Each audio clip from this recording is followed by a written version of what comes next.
The official INDYCAR app, powered by NTT data, puts the pulse-pounding action of INDYCAR right at your fingertips. Never miss a lap with the latest news, highlights, and live race coverage. Track every move with real-time leaderboards, interactive maps, onboard cameras, and driver radio. Your all-access pass to every race, every moment, every day. Download the official INDYCAR. Look at this, in traffic, Greg Ray, they're going to make a sandwich out of Marco Greco, and Greg Ray almost gets together with the leader. We're on the last lap of the race, a half a lap to go. McGee and Scott Sharp battle for the lead and the win at Texas. They come to the fourth corner side by side. Scott Sharp gets the advantage and comes down and wins it. Wow! Can't weave and duck and cut in front and move to a side. You just can't do that. Look at this, three abreast. No, this isn't going to work. Yes, it did. That is lunacy. That is absolute irresponsible lunacy. Oh, look at this. And it's going to be Scott Sharp that leads the next to last lap. Who will it be when they come around again? Sharp, Harnish, Buell at Texas for the win. At the line. Oh, Harnish got him. Oh, my gosh, what a finish. Unbelievable. Who will be next to win at Texas? Well, 4 of the Indy Racing League's hottest drivers have never competed here before. They face speed, wheel-to-wheel action, and danger at over 215 miles an hour tonight at Texas Motor Speedway.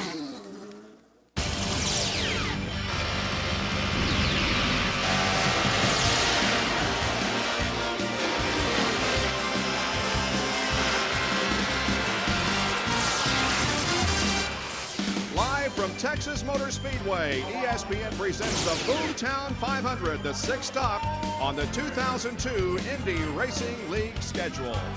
Hi everyone, I'm Bob Jenkins. Welcome to Texas Motor Speedway. If you want close and exciting racing, stay tuned because this is the place where we have seen 3 of the 6 closest finishes in the history of the Indy Racing League.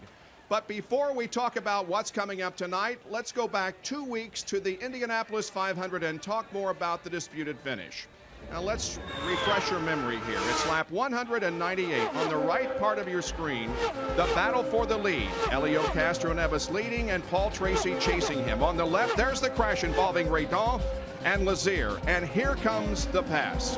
And so the question is, who won the race? We have with us live Brian Barnhart, the Vice President of Operations for the Indy Racing League. And Brian, take us through the steps that have occurred since that checkered flag there at Indy.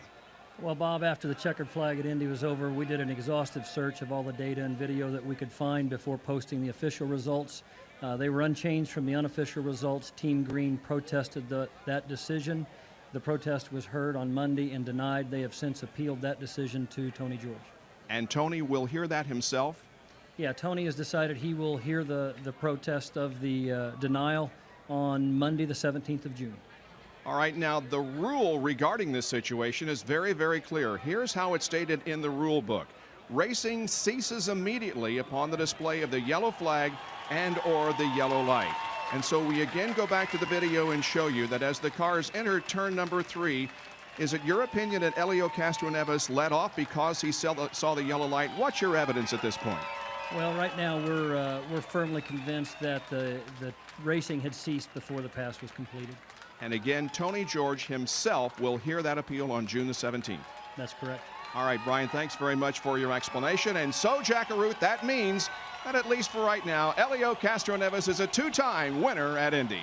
And Bob, that 2-time winner of Indy is getting ready to compete here at Texas Motor Speedway, but it's been a wild 2 weeks for Helio Castroneves, accepting all the laurels and the applause from people as the Indy 500 champion.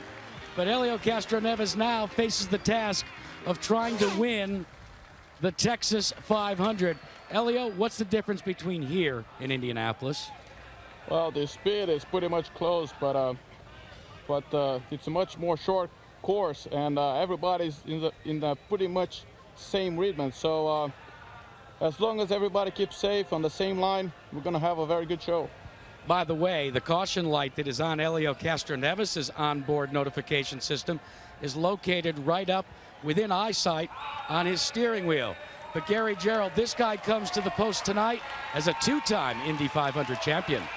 And in row 2, starting this race tonight in Texas, is another two-time Indy champion, but Indy's a long way from the mind of Al Unser Jr. He's got a great opportunity tonight because this starting position of third is the best he's ever experienced in IRL competition. He says this team has been knocking on the door. They're so close to winning another IRL event. Tonight would be the night because he's not won here in Texas. Best this year, 5th at Phoenix. Now, Bob was talking about the great close finishes in the past at Texas. We sampled driver opinion on what makes racing so great at this track, and we start with two-time winner Scott Sharp. You're flat out all the way around almost every lap, 2 and 3 abreast. You're going to have somebody right in front of you, right behind you, and to the right of you. Even if you're the quickest, you have a pack of hyenas right behind you snapping at you every time you blink. You can run high, middle, low, any place on the track. It's fast, it's flat out, it's very aggressive, it's fun. One of the drivers that has never seen the Texas Motor Speedway before is Thomas Scheckter, as his Red Bull crew connects his radio. Thomas Scheckter used videos from the in-car camera of his owner, Eddie Cheever Jr., to acquaint himself here. Seemed to work, Thomas, because you find yourself on the pole. Yeah, the car's been very good. I have to thank Infinity and Red Bull. They give me a good car. Hopefully we can sort out this radio problem and go racing. Radio so very important here. Spotters also very important. But Gary Gerould, what makes this starting spot so important is boss Eddie Cheever flanks him on the outside of the front row. Well, the last time the IRL raced at this track, here's the man that won it in car number 4. It's the Panther team, and Sam Hornish Jr. went on to the victory, the closest in IRL history. What's the key to getting another win tonight, Sam? The key is right now to get up towards the front, follow the 2 blue cars around for a while, and decide what kind of move I need to make there towards the end. The race is going to be won, I think, in the last 5 laps, and it's going to be who's there and who plays the smartest game. So, can't wait. It's been breathtaking in the past. No reason to believe it'll be anything different tonight. Scott Goodyear used to drive this car. He's a 2-time winner at Texas. He's in the broadcast booth along with our colleague Paul Page. Yeah, probably nobody knows better than Scott Goodyear, but the finishes here are more often determined by inches. Racing the Indy cars at night at Texas Speedway is special, but what are the physics that contribute to it? Well, Paul, the dynamics of this track, you have to think about it. 28 degrees, it's more than double most of the tracks that we visit on the IRL circuit. It can be punishing on the cars, it can be punishing on the drivers. These drivers will be both mentally and physically taxed by the end of the night. Well, let's talk about that driver situation, because concentration and focus is key here. Absolutely. When you're going around here at 220 miles an hour, you usually have cars on both sides of you, just 6 inches apart. One wrong move could spell disaster. You have to get to the end of the race to be able to finish first. That's on these guys' mind tonight. But foremost, they have to get through the start. The first 5 or 6 laps here with everybody bobbing and weaving can really sometimes be just overexciting. And of course, with the G-forces slamming you down into the cockpit constantly, it is a strenuous race to drive. To the grid. Drivers, start your engines.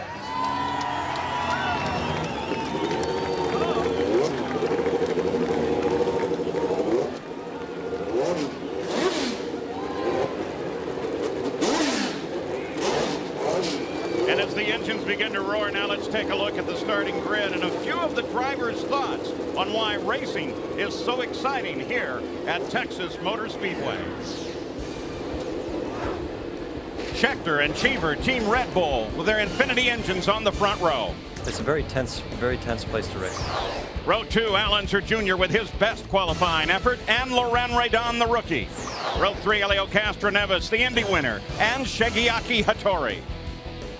They just have to be smart here, you know. You can't keep like swerving or trying to block because it's fast. Row 4, Jeff Ward and Sam Hornish, the winner of the 3-wide thriller here last October. Ayrton Dare and Buddy Lazier make up the 5th row. In row number 6, it's Billy Boat, whose only IRL win came here in '98, and Jill DeFerrin. In row 7, George Mack and Robbie Buell, who finished a close 3rd here last fall. He can run flat out, side by side, lap after lap here. The 8th row is Richie Hearn and Scott Sharp going for his 3rd straight Texas win. It's kind of like racing in a fishbowl. Row 9, Raul Boisel and Felipe Giafoni, who finished 2nd here last year. The 10th row, Alex Barron and Greg Ray, who is twice finished in 2nd place at Texas. This is the racetrack that all the drivers want to come to. In the 11th row, John DeVries and Rick Treadway, who scored a 5th place here last October. And row 12 is John Herb.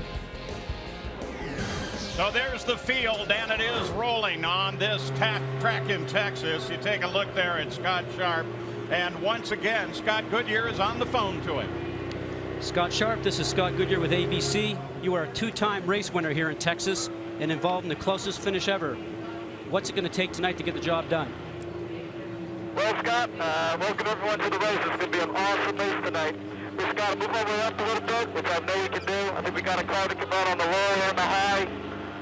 Basically just take our time, take people off, get ourselves in position with the lead group, and try to ride there, execute great pit stops, and be there for the Delphi car to make a charge towards the end of the race.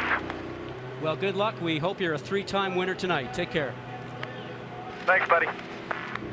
So Scott Sharp, there is the front row as it begins to align the Team Red Bull cars of Thomas Scheckter and Eddie Cheever Jr.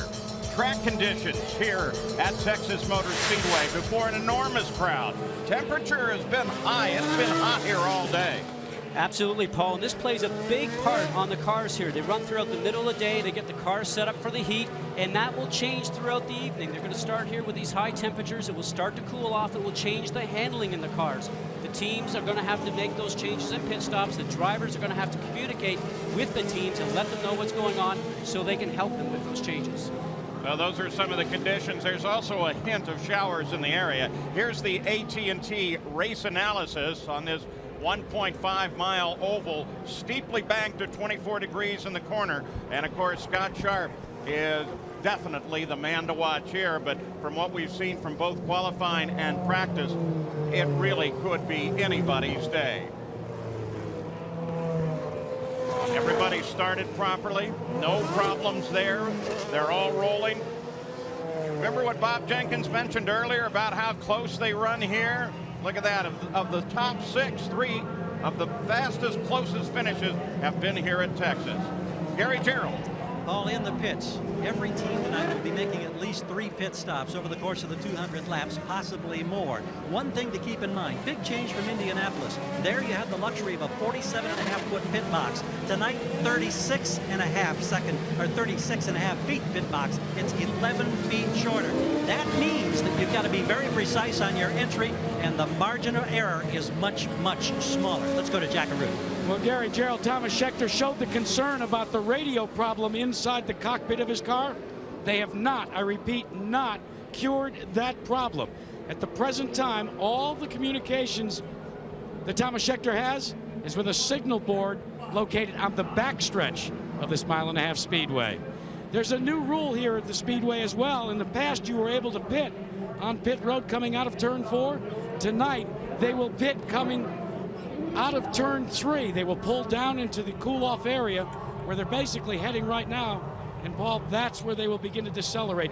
Good news for Scheckter and Cheever as they're the first cars at the far end of the pits. You can see the waving out of the side window of the Chevrolet Corvette pace car. This is the pace lap. They were scheduled to go green at the conclusion of this lap. But now they're reporting a little moisture on the backstretch. It's not obvious from where we watch high over this crowd, a crowd of over 70,000 people.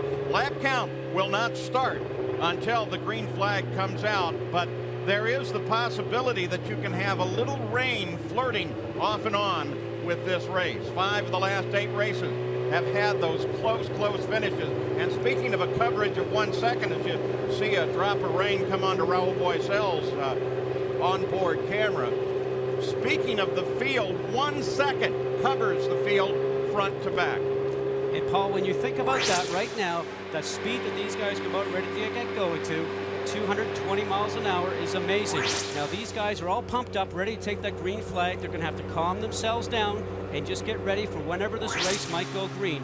The IRL officials, especially Brian Barnhart, are so good at monitoring the track. A little moisture here could cause disaster. So for sure, We'll have to wait until it's completely dry. And here's exactly what everybody's worried about. And it's only come up in the last few minutes. There's a little shower that has moved toward the track from the east, which is the direction you're looking right now. And this shower lies just off the track and creating a pretty rainbow, but we would appreciate prettier racing. Let's go back to Jack Arute. Well, you can see from the look on Owen Snyder's face that he's not at all happy about his driver's radio problems. But Owen, I understand you've put a call out for Thomas's backup helmet. Well, we'll definitely get his helmet here, but you got to stop to change that helmet. That's a problem. We're kind of hoping it'll rain a little harder. Maybe they'll stop this thing and we can get that thing changed. Have you talked to the officials about if it rains harder, will you be able to go and make the change without having to lose your spot? That's what we're talking about right now. Who knows what's going to happen? Well, well, you can expect the unexpected in Texas. It's going to be an interesting question as we watch this rain shower kind of move through the area. As we take a look at the point standings mentioned earlier, Helio Castroneves moved to the lead of the points, and Sam Hornish Jr. dropped down to third place. Let's go down to Gary Gerald. Paul, we were talking about at least 3 pit stops here. This is 200 lap distance on a 1.5 mile track. If you get about 2.25 miles per gallon, you can easily make this race in 3 stops. We're talking to a lot of different crew chiefs about the kind of fuel mileage you get, because you wonder, with the drivers being flat foot on that throttle all the way around this 1.5 mile high banked oval, they say that in the draft it's no trouble to get 2.3, maybe 2.4 miles per gallon. If you're out in front, it's a whole nother story. But maybe Scott Goodyear can address the fact that this seems to be a place where you don't have guys trying to get out of the lead. The natural configuration of this track and all the grip you get rockets guys to the front, but you see it changing all the time. So fuel mileage should not be a concern. The question would be 3 stops versus 4. More likely, we'll see 3. Still waiting to find out what's going to happen with this little shower, which is just on the edge of the track. Talking about back-to-back wins, and Scott Sharp, the Indy Racing League here at Texas in 2000, again in 2001. Paul, I just want to touch on the radio situation with Thomas Scheckter. If any track in the IRL series that we go to, this is the track here that you need the help from the spotter. The spotter is an individual who's up on top of the roof right now who can see the whole complete track and has the ability to have contact with the driver on the track for his team. He's relaying information to him about what's going on, any incidents ahead of him, who's behind him, and more importantly, who is beside him on the top or on the bottom, who talks him all the way through the turns. So what ends up happening is that right now he has no communications, and he's going to be a driver that's almost going to be driving with blinders on. You take a look from over the top of Sam Hornish Jr.'s car, the Pennzoil Panther team, still watching this shower, which is right on the edge of the track, and they're hoping to be able to go green. Well, of course, Thomas Schecter's Red Bull team is hoping that they might stop the field and be able to change out his helmet and therefore help his radio communications. We talked to the drivers before the race, asking them, what is the factor of danger here in Texas compared to everywhere else? Anytime you get in a race car and you're going above 150 miles an hour, it's dangerous. This is what we do. We're just such equal cars that you get us together, and boy, it's just like it's a magnet, pulls everybody together, and you have a swarm of 15 cars out there. If you put 20 cars traveling over 215 miles an hour within 200 feet of each other side by side, that's probably a recipe for disaster. These walls are just as hard as anywhere. Anytime you're running 2 and 3 wide, and, at 215, 220 miles an hour, I mean, you can't afford to touch. No question about it. Racing in the league is very serious business. Images here from the Firestone onboard camera, the in-car race cam on Felipe Giafoni's car, as he begins now to accelerate, and they are ready, hopefully, for a green flag. They're now reporting green flag next time by. Crowd here on its feet. This is the largest crowd to see an open wheel race on an oval outside of the Indy 500 this entire season. And they're ready for it. And I think there is a giant, massive wish that whatever moisture lay just to the east of the track can just stay there. Paul, this is the time the drivers right now are just concentrating on getting through the gears when they see the green flag, getting the speed up, and getting into turn 1. They know they're going to have people on above them or below them, and they have to make sure they listen to the spotters. We talked about Thomas Scheckter not having his spotter. Will that be a problem for him, especially here at the start? It can be 2 or 3 abreast after the green flag. Chevrolet Corvette pace car off the track. Thomas Schechter leads them to the flag, and they go green despite some interesting moves right behind them. Laurent Redon comes around Al Unser Jr., at least gets up alongside him.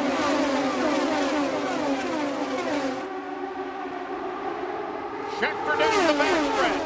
Redon alongside of Unser Jr. Paul, already we're seeing that two abreast racing with Redon running on the high side already. Tire pressures are low, the car is full of fuel, it's very heavy, very difficult to drive in the first opening laps, but already he's doing a great job. Schechter leads lap 1, followed by his teammate Eddie Cheever Jr. Riding with Sam Hornick, who feels that this is a very important night for him and for his championship run. Now, Paul, he did not lead any laps at the Indianapolis 500 this year, and it's not very often that Sam Hornick does not lead a race, but he knows, and his team has spoken to him, we have to be there at the finish, we have to be on the lead lap. Now here we look at this tire temp on the Firestone information. Coming out of yellow, that red arrow is showing you the tire temps are now coming up, the pressures are coming up, just getting into the green. The drivers can see this on their onboard dash area right here, and that's telling them also the same information.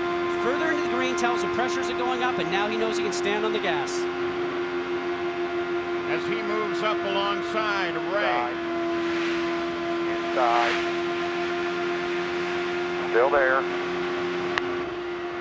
Still there. Inside. And now coming up to the front of the field, second place, Eddie Cheever, with Laurent Redon right behind him, and then Hornick. Unser Jr. in that line. Elio Castroneves will drop back just a bit. Castroneves and DeFerrin, the two Penske drivers, both have expressed a little concern because they have never raced at night before. And Paul, not only that, but both Penske drivers were standing here watching the beginning of a truck race last night so they could watch how the drafting works and see all the action on a 1.5 mile oval. Both Gilles DeFerrin and Elio Castroneves took in the first quarter of the race, just standing up high so they get an opportunity just to see what it's like here at Texas. Hornick moves on Redon, gets into third place behind Schechter. Going to try to move, behind Cheever, going to try to move on Cheever as well. That's Schechter way out there in turn 1. He pulled away. Now Sam likes to run that high line. Watch, he's getting in behind the car in front of Cheever's, getting a little toe off the car in front. That means the car in front is braking the airstream for him. He doesn't have to push the air, and he'll try and tuck underneath him, just coming off the turn, get a bit of a run, and get out beside him on the outside, and hopefully make a run going into 1. The two juniors, Eddie and Sam, battle for second place right now. Field still fairly tightly bunched. The lone exception being Thomas Schechter, who's managed to pull out well ahead of second place, Eddie Cheever, his boss.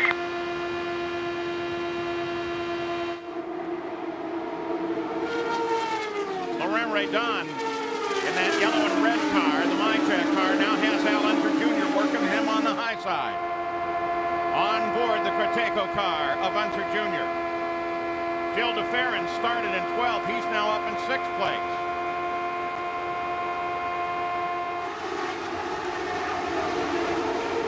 Oh, side by side they go. And this Texas track, Paul, really promotes that. Yellow flag comes out. Yellow flag out. We don't see an obvious reason, so we're going to make an assumption that it might be moisture, but that is only an assumption until we hear officially from IRL race control. Ricky Treadway on the way into the pits. Well, the report is that there's been a touch of wheels out there and that Treadway was one of them. Right there it is, Scott. So that'll bring the yellow out, and it is very, very early in the going.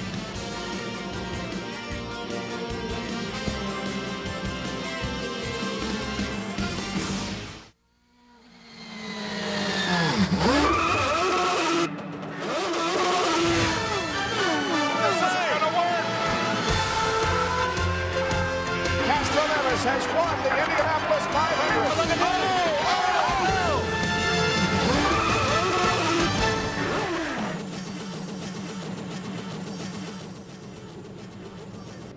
12 laps completed here at Texas Motor Speedway. We are under caution. Rick Treadway sits on pit road, and he is the reason for the caution. We go back and show you what happened, and Scott, you can analyze Rick Treadway's problem here. This is coming out of corner number 2. Bob, as you see him coming through the turn right now, something happens to the car. That little puff of smoke that we saw right there, and it made the car go really wide and kiss the wall. And you see all the debris coming here from the cement. That's the right rear wheel of the car hitting.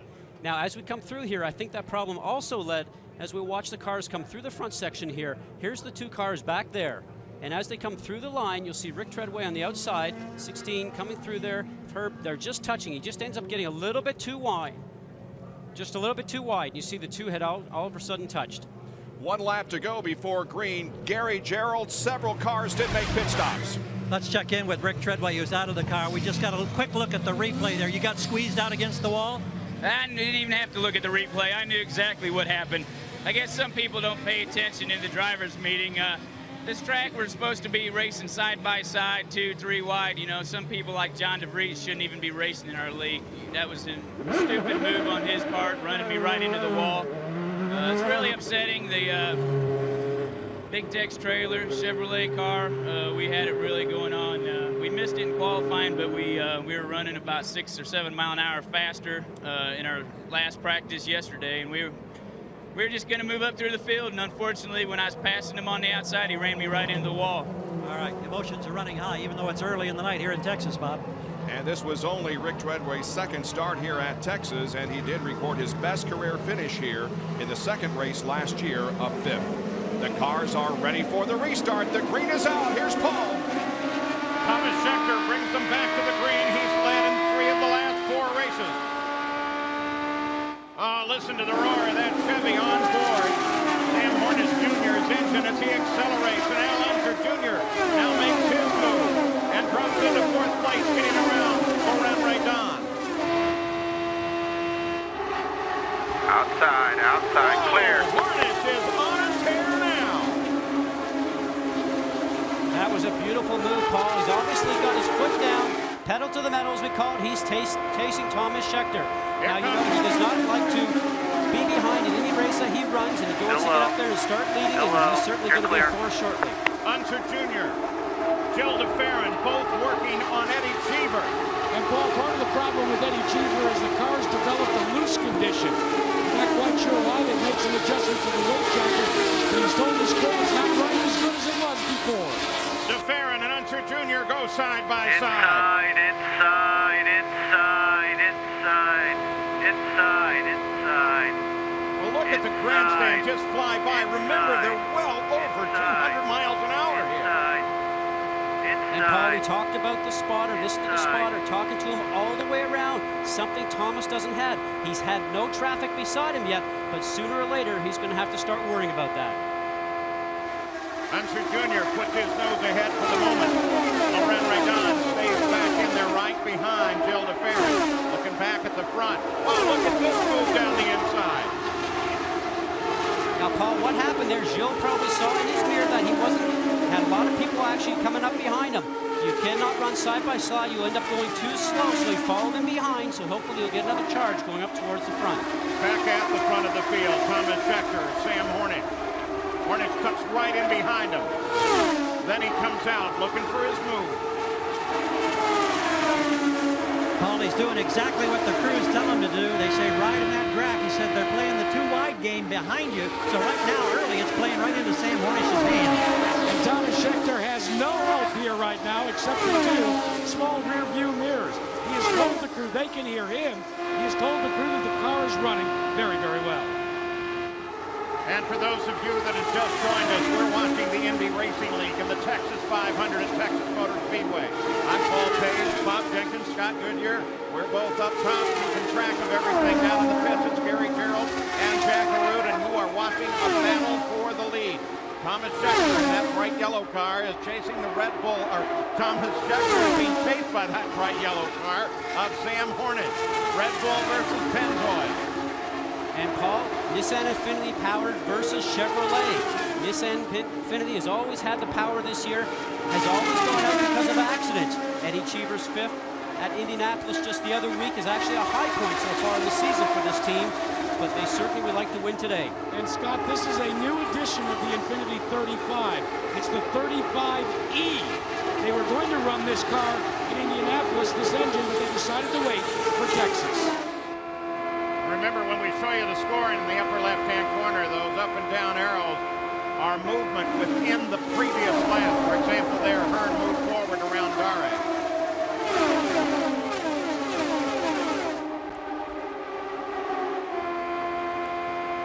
Back on with Al Unser Jr. Still low, Al. Still low. Still down there. Still low. Still low. The reference is to Bill DeFerrin, who is sitting just inside. And Helio Castroneves is now closing in, having gotten around Laurent Redon. Paul, you see the front group have just broken away from this rear group here, and they're doing the right thing, as Gary mentioned a second ago. They're running in file behind each other, and that allows them to get going faster around the racetrack as the group behind them runs side by side. It's certainly a slower way to do it. And Sam Hornish is playing a very bright deal here by staying back in second place. He's got the advantage of the power of Thomas Schefter's Infiniti pulling him down the front straightaway. Doesn't have to make any moves right now. He does at lap 199. So a smart drive here by Sam Hornish Jr. It's Thomas Schefter that is the leader.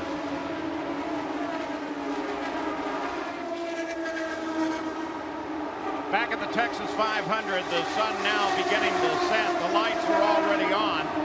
The temperatures will then begin to cool, and believe it or not, they will be going even faster than the 218-mile-an-hour lap that the leaders just set. Here are the cars on the move in this field. Look at that marvelous jump by Felipe Giafone. At the same time, some guys with problems. Most notably there, Jeff Ward. Talking about the sun, you see the glare they get there. What's that do to you? Paul, that's very difficult.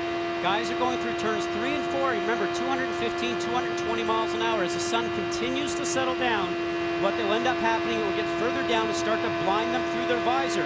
Now, a lot of guys will start this first segment with a pair of sunglasses on.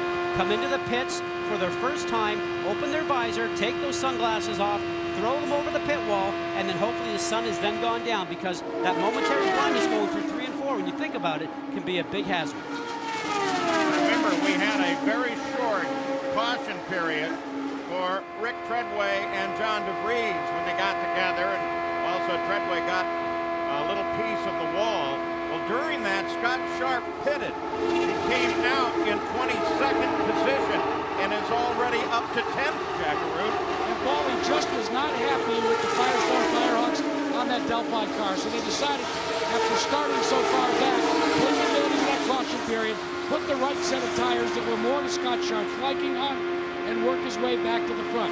Meanwhile, the word on his teammate, Al Unser Jr., they have asked Al to control his fuel mileage just a bit.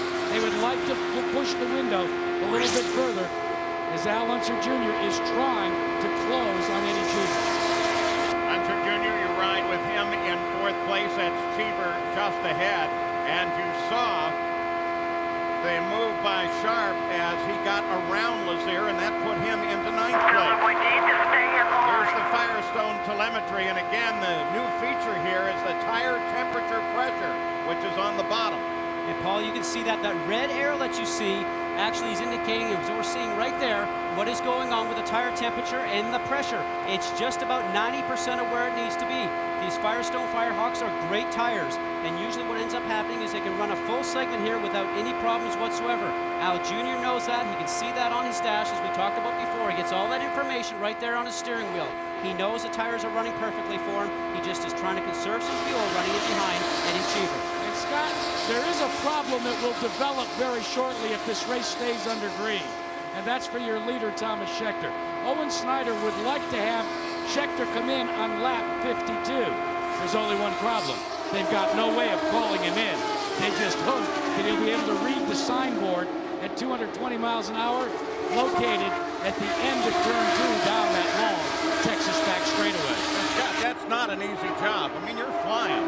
You're flying, Paul. You're absolutely right. Now, what he has to do, hopefully, is look over and get to that information that's on that board. They will show it to him lap after lap after lap. Now, there is hand signals. He can put his fingers up over the windscreen of the car, and hopefully the signboard man will see it, and they'll indicate back to the pits that he has seen it. He will come in. Now, the problem that you have for Thomas is that he does not have radio, as we spoke about.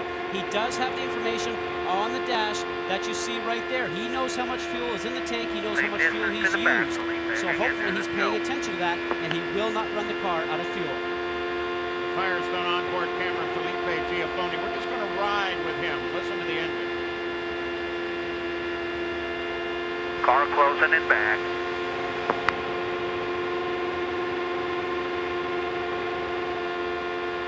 Paul, as we go through 1 and 2, listen to Giafone's engine going down the straight, and you'll hear him run on the rev limiter, a little vibration.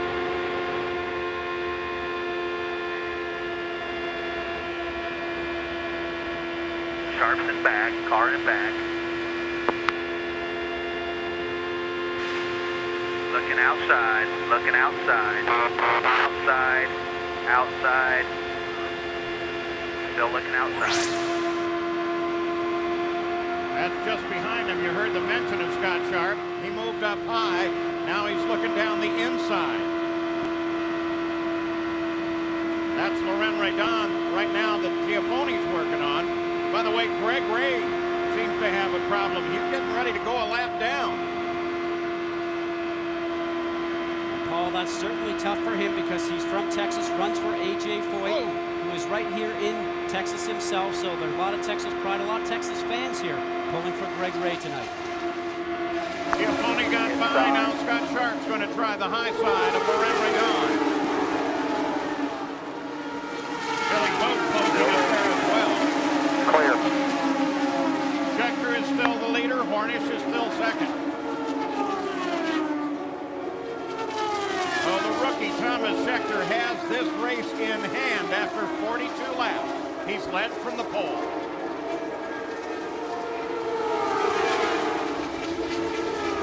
Back at Texas Motor Speedway, 52 Schechter is still the leader, and he puts Greg Ray 1 lap down. And we show you the relative interval back to the 4 car, which is Hornish Jr., and the 51 car, which of course is Eddie Cheever, first, second, and third. It's Sunday night interleague baseball as the Atlanta Braves visit A-Rod and the Texas Rangers. Sunday night baseball presented by Nextel at 8 Eastern. Coverage begins with Baseball Tonight, presented by Pep Boys at 7. For more information, log on to ESPN.com.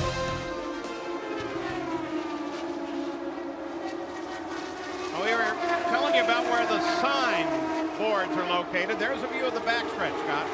But right there, and that's the sign. You can see he's shaking it. And what Thomas is looking at right now is a big sign that says in, telling him to come in.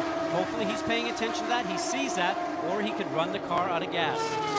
But right now, he still has no communication. A couple of cars already into the pits. Richie Hearn is in. Buddy Lazier is in. We're on the 51st lap.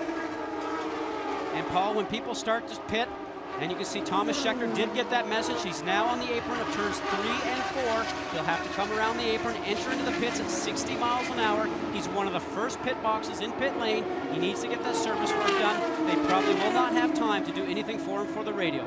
No, Scott, they're not going to do anything other than service him with 35 gallons of methanol and 4 new Firestone tires. He came in with 1.1 gallons of methanol left on board. They're holding him because it takes this long to bring the on, and he is off and away. A nominal stop for Thomas Schechter. So the lead is relinquished for the first time on the 53rd lap. Sam Hornish is now the leader. And Cheever and Hornish are both due in shortly. Cheever, of course, assumes second place. 8.5 seconds on second place. So Hornish makes his turn down in turn 3, which they must do under green flag racing. They can turn off at 4 if they are under a caution condition.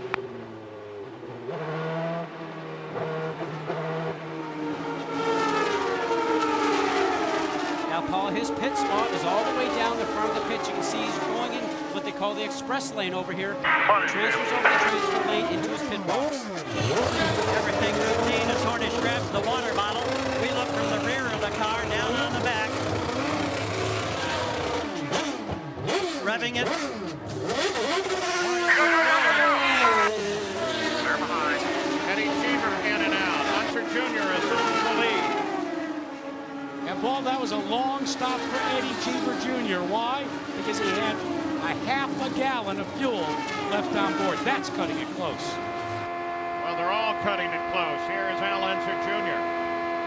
And Scott Sharp just makes the move on him. Now remember, Scott Sharp is out of the signal. Now, do you want any changes? That's Al's crew asking him if he needs any changes on his pit stop. The Penske team heads for the pits on the 56th lap. Currently they run together at 5th and 6th.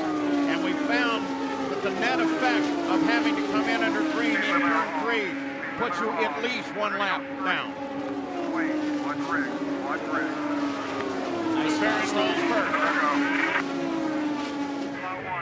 And Unser Jr. comes in from 2nd place. Remember, Scott Sharp can go another 11 or 12 laps before he has to stop because he stopped under that early caution.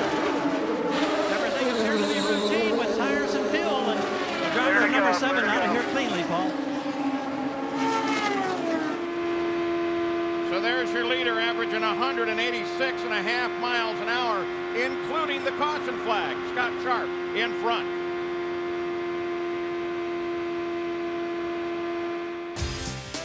The 2002 FB nominees have been announced. The 3 RL drivers are nominated, including his Sam Hornish, the reigning champion, and the Team Penske drivers, Jill DeFerrin, and 2-time Indy winner, Helio Castroneves. The awards are live July 10th from Hollywood.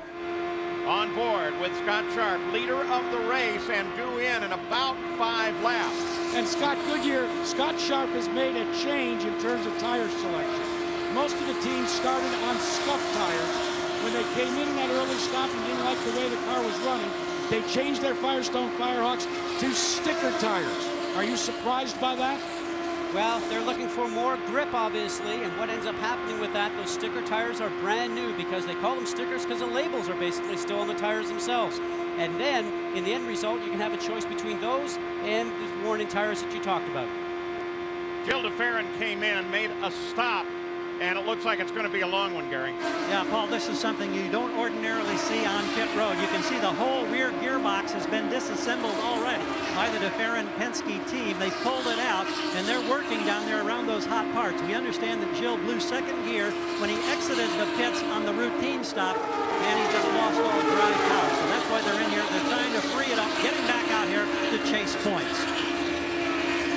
So Scott Sharp due in shortly. Sequence in his pit strategy. Of course, that's part of the game that can really pay off here. Back to the gearbox on the Penske team. Hot is an understatement of what those parts are. Well, Paul, we saw the steam coming off from the oil when they pulled the back of the gearbox off. You saw it came off in one complete cluster. And the big thing about Penske, he's always prepared. He has another complete gearbox back in, ready to shove back in there and bolt it up to get the car up quicker. They're not going to do a repair, they're going to do a replacement. Here's Raul Boisel out of 2nd place and on to the pit road. And also Scott Sharp. The new gear assembly back on DeFerrin's car. Still have to bolt the casing. Well, they got to get it on the lay shaft and then bolt the casing back. Here is Sharp. And he hits his marks exactly. Reset fuel. Those are the instructions. Hold it. Go. A nice stop by Scott Sharp. He likes the way his car is running, guys. Once he got those stickers on. Hot 0. 9.7 seconds for Scott Sharp. Impressive stop, and the most important thing, guys, no changes to the car. Tells you that Scott Sharp, as you mentioned, is happy with his race car. We can see him running high, running low. He's going to be a contender at the end of the night. And so the lead cycles back to Scheckter and Hornish.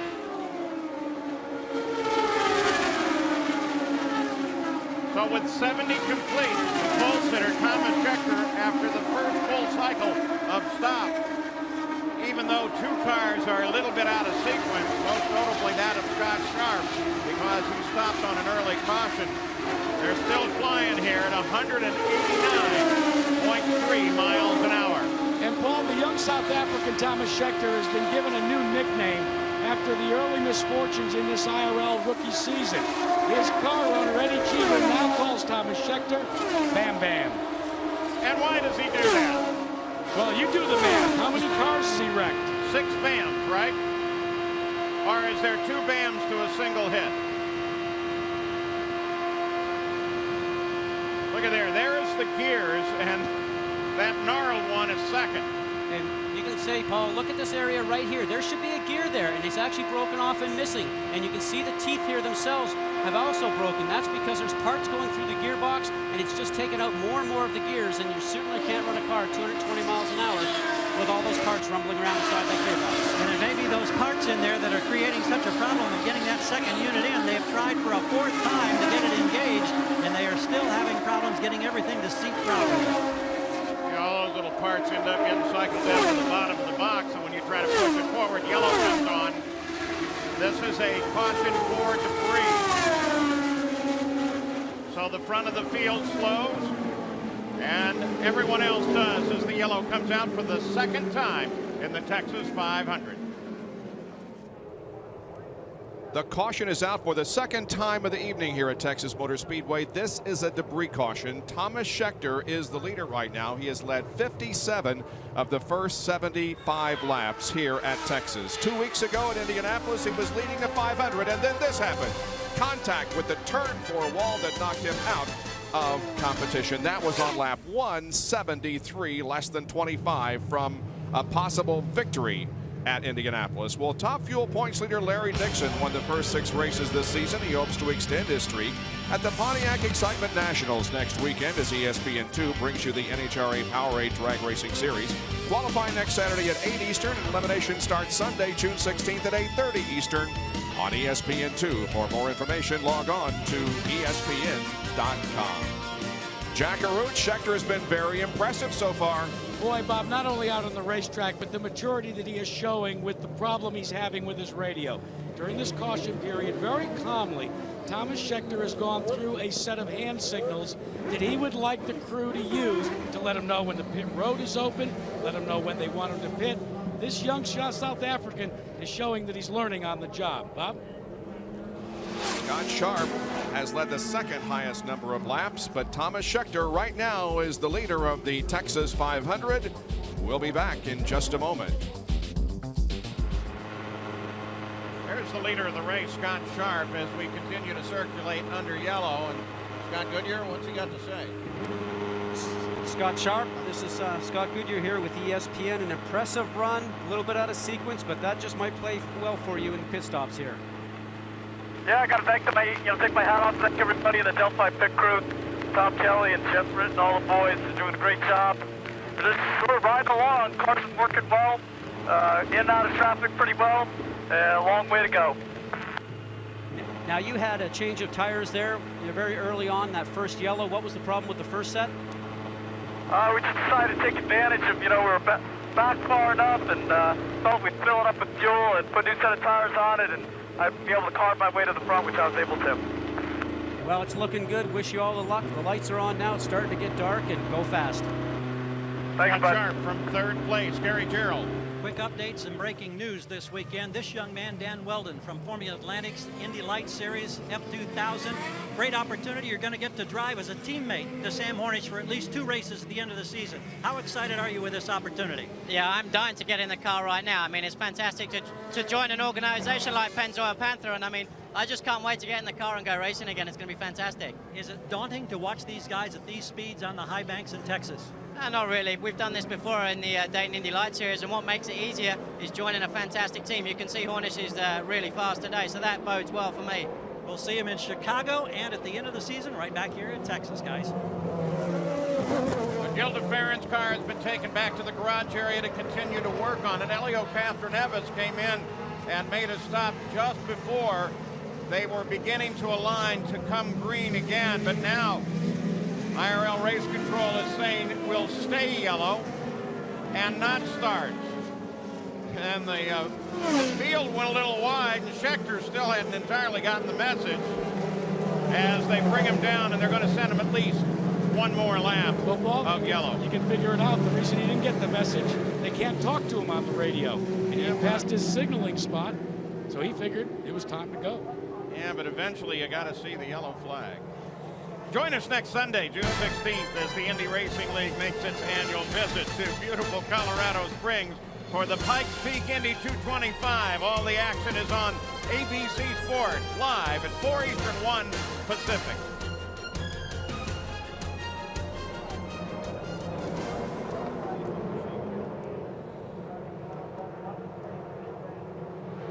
Once again, the pit crew has done everything they can for Sam Hornish Jr. We're 79 laps at the end of the race here at Texas Motor Speedway, and Schechter accelerating again. Paul Page with Scott Goodyear and Bob Jenkins up top. And down in the pits, Jack Arute and Gary Gerald. We're at Texas Motor Speedway for the Texas 500. Once again, Thomas Schechter, race leader, surged ahead, but once again, yellow flag came out. Owen Snyder, his crew chief, trying to figure out what to do about this boy. I don't think you do anything. Down to Gary Gerald. Quick update on Gilles de Ferran. We saw them working with that red-hot gearbox. Well, the new unit they couldn't seat it properly. Finally, the Penske team has taken the car away from pit road back to the garage area. Keep in mind, this is the first time this year that Gilles de Ferran will not have completed all the laps in a racing event. His teammate Castroneves still has that distinction, now solely his own. Now, once again, eyes on Schechter. There's a restart order with Greg Ray a lap down behind Al Unser Jr. Green comes out. Here we go.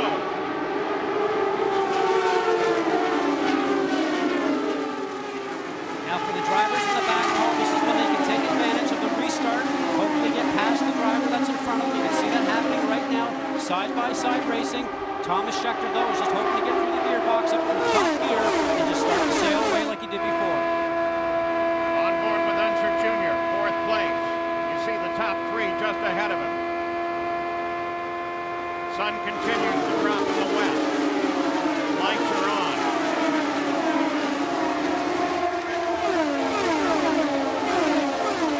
Now we were talking about fuel mileage before. Thomas Schechter knows that his Infiniti engine is a little bit more thirsty than the Chevrolet engines out there. Loren Raydon moves on Al Unser Jr. And he gets him. Very nice move and gone around the high side, which is the hard way. Tells you that the car is working very well for him now. Infinity power there in Raydon's car, also in the leader Schechter. The rest are Chevy. Look at Raydon as he works at the back of Sharp in the Delphi car. Just behind Raydon is Cheever. Always there, always looking to make a move. Probably being very smart right now, sitting back behind a couple of cars, getting them to break the air in front of them, and having the opportunity to get better fuel mileage.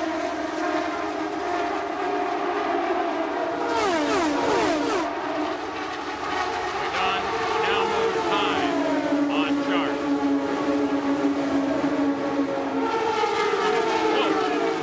Car inside. Still there. Still there.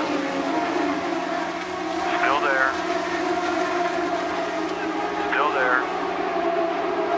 These laps are fast at 217 miles an hour last time around. Still there. Now, Paul, this will be interesting. Here comes Scott Sharp's teammate, Allinger Jr. behind him. Will he tuck in behind Sharp and give him a bit of a push further forward? Looking low. You're clear. Back at the front of the field. Update coming. Track conditions as the sun sets and the temperatures cool off. Air temperatures drop 6 degrees. Track temperature much more.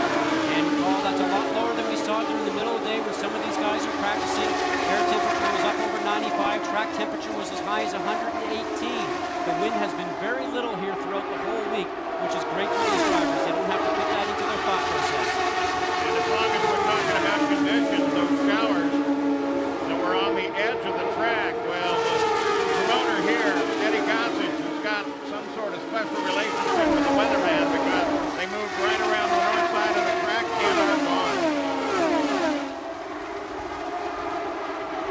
talked about the sun going down in 3 and 4. As we go through here, you can still see there's some sun actually in the top section of the racetrack, but the sun is far enough past the grandstands now that that's not coming into play with the driver's eyesight. Infinity Chevrolet, the battle at the front. And then along comes Ray Dawn. Unser Jr. has managed to get sharp.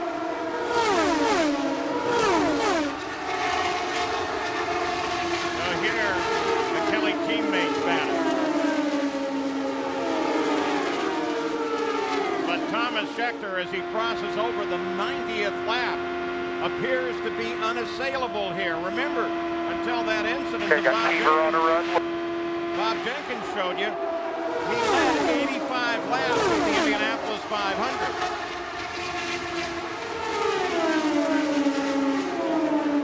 Boy, but Hornish is right there.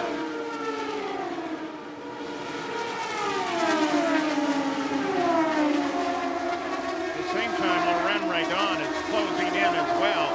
There is the top 3 racing at Texas in front of an estimated 83,467 IRL fans.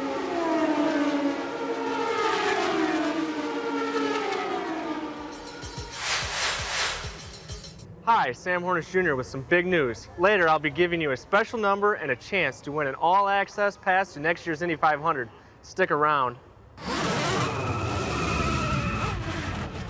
Sam Hornish Jr. is running second to Scheckter right now as we bring you up to speed. Here's the demise of Scott Sharp. A big puff of smoke from the engine of that car as he came out of corner number 4, and we are under caution for the 3rd time this evening here at Texas Motor Speedway. Scott drove the car down into turn number 1, and that's where the tow truck has him. He's on the rope.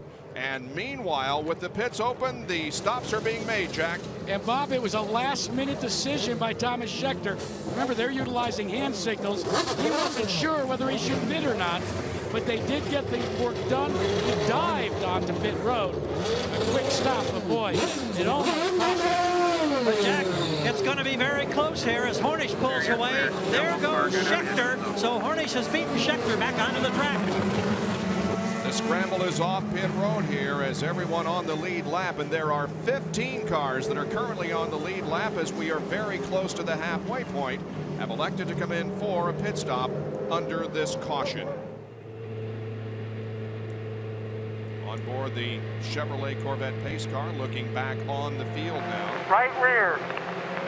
Roger, just bring it around, bring it on around. Oh, and Hornish may have a problem here that forces him to come in for another stop. Bring it in. He's complaining of the right rear and is dropping down off the banking and apparently is going to be making a second pit stop here. Oh, and the wheel comes off, and it goes over and hits Scheckter. Come on down off the bank, come on down off the bank, get down on the flat. The right rear was not attached properly, and there it is bouncing down the racetrack in turn number 4. Take it easy. You'll do less damage if you just ease it in. We'll be fine, Sam. It's all under yellow. We'll be fine. Watch your speed limiter. Watch your speed. Gilles de Ferran lost a wheel at Indy after a pit stop. Up at the top of your screen, Scott Sharp comes back to pit road.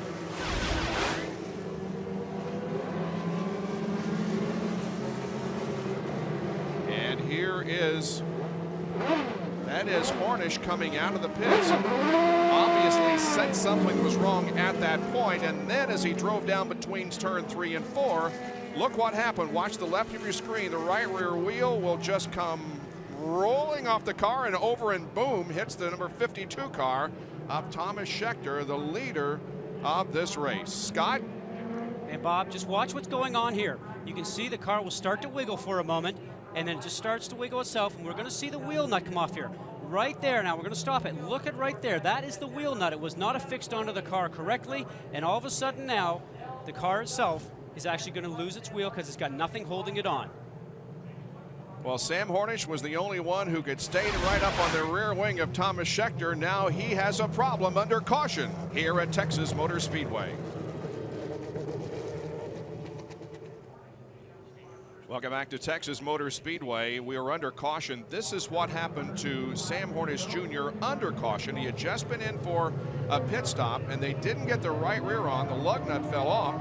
The car went into turns 3 and 4. The wheel came off and went over and banged against the Red Bull Team Cheaper Infinity, driven by Thomas Schechter. Now we get out to Gary Gerald. John Barnes oversees the Panther team. How damaging now losing that wheel and the time and having to go to the back of the pack? Well, the car's okay. It's in good shape. The way Sam's been running tonight, I don't think it'll take too long to get back up to the front. So you're confident you can still get back up there and challenge? We'll be okay. Wow, gotta love that. So Sam Hornish Jr., of course, does not lose a lap here. Remain on the lead lap, but has some track position loss. Now, here are the pit stop position changes. The N indicates that the cars did not pit. Richie Hearn picked up 9 positions on that pit stop, and Thomas Schechter lost 4. It'll be interesting to see if he can regain the positions lost. Well, it's Sunday night interleague baseball as the Atlanta Braves visit A-Rod and the Texas Rangers. Sunday night baseball presented by Nextel at 8 o'clock Eastern. Coverage begins with baseball tonight, presented by Pep Boys at 7 Eastern. For more information, log on to ESPN.com. Next time around, in fact, this time around, they will complete the 100th lap. So we are at the halfway point right now. Our ATT race analysis shows that Felipe Giafoni right now is the leader, and the green race average is more than 212.5 miles an hour. And Giafoni becomes our 5th leader so far tonight. Jack? Well, Scott Sharp has pulled back into Gasoline Alley, but it is not a blown motor. Actually, they are working on the left rear suspension of the car, and he has not gotten out of the car.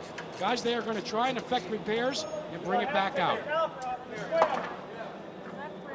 Well, there was somebody moves in front of our camera back there in the garage area. So Scott Sharp had a big puff of smoke come from that car, but apparently not a blown engine. However, he is back in the garage area waiting for the opportunity to rejoin the race. Green flag coming up. Here's Paul and Scott. Felipe Giafoni will bring the field back. That's Shigeaki Hattori in second place. Both Hattori and Giafoni stopped on the 76th lap, so they still have plenty of fuel left. DeFerrin is back into the fight because they have completed repairs to his gearbox. On board now with Hornet. Let's watch him move. Inside, clear him. Okay, got another one there, got another one. Clear him, 2 cars. And Shigeaki Hattori takes the lead.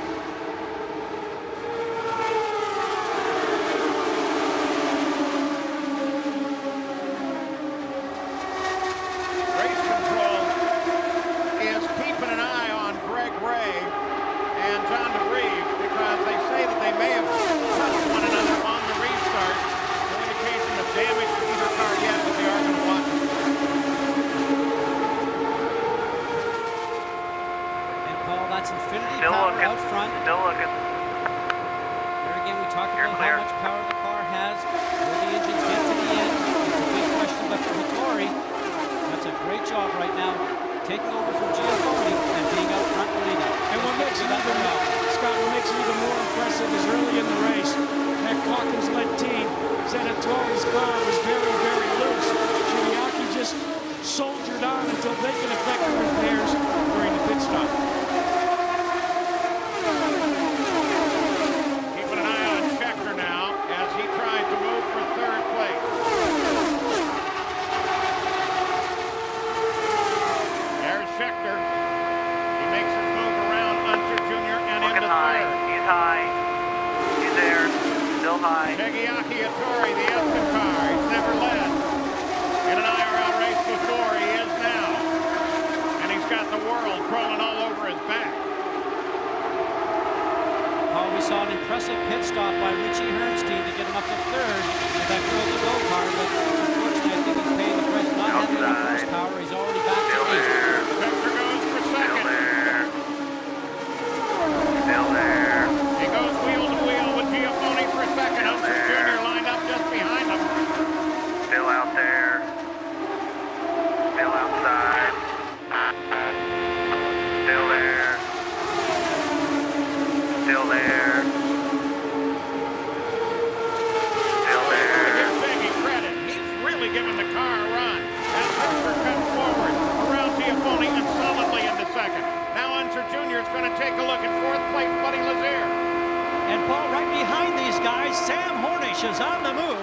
John Barnes was very confident, and maybe with good reason, because he's stalking this group. Scheckter makes his move for the lead now. Hornish just keeps coming forward, 7 positions in the last couple of laps. On the back stretch, Scheckter tries for the lead again. Hang in there. Let's keep up with these guys here. Now remember, Scheckter does not have a radar. He does not know when he gets cleared from Hattori, so right now he has to just go by feel. Hattori is staying right with him. Giafoni's trying to decide who he'll ride with. Junior is back. Giafoni comes off. Junior looking inside. Inside. Because Junior is right there. They remain side by side at the front.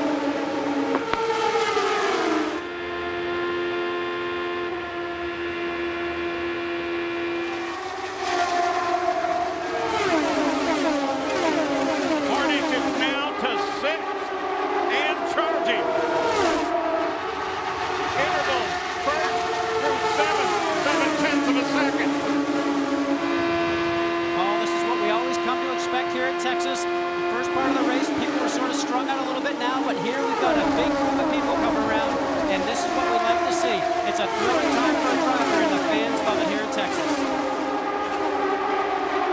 All bunch at the front.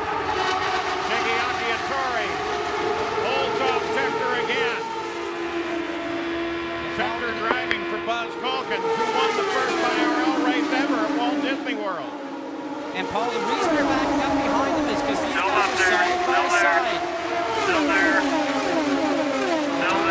Talked about this before. If they're side by side, they don't seem to run as quickly as they do when they run one behind each other. It allows everybody else to move up and follow behind the train. It's got to be putting a big hole in the air for everybody else. Absolutely, and maybe Scheckter now has realized it. He'll take the opportunity to take an opportunity to run past him, maybe coming out of the turn using the draft. Buddy Lazier in the Coors car gets down into this fight as well. 37 laps for both Hattori and Giafoni since their last stop.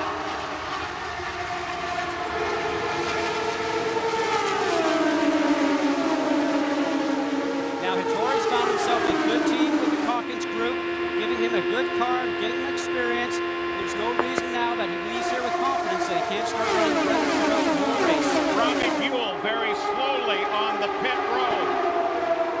That's one of the Infinity power Looking high, car looking high. Looking high, you're clear. Battle for the lead.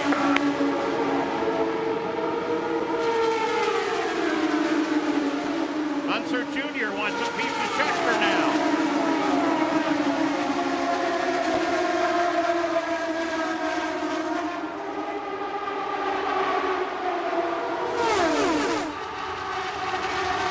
Scheckter takes a little higher line. Unser Jr. closes on Scheckter. Paul, we saw there was a little bit of Scheckter getting underneath the dirty air of the car in front of him. Hattori had to back out of the grass and allowing Unser just get a good run on him. So Buddy Lazier comes inside of Unser Jr. and Hattori still leads.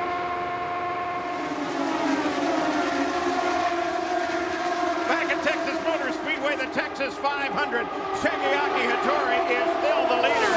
Thomas Scheckter tried to dispute that just a few seconds ago and got shoved back for his effort. So it's still Hattori, Scheckter, Unser Jr., Buddy Lazier, and Sam Hornish. Look at the fastest laps of the day thus far. Fever right now is sitting down in the field at 7th. But you talk about fast. They've been running laps 2:15, 2:16, up to 2:18 the last several laps. And Paul, we got a group of the first 10 guys also competitive. The 10th place being Castroneves. This could go any way, I'll tell you. Unser Jr. Drives Scheckter high. Scheckter stays there.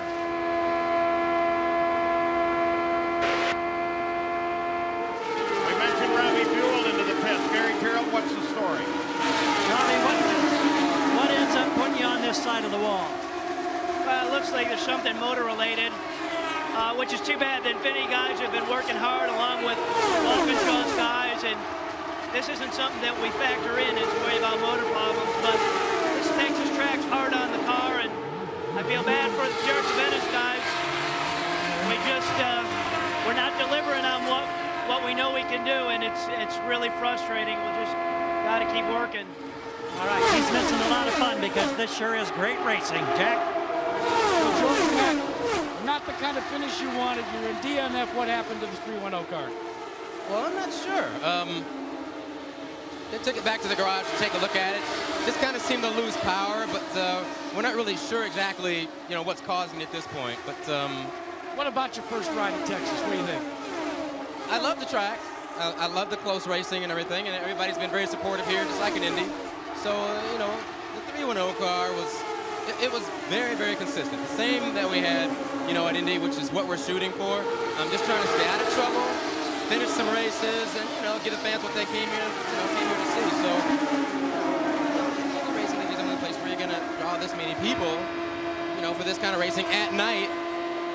With this, you know, being as humid as it is and everything, but we'll be back next week. Oh! Hornet's in trouble. He gets back, and he catches the wall. You guys, contacted. We were on the onboard, and look there is Cheever. It looked like Hornish got stabbed from the rear, but that's only a conclusion, Scott, from what we saw on board. Well, we'll have to see a replay, Paul, but just a few laps before, I did notice Cheever starting to take a peek on the inside and have a look there, and it certainly looked the way that his car went around with Hornish climbing out of his car right now. You can start to see the fire from the oil just here in the back section. I certainly think that maybe he got tagged. Yeah, that fire course is no danger to Sam Hornish Jr., but the fact that he is out again is going to have a disastrous effect on his championship ideas. Well, from the previous year where they had a complete perfect record of finishing races, they're having problems now looking at points. Here you see Cheever getting up underneath him. He's clearly underneath him, and all of a sudden, it just looked like the two of them got together. The right front of Eddie Cheever's car collecting the left rear of Hornish's car, and off they went to the wall.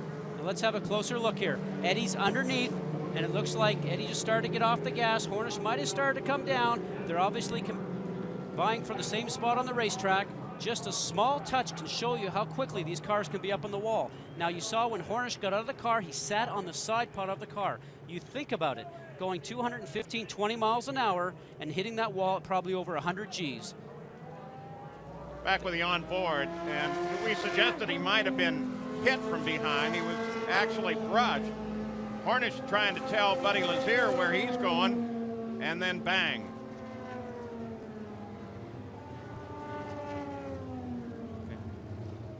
Now let's watch what's going on here. Here comes Cheever going underneath Hornish.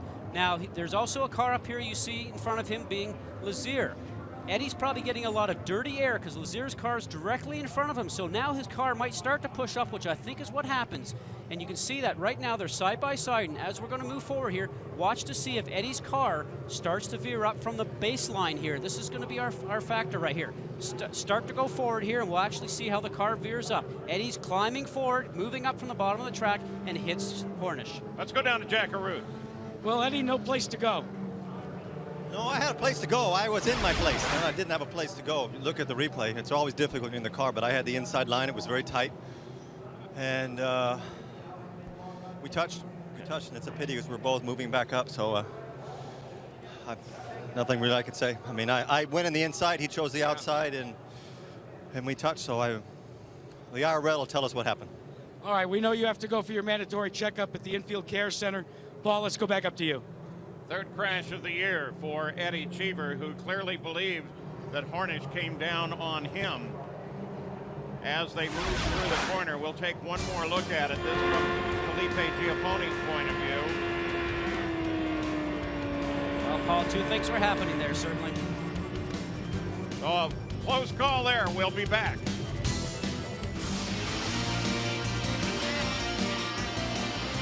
ESPN's presentation of the Texas 500 is being brought to you by Delphi, driving tomorrow's technology.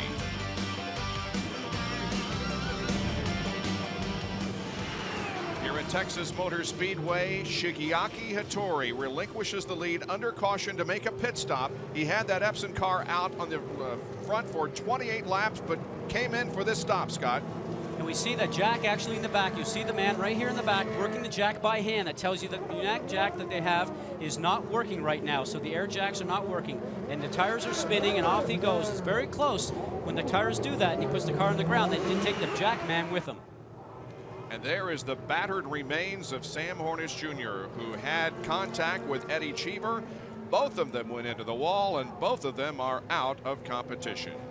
We are at lap 131 of 200 in the Texas 500 for the Indy Racing League. And so far, Thomas Schechter has been leading the most laps, 79. We have had 6 different leaders and a total of 8 different lead changes. And once again, the competition here at Texas Motor Speedway has been incredible. There you see the list of drivers who have dropped out of competition, and the top 2 are the most recent to go because of that crash over in turns 3 and 4. Sam Hornish Jr. and Eddie Cheever Jr. both out.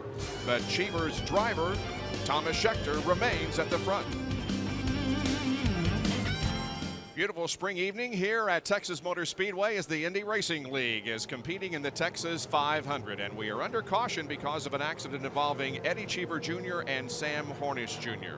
Now let's take a look at the race summary so far as we are well beyond the halfway point. On lap number 9, John DeFries and Rick Treadway touched in the tri-oval, and then later, there's the touch, then later Treadway in turn number 2 came off high and banged the wall. Lap number 94, and Scott Sharp has a mechanical problem, a suspension problem. Big puff of smoke from that car.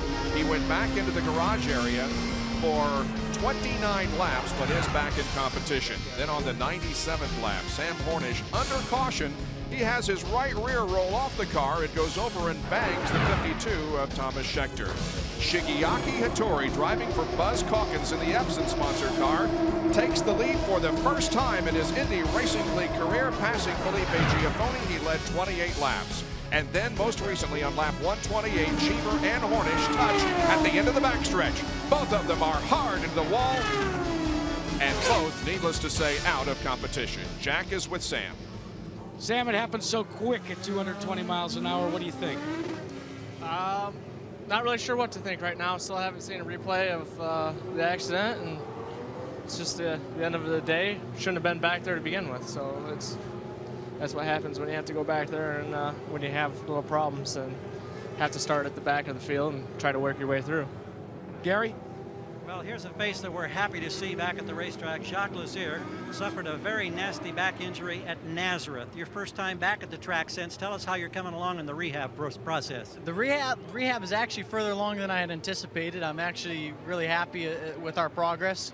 I feel like I could get into a car right now. Obviously, that's too premature. I'm still wearing a brace, and Wednesday I'll know a lot more. Wednesday I go up to see Dr. Tremmel and Dr. Bach, and we'll get some more X-rays and see how the rods are coming together, and see how all the bones are healing. You sound like maybe you're hoping you still get in the car before the season is over. Do you think there's a chance? I am definitely hoping. My personal goal is I want to defend Chicagoland. You know, last year I felt like we dominated it pretty good, and I kind of made a comment that I called it Menard Land, and I have to back that up. And the only way I can back it up is to get out there and run. But that's my personal goal. Realistically, we're definitely on for next year, and it's just important to get back 100%. All right, it's great to see you back at the racetrack here. Thank you, Gary. All right, let's get back up to Bob. And the car that is normally driven by Jacques Lazier is under the command of Raul Boisel at this moment. He comes in for a pit stop, relinquishing the 8th position, and Jacques' brother, Buddy Lazier, is running 2nd at the moment. Top fuel points leader Larry Dixon has won the first 6 races this season, and he'll be hoping for another win at the Pontiac Excitement Nationals. Eliminations begin on Sunday, qualifying Saturday on ESPN and ESPN2. About to go back to racing here at Texas Motor Speedway. We talk about how these cars are equipped with the yellow light on the dashboard or in the steering wheel. Take a look at Scott Sharp here as we roll the video, and you can see here when they're right there, the caution is coming on, and the yellow lights are blinking on that Delphi steering wheel of Scott Sharp. All right, there he is. He is some 29 laps behind in 19th position. We have 12 cars on the lead lap. And by the way, Raul Boisel was brought in for an inspection. The IRL thought he may have been hit by debris, so he did not, and he gets his 8th position back. As Paul, we are set to go back to racing. With Schechter, Lazier, Raydon, first, second, and third. Best guess is, as we look at the restart order, is that those guys will have to stop on the 155th-ish lap.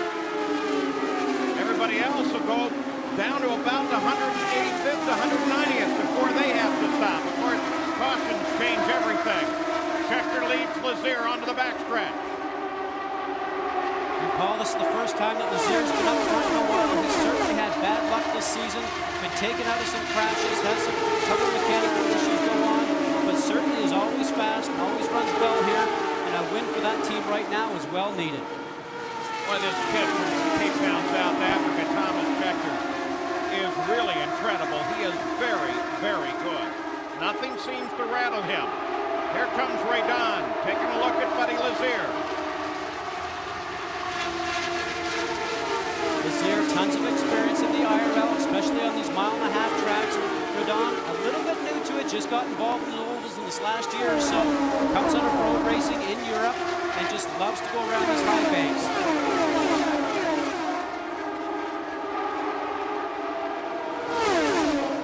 Now Raydon trying to close in even further and put pressure on second place Lazier. Jack, you're keeping track of Schechter. What do they say in the pit? And Paul, it seems as if little problems continue to develop. You know, every time you come into the pits to take on fuel, you have to reset your fuel gauge. Thomas Schechter forgot to do that last time. So a quick change on the Red Bull pit sign for the next time. Reset the fuel meter. They don't know how much fuel is being burned down now with their telemetry. Well, that's really critical because what you want to do is zero the gauge in the center of your wheel. Part of that whole display system. If you don't do that, then you don't have any idea what's run through the injector. And not only for the driver, Paul, because he gets that information on the steering wheel, as we talked about before, but the real-time telemetry that are on these cars, there's information being sent back as it happens from the cars to the pit lane. The engineers are looking at the information that the driver also sees in the steering wheel. They know exactly where the car is on their laptop screen, how much fuel he's using, all the engine functions, as we're seeing here on the Firestone information. That OG is 3.9 over 4, really taxing on a driver, especially with the heat that we have tonight. The speed, 216, 17, 18, 19 miles an hour. You can see how it just spurts itself up. And we talked about that tire temp and tire pressure information. The red arrow is actually going from the yellow into the green, telling you the pressure and the temperatures are going up as he continues to run after the yellow. And again, thanks to that great telemetry provided by Firestone. Here's the on the move once again. Giafoni's up there at the front, battling. Great moves by him. And Paul, it's no surprise that Buddy Lazier has picked up the pace. Why? Because his team monitors always telecast in other teams' radios. They now know that Thomas Schechter cannot hear his crew. They just radio to the Coors Light chauffeur. Go after Schechter. He's deaf and dumb. Yeah, but he's not slow. Talk about Lazier going to his hometown, home state next week in Colorado. Certainly would love to leave here with a great finish, a win if he can, but certainly if he runs up front here, he'll be having the best finish he's had so far this year. Back to the front.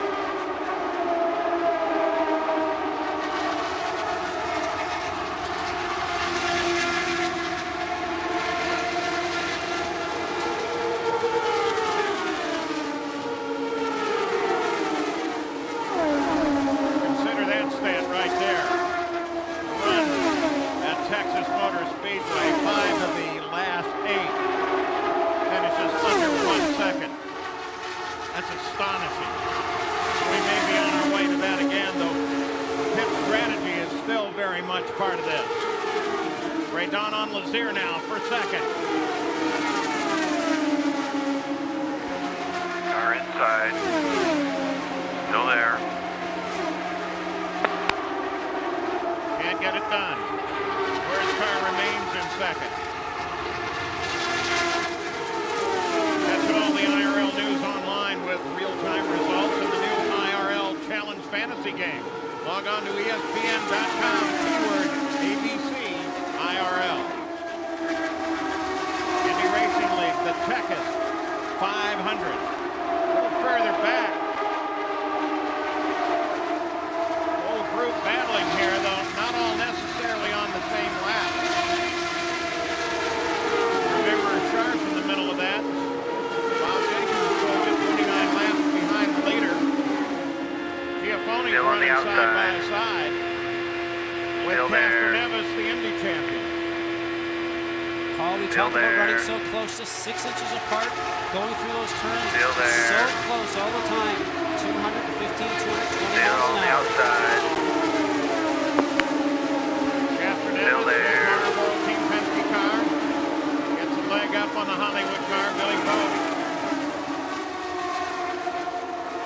Right in behind.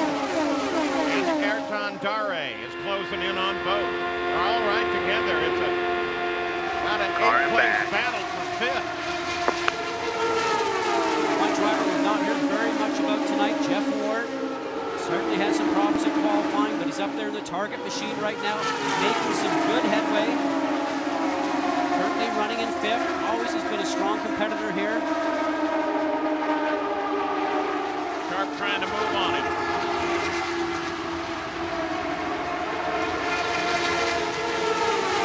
Now you might ask why Scott Sharp comes back out after repair from the car. Same with Gilles Deferrin. They're running for the championship here. If they can get back out, start clicking off some laps and gain some points towards the championship, it's well worth it. Redon tries for second again. Buddy Lazier high. Hold it right there. Still Redon's outside. got him Clear. right now. Can he hold on? He comes across the front of Lazier.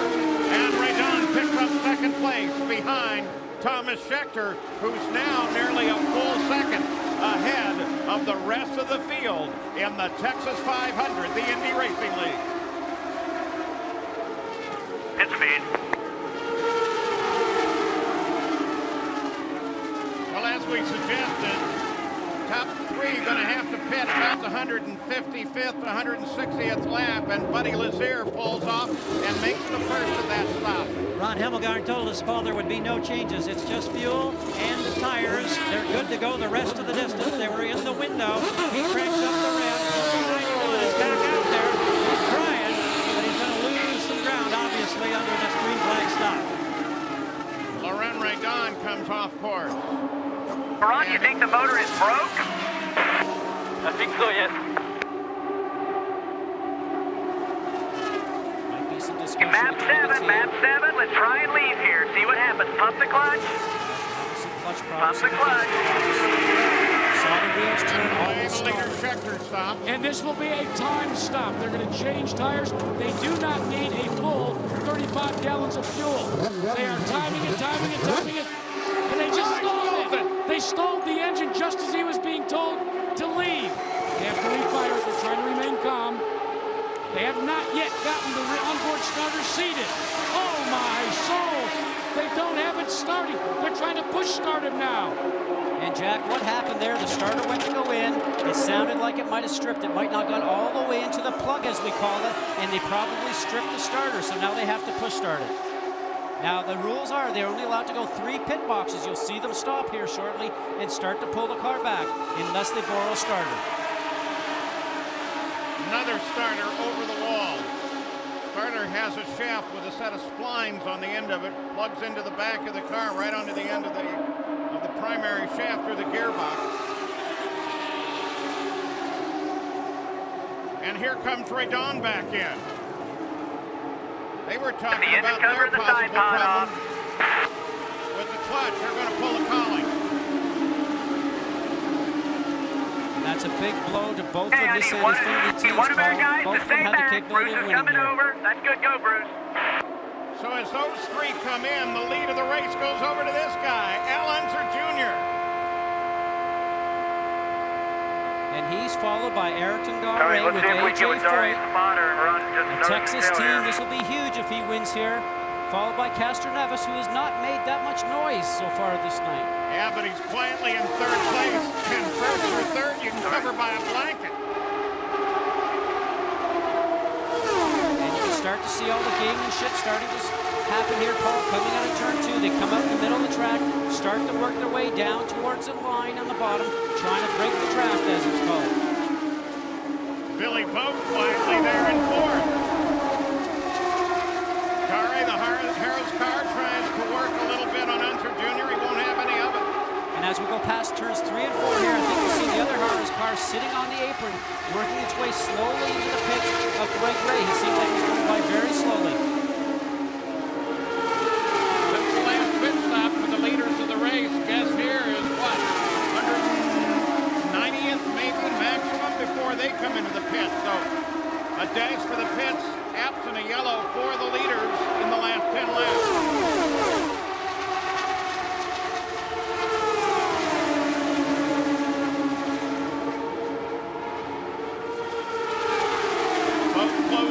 On the back of Castroneves. Giafone comes down to this fight too. Watch outside.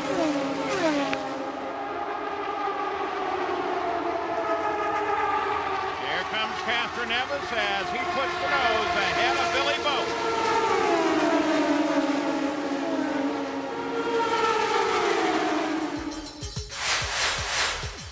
All right, here it is. Just call this number. You could be the lucky winner of an all-access pass to next year's Indy 500. Hey, I wish it was that easy for me. Good luck. Unser Jr. still in front. Ayrton Dare in second. Elio Castroneves now in third. Billy Boat took a pretty good run on both Giafone and Castroneves and got him, and then almost immediately fell back. There he is in the Curb-sponsored car, both the 98 winner of this race. Pretty impressive performance for Billy Boat in his curb records entry. They do zero, I repeat, zero testing. I asked his crew chief, Daryl Soppy, what sort of testing did you do? He said, Thursday and Friday. But Unser Jr. on the 173rd lap, now complete as the leader, started from his best starting position, third, best ever in the IRL. Paul, we talked about Unser Jr. earlier this year. He's a renewed Unser Jr. back, looking inside. He's been working out, he's fit, he's fast, and he's focused, and he's been doing a great job all year. And right now, Unser Jr. and his Corteco Bryant team desperately want a caution. Why? Because according to their telemetry, he will have to pit at lap 195. Well, Gary Gerald in second place is A.J. Foyt's driver, Ayrton Dare. What are they thinking? Well, I'd like to know. I climbed up in the scoring stand with AJ and I asked the Texan, do you have to make another stop or can you possibly go? He looked at me, he wiggled his hand in an indecisive manner. He wouldn't tell me one way or another. One Texan playing it real close to the best. Dare in second place facing Unser. Well, there is that Texan, the grand champion, A.J. Foyt. Talk about bravery, the guys on track. How about Gary Gerald climbing up on his scoring stand? At least he didn't knock me down, Paul. Yeah, exactly. Now the benefit for Dare is that he gets to run in the draft of Unser Jr., maybe using a little bit less fuel.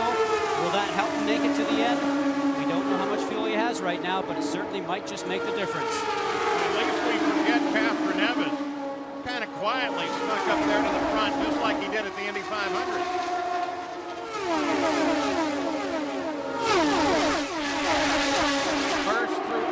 Covered by a second and a half.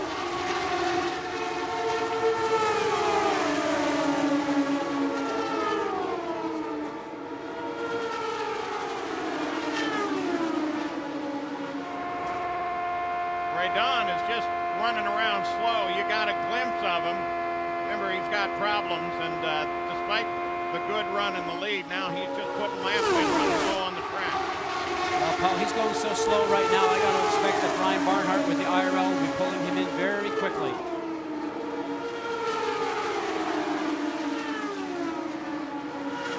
Back, looking outside. Billy Boat again, working on Giafone. Outside. He's high. Outside. Outside. Still there. Still there. Still there.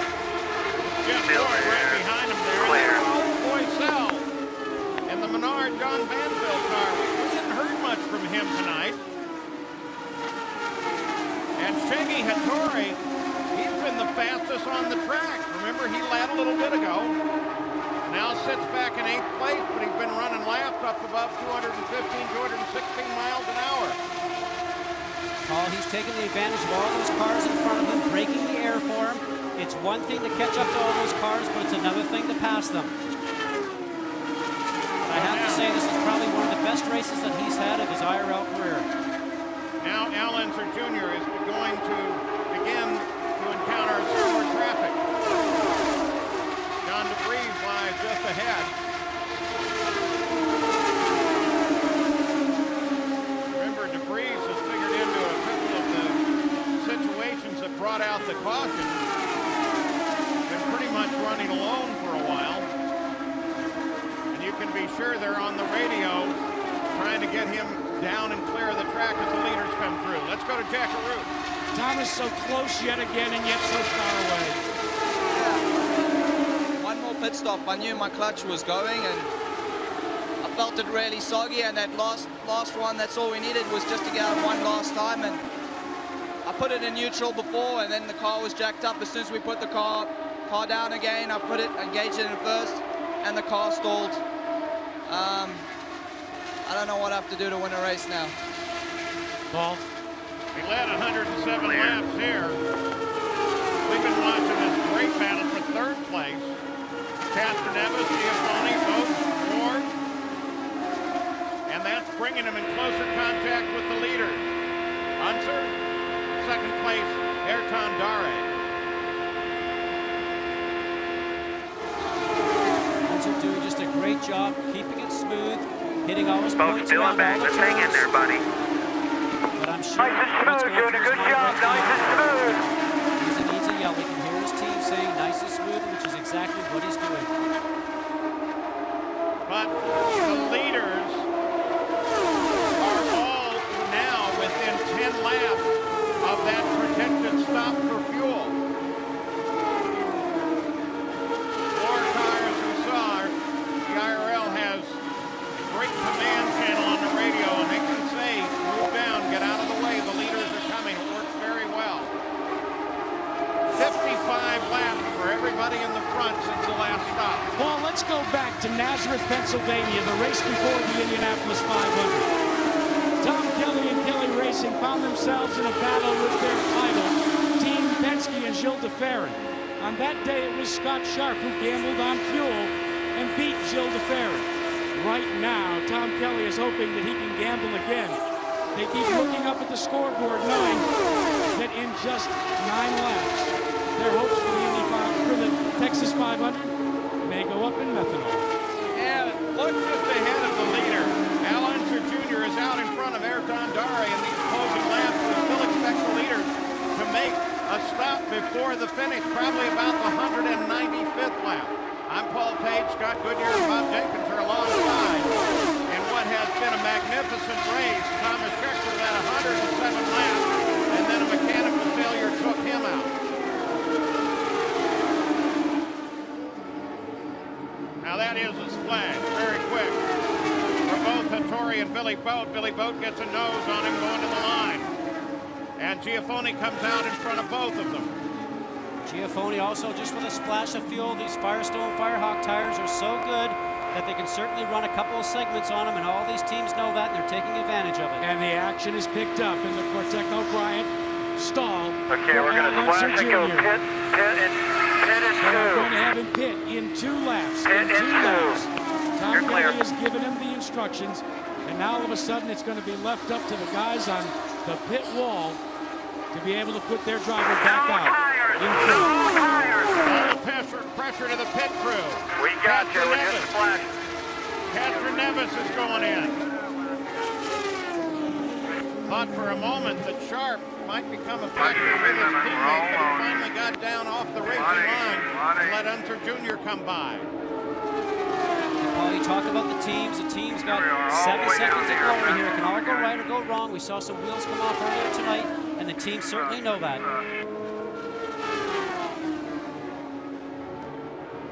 So with Elio Castroneves in, and just out that quick. Here comes Unser and Dare, first and second. This could be the Texas moments for these two drivers. It is Unser Jr. into a stall first and away first. Unser has beaten him as they leave. Okay, let's go, Al, let's go. And Unser Jr. still has the lead over Dare as they come out. But look at here. Here comes Castroneves at speed. Now, Paul, he'll have the runoff at 2. He'll have momentum and draft by these guys if he can. He had a faster pit stop and maybe he had a faster in and out lap. Boy, did he go screaming past Unser Jr. Oh! And don't you know, Al? Excuse me, Scott. Al Unser Jr., when he saw him go by, says, has he pitted? Has he pitted? Yeah, I'm afraid he has. That's Jeff Ward there, the 9 car, coming up behind Unser on Jr. fuel, position 6. Dare's going to come back at Ward. Unser's going to try and track down the leader, Elio Castroneves. Position 6 on fuel. And Ward's starting to play a part here. Dare clears Ward. Dare into 3rd place. Counts down the last 5 laps now. All that Tom Kelly has said to the 2nd place runner, his driver, Al, go get him. And that's exactly what Al's doing. He's closing down, but so is Dare. 4 to go now. Watch Castroneves start to hunt that low line. Try to make those guys work hard, work up on the top side. But Al Jr.'s going to get some help. Junior's up alongside Dare, helping him. Castroneves holds on down below. They're inches away at 214 miles an hour. 3 laps to go, 3 to go. Junior by a nose, that time by the line, 3 to go. Still down there, he's still low. Ward and Dare battle. Paul, these 4 drivers will not take their foot off the gas. They're going to be flat out no matter what. Still low. Castroneves looking high, looking high. Ward comes into 3rd place. He gets clear behind. Unser Jr. back to the front. You're clear. Paul, clear behind. Talking, I took a look outside the window. There's not a person sitting in this whole complex right now on their feet. Unser Jr. clearly in front now. Jeff Ward into 2nd. Position 6 on fuel. White flag comes out. We're going to start the final lap with Unser Jr. in front. Over 83,000 people here, and they're all standing up and cheering. Looking high, looking high. Junior goes down to protect that bottom. Here comes Jeff Ward. Looking high, he's high. Car high. High, high, high. Keep pushing. Checkered flag is out ahead. And Jeff Ward takes it. Jeff Ward by inches. Unser Jr. in 2nd. Held that for number 1. Good job, buddy. Finally, after 4 position, Jeff Ward has won it. Congratulations. Boys, congratulations.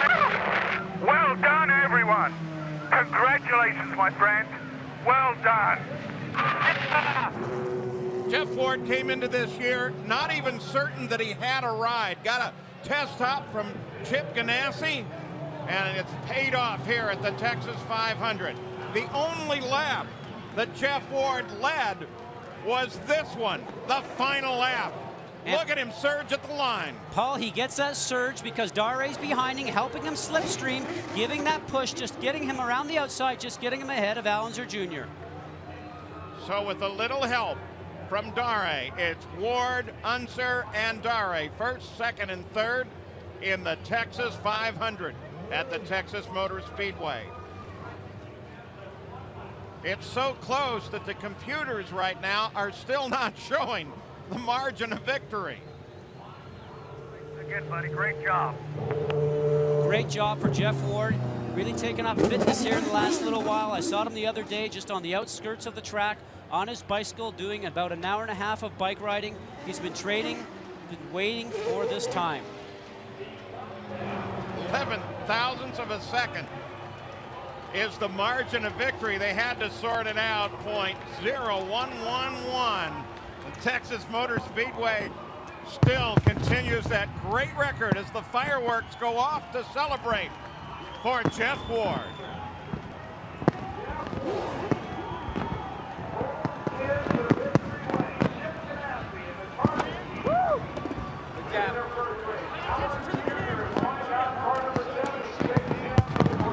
This is a great time for a driver, Paul. I can tell you from past experience, and there's no other track like it in the world here that they have all the fireworks going off. You're underneath the lights, your emotions are running high, and the neatest thing for Jeff Ward to come shortly here is his team is all going to come in and join him in victory circle. And this is such a big win for this team. For Mitch Davis and this entire Chip Ganassi outfit. Jeff Ward, who has come so close after finishing second in his rookie appearance at the Indianapolis 500, the driver that many people said was the most talented and most deserving of a victory, and oftentimes they wondered when it was going to come. The same Jeff Ward who, the lap before the end when he saw the white flag, saw Al Unser Jr. in front of him. And now, Jeff Ward, you have won the Texas 500. Yeah. Oh, that was great. We hung in. The Target guys did a fantastic job. Thanks to Chip, giving me this opportunity. My wife Candace, all the sponsors, my guys. Yeah. Tell me about the last lap, Jeff, because that was just breathtaking. Well, we knew we had to make that last pit stop, you know, a good one. In and out, we did it. I didn't know I was fighting for the lead there. I thought Schechter and them were gone, and I heard P2, and I don't know how it went on the outside. I wasn't really able to do that all night, but God, thank God for that one. This is great for the team. This is good. This is the turnaround point now. Now we can look forward. Did you know when you crossed the line that you had won? Well, yeah, when I came across, 2 laps before, they told me 2 to go and P2, and I was shocked as anybody to know that, and I was going to pass whoever I could, but yeah, it worked out great. That's fantastic. I can't believe it. You waited a long time for this victory. Yeah, I heard him right before. 51 career starts. I didn't know I was here that long, but this year race is all those. Now we can start forward. And now he can start the celebration, Gary.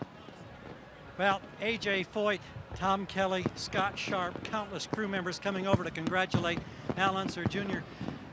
I can't imagine what the emotion must be. Tell us, to lose by such a tight margin. Well, what can I say? I mean, the crew did their job, the car did its job, we did our job, and we just, Wardy had the draft on me, and he came up and around me, and so, I could have tried some bad stuff on the back straightaway, but, it ain't worth it.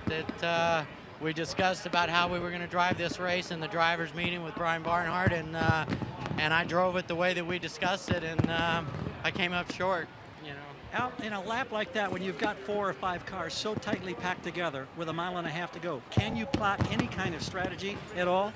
No, it's all wide open and just run it right on the bottom, and that's what we did. And I thought we had enough, but right there at the end, it just wasn't enough. Congratulations to Target team, Jeff Ward. He did a great job. He earned it for sure. And these fans are still on their feet, still applauding an amazing finish. We congratulate you on a great ride. Well, thank you, and I want to say hi to all my kids at home, little Al, Joey, Shannon, Cody, Chad, and Chase. All right. Bob, he talked about knocking that door down at the start of the night, and he came within, thousandths of a second of doing just that. It is the closest finish in the history of the Indy Racing League, and it seems like we do that every time we come here, but that is the situation. Jax with the 3rd place finisher. I told you at the beginning of the show, guys, don't mess with Texas, and all of a sudden, Texas's newest sponsor, Ayrton Dari. Wow, what a finish. Well, man, I had a great moments in this race. It's the beginning of the race, I was a little bit disappointed.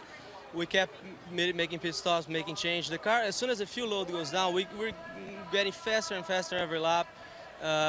Beginning of the race, I couldn't even go on the high lane, and my car was, and then we make changes and I was able to pass outside, inside, whatever.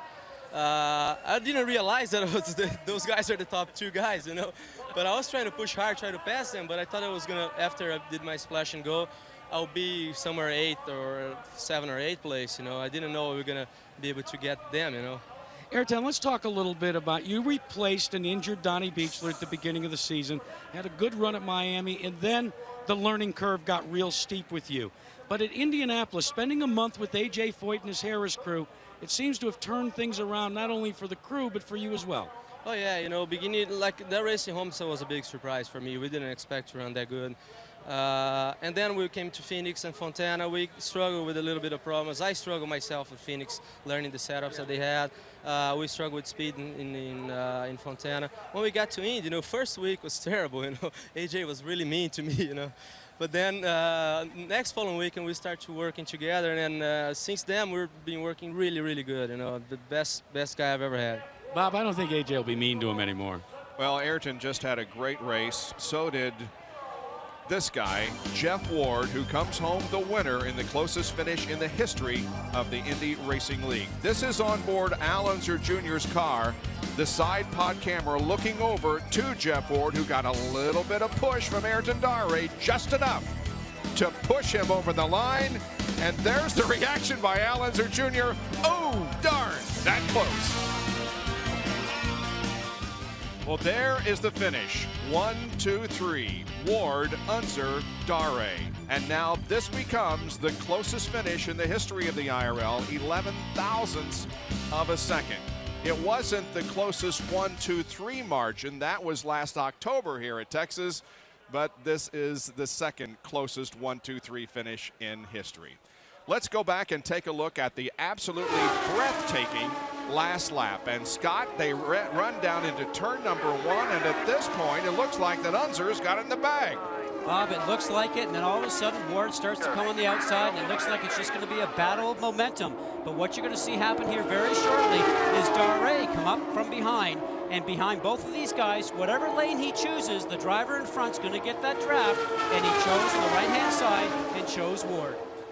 Jeff Ward only led 1 lap, but it was the most important. Eddie Cheever Jr. ends up with the Yamaha fastest lap on number 89.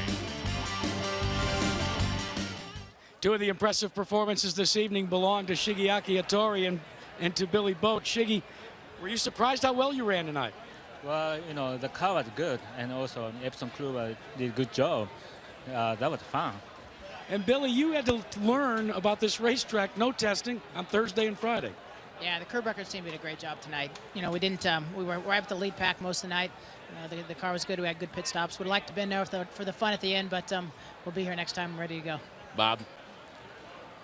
Well, here are the results at Shigeaki Hattori's best career finish in the 6th position. At the checkered flag, there were 9 cars on the lead lap. Unfortunately, those who did not finish included Thomas Schechter, who led the most laps, 107. There were 17 lead changes tonight among 9 drivers. The average speed, 164.9 miles an hour.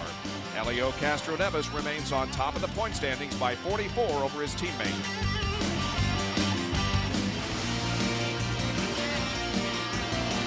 ESPN's presentation of the Texas 500 is being brought to you by Chevrolet. Wherever there's a winner's circle, we'll be there. Once again back at Texas, deep back in the paddock, here's Helio Castroneves, a disappointed 4th, but you had a very close call. Tell us, how close did you come to crashing with a lap to go? Very close. Unfortunately, one of the direct guys told it, the spotter told it was clear, and he just moved down, and I was sideways a little bit. Enough to lose the momentum with the other guys, but hey, thank God I'm still here alive. So, and now you get ready to move on to the next challenge. Your impressions about racing here at Texas for the first time? Amazing. For a moment, I thought, whoa, I'm going to get another one. That's going to be too lucky, but it was great. We got to go. Bob? Helio Castroneves remains in the points lead after a 4th place finish here at Texas Motor Speedway. They never seem to disappoint us, do they, when the Indy Racing League drivers come to Texas Motor Speedway. It's just one outstanding performance after another. Coming up next, baseball tonight.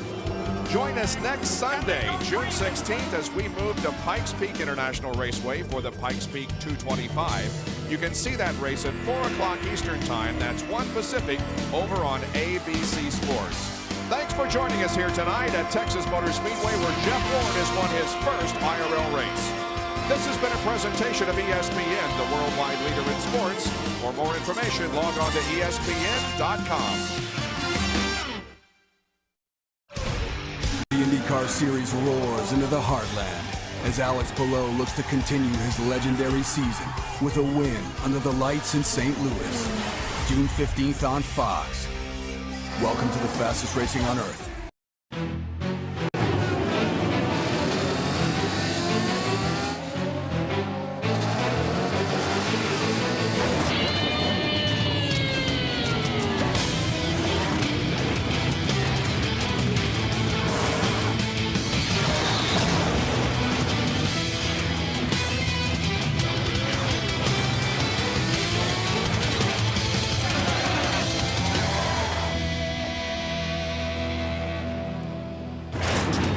Welcome back to Kentucky Speedway. Hard to believe, but now after this race tonight, only 5 to go in the 2009 season.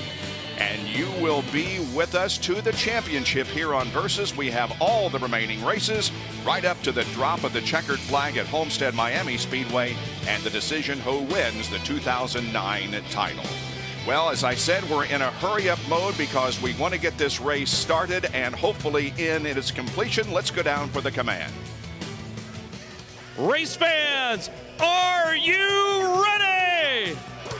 It's time for those most famous words in motorsports. Please welcome back wildlife expert and executive director at the Cincinnati Zoo and Botanical Gardens, Thane Maynor, as he gives the command. Drivers, start your engines. Engine start command has been given. Starting with row 1, get them off. Row 1 hot. 2 hot. 3 hot. 4, 1 hot. 5 hot. 6 hot. 7 hot. 8 hot. 9 hot. 10 hot. 11 and 12 hot. How about row 4? Now, there was one car in row 4 that had not started. Hopefully that's been corrected. 23 are on the grid ready to go here at Kentucky Speedway. As you can see, on the pole position is Scott Dixon. This is his very first pole of 2009 as the cars begin to roll away. Now, he does not get a point for the pole position because they're lining up according to owner points because qualifying was rained out or weepered out, shall we say. So Scott Dixon wins the Peak Performance Award, $10,000. Dario Franchitti still has the most pole positions for 2009. Now we take a look at the starting lineup for tonight's race. The 2 Target Chip Ganassi drivers are on the front row with the 2 Team Penske drivers starting alongside in the second row. And the third row has 2 Andretti Green drivers. Then we go back to row number 4 and get Dan Weldon from Panther and Justin Wilson from Dale Coyne Racing. And the good news is row 4 did get off. Everybody's clean there. Tony Kanaan, of course, had a scary moment at Edmonton. He's okay, ready to race. Hideki Muto had a very good practice period earlier this afternoon. Back in row number 7, Rafael Matos. He told me down in the garage area just before the start of the race, his car was awful. We'll see how it goes. 8th row, Milkadulo and Mario Marias, who was second quick in the practice that we had. Ryan Hunter-Ray and EJ Viso will line up in the 9th row. Mike Conway and Will Power in the 10th row. Jacques Lazier back in the Curb-Agajanian car, number 98, along with Sarah Fisher, who returns to the IndyCar Series, and Thomas Schechter will be the 27th starter, the 23rd starter, I should say. There is Thomas Schechter in the Montevideo sponsored machine, starting for Dreyer and Ryan Bold Racing. Ed Carpenter will have the Menards in-car camera on his car, starting in 14th spot. Tony Kanaan, the 711 machine, starting in the 9th position. Inside row number 5, we go up to Marco Andretti, starting in 6th in row number 3. And Elio Castroneves will have an onboard camera. He starts in the 4th position. Dario Franchitti will start at the inside, the outside rather, of row number 1. Jack Arute is still on assignment for ESPN. He'll be back with us next week. In the meantime, Kevin Lee does the outstanding job of filling in. Kevin? Thank you, Bob. Well, the big story as far as strategy concerned, obviously, is going to be the assist overtake, the push to pass. How often do you use it, and when do you use it? Also, we're going to be looking at a fuel strategy. Not so much tonight. It's going to be full rich. Everybody's going to be in position 1. It's almost certainly going to be 4 stops. If somebody wants to gamble, though, you can go 48 on a full tank. The other issue is the race in case it rains. Get to 100 laps and be in the front. Bob? 200 laps of racing. The turns are banked at 14 degrees. The tri-oval area in front of the main grandstand is banked at 8 degrees. We are ready for competition here at Kentucky Speedway. We're glad you joined us on this Saturday night. Hopefully we'll see a complete 200 laps of racing. And another thing that they've done, they have shaved or gotten rid of the bumps. 37% of this racetrack, they've gone out there and ground those bumps away. And the drivers say it's smoother than it was a year ago. But you heard Tony Kanaan say it makes it a little more abrasive, so watch out. Be nice on your tires first couple stints. Pace car pulls in. The Apex Brazil green flag does not wave. Well, it was waving from the honorary starter, but indeed there will not be a green shown. A little bit staggered there on the... It's a 2 abreast start, remember that. The front row was definitely not 2 abreast. They didn't like the look of that one. It was definitely staggered, so we'll try it again. Dixon and Franchitti up front. And that's up to Franchitti, really. If Scott Dixon hammers it, if you're on the outside of the front row, you got to stay with him. That's the prerogative of the pole position guys. Stand on it, and everybody else has to stay with him.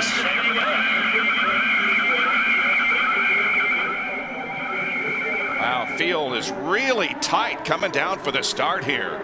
Once again, Dixon jumps out front, but the green flag does wave, and we are underway. The Apex Brazil green flag waves. Dixon jumps into the lead over Franchitti, and they're 3 wide in turn 1. Look at the fan out there. Wow.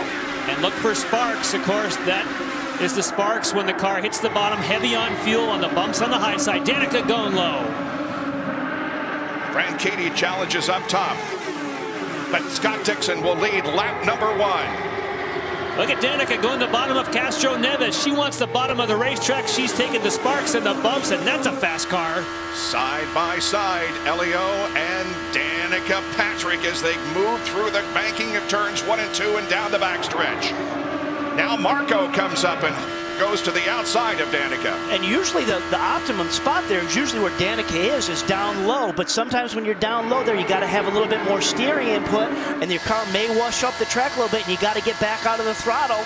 You got to work on the balance. It's interesting because Elio was the one who told me that he thinks you could pinch somebody low to where they'd have to lift. Mario Marias on the right of the screen, Tony Kanaan on the high side. They're going to go side by side. Mario Marias on the left of the screen here is a guy who's been super fast all weekend. He had to grid up in championship points, but that car has been a rocket ship in practice. And his owner, Jimmy Vassar, I saw after, I said, so tell me about some of those changes. He just kind of threw his hands up. He's like, all I know is we have a fast car. Oh, yeah. Good, that's a good summation. Look at him go. Look at him go. I mean, he's already up to Danica. More on Mario Marias from Lindy. Mario picking up 6 spots on that start. He started 16th. He was a little upset at that because on 7, he has qualified in the top 7 on 4 of the 6 ovals so far, so he felt like he could have qualified a lot better than starting 16th. He was 3rd fastest in practice this morning. We'll see what he can do, guys. Well, the great thing about a 1.5 mile speedway, if you have a good race car, you can always move up through the field. There's some tracks that are really difficult to pass on, but a 1.5 mile configuration, if you have a good race car, you can work your way to the front. Scott Dixon turning laps over 216 miles an hour. We go back here and watch Wilson, Kanaan battle for position. There's Ed Carpenter in that mix also. There's Danica Patrick, who's 5th. Thomas Schechter has been one of the biggest movers. He's gained 5 positions since the drop of the green flag. And guys, some of the differences between the 2 Andretti green racing cars of Marco Andretti and Danica Patrick is during practice, they used the full assortment of their goodies. They had all 3, both the revs, the extensions, as well as the C-scoops. Well, Marco's the only one running anything different right now. He does not have those C-scoops in there, doesn't want that added bit of downforce. I think more downforce as the night progresses is going to get heavier, and he doesn't have them on. That's the difference between the other three HER.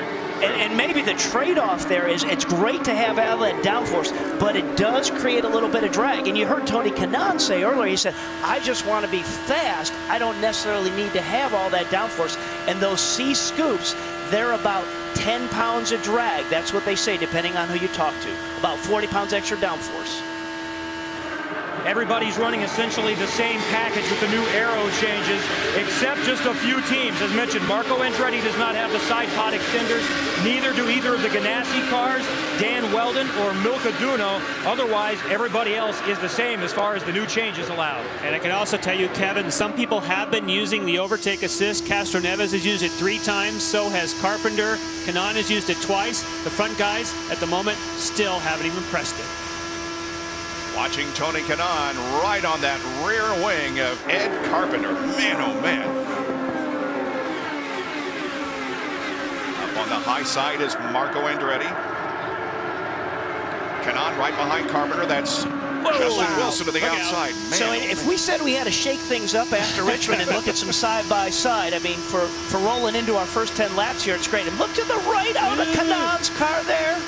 That's Justin Wilson trying to get the spot from Tony Kanaan. This is the 9th position. This is the 8th race that Scott Dixon has led this year. He's led since the drop of the green. IndyCar nonstop on Versus. The Kentucky Indy 300 on Versus is brought to you by Apex Brazil, the Brazilian trade and investment promotion agency, and by Peak Performance Products. When you peak, you win. Second place battle here. Elio's up on top. Dario's on the low side of the racetrack, and Castroneves is going to take it. That's the 3rd position as Briscoe remains 2nd. Castroneves now 3rd, and Dario Franchitti 4th. But now these guys have been battling wheel to wheel for several laps. This is Ed Carpenter and Tony Kanaan for 7th place. And at the same time, Mario Moraes is making a move up there for 3rd. At the same time, this battle here between Carpenter, as you said, and Kanaan has been wheel to wheel for a while. And there's the move. He goes right around Dario, does Mario Moraes. That is a smoking fast car right there, Moraes. He started in 16th position and has now moved up to 4th. Look at how he's able to keep Moraes up front. You see how he could keep his car down low coming off there? Man. Ed Carpenter goes to the high side of Danica. Wow, he just left Kanaan. He said, you know, I'm tired of going wheel to wheel with you. I'm going to go after your teammate. Nicely done. Wow. It used to be that when you ran on the low side here, you couldn't pass anyone. Not today. No, it's great.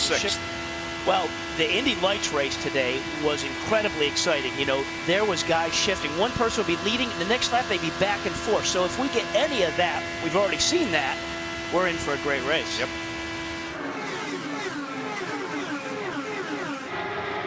TK back in 8th. That's Marco behind him. And Danica ahead. So 3 Andretti Green drivers here battling for the same spot. Initially, Danica liked the low line. Now she's kind of slipped to the middle and leaving that open for Kanaan to go right down to the bottom.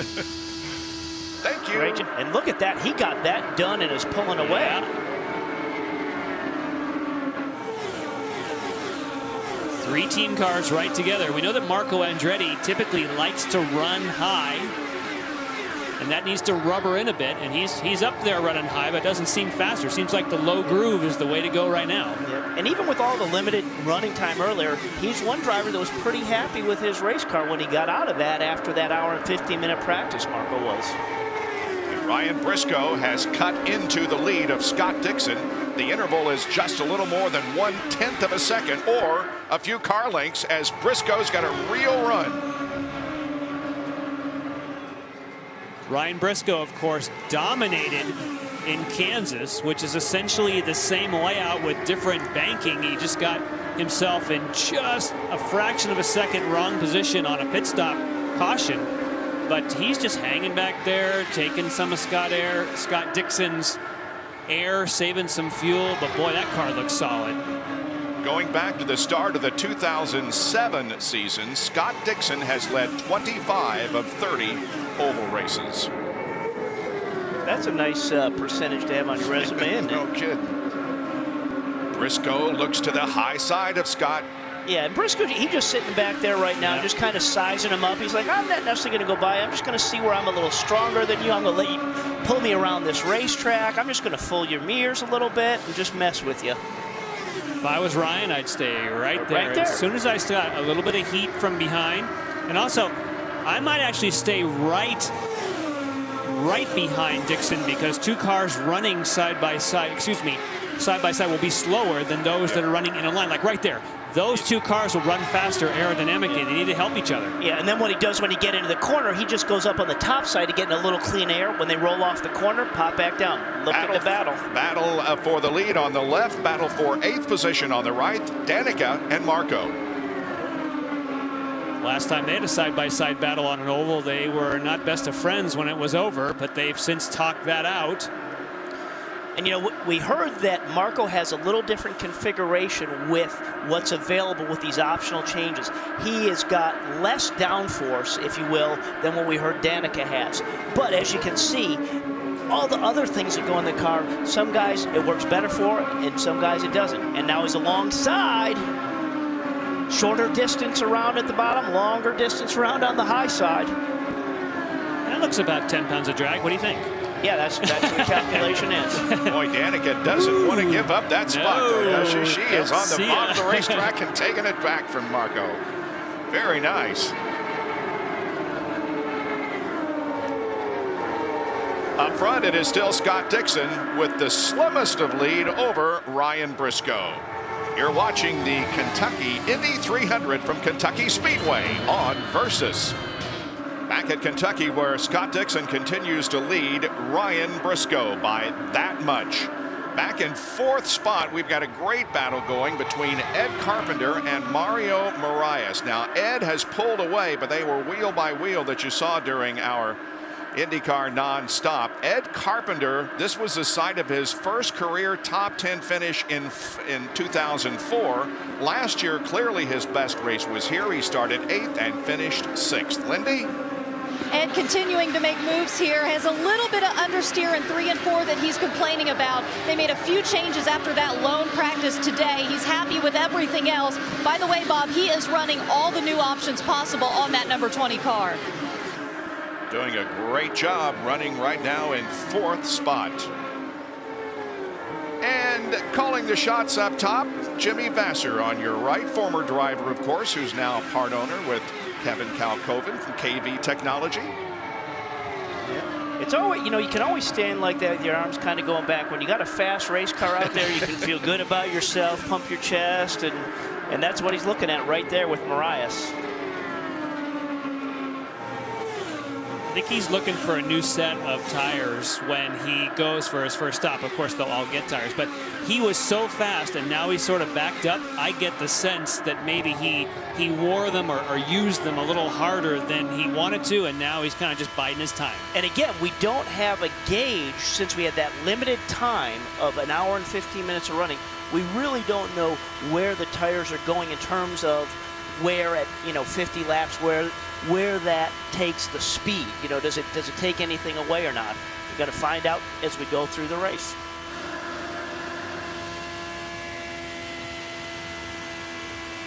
On board with Tony Kanaan. And still up front, Thomas Schechter on pit lane. He's the first box in right there. He's got a direct stop in. We're going to disco the rear bar. Disco the rear bar means disconnect the rear anti-roll bar. That would mean typically, Robbie, he must be loose. And that is probably a lengthy stop. That's something you usually don't do under green, and he's not comfortable with the race cars, what that's telling me. Woo, and they took about, 3 turns out of the front wing. So there's something wrong with Schechter. And if you can do the rear bar, you have to take the cowling off to get to it. So that's a major fix. But and to go to that extreme, Schechter must have been yelling on that radio saying, this thing is loose. I can't put power down. I can't hold down. And usually somebody on the pit stand, in that case Matt Curry, would say, it's okay, just let's wait for a yellow. Well, they couldn't wait, and that's the result of it. And, you know, he goes down laps. Ryan Briscoe continues to run right behind Scott Dixon, who has now led 46 of 86 oval races in his IndyCar career since he entered the series back in 2003. On board with Ed Carpenter, that is Mario Moraes behind him. And there's Tony George from Vision Racing. You just really would like to see Ed have a good race because it hasn't been a particularly impressive year for him.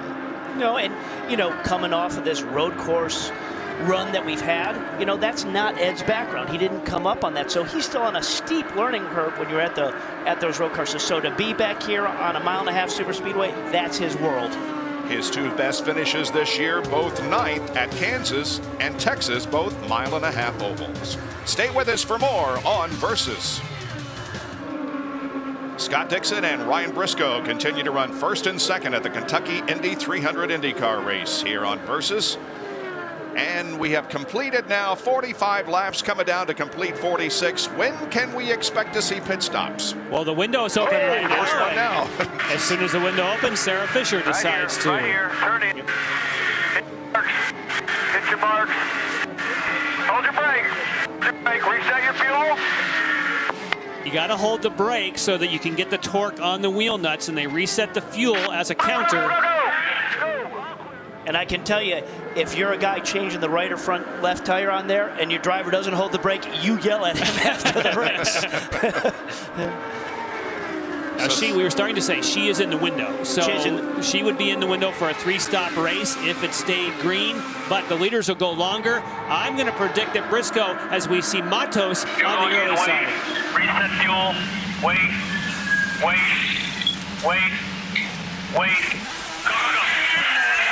Good clean pit stop. Oh, look at this. Some side-by-side. Coming up on Robert Dornbos, and the leaders right behind him.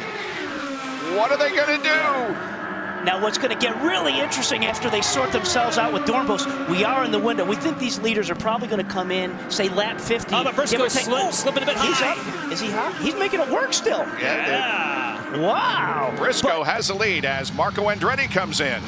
Marco Andretti making the move. It looks like just a tire pressure adjustment, no wing, nothing else. And I think that's why he moved up early, is because they might have had a little bit too much pressure in those tires. And of course, they built pressure, and that made him drop back. So the adjustment, drop it down just a little bit. Looks like his teammate, Danica Patrick's coming up next. Oh, and we have a couple of guys in trouble, Moraes and Conway. I just saw when we looked at that, I saw Moraes' car going sideways. I don't know what caused it, but Mike Conway's collected him. Lindy. Yeah, I'm right here. Look, Ryan Hunter-Reay, Mario Moraes, and Mike Conway are all involved in this. Right now, they're trying to get Mario Moraes' car turned around. Mike Conway is heading the right direction, but the front of his car is completely torn up. They're trying to push him back now. They almost have Mario turned around to get him into his pit stall. Meanwhile, here comes Team Penske down pit lane as both Elio and Ryan come in. And obviously, Elio made a ton of ground on Ryan as they came down pit road there. Here we are. 3, 2, 1. Earlier, you talked about Elio Castroneves using that overtake button. I talked to Tim Cindric about it, and he said, yeah, use it on the start only. Use it a couple of times. Dario Franchitti's been fighting serious understeer. He's been pushing in turn 4. They're trying to correct that and get things out there again. And Robbie, Dario will be gone by the time you get here. They went for front wing on Dario. Straight in now, straight in on the border. And Dixon has gone an extra lap. That's key. An extra lap is very handy here. Looks like no changes would have been told for Scott Dixon. He pulls in and did stretch out that extra lap. They had planned to do so all along, guys. You're hearing 48. They told me earlier 51 was the lap they were coming in. And as we had all that craziness going on between the two Penske cars, between Elio and Briscoe, Elio actually stopped in his box sooner. That means his guys started to go to work before they did on Briscoe, but Briscoe beat him out. Great job on the 6 car for Briscoe and that crew. Meanwhile, on the track, Briscoe and Matos are side by side. Sarah Fisher's up ahead, so is E.J. Viso and Scott Dixon. So Dixon has the lead right now. Maintains that lead. In-laps, out-laps are such a big part of this mile-and-a-half racing when everything happens under green like this. Briscoe will go to the inside of E.J. Viso in the 4th corner. So you think Briscoe's going to get up there behind Dixon and say, okay, I'm just going to bother you a little bit here? Well, or you think he's going to try and go by him now? One thing you certainly have to consider is the fact that you get points for leading the most laps, and 2 points can be very important in the championship. Well, and we heard that Scott Dixon said he'd rather have 1 point than $10,000 when Lindy asked him that earlier. Well, this would be 2 points. But what surprises me, Ryan Briscoe followed Scott Dixon around for that whole segment, and yet Scott Dixon went 1 more lap on fuel. Wow, what does that tell you about Dixon? Yep. He knows how to make fuel. While leading. How do you do that? Dario and Danica are side by side. And that was lap 52. We're talking about that when Dixon came in. It was lap 52 that he came in. That's great fuel mileage. Lead setting the pace, poking the hole in the air ahead of everybody else. That's great fuel mileage. How can Briscoe be right behind him and not get better fuel economy? I don't get that. That's the one advantage Briscoe has by staying behind him to get that fuel economy. Lindy? Heartbreak for Mario Moraes, guys. He sits in his car down here shaking his head back and forth in disappointment as the crew works around him. Right before he pulled in and had that incident, they asked him, Mario, how's the car? He said, this car is great. I can drive it anywhere. The young man's mind certainly a little bit with his father, who is hospitalized today and ill, and also his birthday. I'm being told right now there is some left rear damage. They say that they are going to tape up the hole, fill it with fuel, and get back out there. And we can see the replay of that incident right now, guys. And it certainly looked to me as though Mario Moraes was coming in where he needed to be, and it was at the same time that Mike Conway was lighting it up and leaving. And unfortunately, as he crossed in front, Mike Conway just let him have it. And then Ryan Hunter-Reay was also another car on the inside there of Conway. Tough. Well, he definitely had help. He didn't spin that on his own. He got center punched by Mike Conway. Yeah, he didn't do that under braking getting in there, did he? And it does put one of our fastest cars on the sidelines for the moment. Meanwhile, it's basically the same as it was before we had the round of pit stops. Briscoe chasing Dixon, but it's very, very close up front.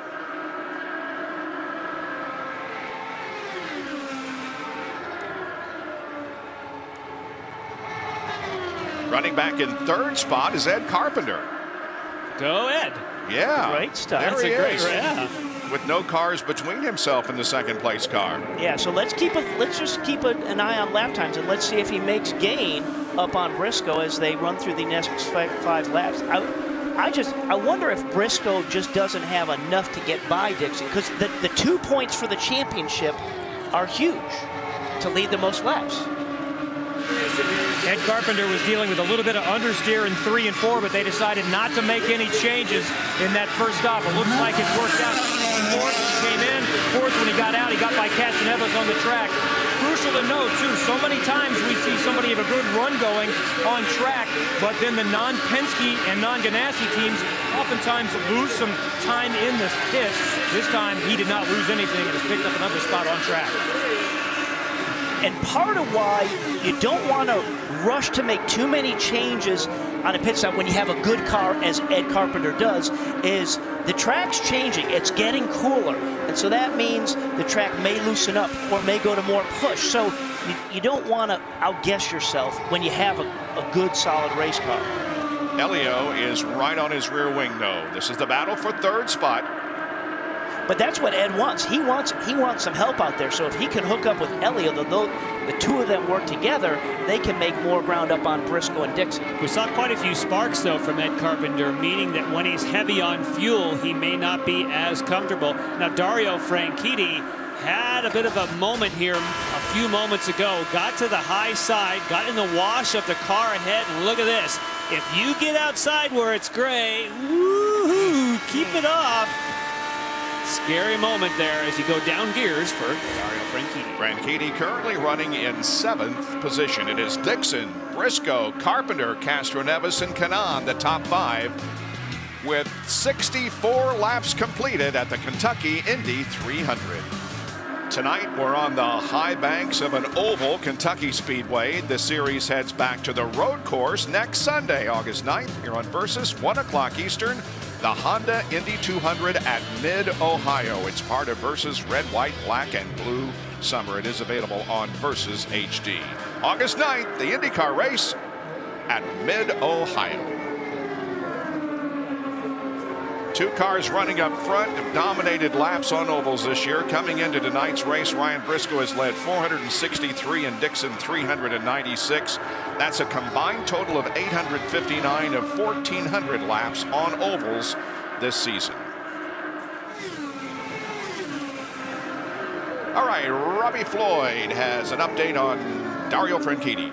I made my way down to the number 10 crew and asked them about that push and what was happening in 4. And they said, you know, in that first step, in that first stint, he was actually having that push up into the first 40 laps. Around 40 up until that pit stop, things started neutralizing. It was a lot better. Well, they did a front wing adjustment trying to give him a little bit more to turn down, but I guess he's still trying to fight that problem on the number 10. So he's pushing high, but it evened things out after lap 40 on that first set of tires. Well, he's running wheel to wheel with Robert Dornbos right now. Robert is 17th. Dario is 7th. And he's had a couple more moments when he was trying to get by Dornbos where he got high. He got a bit of the wash from Dornbos. And if your car is pushing in, you get in that wash, man, it's like, look out, wall. And if you had that happen to you a couple times, as it has for Dario, you're just not as willing to charge hard into the corner and run that high groove, because all of a sudden you may lose the front and go up top. Just, you know, it comes back to confidence is king for these drivers on these super speedways running, you know, 217 miles an hour lap after lap. He is in his 6th race of the year. Will Power running in 10th position. He was a winner, of course, last week at Edmonton. He finished 3rd at Toronto. He was 5th at Milwaukee, 2nd at Long Beach, and 6th at St. Pete. Quite a year for a part-time driver. And according to our data, he has yet to press the overtake button. So if they keep working on that car, assume their strategy is, let's keep working on it, get it what we need, and save everything for the end. Which is a little to the plus side for his strategy, because we heard from Will Power early. He's like, well, back where I'm starting, I'm really going to get after using that button. So hasn't had to do it to this point. Jan, as you just said, you're right. Will has not chosen to use that overtake button that he has access to. He's very happy that they picked up a few spots when he made that pit stop. He just said over the radio he really loves the feel of this car right now. And we'll leave that momentarily as we go up for the battle for 3rd. Ed Carpenter and Elio Castroneves. These guys are about 2.5 seconds behind the lead 2. Yeah, and it looks like, I mean, this is when we kind of focused in on these guys after the first round of pit stops there. They were running right in this order. So that means they're just pretty happy working in sync there, just chugging away. Obviously, Ed's not slowing up Elio. Elio knows I can't blow by him and help him. So this is where they're sitting for the time being. Guys, about 10 laps ago, Elio got on the radio and told Tim Cindric, tell the 20 team that I'll work with him. So I think Elio is content to ride along right now and see if they can make up some ground on the leaders. There you go. Yep. And, you know, when you're sitting behind somebody, as he's sitting behind Carpenter, he does a better job of conserving fuel. He may be able to lift off his throttle a little bit, use the draft to Carpenter pull him around. And if you don't use as much fuel, that's to your advantage. And the reason you tell the spotters and you work together is you want Ed Carpenter to be confident that someone's not going to dive in and try and take the position from you. All of a sudden you go, hang on a minute, I have a partner. You would drive a line, you wouldn't worry about being defensive. You figure out, free up my car and let's see if we can catch these leaders if we work together. No, great point.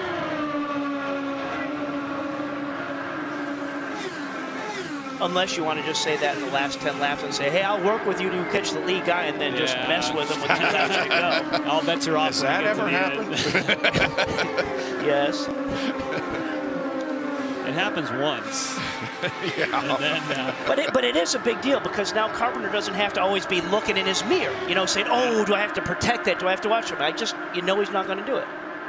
Will Power moved from 10th to 9th, and therefore Graham Rahal moved from 9th to 8th. He is right behind his teammate, Robert Dornbos. Graham Rahal running in the 8th spot.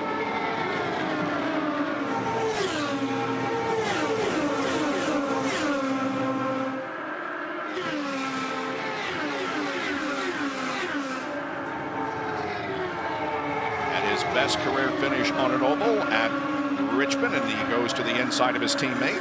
We're going to be working together, but I'm going to be at the front pulling you around, Robert.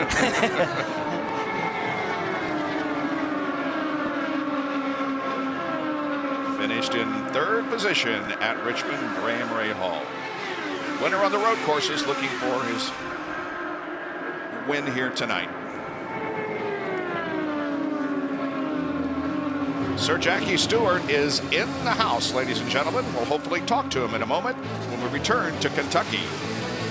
Welcome back to Kentucky Speedway. We're on lap 89 of 200. And right now it's Scott Dixon in the lead in the number 9 Target Chip Ganassi car. But if you move a couple of pit boxes down, you will see Jackie Stewart, 3-time Formula One champ, looking over Roger Penske's shoulder. You offering him any advice? No, he knows it all. He's been around as long as I have, and he's the master here. I'm just glad to be here, but it's been a very clean race so far. What do you think about it? Do you think Ryan Briscoe has anything for the number 9? Well, I think they're not pushing very hard right now. They're more concerned with fuel than they are with speed right now. I think they're in real good position. Once a racer, always a racer. Do you ever get that feeling that maybe you could go out there and give it a shot? No, I'm old enough to know better. Thanks a lot, Jake. Yeah. Well, he gave us a little bit of the strategy, too, that they're not pushing too hard. They're saving fuel. So thank you, Sir Jackie, because that's kind of what we thought, that he'd be riding behind trying to save some. Earlier, I said, how can Scott Dixon lead and go farther on fuel? Remember we said in the very beginning, he told me, Jan, I'm trimmed to win. Less downforce means better fuel economy. Yep, great. By the way, Sir Jackie Stewart turned 70 in June. That's hard to believe. There's some guys that you just idolize and have since you were growing up, and he's one of them for me. Briscoe looks pretty racy here, coming up on the outside of Dixon. Sir Jackie said, you know, that's enough saving fuel. I want to see some action here. Let's see if we have something for Dixon. You think he tapped him on the shoulder, Roger on the shoulder, and said, come on now, get busy. I just was teeing something up to the TV guys. Well, I hope we don't jinx anything here, but the average speed of the race so far is 211.857. Kentucky is the site of the 2nd fastest race in series history. That was 2003. The average speed was 197.9. The fastest IndyCar race ever was in Fontana, California in 2003, 207.1. So we are on record pace. Let's hope we can go the remainder of the distance without a caution. Now they're starting to catch up to some lap cars. So if Briscoe decides he does want to go towards the front, you can start using lap cars to get a tow and be aggressive. So he'll have to make his move if he's going past other cars, use them as a pick, as it's called. He doesn't want to get left out of the draft. This could get good. And what's a big tool for the drivers with using some of the lap cars is that's where your spotters come into play. Your spotters can kind of give you a read of where the guys that you're coming up on, like right there, come on Ryan Hunter-Reay. Where's he running out there? Where does he like to go on the racetrack? And it's going to help him. Here he goes.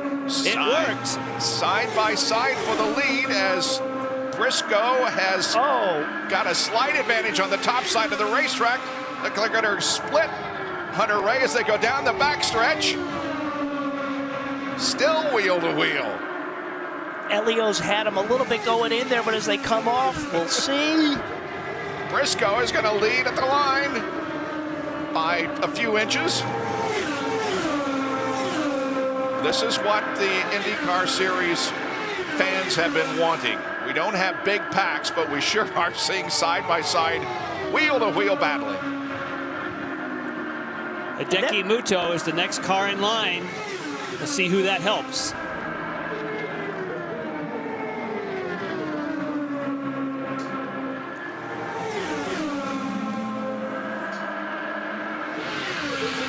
We're getting very close to the halfway point here tonight, and that's one of the strategies that we've been watching.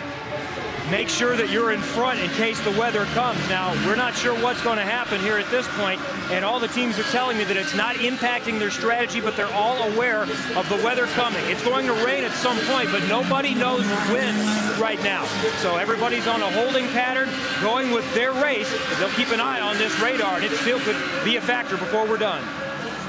Man, these guys just continue to pound away on each other. And we're already into that second pit stop window right now. Yep, Marco Andretti, in fact, is in, so is Hideki Muto.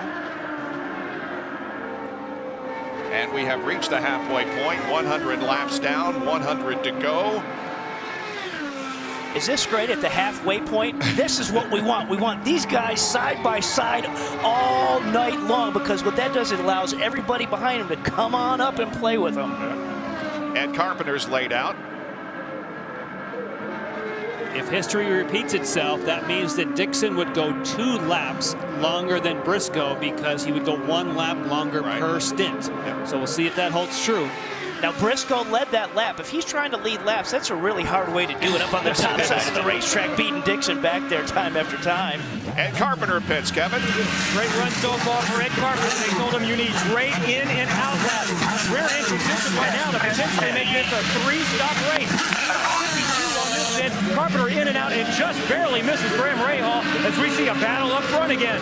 Robbie Floyd. And Dario Franchitti, we've seen what's been wrong with his car. He's been pushing. You see a front wing adjustment, both sides up front, and he's off again with sticker blacks on the Firestones. Now Scott Dixon's crew setting up to come in very shortly. Ah, so Dixon has used a little more fuel if they're setting up for him. Dornbos on his way in.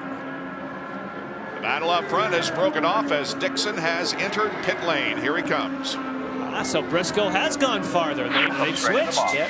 This is when Briscoe has to take advantage of this out, his in lap right now, really busted out coming down pit in through turns 3 and 4. Down to Robbie.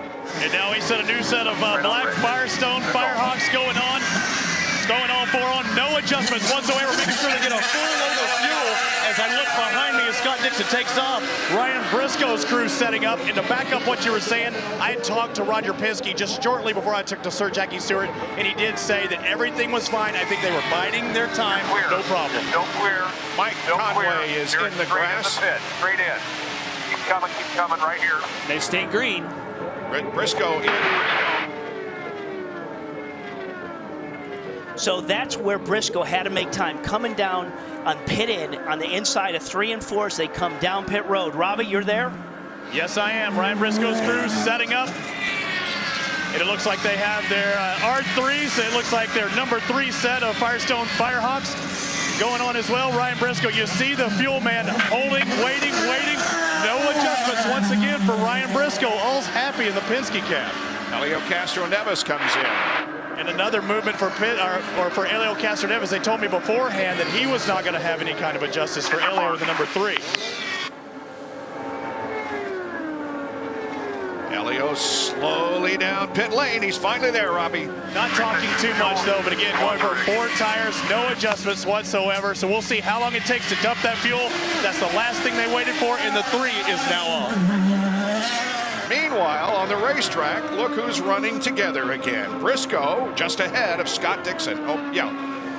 So obviously, you know, we saw Briscoe always hounded Dixon, and sometimes when you get this close to racing, you say, you know, I'm just going to wait till pit stops happen and see what happens with in lights and out laps. And Briscoe now is leading Dixon. Yep, Dixon. but by not very much. 106 laps completed in the Kentucky Indy 300. It's Briscoe, Dixon, Carpenter, Kanaan, and Castroneves. Back at Kentucky Speedway here, this is the performance under green of the pit crews. Briscoe with a good in lap at 2:16.5. Fastest out lap also Briscoe at 2:13.4. Well, that tells you the formula. If you're fastest in and fastest out, you go the lead. That's right. And it really is incredibly challenging for the drivers on that pit in lap, because on these 1.5 mile super speeds, you come off the racetrack in turn 3. So instead of having the 14 degree banking to help you on, you come down to the flat. And usually it's a little dustier and dirtier on that pit road. But if you're too cautious, you're going to give it away. So, I mean, you really have to challenge it, and it's something you only come down 3 or 4 times, and it's not always under green conditions.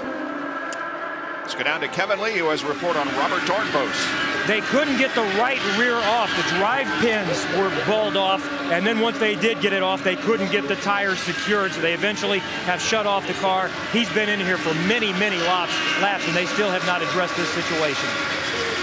Coming off a 9th place finish at Edmonton, Dario and Danica are side by side. Up ahead, Wilson and Viso are wheel to wheel.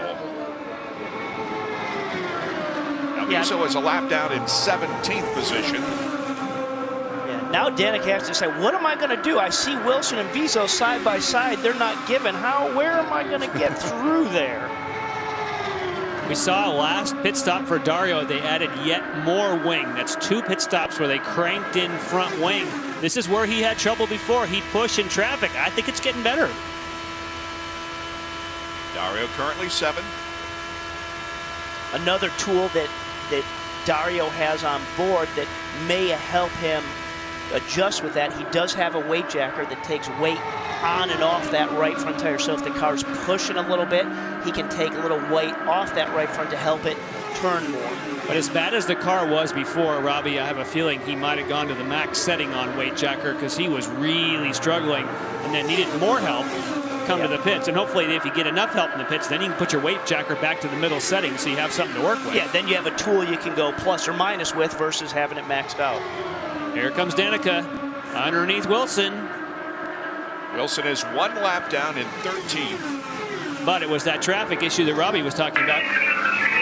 She found a way through. And I think, Dario, you're absolutely right. The fact that he went by that group of cars on the high side means that he's that much more confident with the feel he's getting with the race car. Because like I say, if the car sometimes all of a sudden is heading up the racetrack, as we saw Dario go earlier, you sometimes don't just challenge it up on the top side as much as you'd like to do. 4 Andretti Green drivers running in the top 12. Tony Kanaan is in the highest position among them, 5th. Danica 7th, Marco 10th, and Hideki is 12th. That surprises me for Marco because he acted and looked very confident after the one and only practice session. He got out and, oh, maybe he has a slight vibration. Something does. That'll slow you down. How'd that go again, Robbie? Did I do that? I got to put my mouth guard in. Okay. Actually, you know, this track was so bumpy prior to, like I say, they ground almost a third of this racetrack prior to this event. Yep. The NASCAR race they had prior to this, you know, there's a joke going around that all the drivers were wearing mouth guards, because it was that bumpy. And for those guys to say that, and those big cars with the amount of travel and suspension they have, just think how it'd shake your eyes loose in one of these bad boys. Watching the battle for 6th spot. Dario on board here, and Danica is right there. Pulling up alongside. Now remember, Dario... Outside, still there. Yellow. Yep. Justin Wilson's on the pit entry lane. Electrical, did you hear that? You get in here, we'll do a standard service. Tires, fuel, and then we'll get side pods off. Okay, this standard service, which is the normal routine for Wilson, just to get fuel and do the tires, and then they said we're going to get the side pods off to see what's going on with, that's where all your electrical boxes are on those side pods. Blow up and what's pull? I don't know, something binding up. Copy that. Something binding up. Well, the pits are closed right now while the pack forms up behind the pace car. But it's our first caution of the evening, and it comes on lap 123.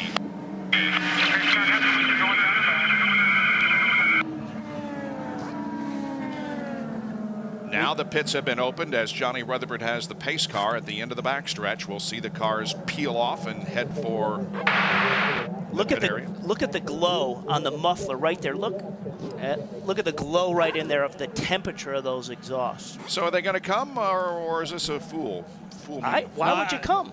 Well, if you're in that lead group, you're going to have to make another stop. Well, here they come. It's because you want to be covered, but you don't have to, and you'll be forced to make an additional stop now. But here comes the whole group. Yep. Monkey see, monkey do. They just gauge off the leader. And Carpenter's Vision crew goes to work on the 20 car. Down to Robbie. And right in pit out, Scott Dixon again throwing on a new set of Firestone Firehawks. No adjustments. They're happy there. I turn to my right. I see Dario Franchitti, a full load of fuel, a new set of Firestone Firehawks, and he's back back out again. No adjustments for Dario this time. And Castro Neves picked up a spot. So Scott Dixon, you could see the two Penske cars get out there ahead of Scott Dixon. So he's lost a little bit of track position. Things going nicely for Team Penske right now. Yeah, and you know, when you say why, they still have to make another stop. When I said why would they stop? But the one thing this does, it opens their window up if there is another yellow in terms of when they come. There were some cars that did not come in for a pit stop. Hideki Muto and Will Power among them. We'll take a break under caution here at Kentucky Speedway.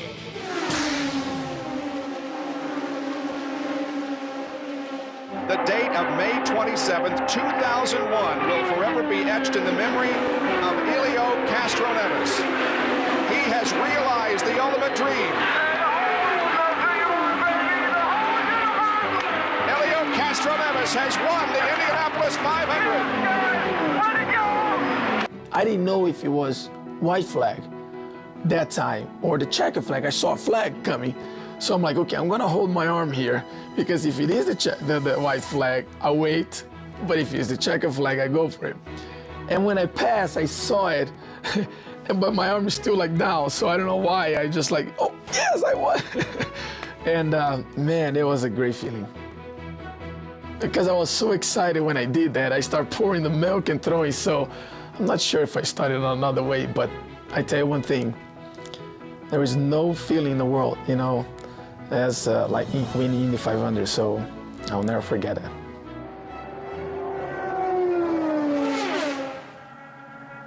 And of course, Helio has added 2 more Indianapolis 500 victories since then. He's a 3-time winner of the 500 and has 2 wins this season. Texas in addition to his Indy 500 win. Currently in 3rd position behind Will Power and Ryan Briscoe. Now, Will Power did not pit. And so he stayed out and is now the leader of the race. And Helio only got fuel, right? Yeah, I like that. I like that move by Will Power, and I also like the idea. There's Castroneves not taking tires, and he gets right behind Briscoe and says, see ya there, Scotty. And why we like that move, what Power did, is because everybody still has to make another stop. So what a great move for Will to get track position. You know, his window when he's got to stop is smaller than those other guys.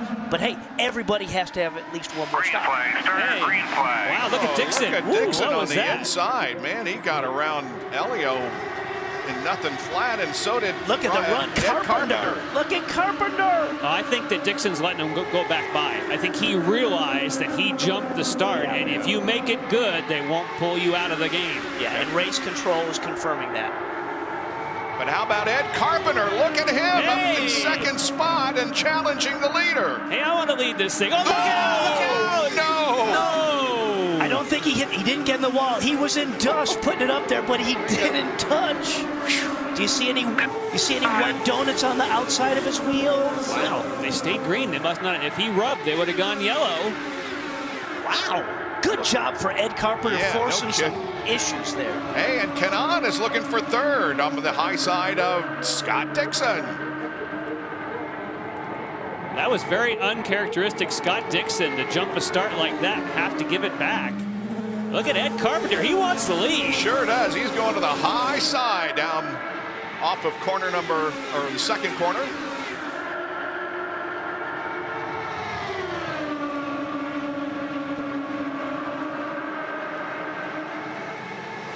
Here's a replay of what happened to Ryan.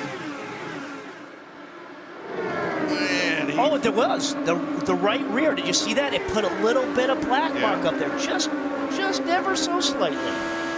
He's fallen back to 8th position. All right, so here he goes. Look at Briscoe. Yep. Just painted a little bit. Yeah, and Helio lifted because he thought he was going to crash, and then Tony Kanaan says, I'm not lifting, see ya. And there's another guy that didn't lift, the 20 car Ed Carpenter. Yeah, that's right. Momentum.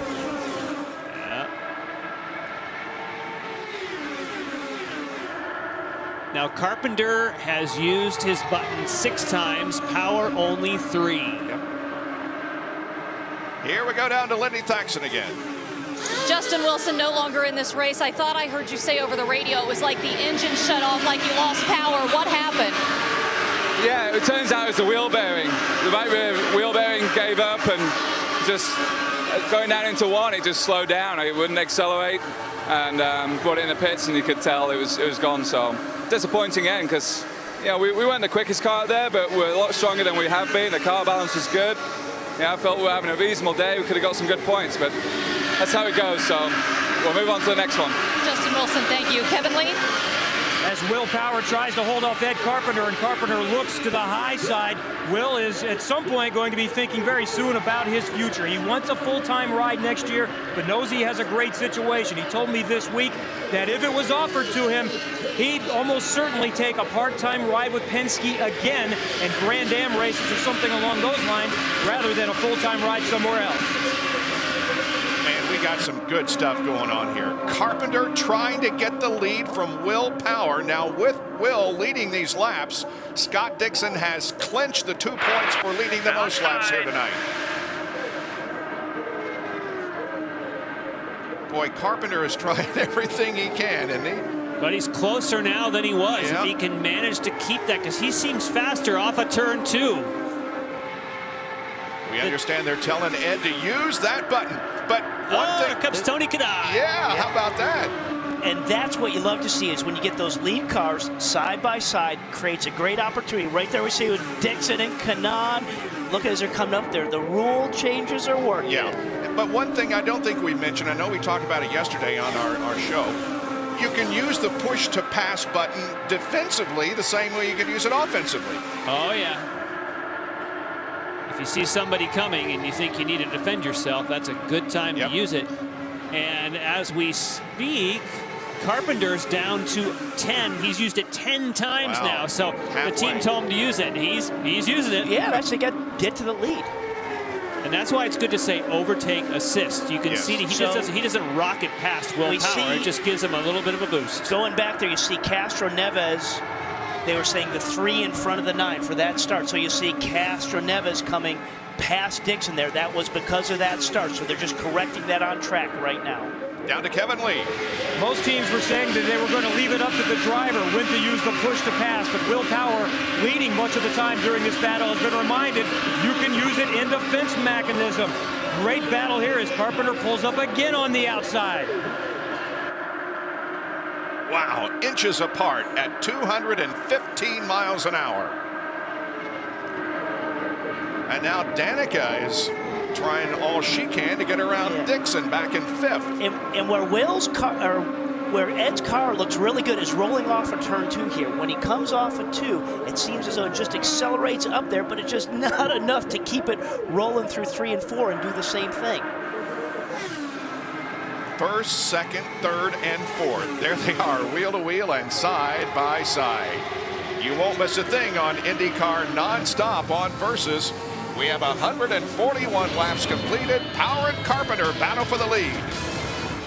Hard to keep up with all the action out there, but this is the way it should be, oval track racing in the IndyCar Series. Will Power leading Ed Carpenter slightly, running back in 3rd position is Elio, and then back in 4th we've got Kanaan and Dixon side by side. And they've been doing that for a while, but absolutely the way it should be. And it's not just for us up here watching it, for the fans at home, for the fans here. This is what these guys want.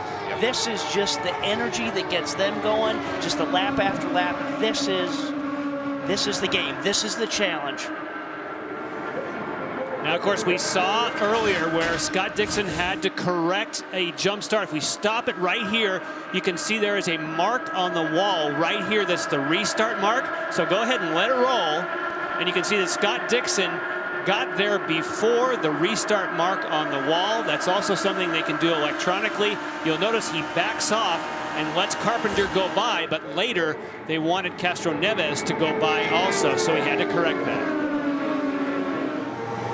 Remember, Will Power, who's in the front, did not make a pit stop when we had that caution period, so he's going to need one before long. Yeah, I would think he last pitted on lap 101. And so he can go to 159, so he's got 10 laps in the bag, and he'll have to hit pit road. Lindy. I'm being told Will Power plans to come in and pit guys on lap 155. All right.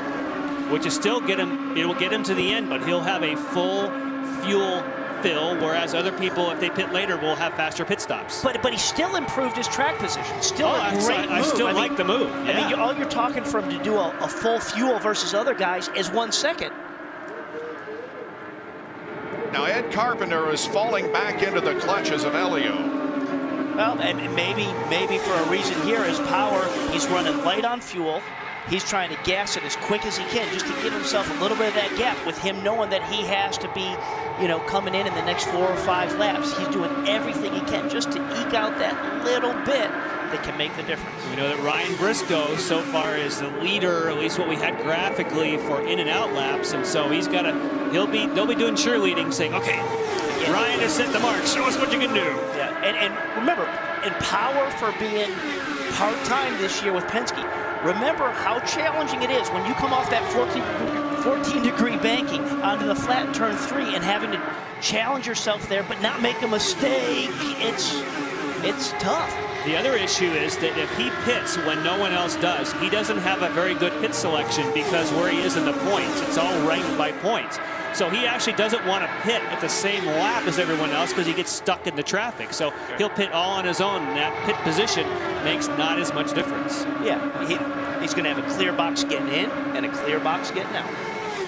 We have had 5 leaders and 14 lead changes. 23 lead changes, the most we ever saw at this racetrack. The average speed right now is 198.6 miles an hour with the caution. Ed Carpenter has been among the leaders, and it's only the 3rd race that Ed has led in his IndyCar career. 3 laps last year at Indy, 1 lap this year at Texas, and here tonight. And talking about power, just laying down some laps, he almost ran a full mile an hour faster than Carpenter that time. And look at that. There is Will Powers, guys, setting it out. Yep. Getting the tires ready. And will he go down? Yeah, yes. Looks like he's down under the line. Right there is where that tough area is. He's on the flats. It's dusty and dirty there. It's even a little darker as you come down through there. And there's no speed limit until you see the bright green cones, which come right there. Nice and easy, nice and easy. Next pit. 3, 2, 1. Hit your mark, hit your mark. Will Power out with a mechanical issue in last year's race here. A different story this time. He says this car feels perfect. Okay, he has asked for no changes, just fuel and tires, and he is out in 9.8. Reset fuel. So Power is good to the end of this race there. It took a little bit longer, 9.87 seconds. Not real long, but they had to get that thing full of fuel. And that will be the difference. You probably see some 6 and 7 second pit stops by the leaders when they pit, which is why they decided to pit under yellow earlier. Yep. So they got more fuel in the tank when they come in for that last stop. Part of the strategy in the games. As the rule changes made for better racing, well, we've had a total lead change for the year before tonight of 74 lead changes in all the races. That's an average of 6.7 per race. We have had 15 lead changes tonight. Most of them have come under green flag racing conditions. And Ed Carpenter out in front. Looking to our list, he's used his overtake button 11 times, so he's still got some left. Tony Kanaan working with Ryan Briscoe for 3rd. This is what it's supposed to be, Bob. Yep. Right here. This is what we've been waiting for. Great. and we really got to commend the track. The drivers have been able to run 2 and 3 wide here. So it was very, very bumpy before. They did a great job only a couple weeks ago grading this track and taking some of the bumps away to give us this type of side-by-side racing. Now, when Will Power came into the pits, you heard on the radio John Erickson say, next pit, next pit. That's because Sarah Fisher, also a yellow crew, Dollar General, was set out. He had to quickly make a juke, change it. Remember, Will Power not driving every single race. Yep. You see yellow fire suits, you're like, that's going to be me. Don't you think that's funny? You just had made the point of saying, hey, isn't this great for him? He's going to come in when there's nobody else out there, so it's an easy in and an easy out. And it could have been any other car down pit road, but no, Sarah Fisher on the Dollar General yellow that looks like the Penske truck yellow. Oh, man. Ed Carpenter has a 1/10 of a second advantage on Helio Castroneves. Kanaan is third, Briscoe fourth, and Graham Rahal at Kentucky Speedway. Versus wants you to decide who is the toughest athlete. Is it Lance Armstrong, who had 7 Tour de France titles? Michael Phelps with 14 Olympic golds? Iron Mike Tyson's 44 knockouts? Or Miguel Torres' 5-year unbeaten streak? Well, it's up to you. Define tough and log on to versus.com to cast your vote for the toughest athlete. At Kentucky Speedway, 167 laps completed. Ed Carpenter leads Helio Castroneves, Tony Kanaan, Ryan Briscoe, and Graham Rahal, but positions are changing as we speak. And Dario just went by his teammate Dixon, so Dario all of a sudden, who was struggling as a fast car. And carrying that momentum by that guy right there, Graham Rahal. You know, when we were just on board with Dario looking up at Dixon, and you pointed out, you're like, look, he's starting to wiggle around a little bit. So obviously he's lost a little bit of that happy balance. You know, he'll get it back, but it can change quick. Kevin Lee.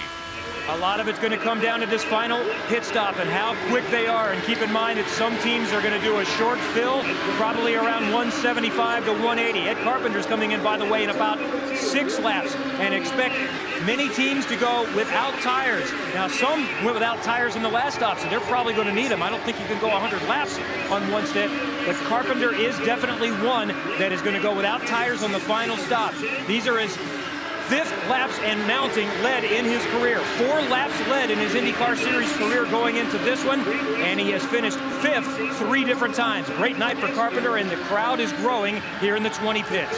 And Kevin, I just did the calculation while you're talking. If they stop in the next 3 or so laps, you're only going to need 3.7 seconds worth of fuel.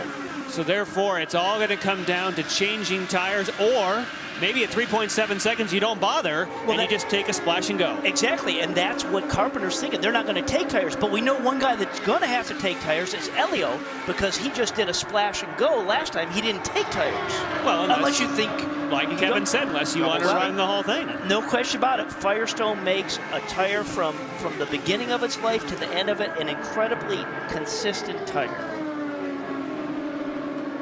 So at 30 laps to go, you'll need 13.1 gallons. And every lap that you do longer than that shortens that pit stop. Again, under 4 seconds of fuel. The Menards Vision Group laid out for Ed, but he continues to be at speed on the racetrack, completing 173 laps now. Great to see him leading this pack around Kentucky. Ed has stretched his advantage to over a second, which is huge compared to what we've seen tonight. Graham Rahal is having a great race tonight. And look at there's Graham just going up high, and there's Dixon coming back by him. And and Franchini's going back the other way. So the rules, this is what it ought to be. This shifting around back and forth, I mean, this is making it challenging for these guys and exciting for everybody up here. The top 8 are running right together on the That's racetrack. it. Keep bringing her. Keep bringing her. Carpenter pits. Attaboy, around the corner here. Watch your speed right here. Pit in. Okay, you're gonna have a wide open in. We're gonna be going on tires. It's not a full fill. 5, 4, 3, 2, 1, in. It's likely the most important pit stop of Ed Carpenter's IndyCar Series career. They are going to change tires, but it's a short fill, and under 7 seconds, Carpenter is back out and hoping that this race stays green. Kanaan is pitting. What a great stop, and you heard him say, we're going to go off the tires. So as soon as the tires are done, he was out of there. This is Tony Kanaan's 7th time at this track. He won here from pole position 2 years ago. I am told he will get no changes to this car. He is just getting tire and fuel, and as we see, they're not making any adjustments to the front or rear wing, and he will be out of here in just 7 seconds. So someone is he's going to roll the dice and just take fuel, because you're going to save yourself about 3 seconds if you don't, because every lap that ticks off, you need less ethanol to go into the car. And don't forget how challenging it is, as we just saw Kanaan go out of pit out, and there he just merged up. He's on cold tires that I have no temperature and pressure on them, and that's a challenge. Here comes both Penske cars. Well, Scott Dixon just took off just a moment ago. They had tires set out, but that was just a fake out. They just dabbed in fuel. Now both Penske cars again. The tires are set out. As Dan Weldon pulls out at the front, so we're going to have a clean shot at it. But both Ryan Briscoe will be in front of Helio Castroneves. And they are set up to change tires on Briscoe. You knew Castroneves had to do it. I asked Tim Cindric about it. I said, you can't stretch them anymore, can you? He said, no way. Briscoe's out and just followed shortly by number 3 of Castroneves. And Robbie, I think, I'm not certain, but I think Briscoe might have caught the air hose of his teammate. It's worth taking that when he came in and made that tight turn, I saw a little boom, boom. And that was either just a little bit of the concrete, or he might have caught that air hose. Of course, that, if they saw it, if they saw it, could be possible penalty. But here's what we want to see. This is green stop action. So where is everybody going to cycle on back out on the track right now? Danica Patrick has not pitted, so she's shown as the leader right now. Danica Patrick is the leader. And now Ed Carpenter reassumes the lead. Carpenter, Kanaan, first and second. There they are. That's how close it is for the lead. And we have a little more than 20 laps to go in this Kentucky Indy 300. Stay with us for IndyCar Nonstop on Versus. Welcome back to Kentucky. Look at this. They're the first 4 running right together on the racetrack. It's Carpenter and Kanaan leading Dixon and Briscoe. So now the game has changed a little bit. We got 15 laps to go. So where do you want to be with 1 lap to go? Yeah. Where are you strong? Where's Kanaan strong? Where's Carpenter? Where's he strong? You want to sort things out, and now you want to play the game to say, where do I have to be when that white flag drops? Do I got to be in the lead, or do I want to be 1 back, or 2 back, or on the high side, low side? And that's great if you can figure that out. Yeah. And then getting your car to that point, that's a whole nother game. If it's me, I want to be leading. I don't think that someone can give, I don't think there's enough of a slingshot if you're in the lead in turn 3 to go flying by start finish. I think you got to make your move going into 3. I'm with you. The lead's a good place. There's some places you don't want to, because the draft is strong enough to where you lose it. Yeah. Unless you're side by side and your car rolls off the top of the 4, and we've seen it at the Chicago track a lot. We've seen them side by side, and the guy on the high side just nips the guy on the low side as they cross the line. But that's the games you need to figure out right now, is when you are side by side, how does my car roll off of 4? Briscoe's taken second momentarily from Kanaan. We've got 4 different teams running in the top 4 right now. Use your overtake every lap now, every lap. But where do you use it? Ooh, look at that. Oh, because there's a 10-second recharge. It's not like you can't just hold the button down. You have to do it for 12 seconds, and you have to recharge for 10. Yeah, but where do you want that 12 seconds of overtake? One thing is that earlier, Carpenter now and Briscoe have 7 pushes each, whereas Kanaan has 13. Yeah. Push, push, push, push, push. But you got to be impressed with Ed Carpenter. Win or lose tonight, he has been, well, the star of the evening as far as I'm concerned. He has just driven a magnificent race. And that's when the team clicks, when the driver clicks, and it works this way. This is what you want to see. You want to see an Ed Carpenter Vision Racing and an opportunity to win this race. Now Briscoe will try for the lead on the high side of the racetrack. Off of corner number 2 and down the backstretch. Ryan Briscoe takes the lead. But Ed's on the low side and is going to come back. Tony George watches his stepson. Wouldn't that be something that, after being relieved of his position at the Indianapolis Motor Speedway, he said he's putting all his focus on Vision Racing, and now you've got a chance to win this thing, duking it out with Team Penske and Andretti Green Racing. That's the way you want to do it. That's good stuff. Oh, it's fantastic. Top 4 right there. And as these 2 guys, again, go side by side, as Briscoe's looking on the high side of Ed, It's going to give a shot here for Elio to get a little closer and Kanaan to get a little closer. 7 laps to go. Wow. Carpenter and Briscoe. Tony Kanaan is the leader of the person who has saved those overtake helper pushes. He's got helper. 13 of them. That's good, yeah. Helper pushes. Overtake assist. Okay, now it's time. It's time for Elio and TK to get up there into that front row. Now they need to shake it up. I think the teammates need to work together. Team Penske, if they go nose to tail, they might be able to pull it off because 2 cars will go faster in a line and get after Carpenter. Again, but when you want to do it, they know they can maybe do that now, but hey, just roll. Oh, there goes your wingman. Way up high. Sorry about that. He falls back to 4th. Carpenter tries to get the lead from Briscoe. Will come down to complete 196 laps, 4 to go. Will Ed Carpenter win his first ever IndyCar Series race?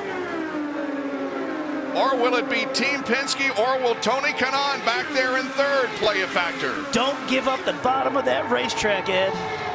And Briscoe's looking in his mirror. Hey, where'd my teammate go? Where'd my helper go? Yeah, he has fallen back. Now there are 4 laps to go. 4 to go. Did you see where Briscoe was at the start-finish line that time on the high side of the racetrack? 3 laps to go now, less than 3 as they go down the backstretch. If you're Ed Carpenter, you want to work Briscoe a little higher. You want to leave a little room on the bottom of the racetrack and let him slide up just a touch. And see that helped? Yeah. That worked. And see where, let's look at the start-finish line. Briscoe's getting a little edge off of 4. And like you said, push him up, force him up a little bit as you get into 3. Less than 3 miles of racing to go, a lap and a half now, and Briscoe inches ahead, but Carpenter will not give up. And Briscoe doesn't have any overtake button pushes left. Carpenter has 2. And they come down to get the white flag. 1 more lap to go at Kentucky Speedway. Wheel to wheel through the corners. It's Carpenter and Briscoe. They go off the 2nd corner and down the backstretch, and Ed has just a slight advantage. Look back there, however, at Kanaan and Elio Castroneves. They're battling for the 3rd spot.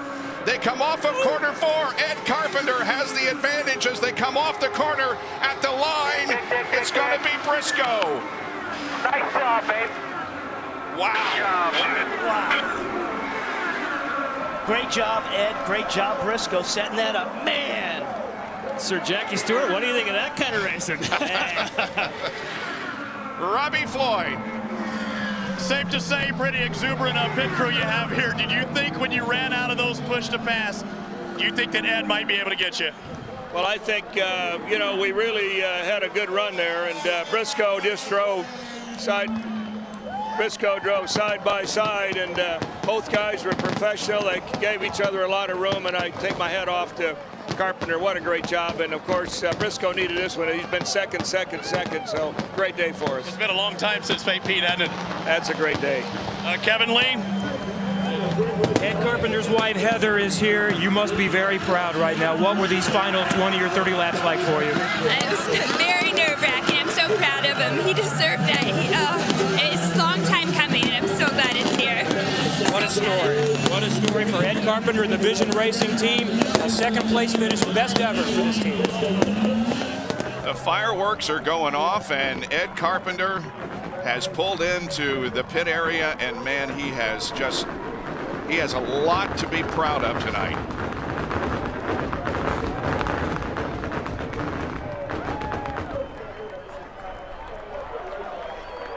Our scoring says it was 0.08 of a second, the interval, 81 thousandths of a second. 2nd fastest race in series history, averaging more than 200 miles an hour tonight, 200.8. Fastest ever was 207.1 at Fontana. There's Ryan Briscoe. He has won here at Kentucky in an absolutely incredible evening of IndyCar racing. We'll be right back on Versus. Well, Well, we can all breathe a sigh of relief because the race is over, but it was exciting. The Eyes On Victory Lane interview with Lindy Thaxton is with Ryan Briscoe. Ryan Briscoe now the points leader, ahead of Scott Dixon by 8, ahead of Dario Franchitti by 11. Lots of cheers from the crowd here, and as we heard Roger Penske say, Ryan really wanted this. He has been second. Ryan, come on over here. Talk about how tough those last couple laps were. That was tough. Tell you what, I don't know if I was imagining it or Ed Carpenter's line was getting wider and wider every lap, but I knew that it looked like every lap I'd get the edge on him across the start finish. So Roger was in my ear too. He was just saying, just keep what you're doing. You're getting better off turn 4. It was getting harder and harder because Ed was getting wider and wider, but unbelievable. That was a fun race. That was and as we're taking a look at that entire final last lap, talk about how these new options played into your race. Yeah, I don't know. I mean, if it's for the options, I think it clearly made for some good racing tonight. I got into trouble a couple of times, went wide off 4, dropped back, but it was great because I was able to come to the front again, make some passes. There was a lot of racing out there, so pretty intense. Did you use the overtake assist a lot? Yeah, I was using it as much as I could. I was looking at my lights on my dash more than anything the last few laps there, making sure I was trying to get everything out of it. I might have had a few left still, but I could tell when Ed was using it too, and it's a bit of give and take. You're taking a look right there at that finish. What's going through your mind right at that point? 50 points, baby. That's it. Ryan Briscoe, congratulations. Thank you. Kevin? Ed Carpenter has his best finish in the IndyCar Series as we feel a few raindrops start to fall. Were you thinking about rain at all after that last stop? Yeah, once we cycled through in the lead after the last stop, I was ready for rain or whatever, but just trying to run as hard as I could, stay up front. Just have to thank my mom and Tony for giving me this opportunity, and Menards, Johns Manville, Lilly, Cardio Check, everyone that's involved, William Rast, for the races they've been on with us. It's been a tough year, and I was hoping this was going to be a breakout race, try to get our season turned around for the rest of the season, and could have just asked for one spot better is all. Take me through the battle with Briscoe. You said on the radio, I never thought I'd be this close to one of the Penske cars. Yeah, it was fun on a mile and a half running that close to a Penske car, and we ran side by side. I'm not sure how many laps there at the end of the race, and he was pretty much beating me to the line every time. There was a couple times where I beat him to the line, and I was playing with my push to pass, trying to time it just to somehow beat him to the line. I actually used my last push to pass on the last lap, so I managed those fairly well. But I was trying to run him wide, make him go the long way around, just to make it a little harder. And he was trying to pinch me down. Neither of us were going to lift, and it was close. It was close. Hopefully we can get that next one, next super speedway.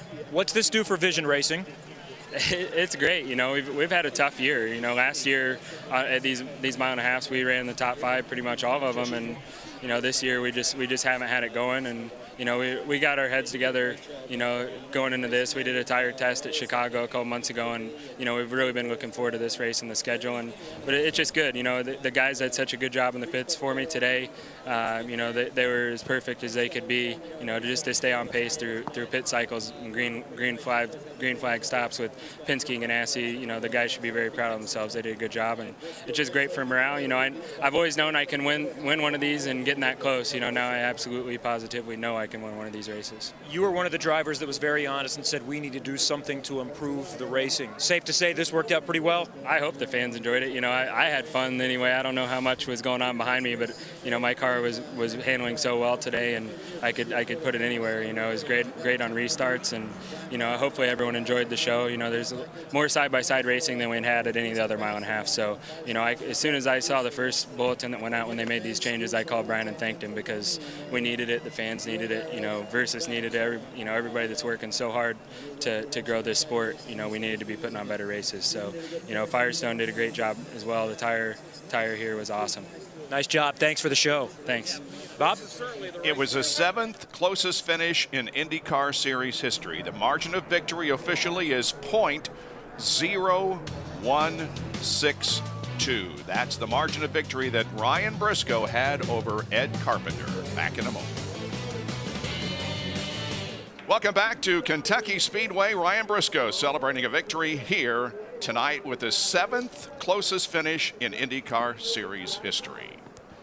Let's go to Robbie Floyd, who's with TK. Tony Kanaan with his second best finish ever here. He won back in 07, but he had the best seat in the house other than out in front, TK, but you had a great seat in front. What was happening in front of you? If I was a fan, I had the best seat, but well, I mean, they got pretty wild, 9 to go. They were measuring in themselves, and 4 to go, it just got really crazy, and that's when I kind of lost ground a bit in Helio, and then I started to fight with Helio, and I did not want to get side by side with Helio because, I mean, 3rd or 4th for me right now.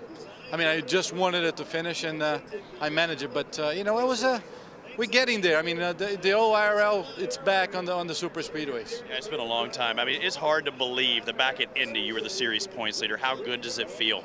That was the last time we'd seen you have a top 5. It was just before that. That's the last time we talked after the race. No, we've talked much since then. How does it feel though that the tiki torch was lit tonight? I mean, Robbie, it's always good. It's the morale for the team. I mean, we work really hard, and you know, we're having a tough season, but the way I look at it, a really difficult season would be if I was out of the car watching somebody else race. So we're turning it around. Let's talk technical for all the gurus out there. You had one little problem though, gearing just a little off. Let everybody in on it. We kind of didn't have enough time to practice, so I choose to go with a taller fifth. The night went on, and we actually gained some downforce, and my gear was we go until 10.3. 10,300, and I was at 10.1 the whole time, so I could not use the push to pass because the push to pass only works from 10.3 on, and I could not get as close as I wanted it. But I have to say, after the last 4 races, I'm okay with 3rd. Looking good. Congratulations, Bob.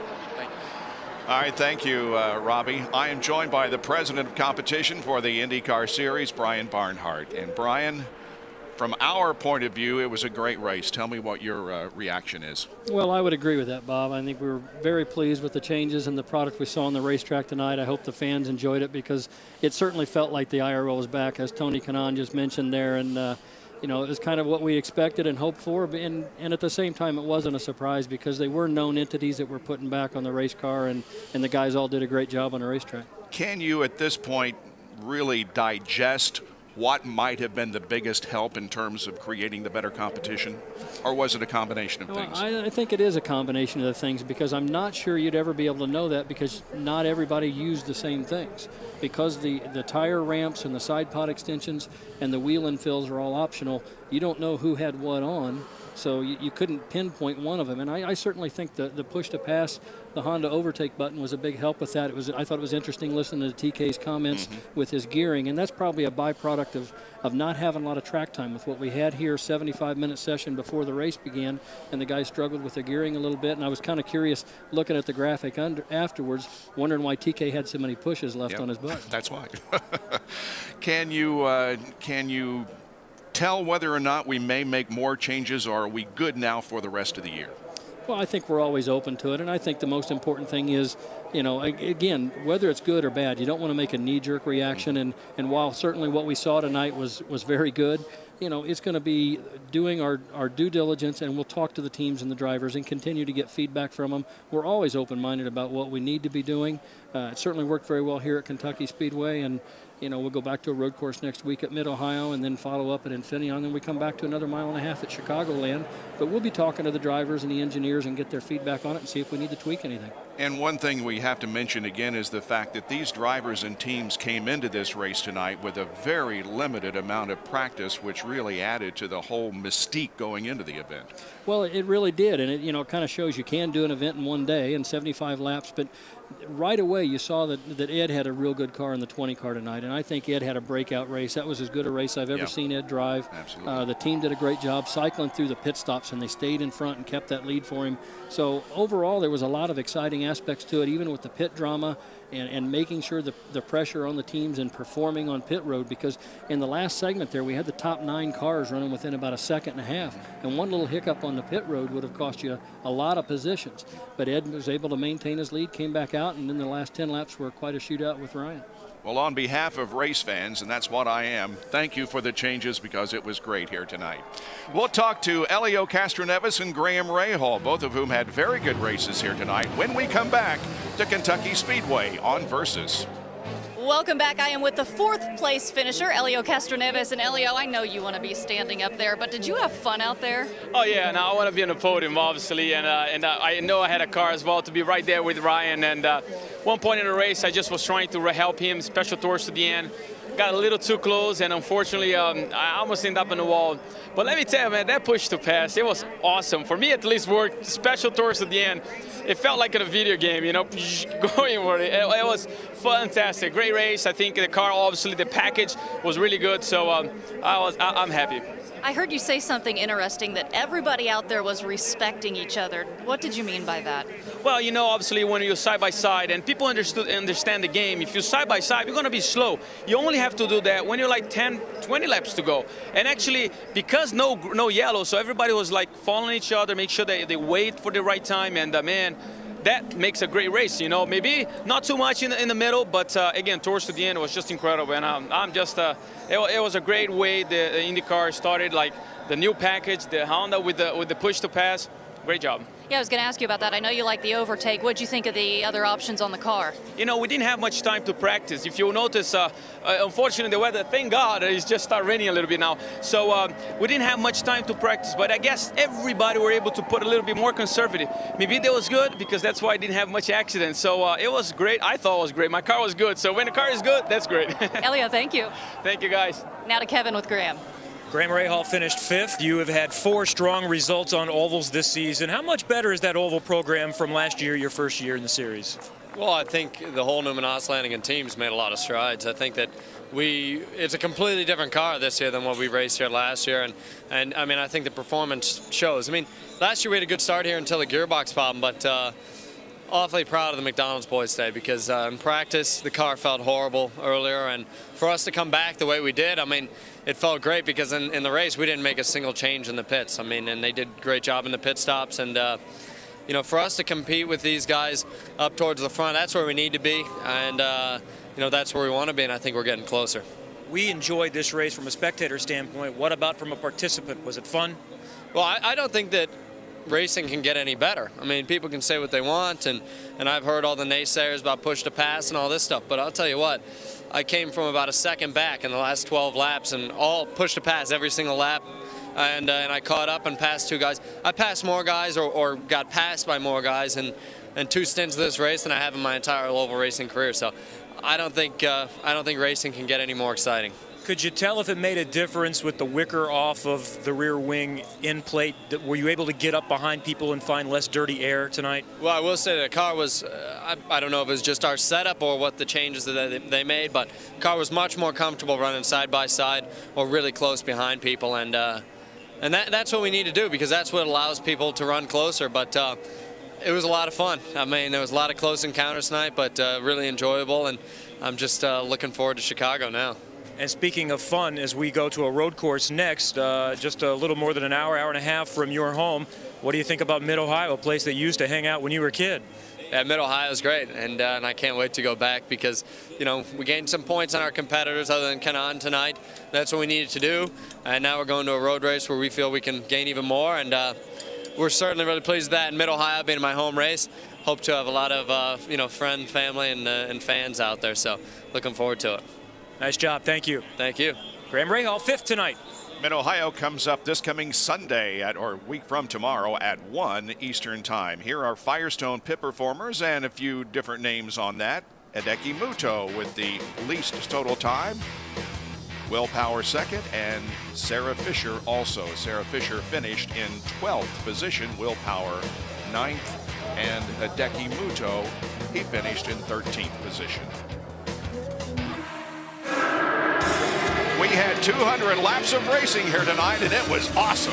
Right from the get-go, it was side by side by 2 of the people we thought would be players. Dixon as well as Briscoe, but then the restart. This was one of the times that certainly shook everything up because Will Power didn't pit. Ed Carpenter closed the gap all of a sudden due to track position, got right up behind Will Power, changed up the whole order, some side-by-side and aggressive driving that set the stage for different pit strategies. And look at this, that's Briscoe rubbing the wall. After all that side-by-side action at the end of the race, we almost forgot that he was just a fraction of an inch away from losing this race. Will Power does go ahead and make that early pit stop as the leaders flash by.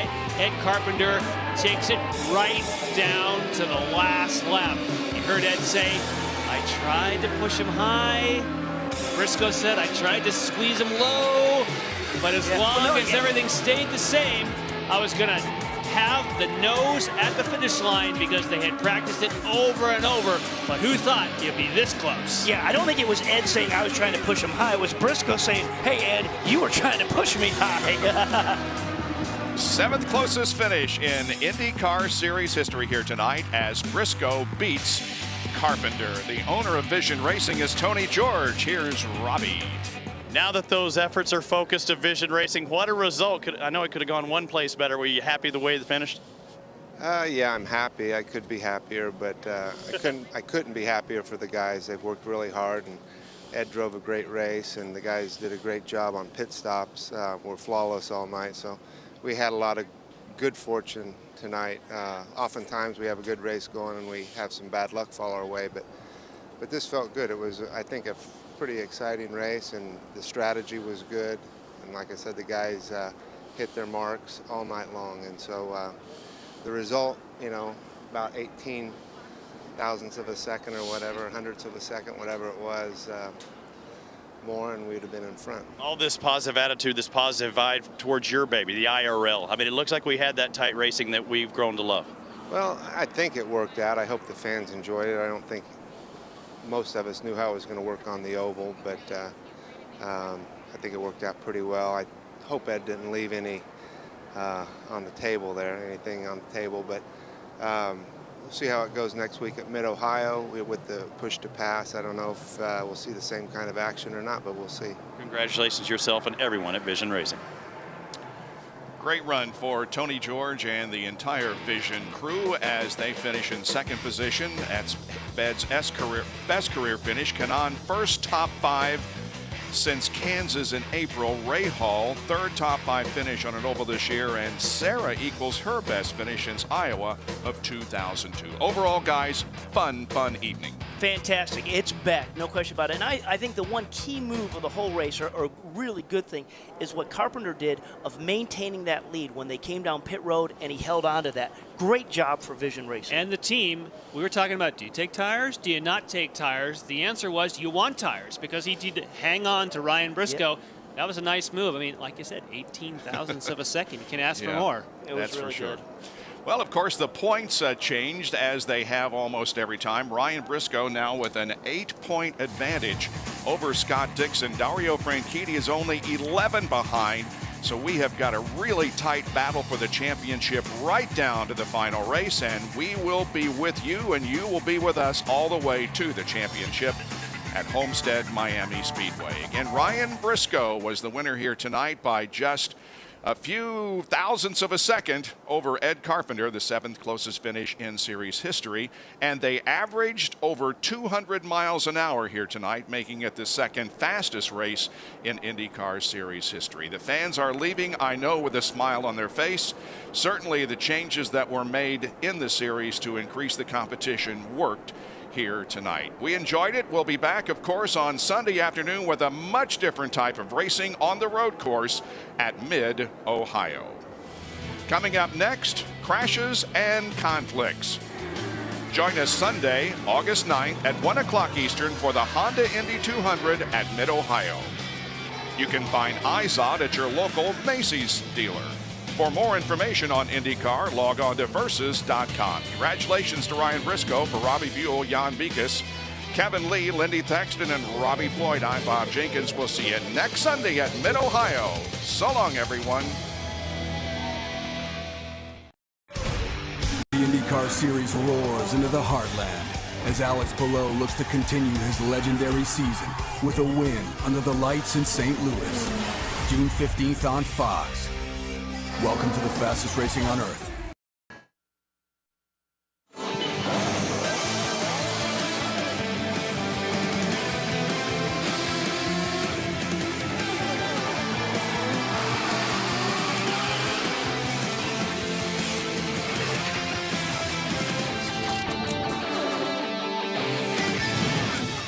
For the 14th time this year, the IZOD IndyCar Series drivers are about to get the green flag tonight at Chicagoland Speedway for the Peak Antifreeze and Motor Oil Indy 300. Not since Las Vegas has there been so many cars in the field outside of the Indianapolis 500. 29 ready to race 200 laps, 300 miles at this always competitive mile-and-a-half oval. Team Penske in the IZOD IndyCar Series here at Chicagoland Speedway. Will Power, his 5th last year. Ryan Briscoe, the defending champion of the race, and Helio Castroneves finished 20th last year. Series beginning tonight, the stretch run. Only 4 more races in the season, and they are all on mile-and-a-half ovals. It's a beautiful night for racing. Hardly a cloud in the sky. We're just outside of Chicago, near Joliet, Illinois, and it is now time to get the command that will get this event underway. Race fans, are you ready? It's time for those most famous words in motorsports. Please welcome Chief Executive Officer of Vantage Specialty Chemicals, Julian Steinberg, as he gives the command. Drivers, start your engines.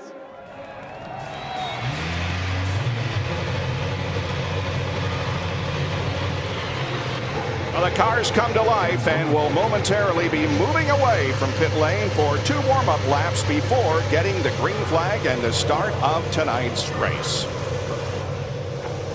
Yesterday here at Chicagoland Speedway, qualifying was held, and Will Power's string of 3 straight peak pole positions was broken. And it was broken by Ryan Briscoe, who toured the track at a 2-lap average of 216.346 miles an hour. It was Briscoe's 3rd pole of the year, his 3rd straight here, and he becomes only the 4th person in series history that has happened. As was the case at Infineon Raceway last weekend, Mario Andretti is at the front of the field with the IZOD 2-seater.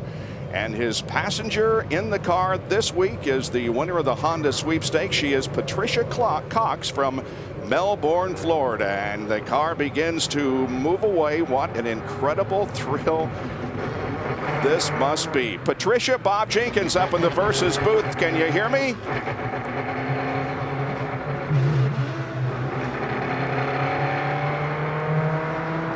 Mario moving up through the gears. Patricia, can you hear me?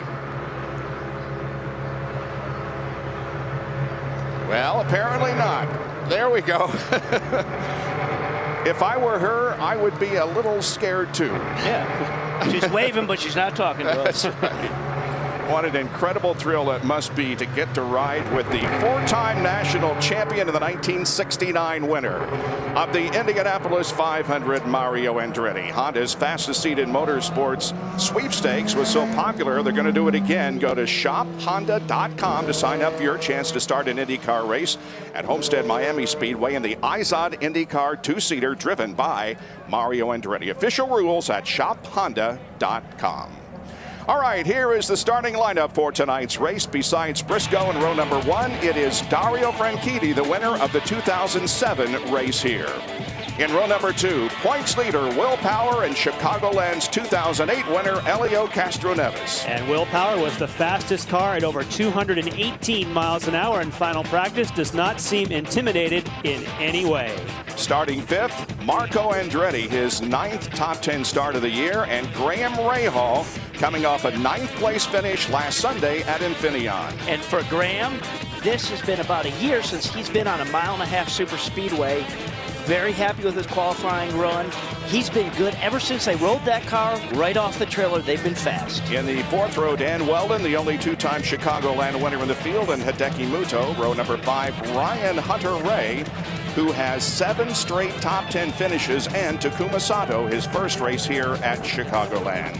As you take a look at the rest of the starting lineup, 4 races have been won from the pole. Helio Castroneves started 28th in 2008 and won. The most lead changes here at Chicagoland in 2004 when there were 23. The closest finish in IZOD IndyCar Series history occurred here in 2002. And 4 of the top 6 closest finishes in series history have occurred here. A series record 5 females will start in tonight's race. We go back to row number 11 and we see that Anna Beatrice is one of the 5 females starting in tonight's race. In row number 12, Justin Wilson and Vitor Mira. couple of females in row number 13, Sarah Fisher and Milka Duno. In the 14th row, it's Simona Di Silvestro and Davey Hamilton, his first start since the Indianapolis 500. And Jay Howard starts in the final row. Let's go down to Jackaroo in the Izod Performance Pit Center. We've all gone on a journey and we've hit the button on our GPS and it tells calculating. Basically, that's what you're going to be doing if you're the guy that's calling the race tonight. You're going to be calculating the following things. You want to count backwards. You want to be in the right position at the end. Somewhere during the race, as your GPS is recalculating, you want to see what kind of fuel mileage you've got. And finally, what you want to do is test your car. Does it run well when you're leading or when you're following? If all that works out right with the final 20 miles, at the end of all that, your GPS will say you've reached your destination. That'll be Victory Lane here in Chicago. Field kind of spread out right now, but the back of the field is catching up to the front, which is just now entering turn number 3. Well, folks, hang on. This is going to be unbelievable with 29 cars starting in the most competitive race and racetrack that we have ever seen in series history. And here we go. Off of turn number 4, looking for the green flag, and the Apex Brazil green flag experience. Our energy is out. Here we go at Chicagoland. One guy to keep an eye on, that blue and white car on the top side, Tony Kanaan. He's known for running up top in the opening laps. 3 wide racing in the middle of the pack. Danica Patrick moves from the middle to the top of the racetrack, and here they come to complete lap number 1. And Scott Dixon, that is, of course, Tony Kanaan now with the new colors that Robbie was talking about, went to the high side, made a nice move. Franchitti and Elio Castroneves battling for the 2nd position. Elio in a bit different car. He is wearing blue and orange uniform tonight on the car as we look back from Ryan Briscoe's perspective on the battle for 2nd position. And if you look back there, the guy on the highest side of the racetrack, we talked about him at the top of the show, that's Marco Andretti. Look at him, just sneaking up top. So he's always going to be getting up on the high side of that racetrack, making sure that the track's clean for when he really needs to get up there and make it stick. Wow, 2, 3, 4, 5, 6, and 7 right together on the racetrack behind Ryan Briscoe.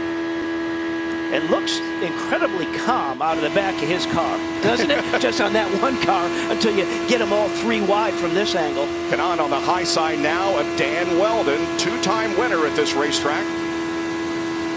Weldon up, Kanaan is up 7 positions, Schechter up 5, Howard, who started last, up 5, Rafa Matos is up 3, and Weldon 2 in the early going of this race. And now Ryan Briscoe's lead has diminished, and here comes the field. They sure do. Now, Kanaan, you remember at the top of the show, Dixon said, oh, I'm just going to kind of follow Kanaan up there. Well, he sure hasn't. Dixon's still back in the 12th spot. We don't want to count him out, but he didn't follow Kanaan all the way up there, did he? Oh, we got a problem. Car spinning against the wall, a couple of cars, actually. Well, that's Schechter back there driving in the Conquest car this weekend in the 36, right there. That's the car that has been driven by Francesco Dracconi and Mario Romancini this year, but Thomas Schechter in the cockpit for this race.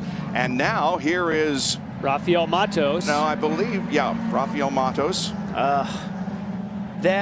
That is a disappointment because talking with Rafa, he's never been more confident in the car his crew guys had given him at this super speedway, and that was our conversation. Just incredible confidence. And he was involved in the same accident. And now you see Alex Lloyd has also had some contact, which would have cut down his tire. But Rafael Matos was in the initial contact, and I think he was trying to make it back to pit lane, and then, of course, had a secondary accident, not being able to get it stopped. Let's take a look at what happened. Up high. From the back, someone got into the back of Schechter. Matos up against the wall. Yeah, and that was Matos that got in the back of Alex Lloyd. That's the one we just saw coming in with his right rear gone, and that was Rafa that just drilled him in the back right rear. This is his teammate Hamilton. Pick your spot, get through the grass, I'm okay. Davey, of course, was eliminated on the very first lap of the Indianapolis 500. He sees his teammate involved in an early crash here at Chicagoland. So was Alex Lloyd in car number 19. Back in a moment. Under yellow here at Chicagoland Speedway because of a multi-car crash that occurred coming out of turn number 2. And again, here are the replays. And it started a little farther up than we thought initially. Watch Will Power with the tracker there. He gets a little bit high, starts to get loose. Look how sideways that car gets. He comes down. Go ahead and let it roll. See how close he comes to Ed Carpenter. Now right behind, as the camera pans up, you can see that that's when the rest of the cars behind start taking avoiding action. That is Rafael Matos up against the wall. And he went a long way till that car finally came to a stop. And of course, Scheckter here. But Robbie, here was the initial contact behind. And the big sideways for Will Power seeing that is then incredible. So there's Scheckter. Look at Scheckter just spinning. He ends up at the wall. Then to the right, there's Alex Lloyd with Rafa. Rafa gets the worst of that deal, right off the right side of the car, and he's done for the day. Vitor Meira had damage. Alex Lloyd also damaged. He's been in for a pit stop. We are under caution here at Chicagoland. NASCAR comes to Versus with a Whelen Southern Modified Tour, and the race is on with short tracks, open wheels, and high-speed thrills. Versus takes you back where NASCAR got its roots. The NASCAR Whelen Southern Modified Tour from Caraway Speedway, Wednesday, 7 o'clock Eastern, only on Versus, with Jack Arute doing the play-by-play. All right, there is Will Power. He is in 9th position, but he got very, very sideways there in front of the accident, and we'd ask him about what it's like racing at Chicagoland. Chicago's one of the highest placings I had actually in IndyCar in 2008, and it's a great track for racing because you can run 3 wide, and it's always, it's always really close there. You know, you're running inches apart at unbelievable speeds. And we have seen that in the first few laps of the race before we got to the caution that involved Thomas Scheckter. Lindy? And first, we want to say that Thomas is okay. Secondly, from the driver's seat, what do you know? I don't know. I just got hit up from behind. I'm not sure. Had a good race. I think I was past 5 cars there. It was just cruising along, and someone hit me straight up the back. I mean, I don't know what these guys are thinking so early on the race, but it happens. Feel bad for Conquest Racing. Not a lot of damage on the car, so we'll look for better things in Kentucky. A lot has happened to you in a few days because this deal really came together last minute for you. Yeah, and we qualified well, and we were racing well there, and I thought by warm-up we had definitely a top 10 car, but for someone to hit you from behind on one of these big tracks like that early on is just uncalled for, but that's what you get with some of these guys. And any future plans for you? Yeah, hopefully Kentucky and Miami, but we'll see after this. Thomas, thank you. Thank you. Bob? Thomas Scheckter is okay after the accident early on in the Peak Antifreeze and Motor Oil Indy 300 from Chicagoland Speedway. Welcome back to the IZOD IndyCar Series. We're under yellow, about to take green. You're looking at Team Penske, number 6, Ryan Briscoe. You notice no wheel ramps, no extensions on the car. All 3 Penske drivers, you're not using those aerodynamic little nuggets they might be able to use. So they are not having the downforce that maybe some of the other team members have. We saw Will Power get squirrely. I talked to Clive Howlett. Was it because of those little nuggets not being on the car? He said, no, I think we just might have had a little cold tire. So guys, something to look for. And one guy with absolutely no downforce is Marco Andretti.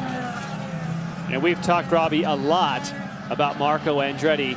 Tony Kanaan, of course, had a fantastic run right off the start. And part of why TK could do that, he had those extensions on. He had those tire kick-ups, so he has a little bit more downforce in the car, and he knows he has that. But watch him carry the momentum on the top side. A little bit of lift there, but look at him up top. It's like everybody else is out for a Sunday drive, and he's blasted along. And we've seen this is a signature move for this guy to do this at the start of the race. And we know Dixon knew that because he said at the top of the show. He gained 7 positions, and Tony Kanaan is now running in 6th position.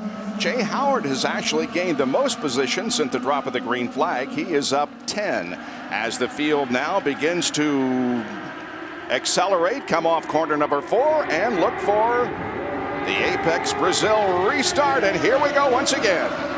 Sure looked like a lot of people were changing position there well before the green. I think race control is going to be trying to sort that one out. Yeah, but on that break, Marco Andretti was on the overtake, the push to pass. It gave him the boost to try and challenge Briscoe for the lead. And and he is dropping into second position through turns 3 and 4. So Marco Andretti now runs second. Let's see if he tries to challenge for the lead. Held by Ryan Briscoe. This is the 8th race that Ryan has led this season, his 4th time in 5 oval races. And Bob, the way that Ryan Briscoe was able to foil that attempt by Andretti, get the overtake himself. He did it to try and get that lead back, and it was successful. A little defensive move. We heard Robbie talk about the tire ramps and kickups that give you that little extra nugget of downforce, he said. These two guys right here, Briscoe and Andretti, neither of them have it, so it may make it a little tougher for Marco to get up on that high side, but you know these guys are fast. Look at Marco's car just move around on the seams of the racetrack there. Very violent, really. We have several of the girls, in fact, all 5 of the girls are running right together. Danica's leading Anna Beatrice. Then we have Sarah Fisher, Milka Duno, and Simona Di Silvestro, and Jay Howard is there too.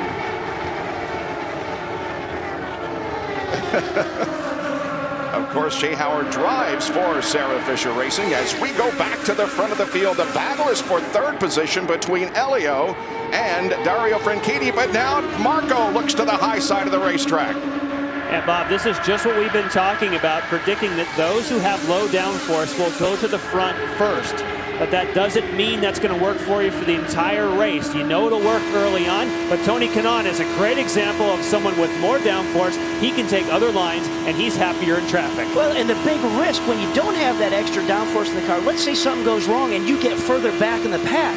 When you have all that other air swirling around from the cars in front of you, it just is a lot tougher to stay flat-footed around this place. And if you can't keep the gas mashed, whoa! Look at the aggressiveness. Dixon. There. Was that Dixon? Yeah. See him? Dixon is he's on the move. He's up to 7th position now. But you have to mash the gas around here, and you have to have a car to keep that momentum to run high, low, in the middle. You don't want to get off the gas because it will kill the momentum. And that's why the grip and having that extra downforce is a good thing. He goes right by Tony Kanaan on the low side. Yep. Scott Dixon started this race in 15th position. That is his worst start since 2005. But it doesn't look like it was a bad qualifying effort right now. He is on the move, and we have 3 wide racing once again. How about that? Oh, look at Dixon go to the high side, man. And that in that Fuzzy's car, that's Ed Carpenter, who we haven't seen since May, doing a fantastic job. Boy, he loves mile-and-a-half racetracks. And hats off to Ed Carpenter. Remember, he was the one that was right next to Will Power when Will Power got sideways. Yep. He came down and almost clocked him, but he kept his cool, and now he's right up front. Do you think there's 2 different approaches between Dixon and Kanaan? We saw what Kanaan did in the first lap. Now Dixon's come back by Kanaan. He's just kind of eased his way up the racetrack versus ran there in the first lap. He just lost momentum now. I think that Tony Kanaan's going to get back by Dixon. Well, first Dan Weldon on the bottom side of the racetrack will take the position away from Ed Carpenter, moving Weldon up to 5th. Carpenter is 6th, then Kanaan, then Dixon, then Ryan Hunter-Ray. Up at that high side in the green car this weekend. Well, it absolutely is unpredictable around here. Ooh, look at the moving up the racetrack there. But it is absolutely unpredictable around this racetrack. And the one thing that just adds to that is if you're back in the pack, if you're 5th or 6th, you want to run hard, but you know that guy at the front, he can't break away. Nobody can break away totally and cut you off. You always have a shot to get back up in that lead pack at this facility.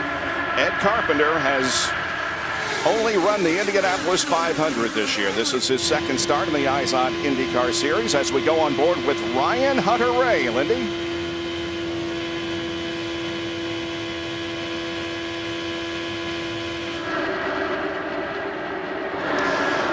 Well, Bob, Ed Carpenter says with this big car count, the crowded pit lane, this is stuff that he thinks is really cool. He says it's a tough field, but if you play your cards right and do your job, which clearly is what he's doing, he says, I think we have a good enough car to expect a top 5, and he says, I think we can contend for the win. Bob, this is his 101st career series start. Like to see Ed back in the series full-time next year. He's running for Vision Panther Racing in the Fuzzy's Vodka sponsored car from Fuzzy Zeller from New Albany, Indiana. And I think that's a real goal for him to finish this in the top 5 and maybe challenge. But the tough thing is when you're not running day in and day out in the series, the time lost down pit road, and when you're not doing that on a regular basis, that's where it gets really tricky to have that top 5 finish. The first 8 cars are running within a second of each other. Ryan Briscoe has the lead, but by just a slight advantage over Marco Andretti and Dario Franchitti. Boy, it just doesn't get much better than this, does it? Look at this 5-car battle for the lead. Marco Andretti is running to the high side of Ryan Briscoe. And Briscoe's teammate Elio's trying to kind of keep Marco honest and Briscoe honest by getting even higher up in that 3rd lane. And Ed Carpenter is up on the high side also. When you see that speed there of Marco Andretti, their overall lap times have dropped 2 miles an hour as soon as they went 2 by 2. When they were running more single file, they're running 2:14. Now they're down to 2:11, 2:12. It's slowed it down. Everyone else is packing up behind. I was going to say, the people that makes really happy is when you're back about 8th back and you see 2, 2, 2 all lined up in front of you, like, here we come, guys. Here we come. We're going to be part of this party. We did have a crash in the early going of this event. Involved were Thomas Schechter. We've already talked with him. Now let's talk to the other man involved, Rafael Matos. Here's Lindy.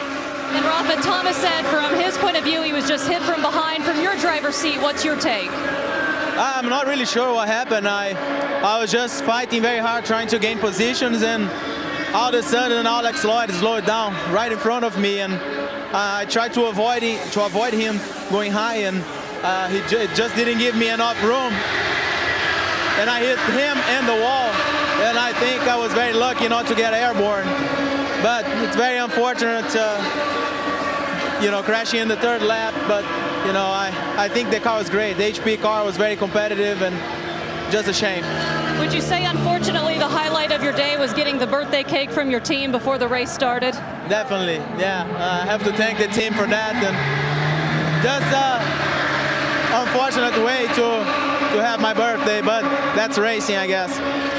Rafa, thank you. And he has turned 29 today, Bob. Takuma Sato making a pit stop. Look at this, incredible. Now 10 cars are running within a second of each other. Marco Andretti has not been, he has led 2 laps, but Ryan Briscoe right now is in front. After practice last night, which was only a half hour, I said then that I thought Marco was going to have a really strong race and a good race car tonight. And he's able to hang on to it on low downforce. As soon as they went back to single file, Robbie, right up to 2:14.6. 3 miles an hour, bam, as soon as they get in line. Yep, as soon as you get side by side. And that's some of the changes we made a year ago on these cars. When we took the 1/2-inch gurneys off of those end plates, what it's allowed the cars behind to do is it's allowed them to draft up better. And they're quicker drafting up, but when you come alongside, you kind of hit that wall of air and you stop. And that's why they get stuck side by side there. Now Scott Dixon has dropped back to 12th position. As we keep a look on the battle for the overall championship, we'll tell you that Will Power is running in 6th position. Now he goes, Scott Dixon does, to the inside of Ryan Hunter-Reay and take that position, and also gets by Graham Rahal. See how quick that happened? Just 2 spots like that. I mean, when one guy just in front of you has to lift off that gas just a little bit and you have momentum and you haven't lifted, that's how quick things can flip-flop around here. And it just makes it just absolutely intense from the cockpit. Hey guys, while we're watching Scott Dixon, let me tell you what I think he is doing. He's so renowned, he and Mike Hull, for doing this. They keep counting Dixon down to his first pit stop. Remember I told you one of the things when you're calculating your race, you need to make fuel? Scott Dixon right now, as I'm looking at his telemetry, is doing just that. They want to know how much fuel they've got. They know this is all parry and thrust right now. Meanwhile, up front with Ryan Briscoe and Marco Andretti, guys, I find it interesting. Briscoe seems to have much better speed when he's in 5th gear. Marco Andretti seems to have better speed when he is in 6th gear. What's up with that? Of course, Jack, you can choose whatever ratio you want to go in either of those slots. Typically, your 6th gear is when you're drafting. Your 5th gear is when you're leading. So you would expect that Ryan Briscoe would be in 5th, and behind, as he gets a draft, Marco Andretti would be in 6th. Well, Jack was guessing what was going through Scott Dixon's mind. I went down to Mike Hull and asked him what's happening. He said, Robbie, it's nothing. And he pointed up to the board. He said, you know, the miles an hour dropped down like 3 miles an hour, so he bunched people up. I backed up. There's no concern here in the number 9 car whatsoever. And a funny thing is I talked to Danica Patrick earlier today, and she said, you know, I learned something from Scott on these 1.5 mile ovals. He'll pull up next to you, show you what he's got, and then drop back and wait. He's really not too concerned right now. Look who's running in third position, Dan Weldon in the National Guard car. A tremendous record here at Chicagoland Speedway and on the 1.5 mile racetracks. Well, he's one of these drivers when you talk to different engineers and team owners. Dan has just a special talent to really feel that race car and be incredibly fast of driving off the right rear. There's a lot of guys that always have to have the front of that car leading, but he has ability to really drive off that right rear. And it can be fast. It can bite you, but you can be fast. And the National Guard car, he's looking solid. He is. He won in 2005 and 2006 here at Chicagoland Speedway. Talking with his engineer, David Cripps, one thing he said is, you know, yeah, you want to be flat around this racetrack all day long to keep the momentum. But as you keep putting laps on these tires, his engineer thought that it's going to be tough. It's not a no-brainer to run flat out around this racetrack all day through that 50-lap stint. So that'll be something we'll have to watch. It's Ryan Briscoe leading the Peak Antifreeze Motor Oil Indy 300 and Marco Andretti running second. Back at Chicagoland Speedway, and it is still Ryan Briscoe showing the way, but Marco Andretti is a close second. Then Weldon, Carpenter, Castro Neves, EJ Viso is running sixth. Franchitti, Power, Ray Hall, and Dixon complete the top 10.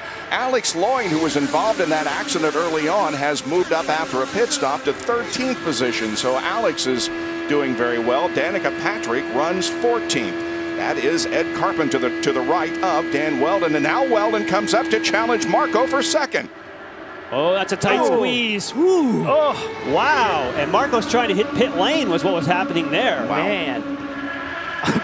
Dan, I'm coming in. I want in. I want in. Already more than a fourth of this race has been completed. And that surprises me because Marco Andretti, obviously we ran a lot of time behind Ryan Briscoe. You would have thought he'd get a little better fuel economy. Not good if you come in early when you're following, and Rahaal's there too. Lindy?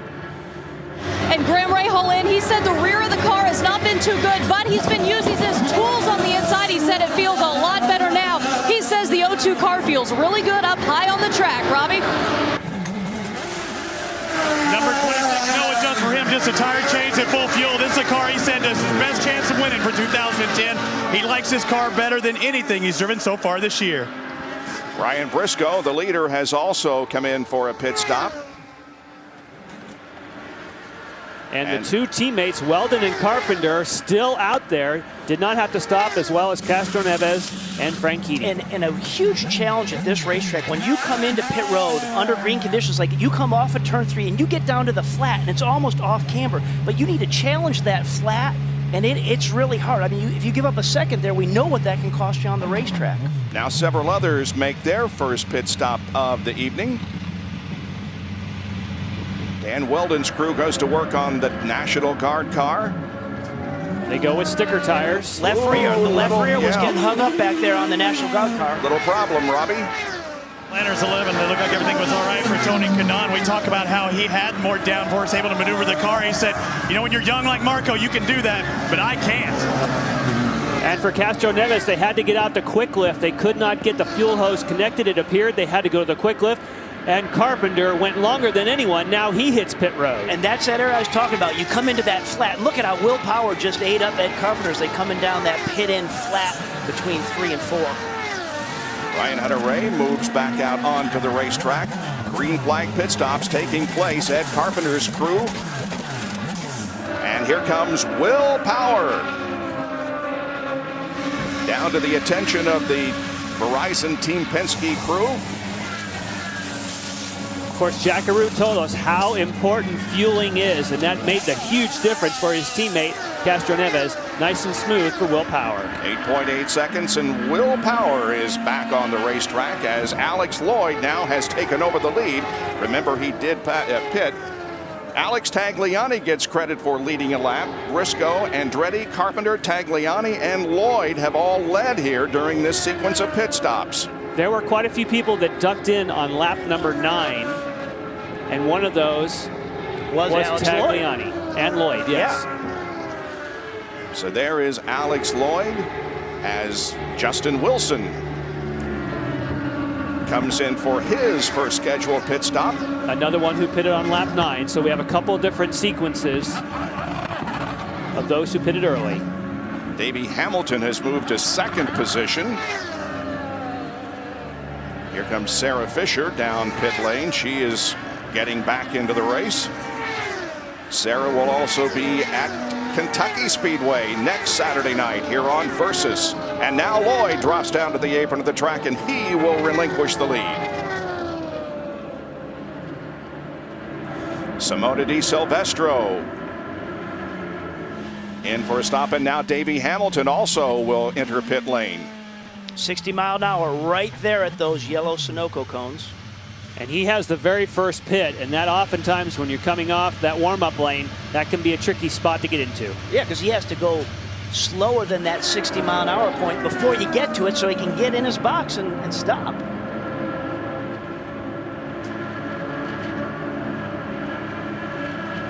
Hometown crowd here for Dale Coyne. Now Vitor Mira led briefly because he last pitted on lap 13. So this is all kind of cycling through depending on when you stop and why early. Vitor got out of sequence is he was also involved in that incident earlier. We didn't really see where it was, but he banged up his left front wing. They came in and replaced that nose. Well, when all these pit stops are completed, Ryan Briscoe should be back at the top of the field with Andretti, Franchitti, Dixon, and Kanaan running behind him. It's still a very close battle out there on the racetrack as Marco Andretti has found Briscoe once again as they run first and second. Well, the pit stops are completed, and now we concentrate on more racing. But first, we'll take a break from Chicagoland Speedway. How important to be up front, or can you win from anywhere in this 29-car field? Ryan Briscoe and Dario Franchitti will lead the field to the green flag. Here we go at Chicagoland. 2 cars together. Oh, we got a problem. Green flag racing right now as Ryan Briscoe and Marco Andretti are running first and second. Dario Franchitti is third, and Alex Lloyd, who led for a time before he came in for his second pit stop, is now going to have to enter pit lane once again. These guys with about a 1 second advantage on the third place car of Dario Franchitti, then Dixon, Kanaan, Power, Hunter Ray, Carpenter, Ray Hall, and Viso. The big loser during that sequence of pit stops was Dan Weldon, who was 14th, and he's moved up now to 12th as once again Marco challenges Ryan. And Bob, we were watching that interval that you said was a second to Dario Franchitti. Not long ago, that was a second and a half. So the cars behind these two are closing in fast. Well, when you see Marco behind Briscoe there, you see him he's darting around. And what he's doing is he sneaks in right behind Briscoe right there. So he's getting drafted and pulled along, and then he pops up. He knows he's maybe not going to make the pass, but he's going to keep his momentum going and not breathe off the gas. And then, obviously, as he hits that wall of air, he's going to slow down a little bit, and then he'll duck right back behind him right there, slipstream a little bit more, and then just keep popping out. So that's what all the darting is going on, so he can keep his momentum and stay in that draft. Well, to talk about that, though, Robbie, why does he not just run right on Briscoe's gearbox? They would run faster collectively together. He would save fuel. He has to make up a lap because he pitted 1 lap earlier than Briscoe. I would ride right on his gearbox and try and work together, get clear, and then worry about Briscoe. Yeah, so what you're saying is stay right on his gearbox and just feather back on your throttle a little bit, save fuel, versus keeping that momentum and always popping up to the high side and not breathing out of the throttle. We'll see which technique he adopts. Well, look at there you talk. Dario's 2 car lengths back, followed by Dixon. We have had 7 leaders and 12 lead changes in the first 73 laps of this race. I think the answer to the question is that Marco Andretti knows if he can find any way to get past Briscoe that is his shot. And somehow, because Briscoe is so fast and solid when he's leading on the bottom of the racetrack, I bet he thinks his only defense is, I've got to figure out a way to get by him, get ahead, and let him run in dirty air. And that sets up what Jack said is, you know, you're setting up everything for that last stop. And what you want to do is you go into that last stint of this race. You want to know where you are strong relative to your competitors. And that's maybe what he's sizing up. Jack, you got more? Well, I want to take you back to that first set of green flag pit stops. You see Elio Castroneves running out there right now, but I want to go back to some of the mistakes or some of the things that you have to do when you're using a night race. This is Sean Hanran, and look at his left arm. You see the light there? The idea is to try and give Castroneves a place where he can do it. You notice Hanran was a little slow on that right front. The rear guys should be able to do it faster than should be doing it slower than Hanran. Now they had to go to the quick lift to get him back out so he could pull out. And he's being held because they have to restart the car. This is what was costing. You see where the fuel was going in? It took too long. Now look at Dan Weldon. He was running up front. Now watch Ryan Negrin on the back. When we make the shift, if we can pan the camera just a little bit, there you go. See how Negrin tries to use his chest to put it on the pins? It doesn't seat. Those are precious seconds tipping off, and at 216 miles an hour, hey, that's over a football field every second. And that little mistake there on pit lane, yeah, it added a couple extra seconds with him getting that left rear on, but Weldon came in the third spot. He's now running 12th. Yep. And we have a caution on the racetrack. Yellow on the racetrack for the second time. Don't see any particular problem out there. So if you're in a fuel save mode right now, as soon as it goes yellow, you want to get your car in top gear and then go to a constant throttle, something you're not moving up and down, so you can make fuel, as Jack always says, as part of that strategy. Anna Beatrice in the Dad's Root Beer car is on the apron of the racetrack. She's running in 17th position. And when the caution comes out, the pits are closed, so if she's coming onto pit road, most likely it would have been an incident with her. Oh, there she you gets see it. Very high. Yep. And white walls. Yep. And so that was the reason for the caution. Down to Lindy with Alex Lloyd. Alex, you had a problem at the beginning. Did that in any way play into what's happened now? No, I don't know what happened in the beginning. I think Schechter checked up, something happened to him, and we went right up and touched the back of him, and somebody hit the back of me, and they burst the right rear tire. So there was no damage after that. We changed tires, came back out, had to start last, obviously, but we came through the field really well, and we had a really fast race car, and you know, we led some laps then, and we were going really well. And it's just a shame for the Boy Scouts of America guys, because we had a car that was probably capable maybe of a top 5, certainly a top 10. So it's very disappointing, because it could have been a big day for us, and here we are on the sidelines. So we're not really sure what happened then. We lost drive, and that was that. Alex, thank you. And Jack, Alex thinks they could have had a car in the top 5 today. That's too bad, Lindy. You know, we talk all the time about the differences of racing. Well, this is Ask Mr. Wizard today. If you've got fendered cars, take a couple of fans. See? When you put wheel donuts, no harm, no foul, but that's not what we're talking about when we're running in the IZOD IndyCar Series. I've taken the shields off of these, so when these guys rub tires, you see what happens? You were rubbing the tires? Okay? I actually... Don't cut yourself. Don't cut yourself. I know. I was a little worried about it, and I actually killed one of them already, guys. Be careful down there, Jack. You'll lose a finger. I know. Hey, but that's what open wheel racing's all about. When you're running this darn close, I'll tell you what, it takes your breath away. Yes, it does. That's a great analogy. And the leaders are pitting, which is what you do in oval racing. When it's yellow, you pit. Right. Because when you pit under green, you always lose a lap. It's just par for the course, but they won't need much fuel. These will be fast. Yeah, and fresh Firestone rubbers are always a good thing. Pit lane becomes very active here. Let's see who does the best job and gets out first. Andretti will lead first because of his pit position, and Briscoe couldn't get as clean out as he wanted. What can Power do? Power still comes out in the 5th spot, so both Franchitti and he stayed in his position, as did Dixon, relative to... Oh, and Takuma Sato is turned around, headed the wrong direction.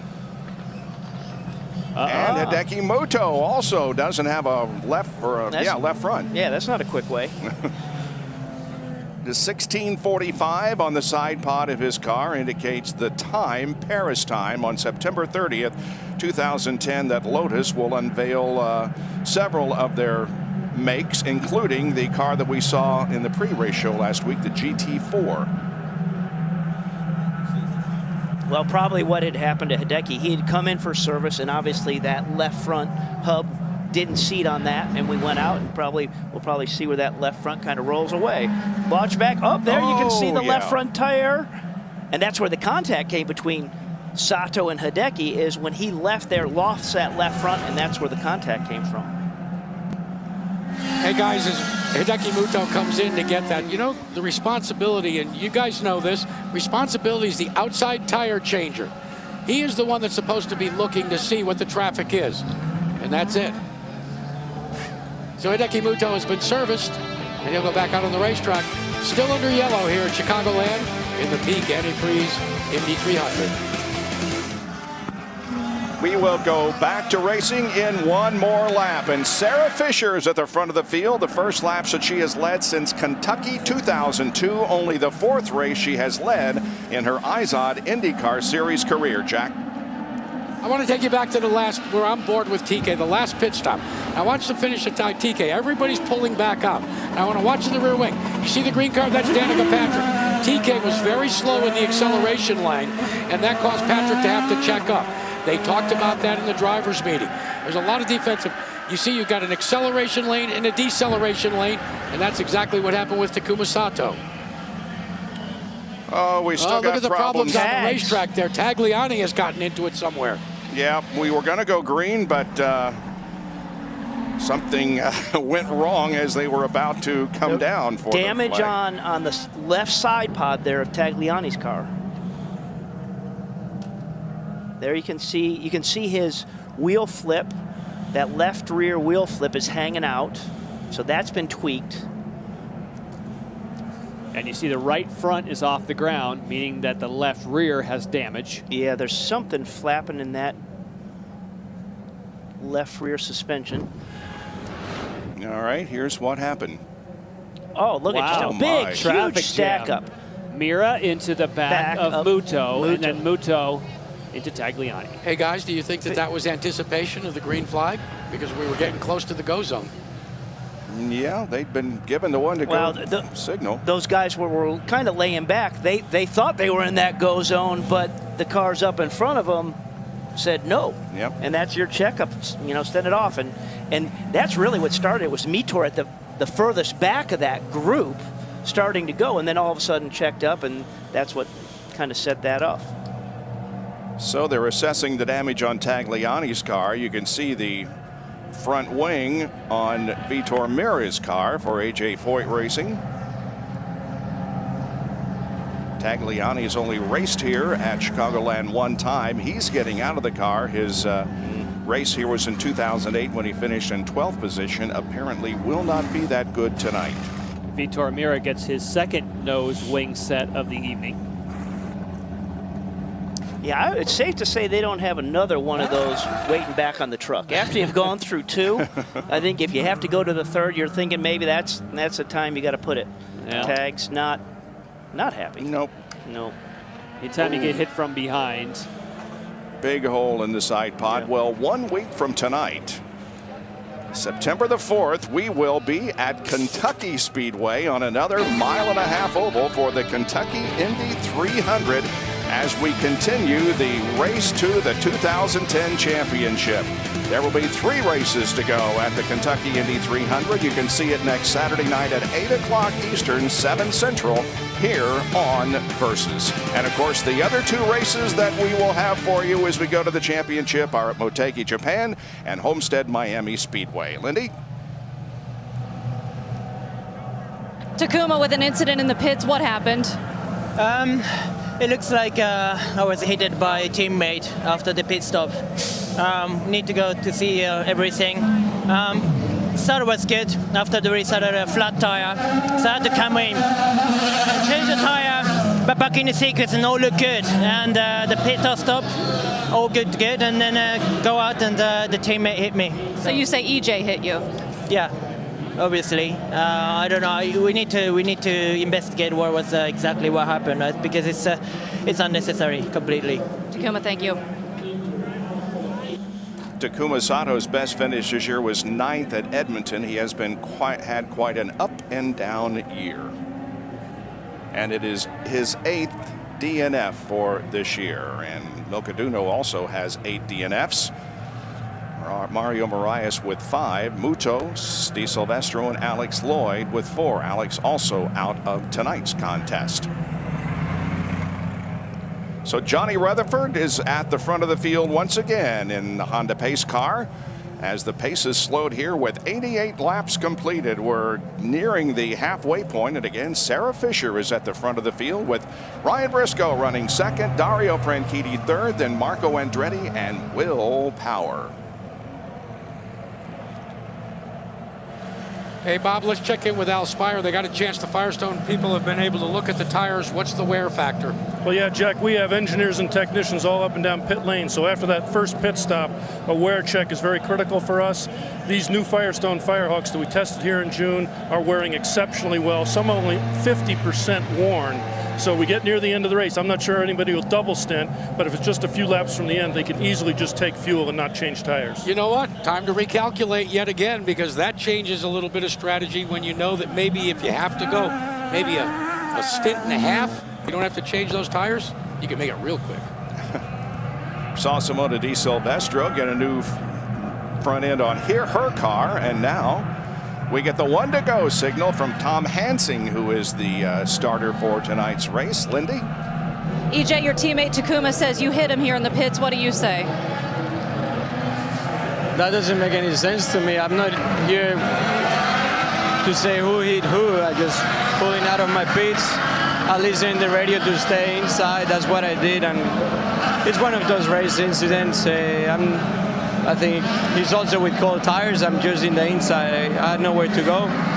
In the other side, I need to really congratulate these guys. I had a winner's car. I started 16th. I was running with the leaders.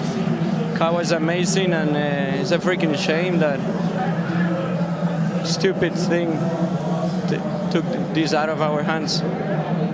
Bob, it'll have to be worked out between teammates. His best finish was on the shorter oval at Iowa. He finished in 3rd position, and now let's try to get this thing back underway again. There you see the oval finishes for Sarah Fisher. Wow, Ryan Hunter-Reay, you see him come flying down the low side again. People passing before the green. But he checked up. He came with some momentum, but then he stopped all of a sudden. It looked like a little bit. Race control tells Ryan Hunter-Reay to drop back. Yeah, so he had that run. He corrected and then you saw that, and I'm like, well, it looked like he stopped, and he was being told. He was being told he better stop. On board with TK, Tony Kanaan. He's running 8th. And Ryan Briscoe goes to the front once again, passing Sarah Fisher.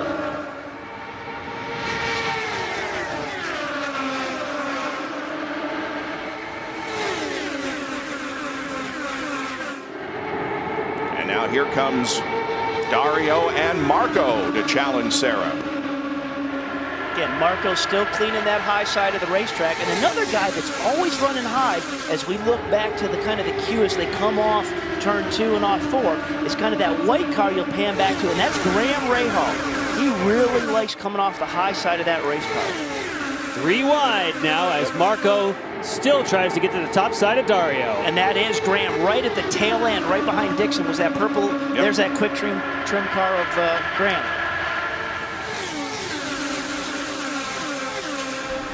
Saw in the pre-race show about one of Sarah's crew members, Kerry Hall. This is his last race, suffering from Lou Gehrig's disease.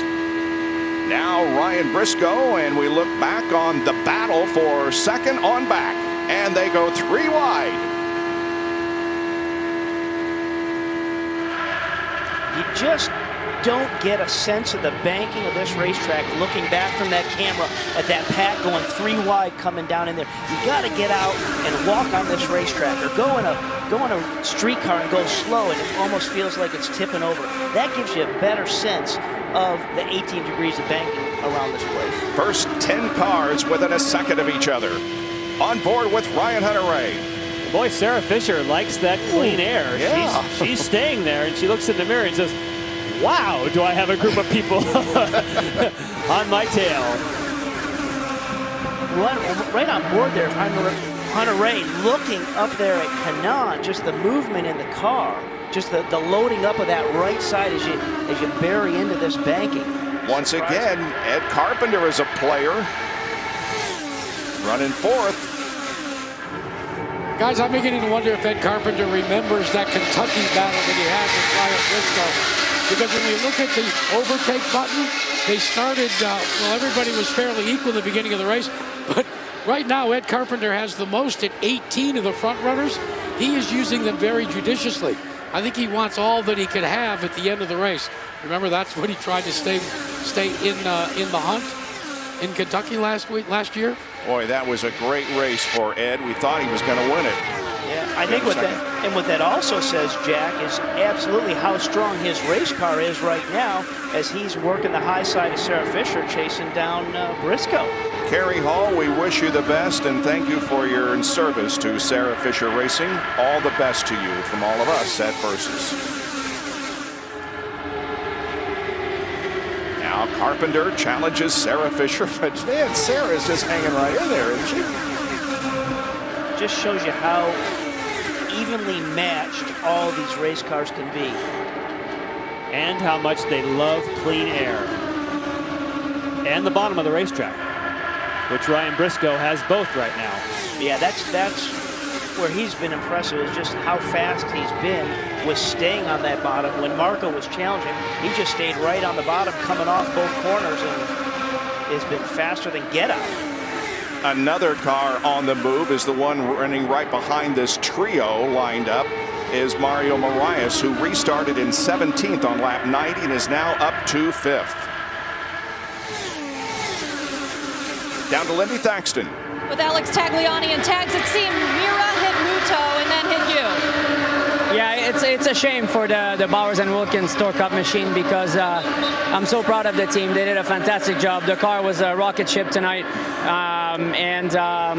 You know, we had a little bubble. We ran out of fuel and then we lost a lap. But, you know, the race was still a long way to go. Spotter did a good job, good restart, and then I got hit from behind. So I'm so disappointed, but at the same time, I'm so proud of this team because, again, just before the race, they got their car back, and we were really strong. Tags, thank you. And we heard him say literally right before that, guys, you did an amazing job on this car. Bob, we're halfway through. It's been a strong team all year long, really, for a first-year team. There you see the advantage enjoyed by Ryan Briscoe. It is about 0.8 of a second, but boy, behind him, it is anybody's game. We will take a break and be back with more of the Peak Antifreeze and Motor Oil Indy 300 from Chicagoland Speedway on Versus. 3 wide racing at Chicagoland Speedway. Sarah Fisher is hanging in there in second position. She's gotten challenges from Marco Andretti and from Will Power, and she just will not give up that second position. Way to go, Sarah. Meanwhile, Ryan Briscoe continues to lead. He has moved out to about a 1.5 second advantage. And he's just looking in his mirrors, kind of laughing, saying, you guys, yeah, you just do whatever doing you that. do back there. Hey, Will Powers on the overtake assist, trying to get by Sarah Fisher earlier. And wow, Scott Dixon got really high and had to dump the throttle. He did, and Graham Rahal goes by. Yeah, and we said once you got to get out of that throttle, the momentum shift, and we saw Graham Rahal just coming down the inside of him. Ed Carpenter and Sarah Fisher. Now Marco Andretti has taken second, and now Ed Carpenter inches ahead to third. And side-by-side racing is Mario Marias there on the left, and Tony Kanaan, with whom we ride. He's got a bit of a run. There he pops to the high side. He's alongside Marias. You heard him just get out of the throttle a little bit there. Just briefly. And Marias comes back. So just that little hiccup on the throttle, boom, the guy comes back on the inside.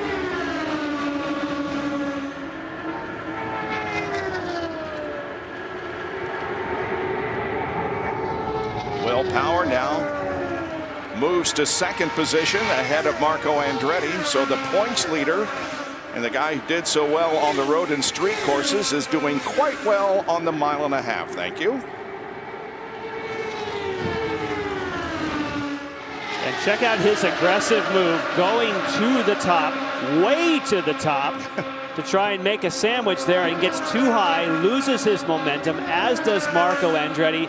He has to try yet again, but he is being aggressive tonight. That's twice we've seen him have to save and you won't see every driver out here do that. Again, it comes back to confidence in yourself and confidence in your race team and race car to get it up top. Now Sarah Fisher, who ran up front, led a few laps, comes in for a pit stop,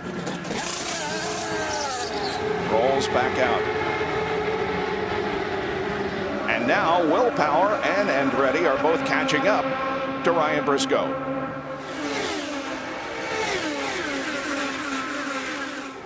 Yeah, Briscoe was enjoying that for a little bit with nobody breathing down his backside, but they're going to be here right now. Well, we learned a lot from Sarah Fisher, and that is that passing someone who's nice and solid on the bottom of the racetrack for the rest of this group is extremely difficult. And let's also point out again that Marco has less downforce on the car versus Sarah as he's trying to do that, but he still couldn't get by on the high side. And look at the top three. They're all together now. They sure are. Power right behind Briscoe, and then Andretti. Completing lap number 115.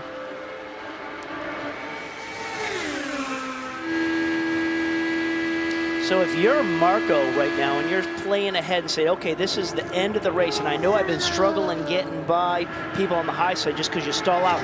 With two cars in front of me, if I lay back and they're poking a big enough hole in the air, does that give me the momentum to slingshot more? I mean, that could be some of the games that the drivers are playing right now from the cockpit, setting themselves up for where they have to be and what they can get done at the end of this thing. Izod fastest lap of the race on lap number 4. Scott Dixon, 218.4.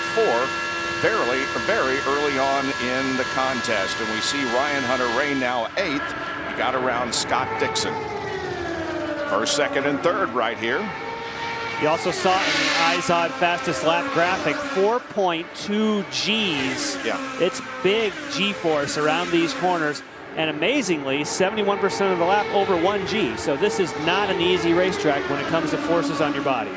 6th, 7th, 8th, and 9th right here. Graham Rahal and Mario Marias are wheel to wheel. And so is Ed Carpenter and Tony Kanaan.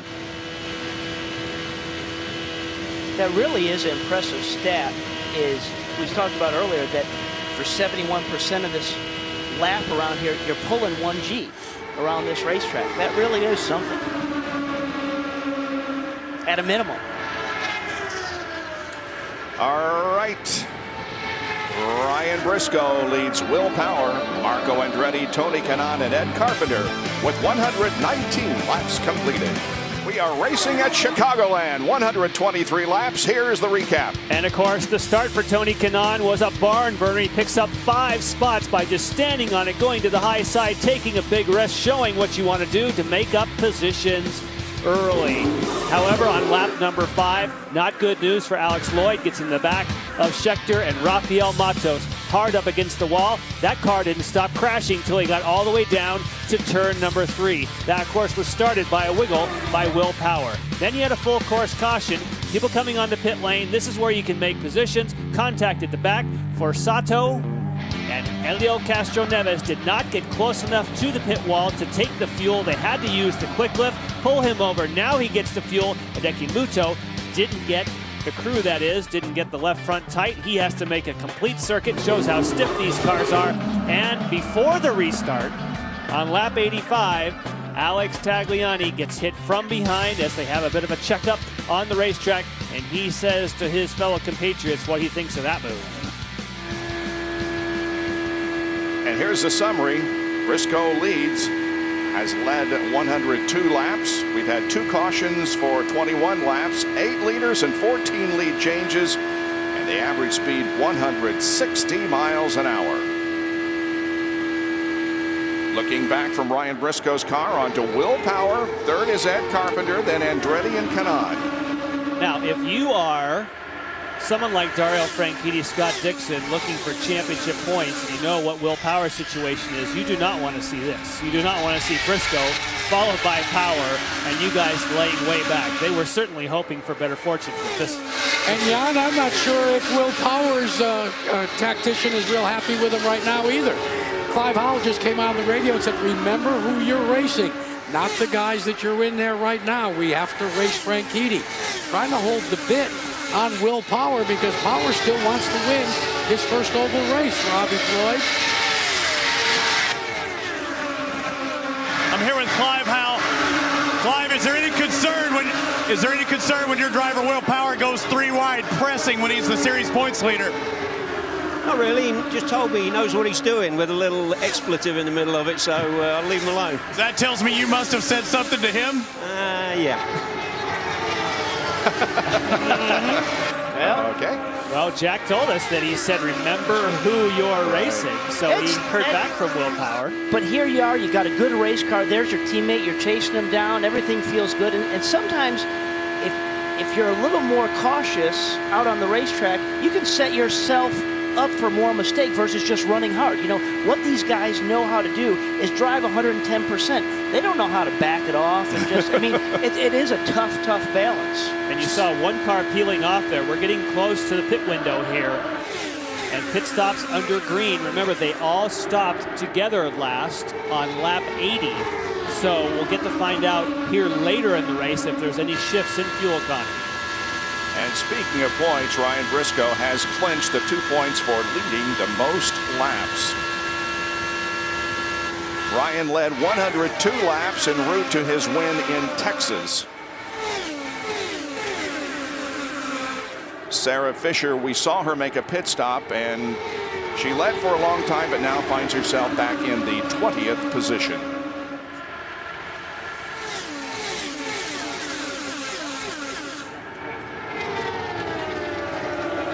Ryan Briscoe has only led a total of 53 laps in the other 5 races that he has been out front this year.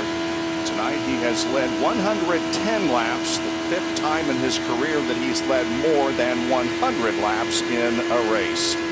And there is Scott Dixon to the inside of Kanaan. And if we stay on board here with Kanaan, watch, he'll get sucked along. He'll look at the dash, look at on his wheel right there. You'll see lights starting to get yellow and then red. That means that you have gotten into kind of used up that whole gear. And either you go to 6th gear, or when those lights get to red, you go along the rev limiter and the car goes ba, ba, ba, ba, ba, and it doesn't accelerate anymore. So having the proper top gear for when you're in the draft is key, that you don't hit that rev limiter and stall out. And Robbie, you know, on the dash, you also have a place for what's called the soft limiter.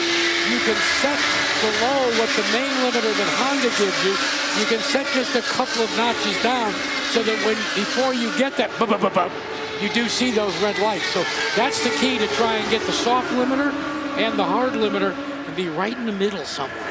That third car in line there is Alex Lloyd. We talked to him on pit lane a while ago, but he is back in the race.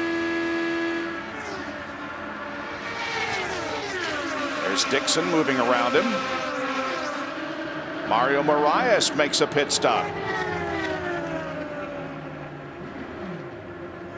So far, right now, there are 19 cars on the lead lap, and Ryan Briscoe is on the apron of the racetrack. And that's that apron area where you got to challenge that apron and push it as much as you can all the way to that 60-mile-an-hour pit-in line right there.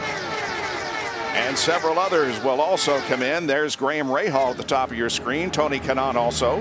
Marco Andretti, yeah.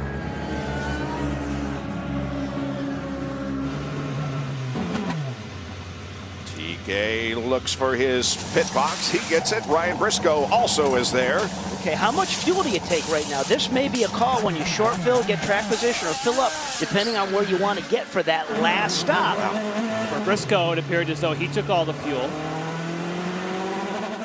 Will Power took over the lead, but now he comes in. And like we saw in the first stint, Ed Carpenter stays on the racetrack getting great fuel economy. Routine. And Ed Carpenter also has come on to pit lane. Oh, Dixon got by. Lindy? Ed Carpenter has asked for a wing change. You remember, this is a combined team with Panther and Vision. Kevin Kay, the team manager for Vision, he is running the air jack on this crew, Bob. And looking at that wing change, they were putting wing in it. When you looked at him turn that, they just were giving him a little bit more downforce in the front of that car. Ryan Hunter-Reay leaves his pit box. Big smoky burnout there by Ryan Hunter-Reay. Dan Weldon comes in. Weldon's had a good run. He's hoping for a quicker stop. That's definitely what hurt him earlier in just track position. Remember, we had that when we kind of panned back on our onboard. We looked at that guy right there on the left rear, and he just almost got it hooked up that time. Not this time. Good stop. 6.5 seconds. For excellent stop. Weldon.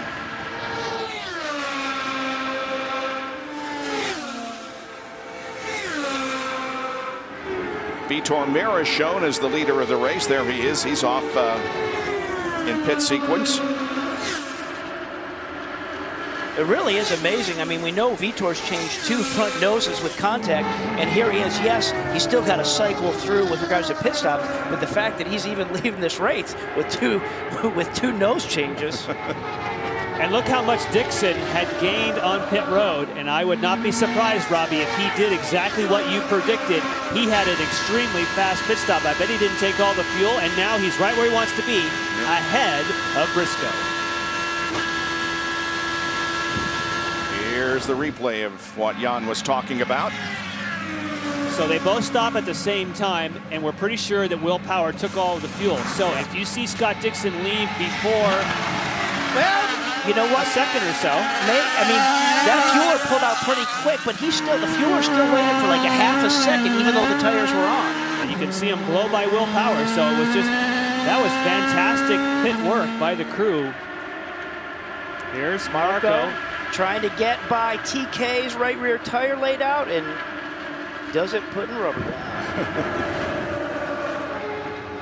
Well, Ed Carpenter had to come back in because they didn't get any fuel in the car. He's coming, has pushed his visor up. He's very frustrated. They keep trying to go. It's not working. You can see them trying to fire up. You know, what did we say earlier? I said, you know, he's fast on the racetrack, but the biggest challenge when you're just not regularly in the series is things can go wrong. Whoa! Man. That was Power. I thought he was headed right for the wall. Yeah. But again, so with Ed, when you're not regularly making those stops, that's where it's tough on pit road. Tough break for Ed Carpenter. Well, now the pit stops are over, and we once again turn our attention to the racetrack here at Chicagoland. With just a little more than 50 laps to go in our race here at Chicagoland Speedway, the top 10 cars are running within a second of each other. The leader is Dan Weldon. Second place is Ryan Hunter-Reay, and we're on board with him. Looking back to Dixon, Power, Andretti, Kanaan, Briscoe, Ray Hall, Castro Neves, and Franchitti. And these are all real positions. This is not pit strategy. They all stopped at relatively the same time, within a lap or two. So they're not off sequence. These guys have made their way to the front after great pit work. And now Ryan Briscoe is back there, not leading on low downforce, struggling.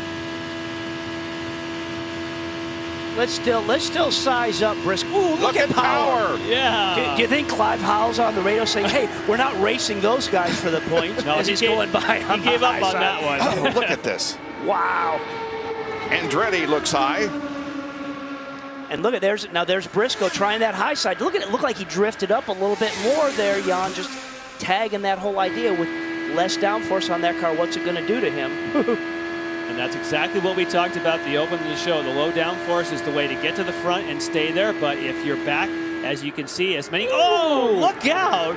Hello. Will Power is as aggressive as I have seen him in a long time. And you know, Jan, I got to think that no matter what Clive Howell tells him and the response that Will Power had, it's hanging over. Oh, 3 wide. Oh, and a Will Power sandwich that he just wants to get to the front and get the monkey off his back about ovals. Well, he's doing that to get to the front, Jack. That's a fact. Wow. And so you're Ryan Hunter-Reay. You're just there, that Greek flag. You see these guys 3 wide. You just got to hang back and say, this is going to give somewhere. We're on board. Here we go. You're thinking, okay, all right. Hang on. That's Brian Briscoe on the right. Yeah. Whoa! To the inside is Kanaan. Look at that. You see Kanaan get the wiggle there? Yeah. Down low. Kanaan just had a big wiggle, had to get out on the throttle, so he went back. Dixon went by. Elio went by. TK, that is. You called that, Robbie. That was the time to be riding on board with Ryan Hunter-Reay. That gives you an idea of the kind of concentration you need to have in this kind of field. Well, because he just thought he was the one car sitting there. All of a sudden, we saw somebody on the outside, somebody on the inside. But when you have just that green flag racing side by side around here, you can do it for 20 laps. But after that, you need a break somewhere in there. You got to have a couple laps to catch your breath. Power is trying to pinch. He's trying to keep Weldon down. He's trying to keep him down lower, and that is close running. And the thought process, Jan, of what you're saying, keeping him down low, is if he keeps him down on that bottom and Weldon has to put in a little extra steering and that car washes up, he's going to have to get out of the throttle. And but cutting it close. Andretti making it 3 wide again. Wow. You know what, Dan Weldon may be fighting valiantly, but when you look at the overtakes, guys, he's only got 3 left. And we've got a lot of laps left to go. Coming up on the 18 car, Duno, and that could really split this one up a little bit, couldn't it? He's running 19th, by the way. Is 2 laps down. We have 17 cars on the lead lap. There comes Power. There's just no breathing in that whole pack of 7-8 cars right there. Well, this is going to be interesting here when they come up on Milka.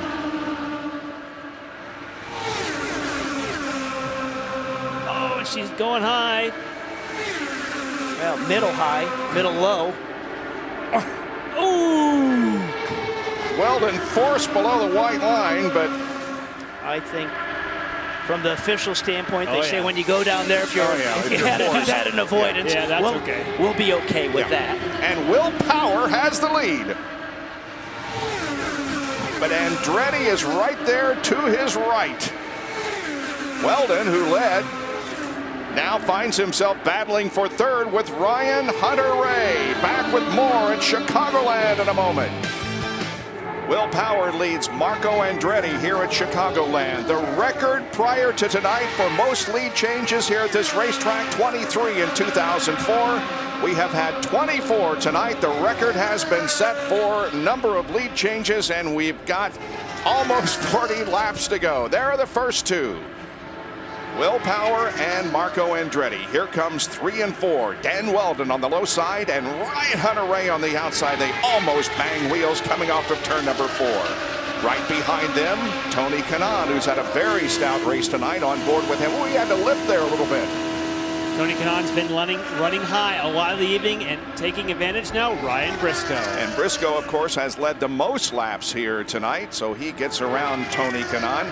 Here comes the 9 car of Scott Dixon, and right behind him or to his side is Dario Franchitti, his teammate, and right there also is Graham Rahal. And we've seen Graham just always challenging, kind of towards the back of this pack, so he's got a fast race car. We just haven't seen him up in that top 4 group, but let's look for that before the night's out. And Leo Castro Neves, of course, had that slow pit stop, now trying to make up ground. Yeah, we haven't talked about him very much, but he is in the top 10 right now.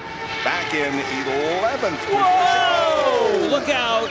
Alex Lloyd, sideways, coming off turn number 4. The caution is out. How about the timing of us just swooping back right on that? Just got loose coming off there. We all 3 just saw it. I was about to say that Danica Patrick was running 11th, but I didn't get it out. Wow, second problem for Alex Lloyd tonight. Boy, that was a scary ride, wasn't it?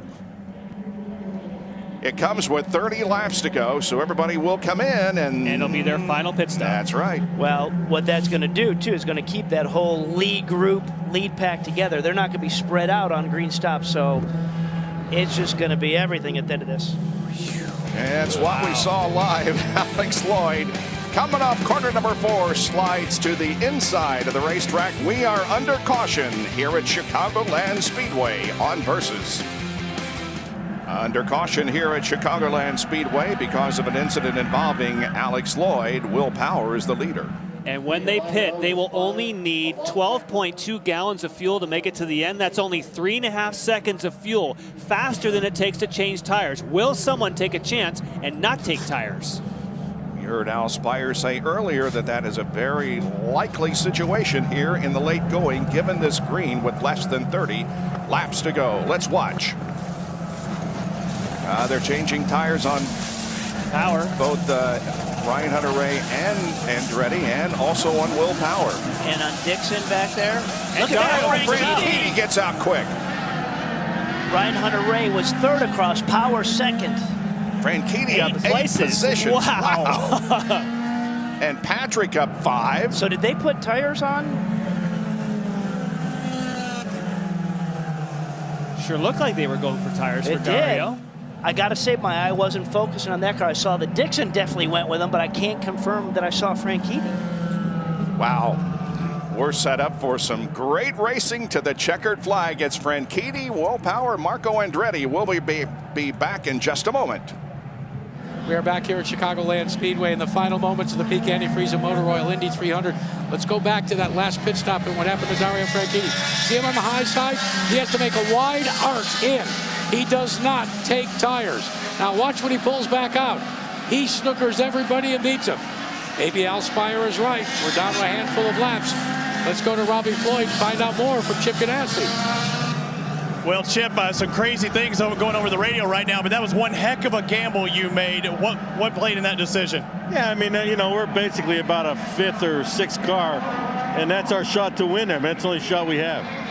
Well, I just heard over the radio just a minute ago, and everybody can hear the radios. They told Will Power that he does not have enough fuel to make it to the end. These guys are scrambling, and back that has to put a smile on your face. You never know. We'll see. Thanks, Chip. Can't believe everything you hear on the radio. And also, nice job by the Target Chip Ganassi team. They had the tires out there, and they almost made it look like they were going to go for tires, and that's part of what you do. You lay out, making it look like you're going to go tires, and then you kind of pull the sleight of hand, and he tricked me. Robbie, you were right on the money. No tires, good job. And looking at the grid right there, Danica Patrick's now in 6th spot. Same thing, came in for fuel only. Let me give you the numbers, 7, 34, 10, and 06. So you got Danica, and you got the 34, and they're all gambling right now, and it might work for them to get better spots. We have a new record for most different leaders in an IZOD IndyCar Series race 11. We have 25 laps to go, 24 laps to go. In Atlanta in 1999, they were 10. Tonight, we have had 11. And this equals the record for the most different leaders. And also, we have had 25 lead changes as the green flag comes out. And here we go, hopefully to the finish. Good restart by Dario, no question of holding a couple car lengths there. Look at Kanan going to the to the high side and now low side. Yeah.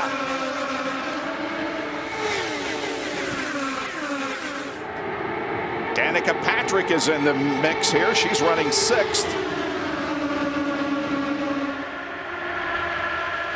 Pressure from Power on Franchitti on the high side. I think that's the question is, with Dario now going to be protecting that bottom line, has he got enough grip in those Firestones as they keep putting laps on him to stay on the bottom and run flat and be fast? Ryan Hunter-Reay has the most overtake assist, pushes left. Look at him slice and dice. Tony Kanaan going to the low side. That was Briscoe here just quickly on board. And remember, he doesn't have as much aero as this guy, TK. So when you get up in traffic, that car moves around a lot more than having that extra downforce that TK has on. Marco Andretti to his right. Briscoe right behind. Dan Weldon finished 2nd at the Indianapolis 500. He's running 2nd here tonight. This is all just, I mean, so quick in terms of the way all this happens. Up at the top, as we see the order that they are running in, you also see the number of overtake assists they have remaining. Look at this, 4 wide. Wow.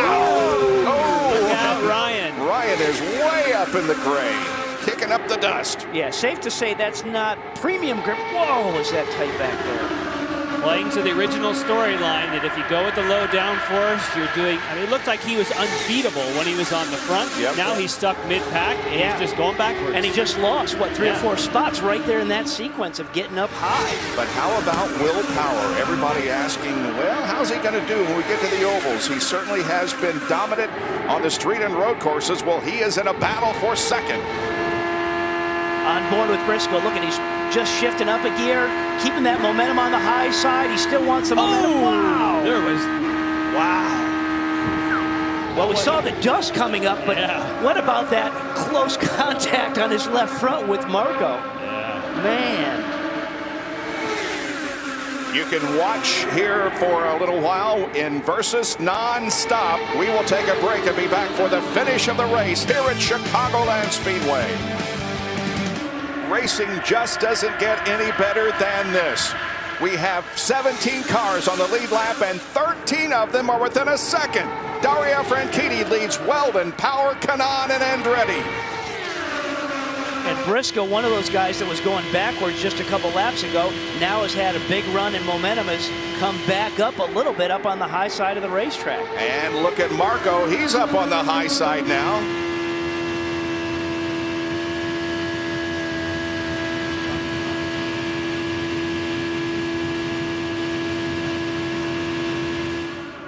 Boy, Dan Weldon has had just a great race. He has run up front all night. Currently running in second, but with a battle. Look at Briscoe. You know, we're just looking him up on the high side. I mean, we just rode him off 2 laps ago with going backwards, but with not having, you know, that downforce in the car. He's fast if he can run flat and not have to get out of it. And not far behind him, Justin Wilson has come from way back to join this group. So now he's a player. Look at how many cars still have a shot in this race. Danica Patrick now getting into the back of this picture as well. And that was Wilson just looking, as you talked about it, there was him just looking up on the high side at the tail end of this race. Less than 10 laps to go when they come down this time. It'll be 9 to go. There are the 4 drivers who did not take tires on the last pit stop. Franchitti was among them, and he still leads. And we'll see if that plays out as we get into the last 4 or 5 laps. Are they going to lose a little bit of that extra bite that you get from those Firestones with the wear on them, or not? Well, we heard from Al Spire. I think these guys are good to go. Great call. 14 drivers within a second. Now with 9 laps to go, there's the one thing that Robbie Floyd said about a radio communication to Will Power about not having enough fuel to get to the end, which that doesn't make sense to me. He only needed 3.5 seconds of fuel. He should be fine. But if that's true, that could... Oh, Briscoe! Did he hit the wall? No, he didn't. And it was Ryan Hunter-Reay just kind of pushed him up there, and he had to get up there and got in that grade. Now he dumped the throttle and lost that momentum. He's pretty much out of it.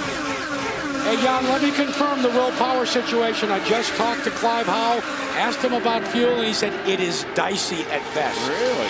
Wow. Well, Franchitti holding everybody at bay, but behind him, action all over the place. Hunter-Reay very happy with the Andretti Autosport guys and the product that they showed up here with in Chicago.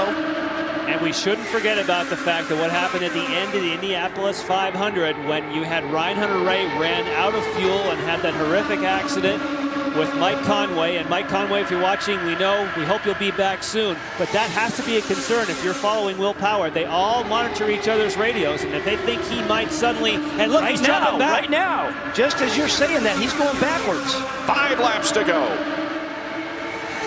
How do you put yourself in that position when you are in the championship points? Unbelievable. Wow. Well, at least he did not run out of fuel. He brought it in. But still, he's coming under green conditions. No, he's but from a safety standpoint. Oh yeah. Great news. Yeah. I wasn't from a championship standpoint, that is. But major implications perhaps in the point championship as the leader comes in, leaving the battle on the racetrack to 13 others. You only needed 3.5 seconds of fuel. Something went wrong during the pit stop. They had a fast car, but again, he's snake bit on the ovals. Robbie. Larry Koskas puts in that fuel probe, only about a 2-second stop, if that, for them. He's had his head in his hands these past few laps. He knows that that's what may have cost the number 12 a victory and maybe the championship. And the point interval is now 24.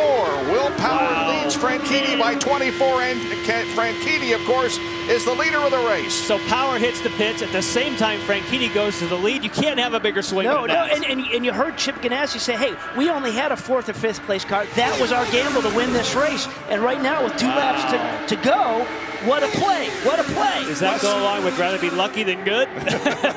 Less than 3 miles of racing to go, and Dario Franchitti stretches the advantage right now. That is Ryan Hunter-Reay up on the high side of Tony Kanaan for 4th position. Here's the white flag. We got 1 more lap to go at Chicagoland. Wow, the point swing here with Franchitti in the lead and Power having to fuel. But it's not over. Here comes Weldon. Dan Weldon, as we mentioned, finished 2nd in Indianapolis. That's where he's running now. Marco Andretti looks to the high side. They come off of corner number 4. Let's see who wins it. It's going to be Dario Franchitti winning with Dan Weldon 2nd and Marco Andretti 3rd. Way to go, my man. Great job there. Great job. Simon says, whoever told them that don't take tires, was here, boys. Well, Dario needed the victory to come closer to the championship, and he also needed Will Power to lose points, and that is exactly what happened here tonight. At one point, we thought Will Power is going to wrap up the championship, maybe at Kentucky, but that will not be the case. The championship tightens here at Chicagoland, Lindy. All right, Chip, that gamble paid off, huh? I'll tell you, that was our only shot, really. I mean, you know, we got back in traffic there. We were in trouble. We in clean air, we liked it. So, I mean, he did the job. I mean, we put him up front. He did the rest. Dario did it. Yeah, even coming into this, he said the car felt great. Yeah, I mean, he said the car was great all night. He just didn't feel like he had any power to get by anybody, you know, and we stuck him out front there, and he did the rest. Championship in your sights? Always. See ya. We'll let him go celebrate. Dario Franchitti wins by 42 one-thousandths of a second over Dan Weldon. Another incredible finish here at Chicagoland, and the top 10 cars finished within a second. Graham Rahal wound up 10th, 9/10ths of a second behind Dario Franchitti, and there it is at the line. Just a little less than a car length advantage for Franchitti. And a little bit closer shot. Yep, just a little less than a car length. And a good showing by Andretti Autosport tonight. Andretti finished 3rd, Ryan Hunter-Reay 4th, Kanaan 5th, and Danica Patrick finished in 14th position. But the victory goes to Dario Franchitti, who came in with a different colored car combination, but it worked for him. Hey, Bob, we caught up with Clive Howell, who caused the shots for Will Power and finished in the 16th spot. What happened on the next to last pit stop that left you in a fuel situation? We had an issue with the equipment, and we didn't get enough fuel in the car, so you know, we were trying to decide whether we should come right back in on that yellow and put it in, but we didn't know whether we'd actually got it in or not, so we had to stop for about 2 gallons of fuel right at the end there. Shame for Will, because he drove a great race tonight. Yeah, he did. So, you know, guys, Will Power just hopped out of the car and made a beeline down pit road, so we're going to try and catch up with him. Yeah, he was walking pretty briskly away from his pit box. As Dario comes in, it was the 17th closest finish in IZOD IndyCar Series history, and only the 6th closest ever at Chicagoland. Well, great testament to the product that Firestone keeps building for these guys and these cars around here to double stint that like they did.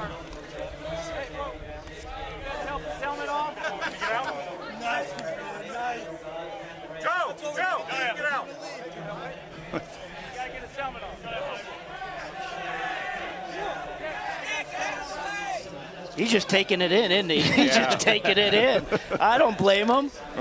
Great radio call saying, whoever thought of not taking tires, this one's for you. That was a great strategy call. Yeah, if you were Dario Franchitti, wouldn't you be taking it in right now? I mean, he is giggling like a little schoolgirl. Let me tell you, Dario Franchitti wins the Indianapolis 500, only 23 points, Dario, behind Will Power. Now, how about it for the number 10, Dario Franchitti? Breathe right. Buddy, you're living right today. You said you would be happy with a victory, but are you even happier now after you saw what happened in the points battle? I'm delighted right now. I mean, we struggled all night with the Breathe Right car in traffic there. But whoever made the call on the time and stand over, it was Chip, Barry, Chris, who. That was the call that won us the race tonight. I got to thank the boys for making that call. And also Dan Weldon. Dan, it's like a drafting, restrictor plate race out there tonight. And Dan was my drafting partner and helped me right up to the end. So between him and my teammate Scott pushing me throughout the race. There's Chip. About that! Amazing. Yeah, Chip wraps up the Grand Am series as well with Mabel and Scott. So another double for Chip Ganassi and Chip Ganassi Racing. So it's been a good, Chip. Get on in here. I mean, did you ever dream that this could happen again? Much like last year with Briscoe at Motegi, such a big swap here in one race. I mean, this guy did it all. He's the guy driving the car. We just put it out there for him. He's the guy driving They pulled my ass out of the fire again tonight. That's why I love driving for this team. You just never give up. A question, did y'all learn anything from Sarah? I mean, you saw how hard it was for guys to get by on that low side. Did you go to school? I think these guys did. I was just getting frustrated out there, getting further and further back. But again, a great call by the team tonight, and we're getting there. We're getting there. We're getting there. You don't have much time to think about it. You head to Kentucky, another 1.5. You've been strong. What's the positive feeling now that you head towards next week? Yeah, we just got to keep going, man. But again, it just shows don't give up, right? I mean, we were back in 10th place at one point there, struggling with the car, and we left the Firestones on there, and they were good for a stint and a half. That's pretty cool. Yeah, Firestones were strong. 62 laps he put on, though. Congratulations, Dario Franchitti, another win here in Chicagoland. Robbie, you remember the thrill of victory in the agony of defeat. Will Power has been very gracious on the walk back to his motorhome. What do you say about the way things unfolded in the last couple of laps, Will? Yeah, mate, I mean, that's racing, These things happen. Unfortunately, we didn't get all the fuel in, but, man, I mean, I had so much fun out there. It was... I never thought I could race overs like that. But, man, that's going to make it tough in the championship. We got to eliminate little mistakes like that. And, man, I'm still in it. We still just got to keep pushing hard and not make mistakes. I was going to ask, not to sound like Pollyanna, but one thing that you did maybe silence are the critics that said you can't get the job done on an oval tonight. Yeah, I was looking good there before that last stop, man. I'm like, as long as I'm leaning at the end, like they can't get by me. But, yeah, that's racing. You got to, as much as it can be frustrating and you can get angry, you just got to, you take it. You got to take it. Hey, thanks for stopping and chatting with us. No problem. All right, Will. Guys. Has to be a major disappointment, but we've got 3 more races to go. Who knows what's going to happen? Let's salute the winning pit performers of the evening. The Firestone pit performers are the Dario Franchitti crew. Total time of the pits, 1 minute, 49.4 seconds. Back in a moment. Welcome back to Chicagoland Speedway. I am with number 2 and number 3. Let's start with Marco, who finished 3rd. First of all, what were your team's thoughts on whether or not you were going to take tires on that last stop? Well, I mean, that we were contemplating it, and just turns out we made the wrong choice. But we kind of got shuffled back a few times during the race, so to be at the front, I mean, we got to be a little bit happy. What was it like up there running with the Penske and Ganassi boys, just being so close out there? Well, when everybody's flat out and you're running, it's hard to pass them high if they're flat on the bottom, especially at Penske or Ganassi. But, the Venom car ran well all day. Your third place on ovals this season. You glad to be back? Yeah, I mean, it's been a trying past couple of weeks on the road courses, so hopefully we can just, gain some momentum and finish on a real high note. Marco, thank you. And Dan Weldon, let's talk about pit stops with you, because the first one, not so great. You get to the back, and then the next 2, though, really make up for it.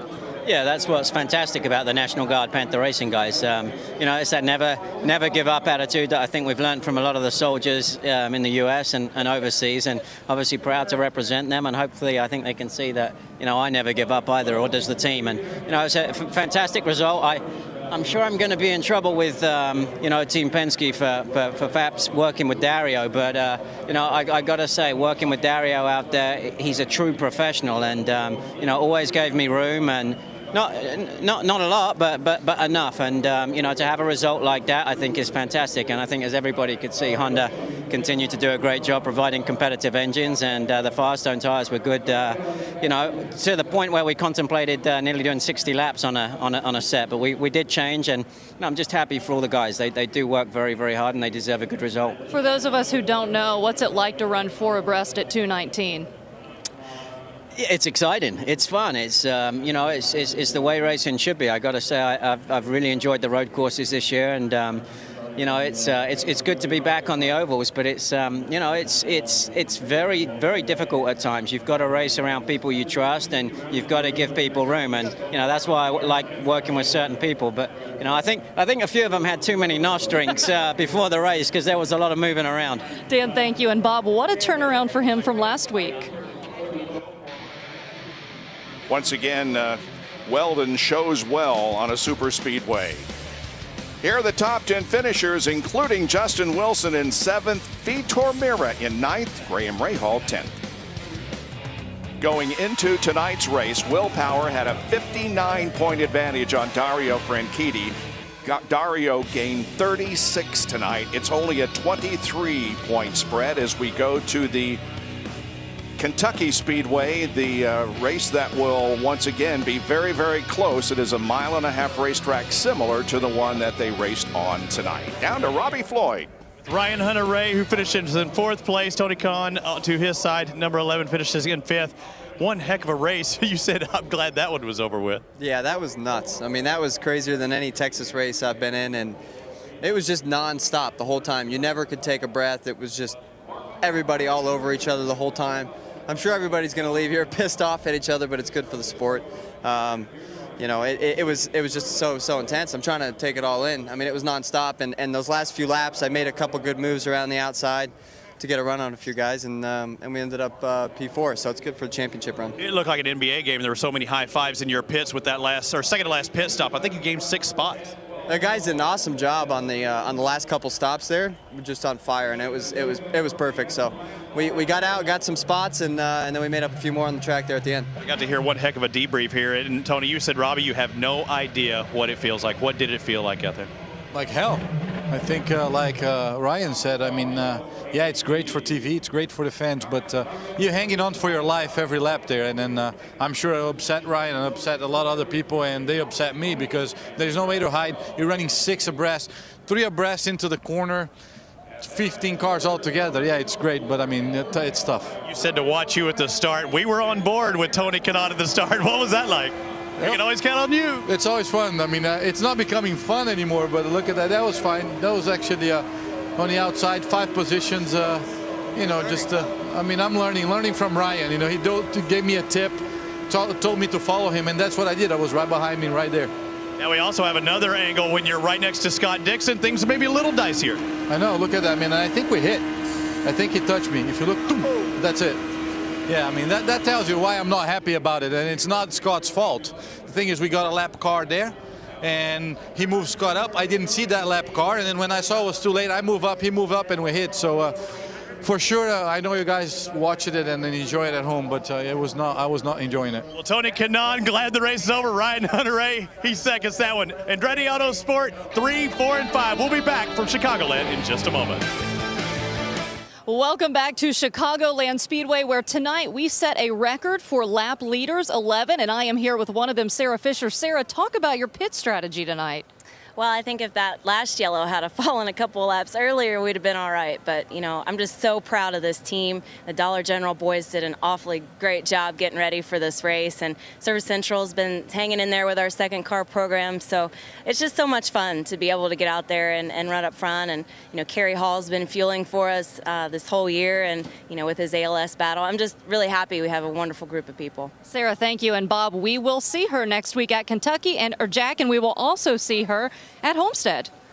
Guys, remember when we started tonight, we had my little GPS out and it said recalculating on the journey? That's exactly what drove the breathe right car to victory lane. Chip Ganassi was smart enough to recalculate on several occasions. He knew the car was at best a 5th place car. And then that final pit stop, he totally recalculated and waved off taking on Firestone Firehawk tires. Why? Because he gathered the information that they could go a short stint. That recalculation got him to that destination. He's in victory lane, and we now have a real barn burner of a points battle. Indeed, we do. The top 6 in the points are still mathematically eligible for the championship, but everybody from Tony Kanaan down has been eliminated. Dario Franchitti wins his 3rd race of the season, his 26th career open wheel win, moving him into a tie for 11th with Ralph De Palma. And we look forward to next Saturday night at Kentucky Speedway. Well, I just keep coming back to that battle of Briscoe and Carpenter a year ago that we all loved. If we get a taste of that. Yep. Yeah.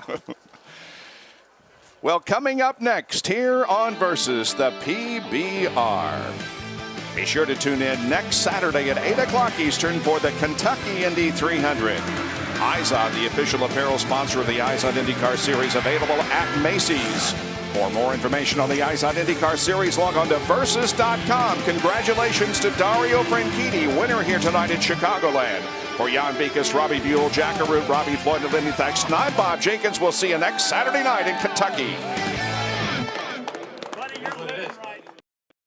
The official IndyCar app, powered by NTT Data, puts the pulse-pounding action of IndyCar right at your fingertips. Never miss a lap with the latest news, highlights, and live race coverage. Track every move with real-time leaderboards, interactive maps, onboard cameras, and driver radio. Your all-access pass to every race, every moment, every day. Download the official IndyCar app now.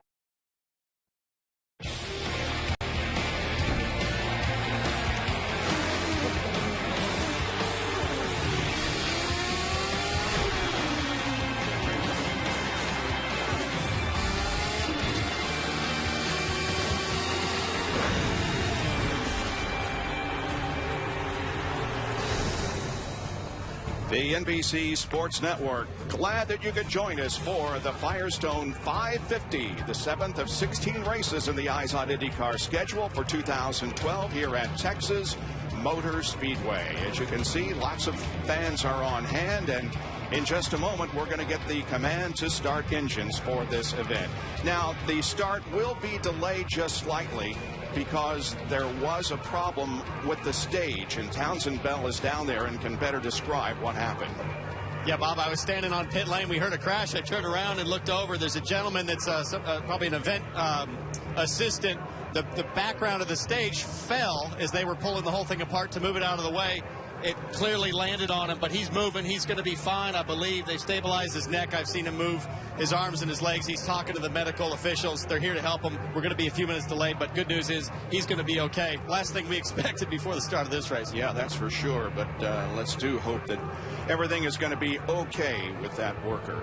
The drivers are in their cars, and so when the command does go out, it will be just a few moments before the race will get underway. But right now we're in a bit of a hole. There's Dario Franchitti's car as he gets set to compete for 228 laps. That equals 342 miles or 550 kilometers. It's 88 degrees, still warm, but the humidity is not all that bad at 43%. The winds are from the southeast at 13 miles an hour, so it's blowing down the backstretch and up the front stretch, and the forecast is for partly cloudy skies. Well, while we do have this delay before we get going, we're going to take a break and be back in just a moment for the command to start the engines. Stay with us here on the NBC Sports Network.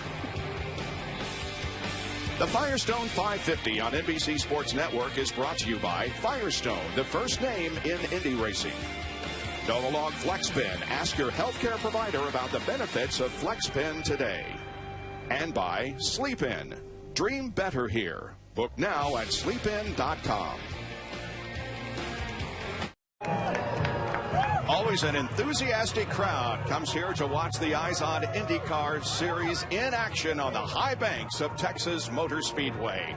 One of the famous Texan drivers about to give the command. Ladies and gentlemen, it's time to meet your Grand Marshal. Racing out of Houston, Texas since the 1950s, he holds the IndyCar record for the most wins and the most national championships. He was also the first four-time winner of the Indianapolis 500, and as a car owner, he won at his home track, Texas Motor Speedway, in 1998. Now, with those most famous words in motorsports, please welcome racing legend A.J. Foyt.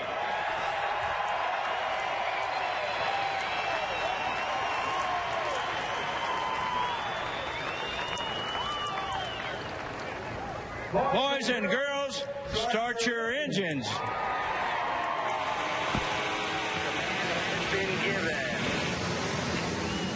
I knew it wouldn't be the traditional drivers or ladies and gentlemen start your engines, but A.J. Foyt gets things underway here at this facility. All right, let's quickly go down to our pit reporters. First of all, here's Robin Miller. Bobby, the Indy 500 was a great race because we had a lot of drivers coming from the back to the front. Hopefully that's what we're going to see tonight. This guy, Josef Newgarden, was one of the fastest guys in practice all week. Guess what? He blew up, has to start last. He's going to try and go to the front, Townsend Bell. I'm sure he is. I'm here with Elio Castroneves, guy to watch tonight. Did not have a great Indy 500. He's starting 15th. I told him, get high early. He said, I am, man. Watch out. So big thanks from him, Kevin. Here's Alex Palou starting on the pole as he did last year. He said, my season started over when we got new Honda power after Brazil for Indianapolis. He's somebody to watch. Hasn't won since Elkhart Lake, Road America a few years ago. And Graham Rahal says it's time for us to get another win. He won the opener at St. Pete, his first race in this series. He might be the fastest car here. He's going to roll off third. A mini pit walk there, huh, Kevin? Way to go. Well, don't miss a chance to get out on Honda's fastest seat in sports sweepstakes. Enter by logging on to shophonda.com. This week's lucky winner is Jeff Cox from Dayton, Ohio. By logging on to shophonda.com, Jeff won the opportunity to start today's race in the Izod two-seater driven by another racing legend, Mario Andretti.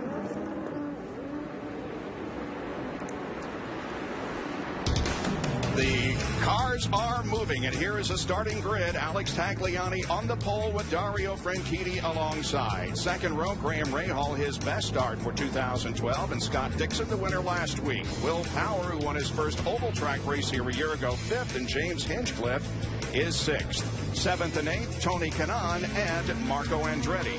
Simon Pagenaud will start on the inside of row number 5 alongside of Ryan Briscoe. Oriol Servia and Rubens Barrichello in 11th and 12th. And Ryan Hunter-Reay and E.J. Biso starts 13th and 14th. And as you can see, Rubens Barrichello's car has not started yet. We'll go through the rest of the starting grid and watch carefully to see if that car can get underway. There have been 17 different winners in 23 races here at Texas. Elio Castroneves is the only multiple winner in tonight's field. Farthest back, by the way, that a winner has ever started was 13th. That was in September of 1998 when John Paul Jr. won the race. Starting in 13th position tonight is Ryan Hunter-Reay.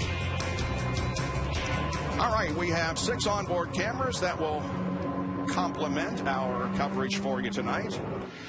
Here's the car from Charlie Kimball, the Novolog FlexPin onboard camera. He'll start 16th.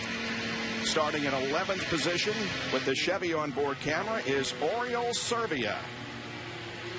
Starting 9th is Simon Pagenaud in the HP-sponsored onboard camera. Tony Kanaan will carry an onboard from 7th position.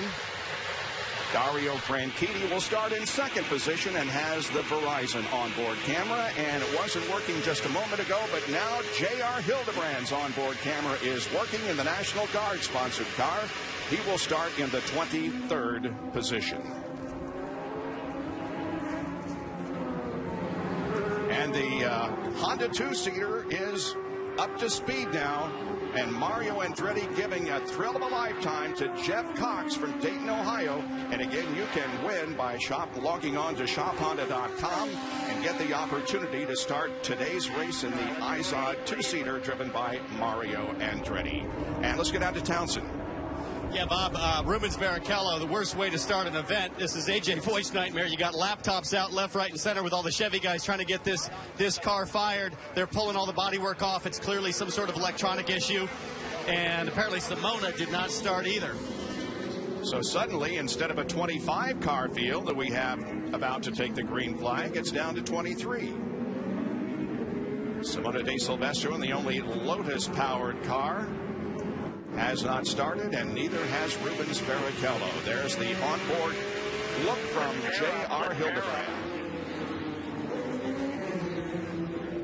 Everybody getting lined up side by side. Alex Tagliani in the number 98 car from Brian Herta, Barracuda Racing, and Dario Franchitti flanking him to the right. 24 degrees of banking here at Texas Motor Speedway. The backstretch and the dog leg here on the front stretch banked at 5 degrees. The qualifying speed, well, above 212 miles an hour, but a nice formation here as the field is perfectly aligned coming off of corner number 4, and the green flag is waving. Here we go.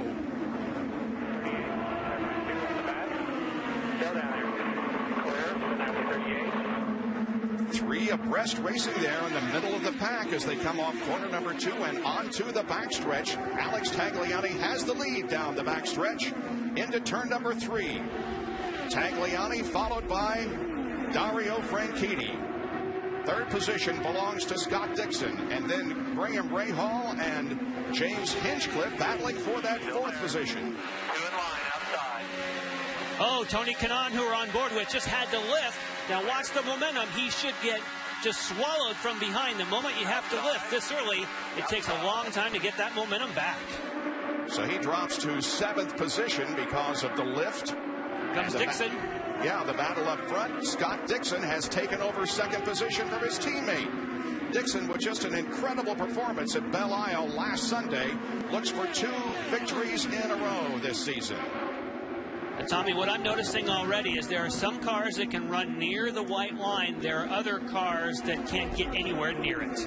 Well, and it's also it's chassis dependent. Depending on how your car is handling, you can move around to mask certain characteristics. Ryan Hunter-Ray has gained 3 positions here in the early going. He's in that yellow and white car on the top of the racetrack, up above Ryan Briscoe. Kevin. Andretti Autosport is one of the few teams that did not test here, so they came in here blind. We were very limited in practice time, and look at Hunter-Ray trying to go to the high side. Great racing so far. He's going to get around Ryan Briscoe for the spot. Hunter-Ray was guessing a little bit in practice, but he felt good in the night practice. Still cautiously optimistic, though, but he looks great so far. Hunter-Ray moves up a position to 9th now, dropping Ryan Briscoe back to 10th position. Kanaan has regrouped from that big lift and is now knocking on the back door of James Hinchcliffe. That would be for the 7th position. Meanwhile, Alex Tagliani from the pole continues to lead. And the advantage over Scott Dixon is about 0.2 of a second. The best battle on the racetrack continues to be Ryan Hunter-Ray. Up on the top side. And here's Takuma Sato with Ed Carpenter as they battle wheel to wheel. And that is for the 17th position. Look at Mike Conway coming, red, white, and blue. That's, of course, A.J. Foyt's car. He's powering through it now. Teammates side by side. Well, Hunter-Ray definitely has got the setup for the start of this race. He said it could be fun. It's looking fun so far for Ryan Hunter-Ray. Battling for 7th position. Side by side all over the racetrack. Ed Carpenter now with an advantage on Takuma Sato, 17th and 18th on the right part of your screen. And here comes Carpenter up to battle Charlie Kimball. Meanwhile, Ryan Hunter-Ray has moved up yet another position. Sato in your mirror. Getting around James Hinchcliffe, and now Ryan Hunter-Ray in 7th spot. Now, both these two drivers in the frame, although we go back to Sato now to watch this battle on board with Hildebrand, who is able to get to the underside of Sato. But look at the way the momentum changes. Now Sato's on the way back. J.R. Hildebrand has moved up 5 spots from his starting position. Outside, clear. Remember, Hildebrand had that huge moment qualifying. Big dial of opposite lock, put him way towards the back. And we understand that Simona De Silvestro will not be able to start the race here tonight. Hey, Bobby? Yeah. talked to J.R. Hildebrand before the race, and he said, you know, I've had some big moments in IndyCars and I've hit the wall, but he said yesterday was amazing. He goes, I couldn't believe I didn't hit the wall. And whatever they figured out, he likes what he's doing right now because he's moving forward. And here's another. Oh, look at the big wiggle by Franchitti again. Wow, man. And that highlights the part of the track that's given the drivers the most trouble when it's transitioning from entering the corners and when the banking flattens out coming off the corners is where the back end really wants to hop out. You know, we're early in the race, but we could already be seeing some of the early effects of the tires starting to give up their edge. Now look what happened a lap ago. Wow. You need fast hands for that. Guys, that's not going to get any easier. There's a bump right there, but as these tires wear out, that's going to be a much, much bigger issue. Alex Tagliani is leading his second race this season. He did lead 2 laps in this year's Indianapolis 500. Alex Tagliani, your leader, by just a few car lengths over Scott Dixon, as Rubens Barrichello's car also goes back to the garage area. Back in a moment.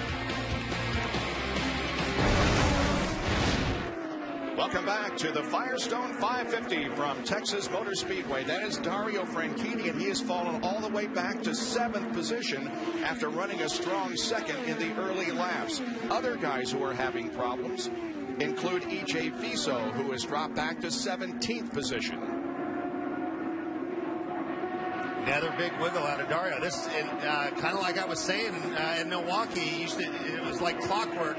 Certain cars 20 laps in would go big time loose and just drop like a rock.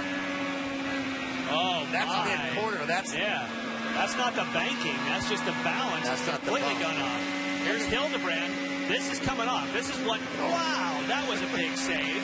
A double save. Yeah, very similar to what happened in qualifying for. Wow. Wow. And now Hildebrand has come up to challenge E.J. Viso. Charlie Kimball also in this shot. This is JR's on board. He's up to 18th. To give you an idea how far the speeds are falling off, Tagliani, who's still out front, his last lap 9 miles an hour off of his quick from 211 down to 202. Here comes Dario is coming in. He has had enough of the bad handling. Meanwhile, a battle for the lead on the racetrack is Scott Dixon. On lap number 22, he takes the lead from Tagliani, and that's Graham Rahal right behind Tags. Talk about the difference. You have Scott Dixon, teammates with Dario Franchitti. One's taking the lead while the other is going on the pit road with a car he can't drive. That is phenomenal. Dario's in the pit. They're putting fuel, 4 tires, of course, and taking loads of front wing out. I've never seen a guy turn his hand so fast. So probably 4 turns of front wing out of this thing. Let's see if it's balanced now. Wow. That was a lot. Remember, we did a feature on that in Indianapolis that the threads are much more coarse on these front wing adjustments. So that is a huge change. This is the battle for second place. Alex Tagliani in the 98 and Graham Rahal right behind him. Now, Dario has some tools on board to help him deal with this. They've got a weight jacker, which can jack quite a bit of weight across the right, rear, left, front, diagonal, and 2 sway bars. So either they were not expecting it to go loose and that their adjustment set up to go the other way, or he's out of adjustment already. Wow, look at that wiggle with Graham Rahal on the outside of Tag. Alex Tagliani's last lap, he dropped under 200 miles an hour. That shows you just what we're talking about, how much the car can go off. Graham Rahal takes second. For comparison, Dixon has fled the scene, running last lap 205 miles an hour. So the car that seems to be able to, which is about, well, it's 6 miles an hour faster than second, but a full 3, 4, 5 quicker than the rest of the field. And now here comes Will Power up to challenge Alex Tagliani. Hey, Tommy, you were talking about controls earlier. I just walked up to Brian Herta, Tagliani's team owner, said, is he on the controls? He said, oh, yeah. He's got a lot of push. These guys are working hard already.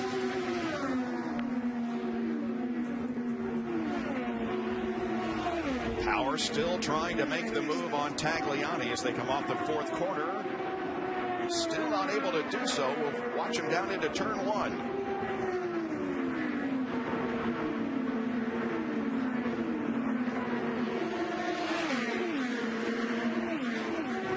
Meanwhile, Meanwhile, watching the two up ahead of him is Marco Andretti, running 5th.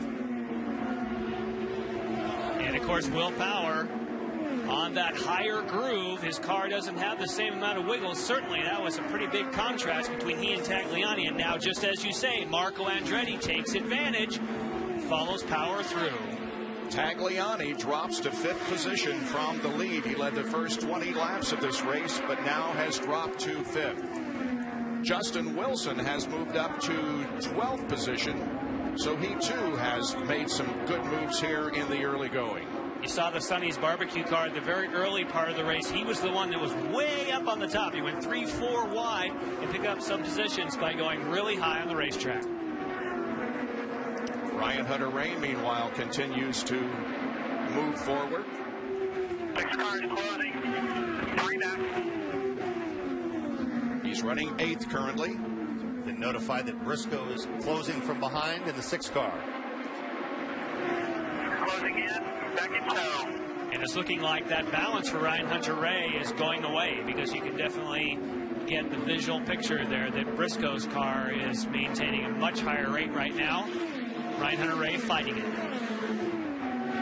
I mean, all the people I talked to, they knew that the tires weren't going to be pristine for a full stint. The question is, depending on the setup, which end of the car you were leaning on harder. Dario Franchitti had to pit on lap 20 and has dropped a lap down. Ryan Hunter-Reay and Ryan Briscoe continue to battle for position, and right behind them is Simon Pagenaud, the 3rd car back there. Pagenaud currently in 10th position. Scott Dixon leading by about 3 seconds. Make that 7/10 of a second over Graham Rahal.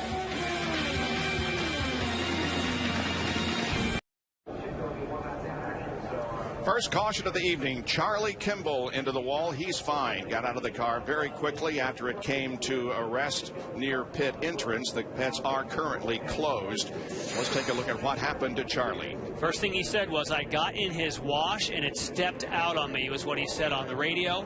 Thankfully, a glancing blow for him. As you said, he is okay. But again, when you're behind cars and you're also fighting one that you don't have a lot of grip, that aerodynamic wash can be a big deal. A little bit loose already entering the corner. Right over the bump. Hands off the wheel. Yeah, Tommy, I was talking to his strategist, and what happened was he was working Viso on the low side, kept working Viso. He moved up high, and he got clean air on that front wing, plus that bump, and that was enough to just turn him right around. And Dario was right behind him. And you mentioned Dario. Of course, Dario Franchitti has already made a pit stop, and if you have a caution after you make a pit stop, this is exactly what Dario Franchitti did not want, because you lose a lap when you pit. Now he most likely will not pit when everyone else does, and he's going to have to try and stay in front to get his lap back, and that will be tough. On warm tires. Yes. Charlie Kimball had finished 8th the last 3 races, including Indianapolis, where he led 3 laps, and he was running 20th when he crashed. And Charlie Kimball is out of the race, as is Simona De Silvestro, Rubens Barrichello, and 2 cars not on the lead lap, Dario and Catherine Lay. Scott Dixon, meanwhile, has now led in 6 of the 7 races this season. He has led all but Long Beach, and the biggest movers so far have been Takuma Sato and J.R. Hildebrand, who have both gained 7 positions from the start of the race, and Ryan Hunter-Reay has moved up 5 positions to 8th. And there you hear it, the pits are now open. Scott Dixon led on 4 of the 7 ovals last year and 53 laps this year in the Indianapolis 500. Dario most likely is going to stay out. So we should be open all the way in. That was Charlie, as you saw. So we should be open going out. We'll just keep our eye on the traffic around you here. Mike Hull talking to Scott Dixon. Simple. Confirming what we assumed is that Dario is going to need to stay out. Catherine Lay, blue and white car, is also going to stay out. And here they come. Man, this will be good. A lot of changes, and you have to be fast. Let's hear Charlie's pits. So nice and easy right behind Dixie. There you go. Right here. Scott Dixon, the first to stop up top of your screen. And Ray Hall. And now here comes Will Power to a stop. Smooth stop, no adjustments, it looked like, for Dixon or Graham Ray Hall. That was close between Dixon and Ray Hall. There was actually a quick wing adjustment on Dixon, but none on Ray Hall. Make sure 8 when you can. Wow, what a battle between teammates Hinchcliffe and Andretti on the line. Looks like Hinchcliffe got him. That was a definite close one. Briscoe gains 3 positions, and Ed Carpenter moves up 5 positions as a result of the pit stop. And Tony Kanaan. Something's not right. Yep.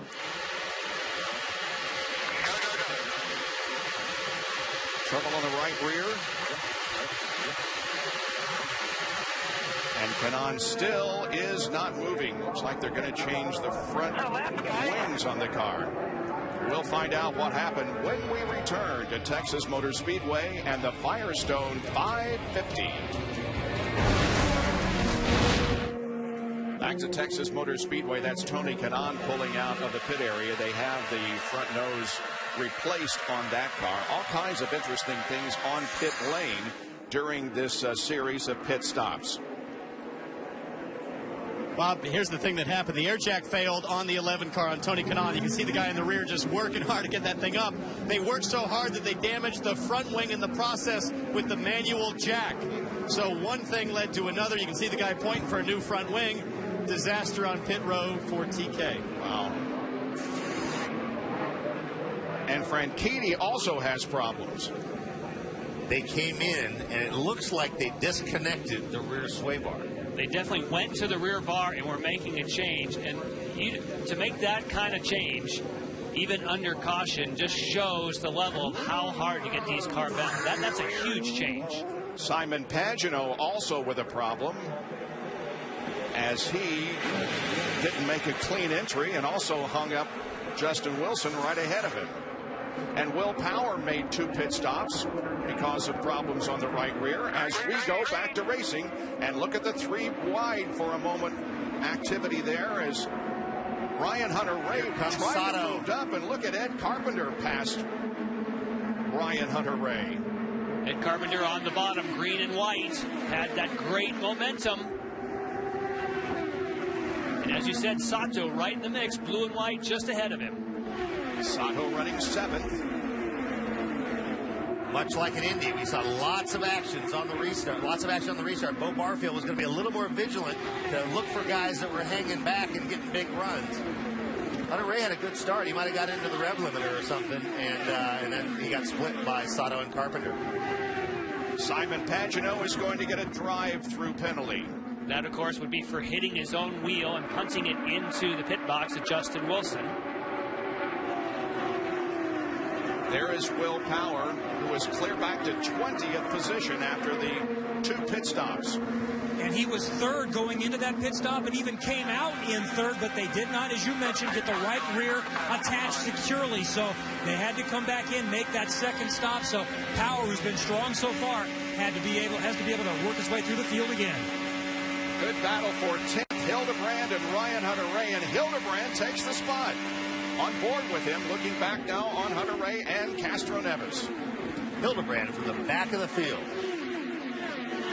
Hey, Tommy, update on Dario, man. He's got big-time handling problems. The thing's so loose, they disconnected the rear bar on pit lane. That's what took so long. Guess what? His teammate, Scott Dixon, a little turn of front wing. The tires were perfect. The car's perfect. And Ricky Davis, the chief mechanic, said, I can't think of anybody I'd rather see leading this race when you got to drive the car than Scott Dixon. Pagano's back on the track, fellas. And when you see Pagano, consider that he got that drive-through because he hit his own tire, but he also hit a tire at Long Beach, got away with it because they didn't get a call from pit road. Now this time, 2nd time this year, but he's got to pay a very hefty penalty for doing so. Ed Carpenter takes 7th place away from Alex Tagliani. Meanwhile, there is Scott Dixon once again. Went around his teammate Franchitti, who is struggling big time out there. Here comes Ray Hall, 2nd place to the inside of Franchitti. guys, he is really struggling here. Man, it's going to be a long day for him. Removing the rear bar, guys, really softens up the back of the car. What you're trying to do is pick up rear grip. If he's loose, he's looking for the rear tires to move a lot more and soak up the grip of the track. But he does not look happy out there. This is going to be, like I said, long night. E.J. Viso and Justin Wilson battle for position. With Tony, let's stay with Tony. Justin Wilson, of course, was delayed in that pit stop because Pagenaud had punted his own tire in. So now Justin Wilson's got a little extra work to do, and here comes Power. I think you saw a little bit of what caught out Charlie Kimball. You saw Justin Wilson right up the back of Viso. Had to get out of it. You know, that's one thing where I think the experience level, guys that remember the days, the big speeds at Michigan and California, and having to deal with the jet wash with the car more on the verge of sliding than in the pack racing of the past. And let's talk to Charlie Kimball, who crashed out. Charlie, we saw the replay. It looked like the thing just snapped on you. Yeah, I was went into turn 3 and 4 on the high side of the 5 car, and like every lap before that, he was completely unpredictable, moved up right in front of me, and when he did, the thing snapped on me, took all the air off. And we don't, you know, running around here, we don't have a huge amount of downforce. They're really difficult to drive. Doesn't help when he's completely unpredictable like that. You know, I feel bad for the 83 Novolog Flexman guys, because I think the first 2 guys out there, it's an indication of how good the car was in clean air. Was it fun to drive before that? You know, last year you drove here when it was wide open. Yeah, I really enjoy the fact that you got to pedal it around here. You got to go looking for grip, but it's disappointing when some of the drivers don't have the respect for it, what needs to happen. Oh, we're glad you're okay. Bobby? Yeah, Charlie finished 8th at Brazil, 8th at Indianapolis, 8th at Belle Isle. He'll finish in 23rd position here today. Dario Franchitti is turning laps at 192 miles an hour compared with the leader, Scott Dixon, at 211. Yeah, Bob, he's in big trouble. He just came on the radio now screaming about push, meaning understeer. So they fixed the problem with being loose, but a rear bar change like that, removing the rear bar, is so big that it's shifted the balance completely in the other direction. Now, what exactly does that do, Jan? Well, what it does is it's like a sway bar that you'd have in your road car, and when you disconnect it changes the way the car loads up in the corner. So right here where you see Ryan Briscoe followed by Sato, when they're loading into the corner, if you don't have a bar, it changes the whole way the car takes a set. If you actually disconnect something you normally have connected, it just completely changes that balance. I mean, they had to be desperate to go that far. And they were out of adjustments because the series they're limited. The most downforce you can run is -5 degrees on the rear wing. They're capped there, so they can't fix it, and they're already running that little wicker, so they were out of adjustments. They'd already taken huge turns of front wing out, and that was sort of their last ditch. Interesting to see what they do now. In terms of progress so far, J.R. Hildebrand leads the pack with 15 positions gained since the start of the race. Hildebrand is currently running in 8th position, but he has moved up and passed more cars than any other driver. Takuma Sato has gained 14 spots, Ed Carpenter 12. And Josef Newgarden is up to 19th. He has passed 6 cars since he started way back in last position. And all this, we're not even a quarter of the way through this 550K race. Well, we haven't seen pack racing, but we've seen some good side-by-side racing at times and a lot of passing. We've also seen some engineer racing. I mean, it really does not come down to who is going to have the ultimate mechanical setup, since you can't put more downforce in it. You know, who is the combination between driver and engineer that has what the driver wants, and then you need a driver to hang on to it. And amazingly, in the very same team, we've seen the best and the worst. We see Scott Dixon seeming like he's got a handle completely on it, and his teammate, where they share all the data, is completely lost. One of the things I'm looking at, guys, is Graham Rahal's tire wear down here. That first set of tires looks great. I mean, they're getting great tire wear. He's got a good balance. One thing I learned at Indy, this car is knife edge, man. You can be over or under. It's really hard to get right in that sweet spot. Right before that caution, Graham Rahal was actually dialing back in Scott Dixon, and you notice he made no changes to his car, no visible change. They could have changed tire pressure or something like that, but obviously pretty happy with his car. Howard takes 15th from E.J. Viso.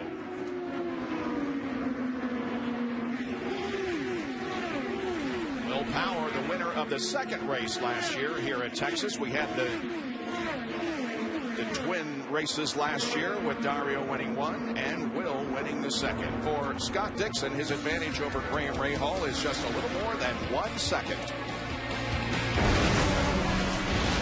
Sunday, June 17th, Major League Soccer continues on the NBC Sports Network. The Chicago Fire host the New York Red Bulls. All rise for Major League Soccer Sunday, June 17th, 5 Eastern on the NBC Sports Network.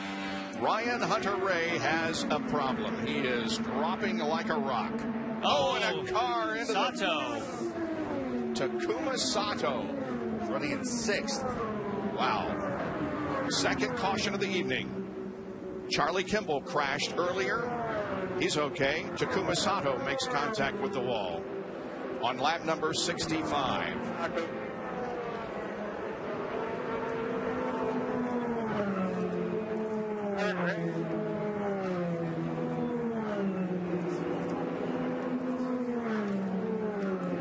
Takuma Sato finished 20th at Belle Isle last week as Bobby Rahal, his car owner, takes a look.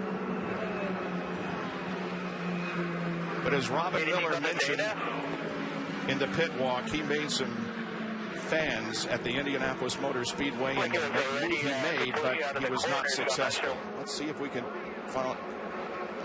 It's way late. That's in the middle of the straightaway. Ooh, and Hildebrand just escaped. Drivable, Taku. No, that is unusual. That's weird looking. That was, as you said, way past the exit of 2. He's going to come back and look at the back of the car, which tells me that something broke. The only way he's saving that Tommy that far down is if he got into some kind of wicked tank slapper and he was just catching it. But, man, it looks weird. That's a long ways down the straight, like you said. That's Roger Yasukawa, by the way, who's spotting for Takuma Sato, former IndyCar racer.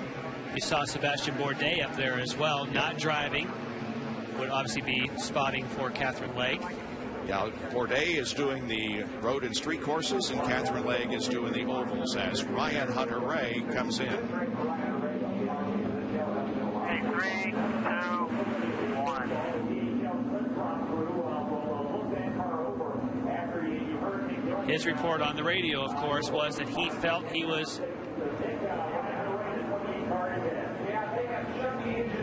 having some problems, and they go towards the lid.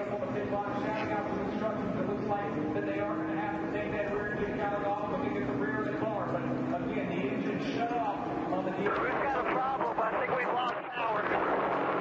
It wouldn't accelerate at all here. It feels like something's really bound up in the back. 10-4. You don't smell anything burning, do you?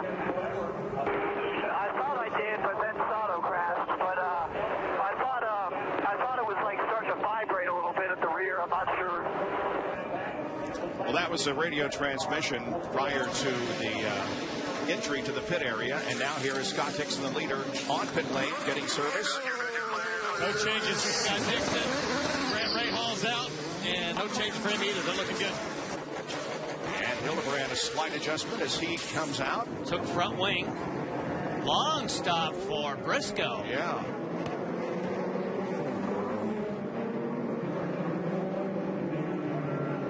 Viso comes out just ahead of Will Power, with whom he was battling before we had the caution. Now, something that Ryan Hunter-Reay said, which might tie into the Sato story, he said it felt bound up at the rear. So if it's quite possible that it's not losing power, that they have some sort of an issue, possibly a hub or something like that, that's dragging, which, we need to find out what happened to Sato's car if there was some sort of a failure. Now remember, Indy 500, it was, if I recall, it was a right rear wheel bearing that knocked Ryan Hunter-Reay out. So you wonder if that somehow could be related, because this is the next oval in the schedule. Look at J.R. Hildebrand. Yeah. Up to 4th, leaving the pits. There is Ryan Briscoe, who dropped back to 12th. Watching Ryan Briscoe.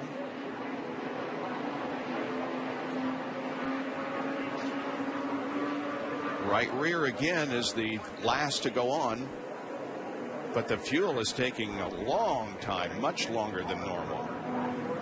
And as a result, Briscoe drops back to 12th position. Dario is back in as they continue to work on the handling of that car.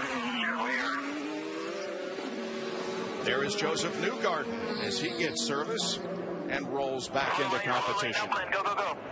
68 laps of 228 have been completed here at Texas Motor Speedway. Scott Dixon leads Graham Rahal. James Hinchcliffe has moved up to 3rd, and J.R. Hildebrand for Panther Racing. The National Guard car is up to 4th position. That is a heck and with some huge scary moments during the first run, chasing the back of that car big time, and now all the way up to 4th. Incredible run. And you know why he was so scary, TK? He had the bars going the wrong way. Yep. Hunter Ray's out of the car. Wow. The Panther guys say that basically JR just moved the bars the wrong way. So made it looser. Made it looser, and then he finally realized what he'd done, and he changed it again. So I'd say once he got the bars in the right place, he was pretty quick. Yeah, he's looking good. Some guys have the bars labeled really technically, and some people have it real simple. Make push with arrows. Race fans. Normally, Tommy. Go ahead. Normally, Tommy, those things are labeled like you push forward, generally push for push. So both rear and front bar, you push for push. Michael Andretti, the car owner.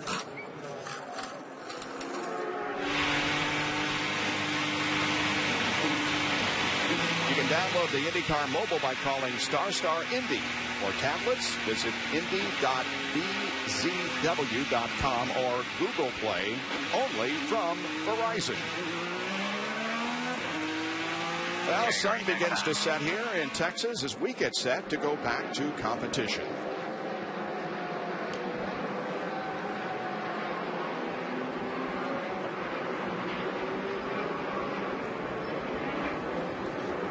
That make push was Gordon Johncock. He couldn't keep it straight with the push and loose and so forth, so they just said make push.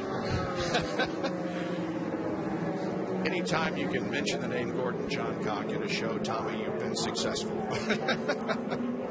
I mentioned Lloyd Ruby early in the show. Now we got Gordon Johncock. We're doing well. I'm sure Robin can throw in a few more names as the evening goes along. But here, the crowd rises, and they cheer as the green flag comes out, and we are back to racing. Scott Dixon shows the way. Ed Carpenter's going low, green and white on the bottom. He started 19th. He's powering up towards the front.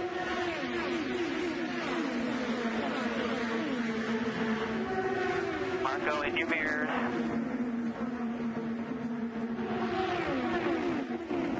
Here's some rev limiters. Ed Carpenter had such a great run there, and then it seems like now he's backing up to this group. Tony Kanaan going on the high side right in the middle of the mix. After his problem on pit lane, he has moved up to 11th spot, battling with Viso for 11th. Those shots underscore that even though they don't have pack racing, it is far from tame. Yeah. I mean, you get a really good idea of the speed and how quick stuff's happening.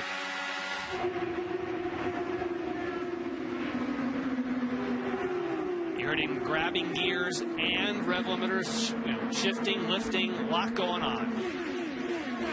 Ryan Briscoe is at the top of the racetrack, trying to move up alongside E.J. Viso, and let's talk to Ryan Hunter-Reay. Ryan, what ultimately put you out? What was the issue with the power? The injector problem. I don't know, just lost power, and we slowly but surely were losing power. It's unfortunate, really unfortunate. We had a really good start to the season going, really good points, and then now with 3 straight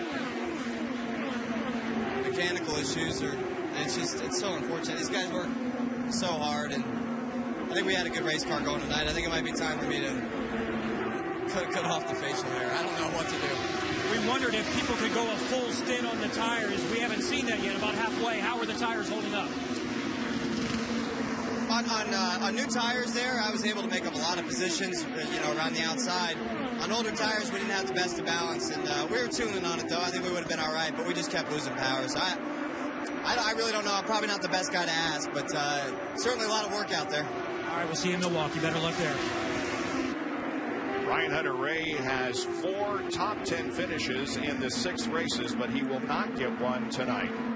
We saw Justin Wilson pick up a position. He is now up to 6th. Elio Castro-Neves also moving up. Marco, meanwhile, loses a couple of spots. He's back to 8th.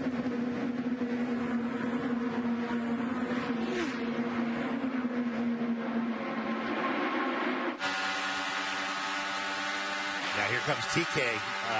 Look at how darty Marco is. Big lift. Saw the flame out of the exhaust from Tony.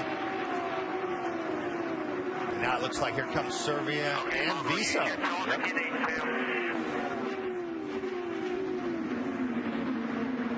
Oriol Servia up on the high side of EJ Viso there for a moment in the black and green car this weekend for Servia. Sponsored by Valspar. Meanwhile, it's now Tagliani who is going to the inside of Servia. So positions being changed here in the pack, but not up front. Dixon leads Rahal, Hinchcliffe, and Hildebrand. Firestone 550 at Texas Motor Speedway, live here on the NBC Sports Network. Will Powers gained 3 positions in the last few laps. He is currently up to 10th position. Let's put our pit guys to work here for the next few minutes as Firestone takes us through the field. Here's Townsend Bell. Well, Bob, let's start off with leader Scott Dixon. He is right where he wants to be. His tires look great. His balance is good. He's 2nd in the championship. Won Detroit. He's leading now. And then we move on back to Graham Rahal, his teammate. Equally as happy with his balance, but here's a guy that's 15th in points. He needs a result today. Kevin? James Hinchcliffe has worked his way up to 3rd, started 6th. He was one of those uncertain coming in to this race here, but he has been moving along quite nicely. He has, though, asked to add some front wing at the next stop and some weight jacker to calm the front on entry, Robin. Jared Hildebrand starts 23rd. Kevin, he charges to 4th once he gets his bars right. Ed Carpenter's 5th. He's also making a big charge. He got 14 cars back. And the good news is, he just tweeted, he had his PR person just tweet, "This thing's boring. I apologize to the fans. Doesn't look boring from here." And then we got Justin Wilson in 6th place. He had a good run at Indy. He's starting to get the hang of all these ovals right now. Kevin? Elio Castro-Neves is rolling. He just picked up another spot. He started back mid-pack in this race, 15th, and he's worked his way up to 6th. Townsend? Tony Kanaan, things started off a little rough for his KV teammates, but he's been looking for a great run tonight. He's currently 9th in points. He's charging. Will Powers, another mover. Remember, he was running 3rd before they had to take 2 pit stops because of a right rear being loose. He fell all the way back to 19th at the restart, dropped to 20th, but he's on the charge. Power is strong right now, Townsend. EJ Viso, he had a complaint there from Charlie Kimball, but I can't blame Viso for that. He's having a good, solid run. He has not had any big incidents on track this year. I think Jimmy Vasser's had a lot to do with that. Marco Andretti is 11th. He's slipping a little bit in this stint. He started 8th, got up as high as 4th. He was very unhappy in the practice session yesterday. Said he was going to crash, can't drive the car. They made a shock change. Better today, and he said early on he's ready to fight. Got to get back up to front again, Townsend. Orioles in the pits. Oriol Servia makes a pit stop, and this is not of the scheduled variety. And Mike Conway also comes in.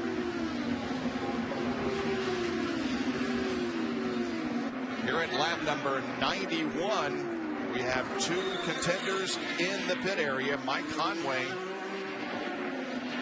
had the engine change that cost him 10 grid positions, but was 2nd quickest in the final practice last night and has been looking good here today, but he is now dropping back because of the pit stop. There is Ed Carpenter in 6th, and Oriol Servia is getting out.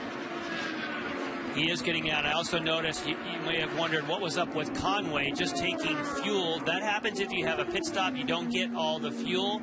And when I was watching closely at that Briscoe pit stop that we weren't sure why it was so long, you could actually see the valve on the fueler did not open for a long time. I'll bet something similar to that happened to Conway. They found out they didn't get all the fuel and they needed to get it. You wonder whether Briscoe got everything in that long stop that he had. Wow, big on board with Kanaan. Big lift in the middle of the corner. A couple of lifts, sounded to me like.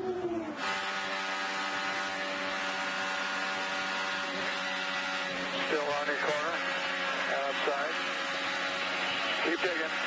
Power takes 8. Now, when Serbia came in, I heard him say we're done, and something about fuel pressure. That's a lot of lifting. But that is exactly what the drivers that you heard earlier in the pre-race show, they sat down in Detroit with the technical director and said, we want to be lifting in the corners. We want to bring that in. And they've got it. And look at these Penske cars up high. You saw Castroneves just sail by Hildebrand. And as a result, Castroneves is in 4th place. Whoa, it skates up there, though. When you get up high, it does move around. I did notice with Graham Rahal, he was, entering into the corner low. It's the transition into the corner and off the corner, the abrupt change from bank to unbanked that seems to be giving him some trouble. And that was something, that's one of the problems when you run the high groove. You're going to get into that with a little bit more steering angle in the car. 3-car battle here. That's Justin Wilson passing J.R. Hildebrand. All right, let's get back in it. Carpenter 5th, Wilson 6th, Hildebrand now 7th. And Robin is with Oriol Serbia. Oriol, can you tell us what happened? Well, we started to have a fuel pressure alarm on the wheel, and every lap was just all of a sudden getting worse, the engine. I was running full throttle, and it just wouldn't carry any speed. We think we have an injector problem or something, which is rare, but it happened today. Was it fun? Was it fun to race in this condition? Did you have a good time when you were out there? I was happy with the car. I mean, we worked very hard yesterday in a good race car, and we were moving forward. And, just after the first stop is when it started to have issues, and already in the restart, I couldn't accelerate well, so. Well, I guess what I meant to say was the changes are good. Are you happy with the changes that you guys made to the cars as far as race-wise? Yeah, I think at the beginning it was very tough. We had the NASCAR track rubber from yesterday, and the car was sliding a lot, but it was just getting better and better. I like it when he says NASCAR because we use all those R's, Bobby. Serbia is the king of R's. Well, he's also been the king of passing cars this season. If you were watching our pre-race show, we pointed out that he has gained 73 positions total this year. Now, James Hinchcliffe is up to 2nd position, getting around Graham Rahal, and there is Power and Viso for 9th.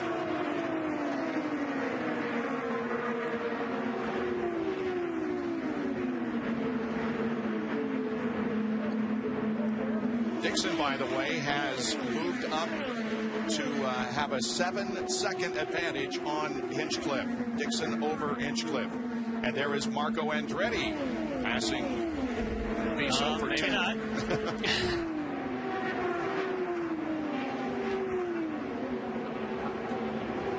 They'll stay side by side. We'll find out which is better in this case, high or low. You're going to keep that more momentum on the high as long as it doesn't drift. Viso holds him off. Yep, for the moment. And he's really closing on Power now. Power must have had to get out of the throttle.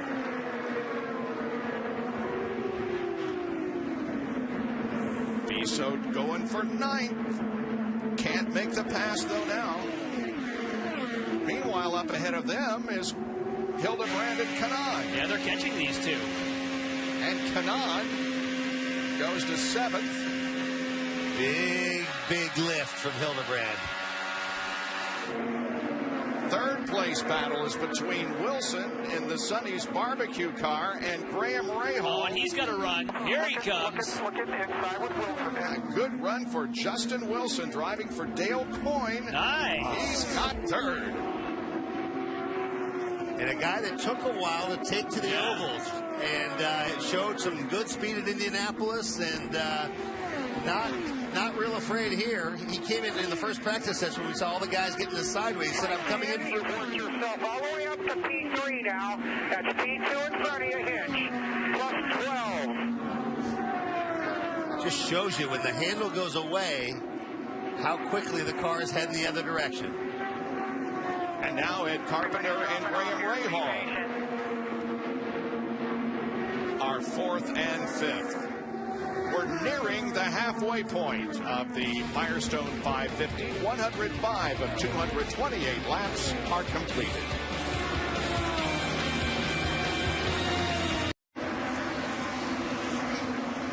at Texas Motor Speedway, where Scott Dixon is the leader just moments ago. James Hinchcliffe running in second, and here comes Justin Wilson to the inside, grabbing the position. Just a couple of minutes before that, we heard reports that Hinchcliffe might be developing a vibration, so he was running the same speed and catching Dixon. Now he's lost a position. Justin Wilson lost 4 positions on that pit stop on lap 37. He was 12th when they entered pit road and 16th on the restart after dodging Pagano's tire, but he has moved up to second. Let's talk to Sato. Takuma, can you tell us what happened? I don't know, but suddenly lost the back end at exit to turn 2. Was always nervous. I mean, today we never, gone flat at all. Had to lift all the time, which was great. And I moved up quite a lot of pace, but unfortunately the car went really nervous on the turn 2 and then lost it. Okay, Kevin. Marco's in the pits, and Mr. Sato said he had to lift. Kyle Moyer's been talking to Marco a lot about shifting. That's been the focus this last hit. And there's a fire as he exits. Well, fuel obviously didn't get extinguished all the way. It puts itself out as he goes back on the track, but that's scary when you see that flame. And here comes Castroneves down to make his stop. He has been a hard charger here at this point. Castroneves 60 miles an hour down the pit lane. He's got a clean in, and he'll have a clean exit as well. Elio will take 4 Firestone Firehawks, 18.5 gallons of Sunoco E85 ethanol. And this is a nice clean stop for Castroneves. We'll see where he cycles back in.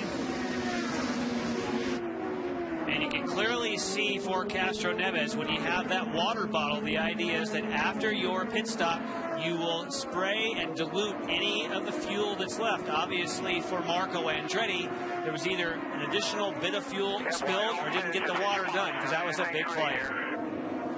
We're halfway, and James Hinchcliffe is on pit lane.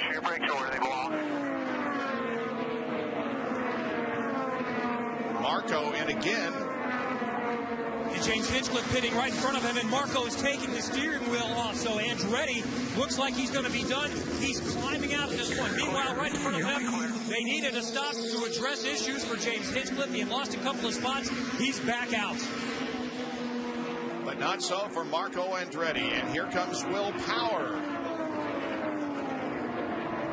We should watch the right rear, because in previous stops they've had some trouble with the right rear, and I almost wonder if it's the lug nut and the hub itself. So keep an eye and see if they've got that resolved.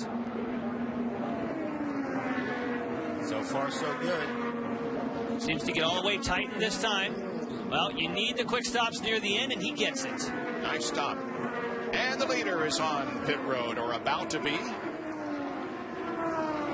Scott Dixon has led 96 laps. And J.R. Hildebrand pits at the same time.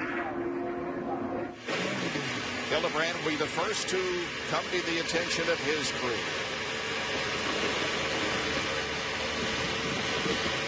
Yeah, guys, I'm here with Scott Dixon. No changes to his car yet. Let's see what they do. Little bit of front wing, half a turn out of the front wing, and he is off. He wants to know where Justin Wilson came from. And did Wilson go too far? Because Wilson stayed out, and he looked to me like he was slowing. Well, he certainly was slow in comparison to Castroneves, who sailed by. But now it looks probably like the difference between old and new tires. Yeah. Wow, got a block track. Outside.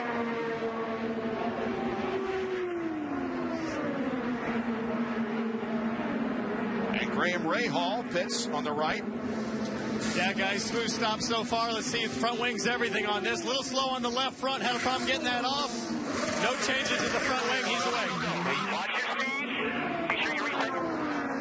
Usually what I watch here is whoever can go the longest gets a big edge, because you lose a lap when you stop. Obviously, if it stays green, that all comes out in the wash. But Justin Wilson is going to be on a lap of his own if he can stay out. Now, because the tires are such a big issue, we're finding guys are maybe going to pit more when the tires are worn out. But this could, if we get a yellow right now, really good for Justin Wilson. Well, Justin Wilson's last lap, of course, Ed Carpenter now pitting.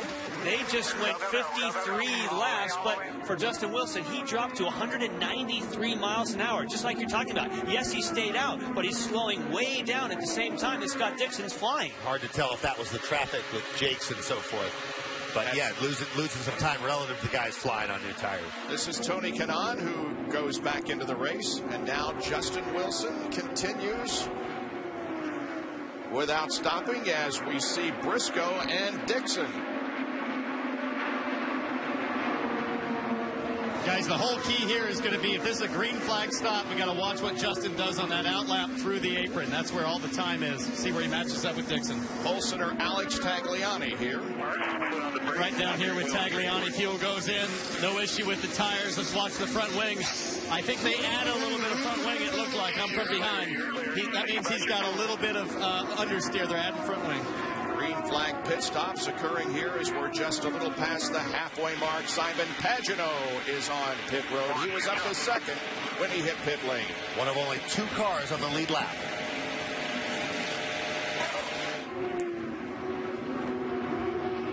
Service completed. Pagenaud back in the race.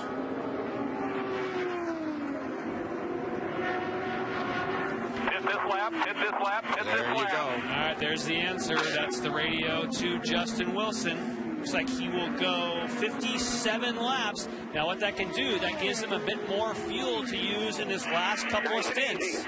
And his teammate James Jakes is running in second position right now. Hitting right behind him, it looks like. Will also be in need of a pit stop. And Dixon just unlapped himself right there. To give you a comparison, Wilson last lap was 200. Dixon's was 210. I think that Wilson was staying out, hoping there'd be a caution. Yep. Had there been a caution, like you said, he would have been on the lap on his own. All right, boys, he's in. He's taking 4 tires. No adjustments yet. The old Oval Meister. All right, Scott Dixon just rolls by. Justin, good stuff with the Dale Coyne boys. And here comes Dixon down through the front stretch into turn number 1. So it actually cost him quite a bit of time. It was a gamble to try to trap everybody a lap down, but he lost relative track position. The benefits could come, like you said, if the track continues to get better as the air cools off, the NASCAR truck rubber is all gone.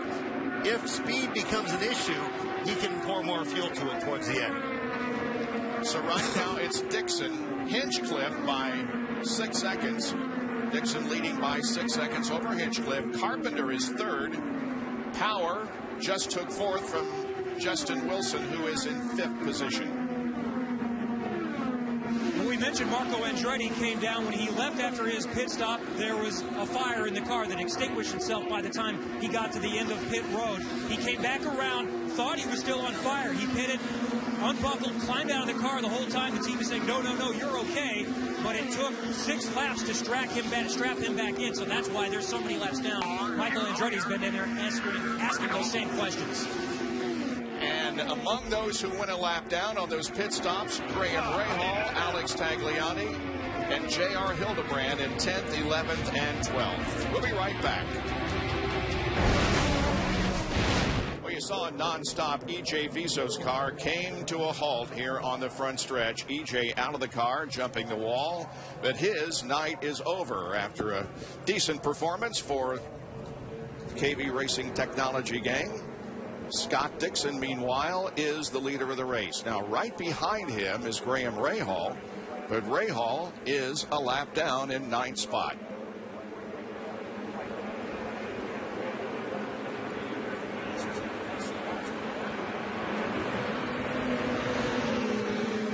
With all these cars having just stopped, I wouldn't expect many of the front runners. On this lap, pit. Oh, wow.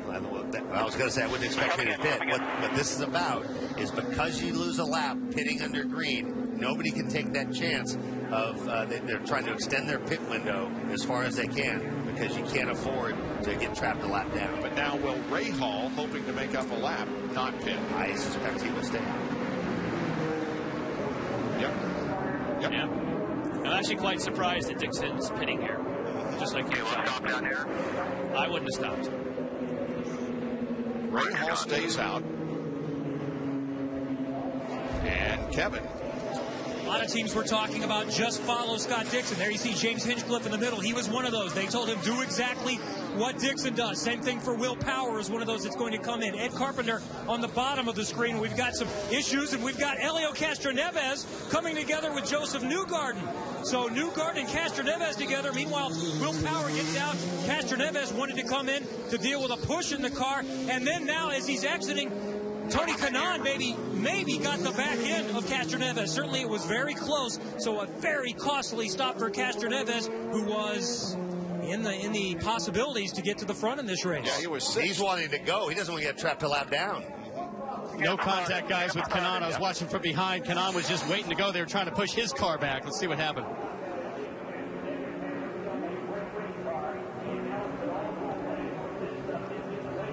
On the way. Josef is on the way. Where his pit was. Exactly. Well, meanwhile, Elio goes back out onto the track. We've seen two rookies. Newgarden's only has one oval start under his belt, as does Pagano, and both of them having issues, kind of zoning in on their pit. Rahal, Tagliani, Hildebrand, and Castroneves got their lap back, so now 11 cars on the lead lap.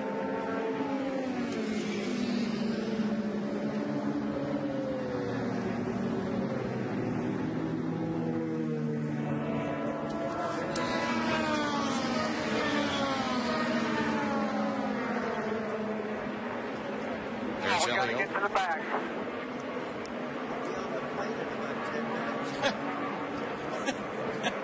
All right, let's get out to Robin, who's with Derek Walker. Derek, you guys didn't pit. Dixon did. What's the strategy?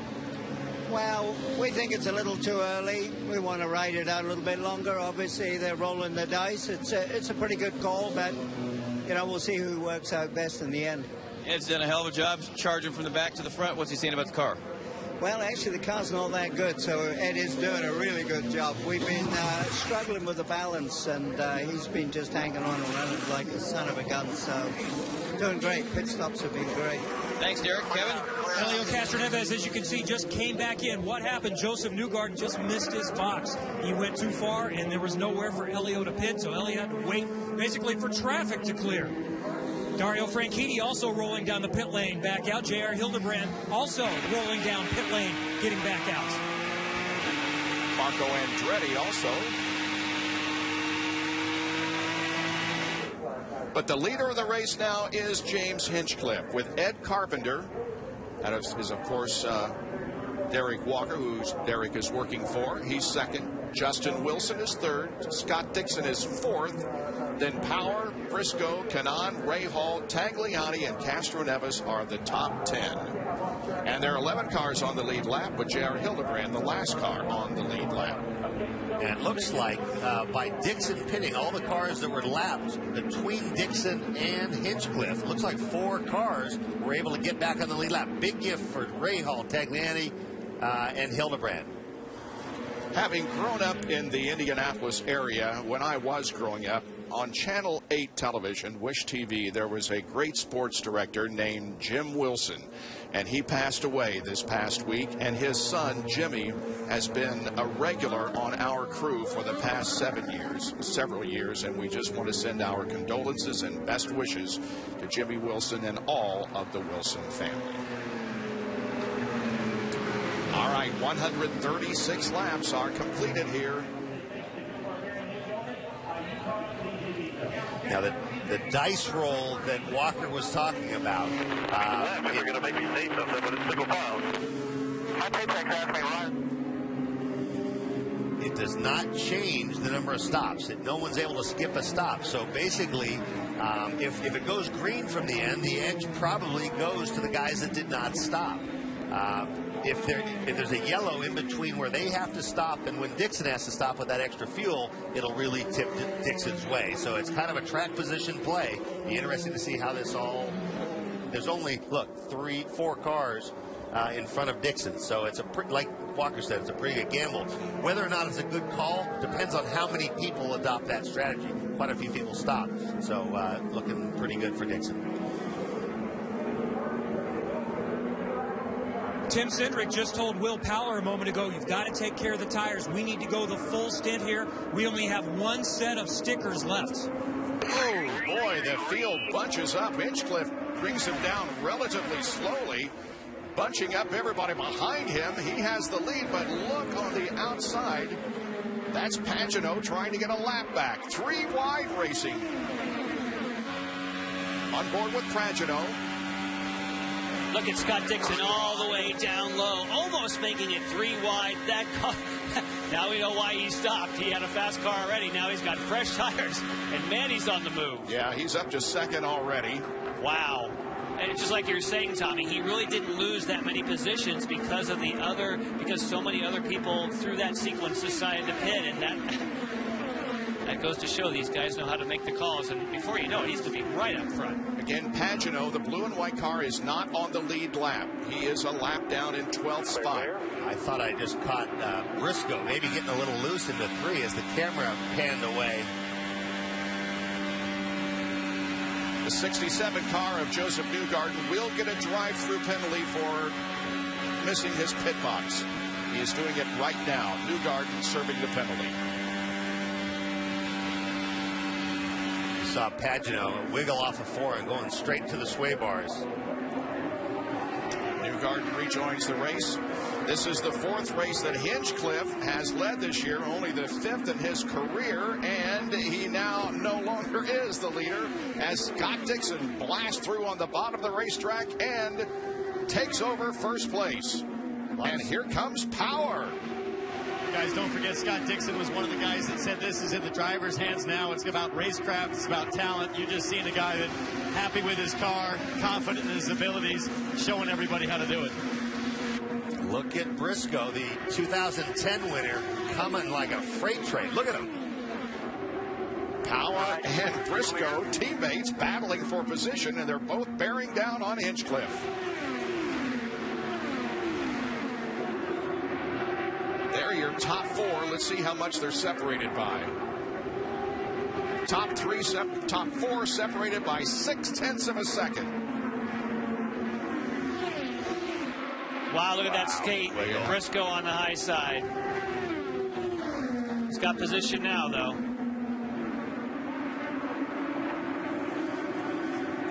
Any edge that... Whoa, man. Go inside. Hello.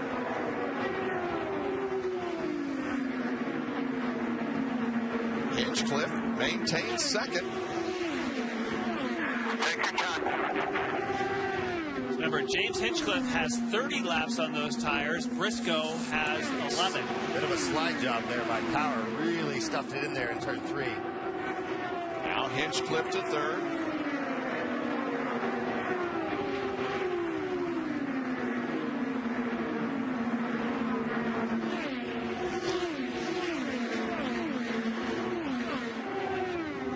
Let's see now, Briscoe can make the move at the bottom of the racetrack in turn number 3. Yes, he will.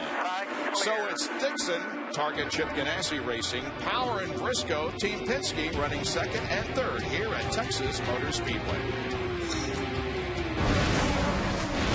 Scott Dixon with the lead here with 151 laps in the books. Will Power running 2nd, then Briscoe, Kanaan, and Hinchcliffe. Hinchcliffe has lost 5 positions since the restart. He was a leader at that time. And right now, the point separation is 14. Power with a 14-point advantage on Scott Dixon. That's Elio Castroneves running with Josef Newgarden in the blue and black car, and Graham Rahal right behind Elio. Now those 2 guys again are the last cars on the lead lap. Castroneves is 10th and Rahal is 11th. We also saw Tony Kanaan while we were in break past Hinchcliffe, and here's how that was accomplished.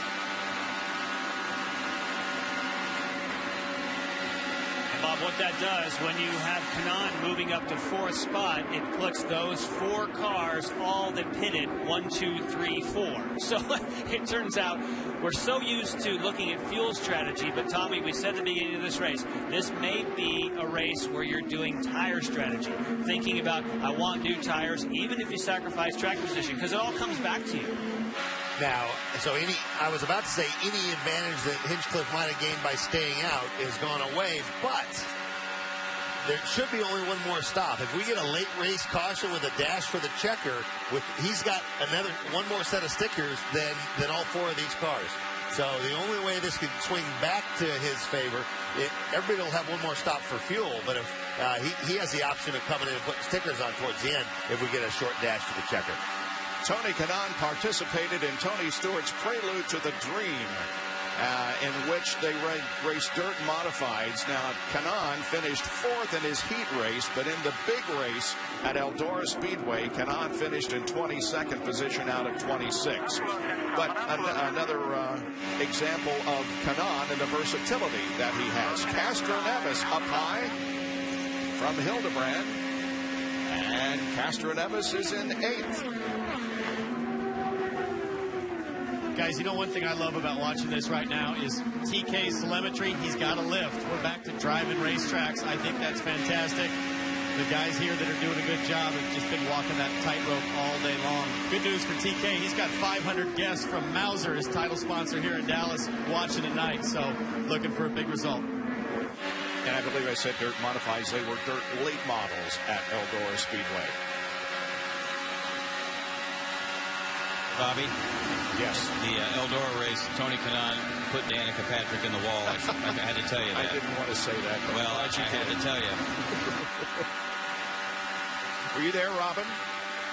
No, Tony Stewart would not let me in the track. Oh, okay.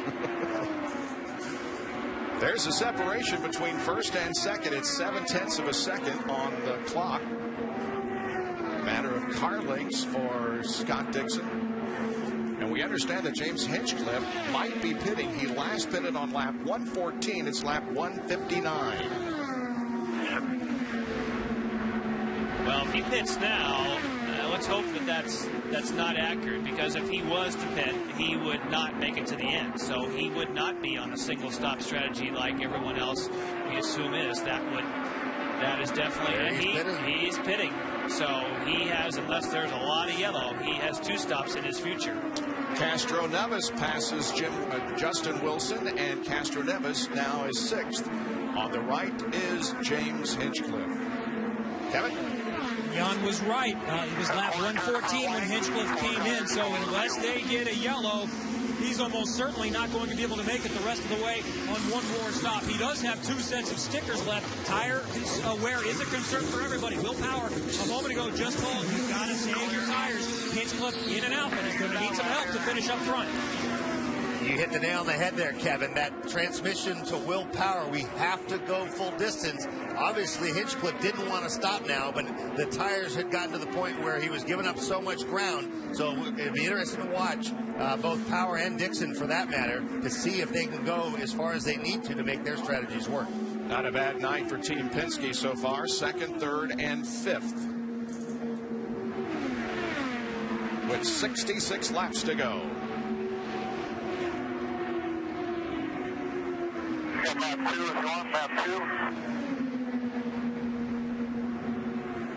Now, what would be disastrous for Hinchcliffe is if you get a yellow between now and when those guys stop. Yeah. That's Catherine Legg that Scott Dixon is passing. Top 5 with 163 complete. Dixon, Power, Briscoe, Kanaan, Castro Neves. The Firestone 550 on NBC Sports Network is brought to you by iZod. Go to iZod.com to see the latest in iZod color and performance.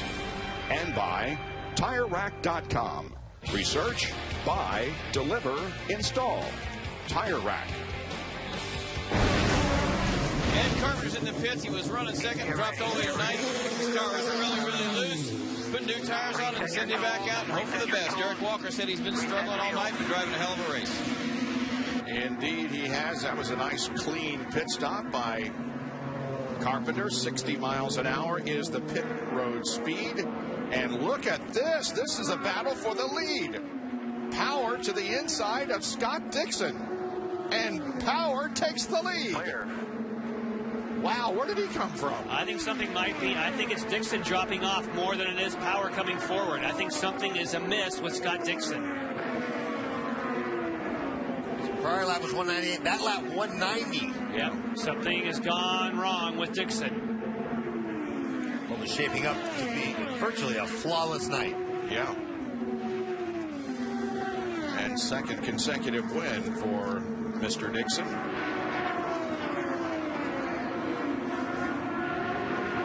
And of course, it also is a big points move because now Will has a 34-point advantage on Dixon. And that would appear to be going the wrong direction for Scott. 201, good job.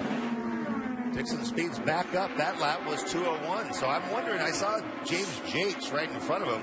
I'm wondering if he had got held up for a couple laps.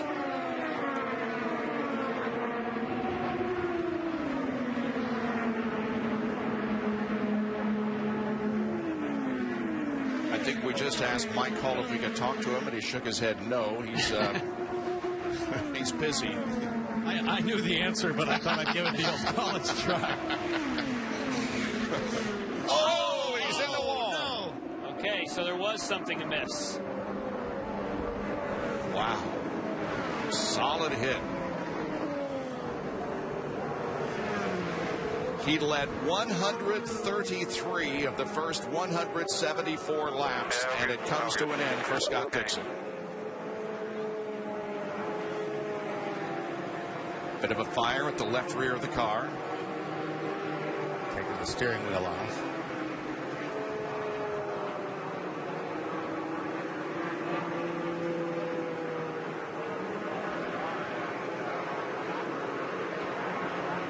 He had gotten up into some traffic again.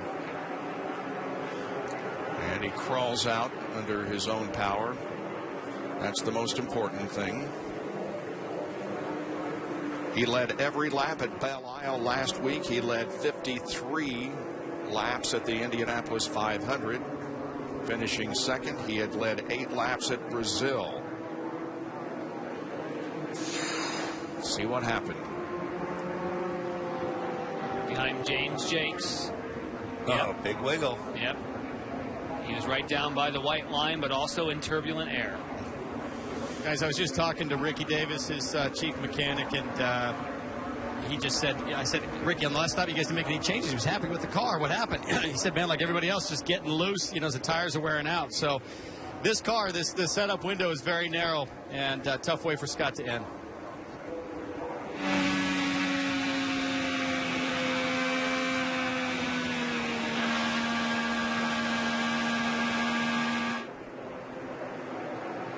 Down really low. Looks like he might have touched the apron. Tommy, he did touch the apron. What he was doing was trying to stay low to get air on the front wing from the car in front of him, and then to do that, he had to be right on the white line. Pits are open, Townsend. Here comes Power, Briscoe, Kanaan, Castroneves, Wilson, Rahal. Top 6. Go to work on Will's car. Reset your fuel. Watch Billy. You have Marco coming in your bow here. Marco's coming in. Marco's coming. Wait. Go.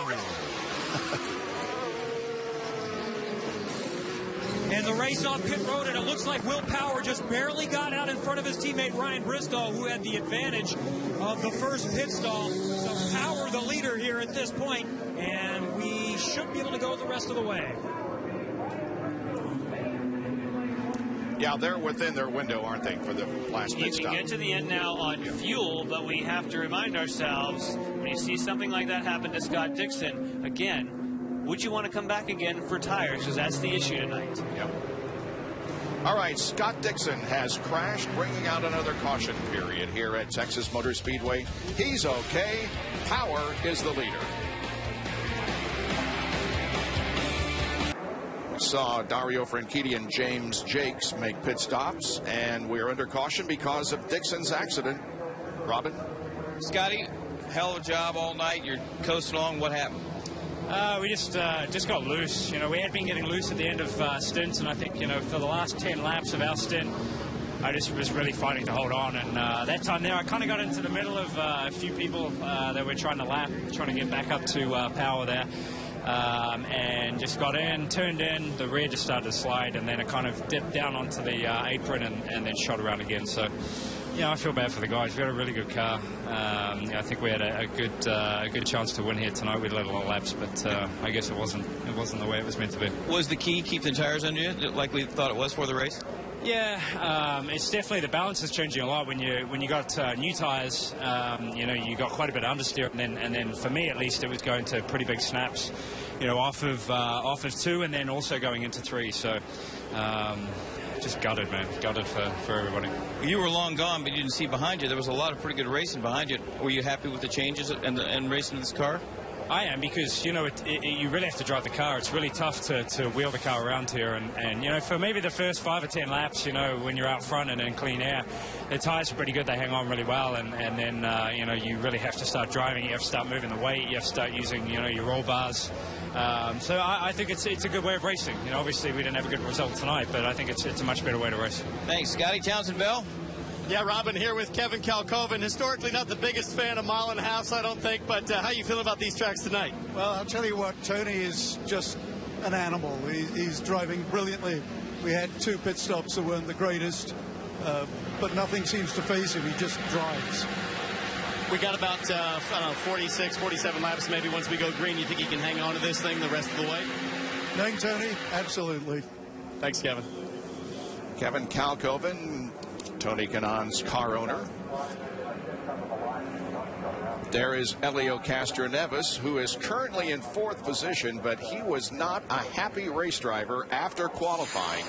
And these were the emotions that he had after qualifying. He started tonight's race in 15th position, but it was obvious that he had some very serious concerns about the car. And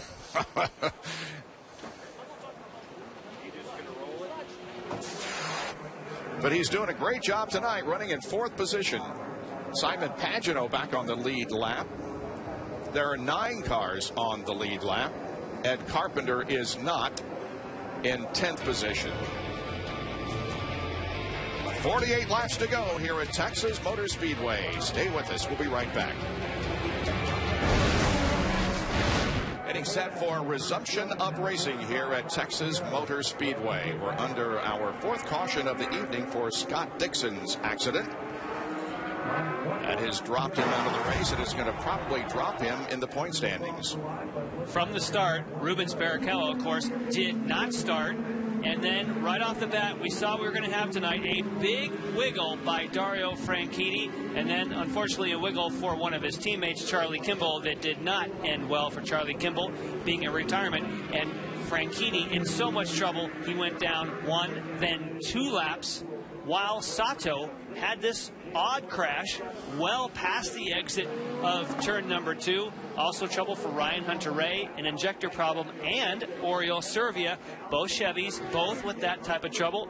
The 3rd Chevy in this case, Viso, running into trouble as well. And now most recently, Scott Dixon saying the car got loose later in the stint, and kablamo. And this is Dixon's first DNF by accident since Toronto 2010. It's only his 5th DNF by accident since July of 2005. 9 cars on the lead lap. Will Power is the leader. And here we go once again. And here comes Ryan Briscoe. Whoa, Briscoe to the outside, challenging his teammate. And Tony Kanaan looks on from 3rd spot.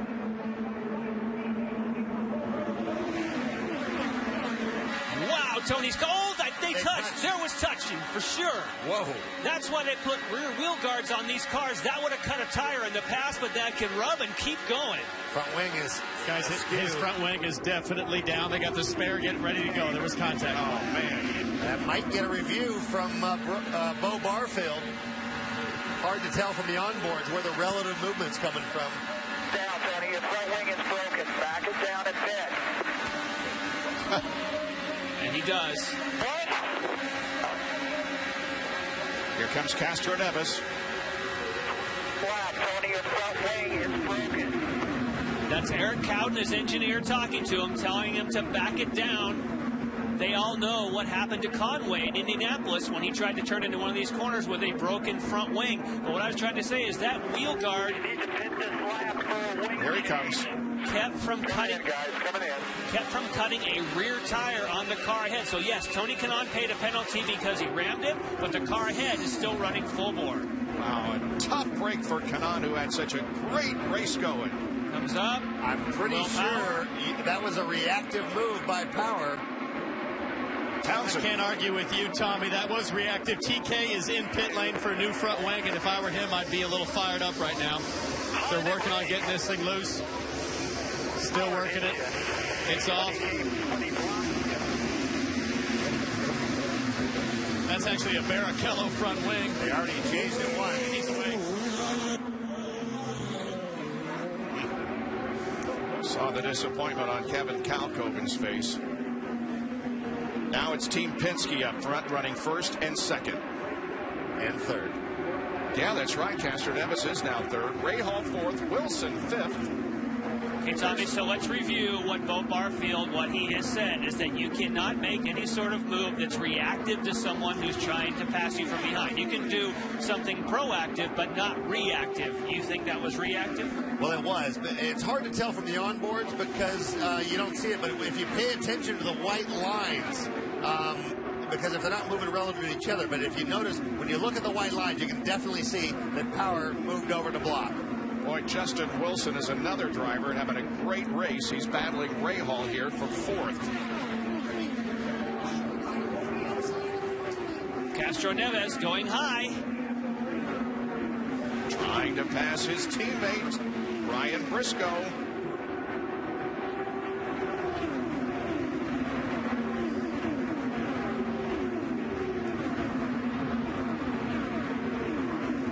Until that wing incident, it was 1, 2, 3, 4 for Chevrolet.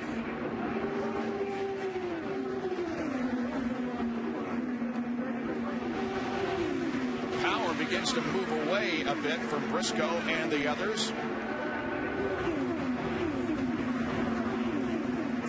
Now we're going to have this will be a better view. There's no question about that. The plot thickens. He chopped him. He definitely chopped him, and there was a very similar situation. That was Graham Rahal and Marco Andretti at Long Beach. Of course, completely different scenario, different speed, but in that particular case, that was called. And Graham Rahal, in fact, was on probation for that chop. That's right, yep. It's going to be a real test for Bo Barfield. No one likes to insert themselves into a race like this. But it's not him ruining the race. It's the move that ruins the race. Car 12, a drive-through penalty for There you go. blocking. There it Make is. it happen. Barfield makes the call. A drive-through penalty for Will Power. He's going to give up the lead. Cindric doesn't like it.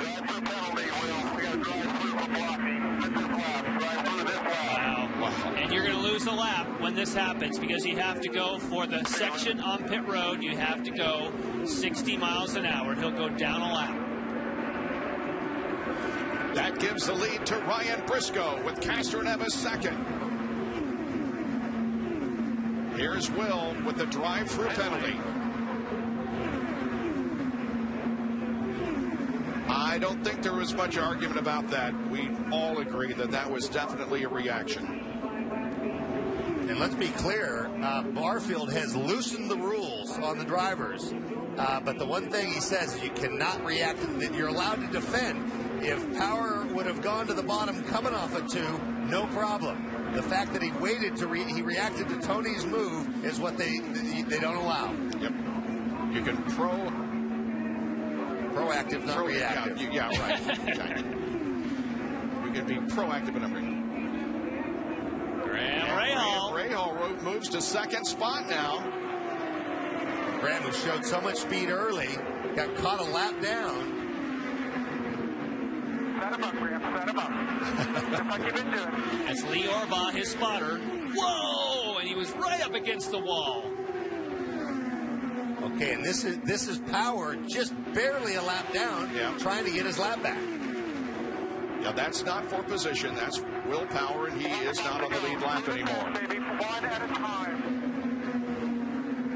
He's running 8th, as a matter of fact. 7 cars on the lead lap. Let's watch Graham Rahal close in on Ryan Briscoe. Also, look at Justin Wilson challenging Castro Neves for 3rd. Remember how strong Wilson was on that one run. And Wilson was also good at the end of runs. We even heard some other teams say, I think it was Mike Hall who said, you know, Wilson is good at the end of runs, and we're good at the beginning. This could be a very interesting finish for Wilson. 29 laps to go at Texas Motor Speedway. And Graham Rahal has taken the lead. Graham Rahal goes to the front with 29 to go. When the two lead Ganassi cars falter, Chip Ganassi has another arrow in his quiver.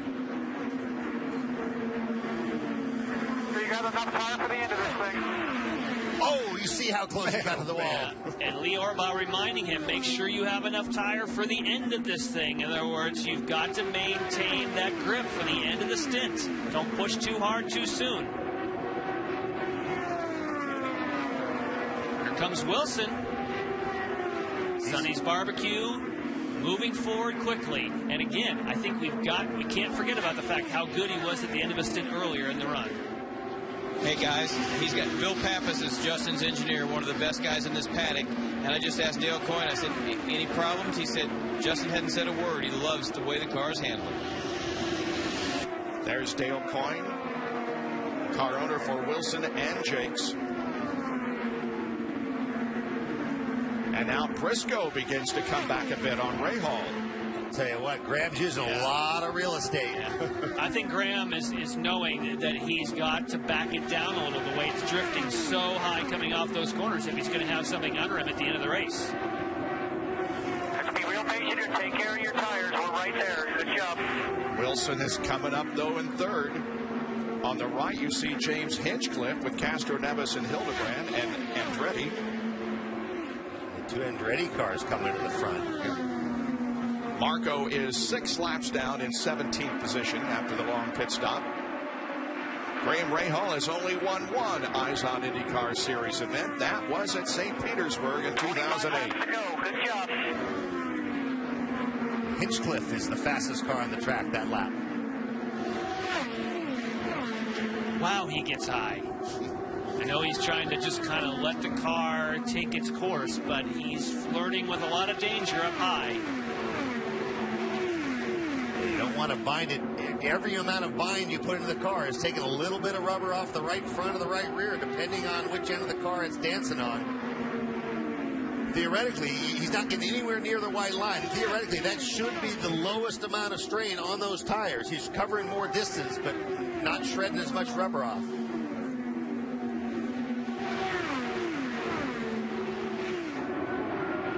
Looks like things have kind of stabilized. Hinchcliffe again. Those are going to be a long 22 laps for Graham Rahal. And as if we needed another wrinkle, we're getting reports of a little bit of rain, sprinkles. Clear by 12. Wow, that's not predicted. Think about our tools, too. Just try to stay on top of that car. Good job. Castro Neves up high. Howard trying to hang in there, but he's pretty far back from getting his lap back. Again, not for position.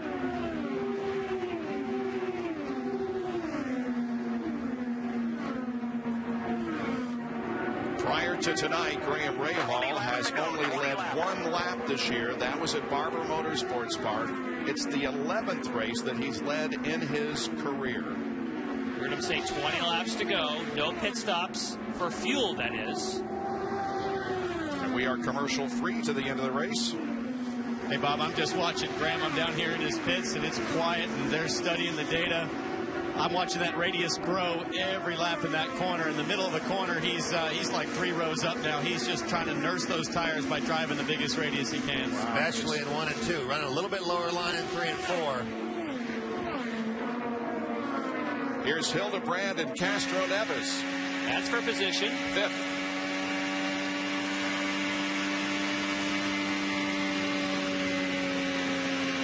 What an interesting race. And a great race for J.R. Hildebrand. This is definitely a race of perseverance. And we've been on board with Hildebrand a number of times, and he has been turning right more more than he wants to. He just lifted big time there, too. Remember, he started 23rd in this race.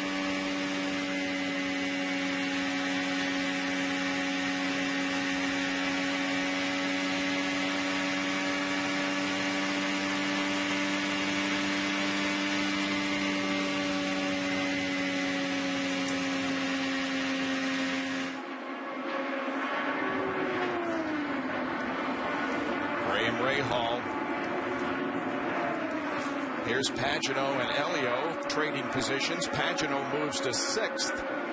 Elio back to 7th now. He is the last car on the lead lap. 16 laps to go. 16 to go. Rob Edwards on the radio to Simon Pagano. Elio has lost the handle down in the 195 mile an hour range, while Graham Rahal running 206 up front. Pagano at one time was a lap down, had the drive-through penalty for hitting a tire, but has come back to be on the lead lap and in 6th spot. I'd like to remind you guys that I gave Simon his tutorial on Texas Motor Speedway a few weeks ago. Oh, yeah? Good for you. Heck of a job. Second oval. I mean, this guy's been learning really fast. He's a smart dude, and he's got a chance to be right in the top 3. Yep.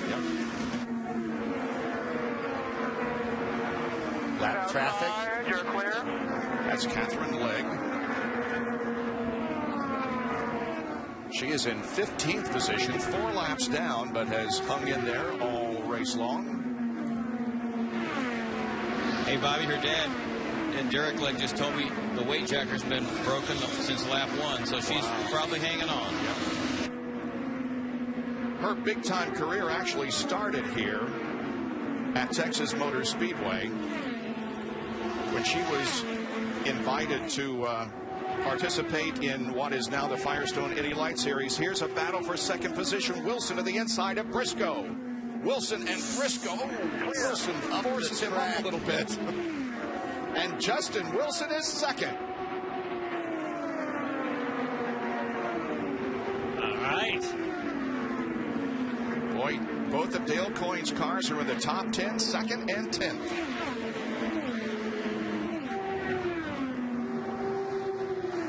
Less than 12 laps to go in this one. So for a while there, it looked like Chevrolet was going to get their revenge. Inside, you're clear. Now, right there in front of you now. 11 to go. Now it's Honda, 1-2. Hey, you guys, when Justin Wilson ran his first oval, it was in Champ Car, Milwaukee. Champ Car had 1 oval race a year. He led about 8 laps, and then he ended up finishing 2nd or 3rd. He got out of the car and he goes, thank God we don't do this very often. Now look at him. He's an oval meister. Throw him in a car with Sonny's barbecue on the side, and he's an oval racer. Nice and easy. You're doing great. Good job.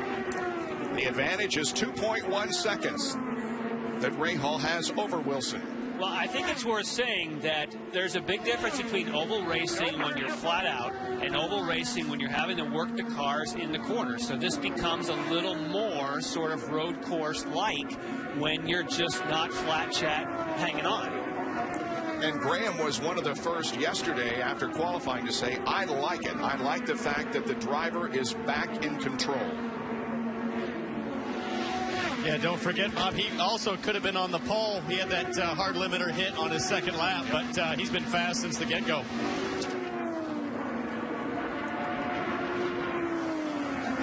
In the first session, when everybody was... When you catch Conway, we're going to go to the high side of Conway.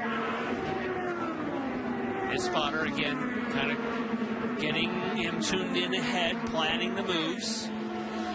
Keep doing what you're doing. You're doing great. Only one top 10 finish this year for Graham Rahal. That was at Barber. He finished 4th. You know, one of the things the spotter's probably doing is talking to Conway spotter, saying, hey, give us some love. We're coming. We're leading. You know, tell us where to go. You go one way, we'll go the other. And that's why Lee was so confident, saying, when we get to Conway, we're going to go on the high side, because they do exactly as you say, Townsend. They talk to each other.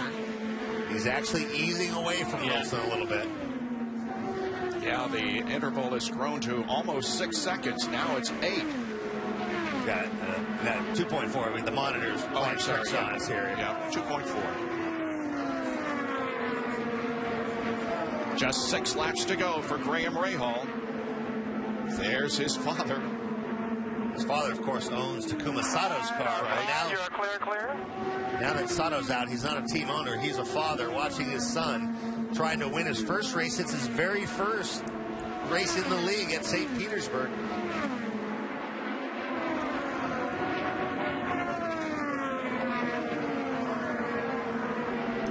Elio Castroneves a lap down now in 7th. You saw Graham pass him.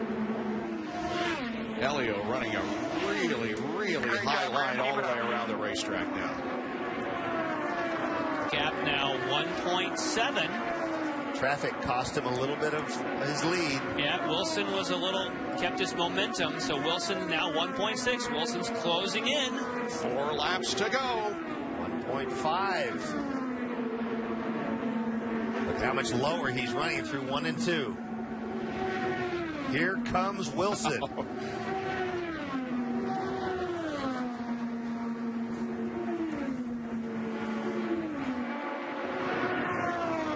Guys, Graham's last lap was 200 to a 203 with Wilson. He is closing quick.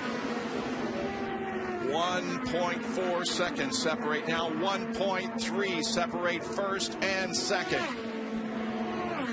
Graham Rahal may be on his way to his second victory in the Izod IndyCar Series. But Justin Wilson... Whoa! He hit the wall! He hit the wall! Unbelievable! Oh, no! Keep it going there. Keep going, Graham. Nice save. They want him to keep going. Normally, if you have contact, He's got damage. No way. They go yellow. But Wilson's got to get past him before they go yellow. He's got to pass him in case they go yellow. Justin Wilson takes the inside and passes Rahal for the lead with less than 2 laps to go. Rahal bumped the wall coming out of 4. And Justin Wilson will take the white flag. 1 more lap to go. Unbelievable that Justin Wilson is on his way to victory. Okay, mate. 4 turns. What a turn of events for Graham Rahal, but what a gift for Justin Wilson, who hasn't won since 2009. And here's the checkered flag, and Justin Wilson wins at Texas. Rahal finishes second. Briscoe is third. Then Hinchcliffe, Hildebrand, and Pagano. Hey, now you need to find your way to victory lane, buddy. Find your way to victory lane. Oh, my goodness. Was that ever shades of Indianapolis a year ago? Yep, with J.R. Hildebrand. Well, it's Justin Wilson's 7th career win, his first ever on an oval. That was 44 races ago at Watkins Glen. It was a hell of a job by all of you. Hey, Bobby? Yeah? I'm with Dale Coyne. Now, you put the old band back together because Justin won your very first race at Watkins Glen with Bill Pappas. What do you say? Justin's not supposed to be an oval guy. He's doing pretty damn good. No, it's great. You know, we had that in us 2 weeks ago at Indy, and it just didn't play out right, but it played out right tonight. You know, I think Bill Pappas is one of those guys that people always know in the paddock. He's one of the best guys to have, and Justin's so calm. But this was a driver's track tonight, and that's what those guys wanted. Yeah, I mean, just putting everything together, it's been good. You know, Justin and I, we lost 2 years by being apart, but putting it back together this is what we get. Does he get a discount to Sonny's Barbecue now? Yeah, well, there's no Sonny's in Texas, but we're going to have to start building some here. All right, congratulations, Dale. Back to you, Bobby. My goodness, what a race. Good job, buddy. Turn right. Go to your right. Justin Wilson started 17th. He led only 11 laps, but he led the most important one, and it's a heartbreak for Graham Rahal. Your heart has to go out to Graham Rahal. He was running high where he had to. Fortunate to hang on for second after clouding the wall like that. Yeah, he was.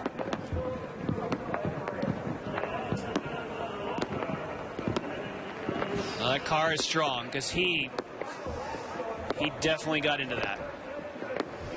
Hey, Graham, I know you're fired up, buddy. It's a heck of a way to end. You dominated there at the end. What happened? I just messed up, honestly. There's not much else to say. I just got a little... I didn't expect it, honestly. I went through that. I had the same amount of push that I had every other lap, and I just thought, okay, you know, just chased it through the corner. We're coming to the white flag or whatever. So was it understeer that got you up into the fence? Yeah, it just washed out a little bit, and it's my fault. I mean, there's not much else I can say, and you know, certainly really disappointed because obviously, you know, we had that one, and we worked really hard those last 50 laps to put ourselves in that position. Particularly after the first couple stints, the car was so loose, and I had several big moments, but this one could haunt me forever, that's for sure. Best finish of the year, but not a happy Graham. Robin? Ryan Briscoe, I just said, did you have any fun? He just kind of looked at me like, really? I tell you what, I can't complain. I mean, all the drivers put their heads together at this race and said, we're going to run with less downforce, and we knew it was going to be hard, you know, so I thought it was a good result. It spread the field out. You really need to have a good handling car. And unfortunately, I had the track position at the end and just didn't have a good enough car. So congrats to Wilson, I guess. Yeah. He went, wow. Bad luck to Graham for having that tyre going down. But, you know, I had a good race, a bad pit stop, and then the last two stints, I just had the tyres in the back go off so badly. And I tell you what, being loose around this track is not fun. And I spent the last 100 laps loose around here, so I'll take a third place. All right, thank you, Ryan. Thank you. Bobby? Yeah, Briscoe was third, Hinchcliffe fourth, and Hildebrand was fifth. There is Kanaan talking to Will Power as Will got out of the car. He, of course, was penalized for blocking Kanaan. At that time, Will appeared to be on his way to victory. And Kanaan and Power talk it over.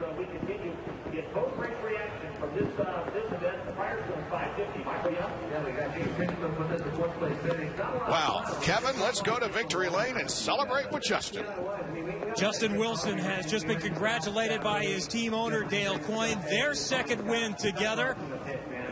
His best run in this league on an oval. He did finish second at Milwaukee in 2006. He'll get the Firestone hat.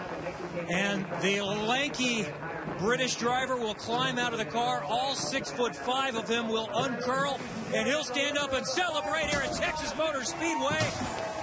An unbelievable win considering the circumstances with Graham Rahal seemingly in charge. He's going to go over and greet Bill Pappas. That's his engineer, the other big guy that we can see there. And a big hug with the rest of the crew. And Justin Wilson is a winner once again. That's his brother Stefan back there a little bit. He wants to say hello to everybody and thank this team as they have been, as Robin mentioned, reunited. Dale Coyne got the band all back together again. Justin, come over here. Come over here. Congratulations. Thanks. Yeah, it's just fantastic. You know, I just got to thank Bill and everyone who works at Dale Coyne Racing. They've worked so hard, some long hours trying to get ready. You know, Dale has put so much into getting us competitive, and I just can't believe we managed to pull this off. You know, the car was fantastic, and on the long runs, it just got better and better. As I saw people sliding around and knew I just had to hit my marks. Did you see Graham situation developing? Did you see him slap the wall? I saw him sliding more and more every lap, and I didn't think there was much chance, but then when I saw him hit the wall, I thought, okay, you know, it's time to go. It was four-wheel drifting all the way into 3, all the way out of 4. I mean, you were having to hang on out there. You've been on the brink. You had a great run running in the top 3 or 4 in Indianapolis. Has this been coming? Yeah, this was fantastic. You know, after Indy, I thought we were pretty strong there, but we just, you know, the car was better on long runs, and again tonight we're better on those long runs. So it was great. There was green all the way to the end. How was the racing tonight? I thought it was a lot of fun. You know, the cars weren't stuck, but you had to manage the tires and the grip, and you know, I had a blast out there. Congratulations. Thank you. It's going to be a popular win. Justin Wilson here celebrating in victory lane, Bob. Congratulations to Justin. Congratulations to the New Jersey Devils, who extend the Stanley Cup against the Kings. The post-race show is coming up next on the NBC Sports Network. They will extend the cup and go to another game. Well, remember now, during a pit stop, there was a problem. Simon Pagenaud comes in, hits a tire. Justin Wilson, of course, had to be very much delayed getting into his box, and so he had to dig out of the hole, as we saw Pagenaud do as well. And again, a day certainly of perseverance, and wow, did it pay for Justin Wilson. He lost 4 positions during that little exchange on pit lane, but comes home as the winner. Let's talk to TK. Thanks, Bob. Tony, man, you look so strong there. Trouble in pit lane, but you came back fighting. What happened with you and Will? Well, first of all, I want to thank the boys, the Monster guys that did a great job here. We had a problem on the pit stop, and and there Will just put the biggest block ever in the oval. And when we talk about safety, man, this is not cool. I mean, I went and talked to him. Obviously, we win and lose races. He talk about safety all the time. He's leading the championship. I know he had a big break because Scott didn't finish, but that move right there to me is unacceptable. So I talked to him. I said, God, man, we talk about safety. I could have put you in the wall and hurt yourself. So, I had a busy day, a busy night, but unfortunately that happened because I think we had a pretty good car. We could win this race. At what point do you pull out the gun show and put him in a headlock? Well, I mean, I said, you know what, on the last restart, as usual, I said, let's go for it. And then I did, and then he overreacted. And, let's go to the next one. Texas is over. Great job. Thanks to the fans. I mean, I think people had a lot of talk about it. Hopefully we had put a good race for them. All right, Tony, thanks, bud. Tough night. Bob? Yeah, Kanaan ended up in 11th position, 1 lap down. Great race. Justin Wilson is the winner over Graham Rahal, Ryan Briscoe, and James Hinchcliffe. The Firestone 550 on NBC Sports Network is brought to you by Firestone, the first name in Indy racing, and by Honda, an official vehicle of the IZOD IndyCar Series.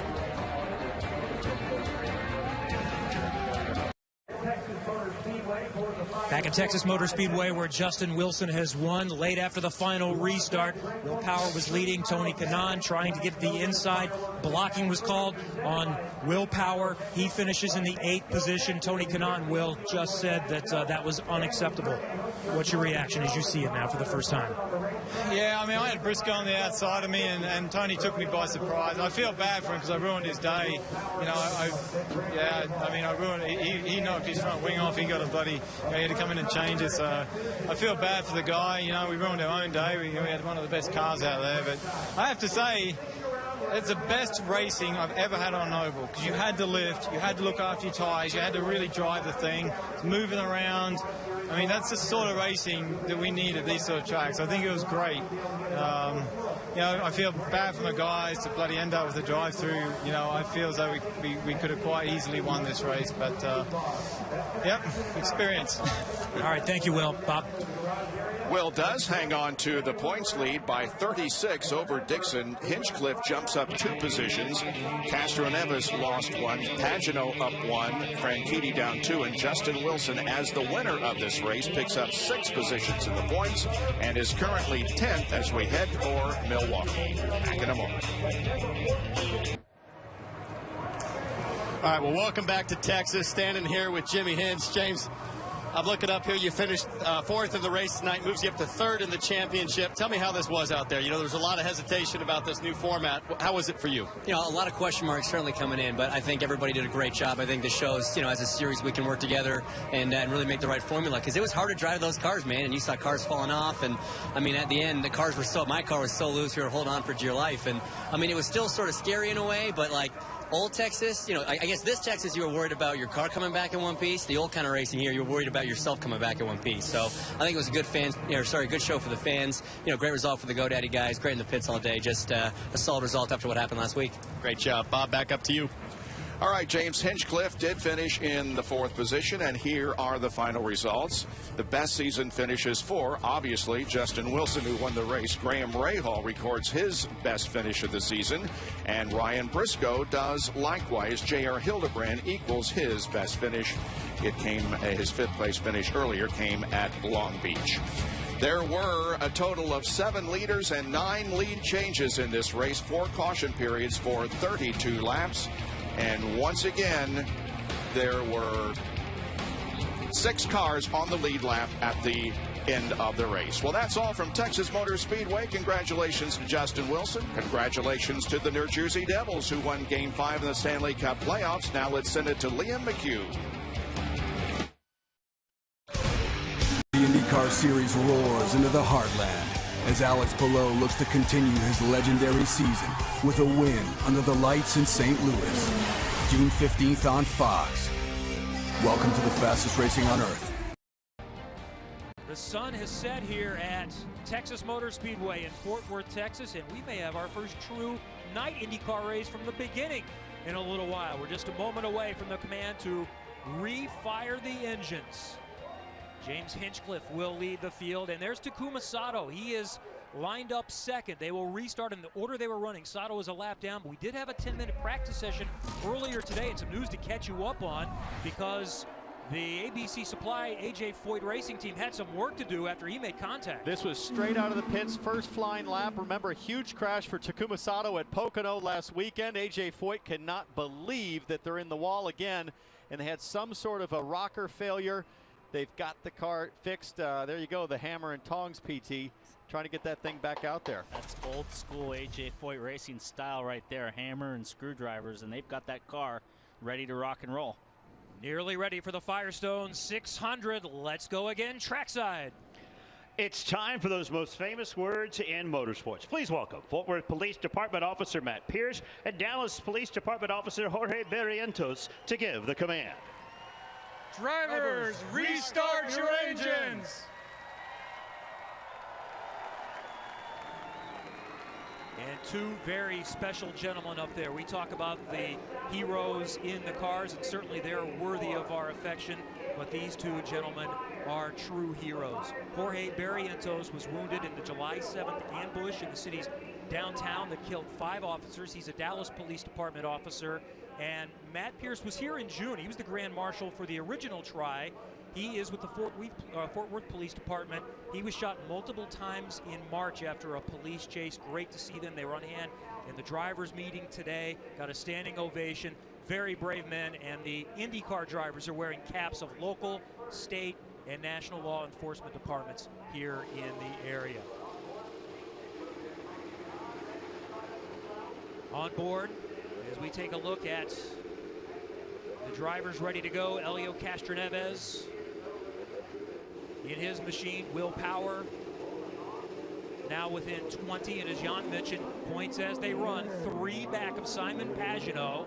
And here is how they'll line up with the Mother's Polish starting grid. This is the restarting grid, and it's James Hinchcliffe and Ryan Hunter-Reay. It's a single file restart, so we wouldn't say on the front row. And then Mikhail Aloshin is going to be one to watch Townsend in third. I'll tell you what, those top 4 drivers were all super strong at Pocono on Monday, the rain-delayed Monday Pocono 500. Mikhail Aloshin started on pole. He ran second all day. He was a contender for the win, and of course Hunter-Reay.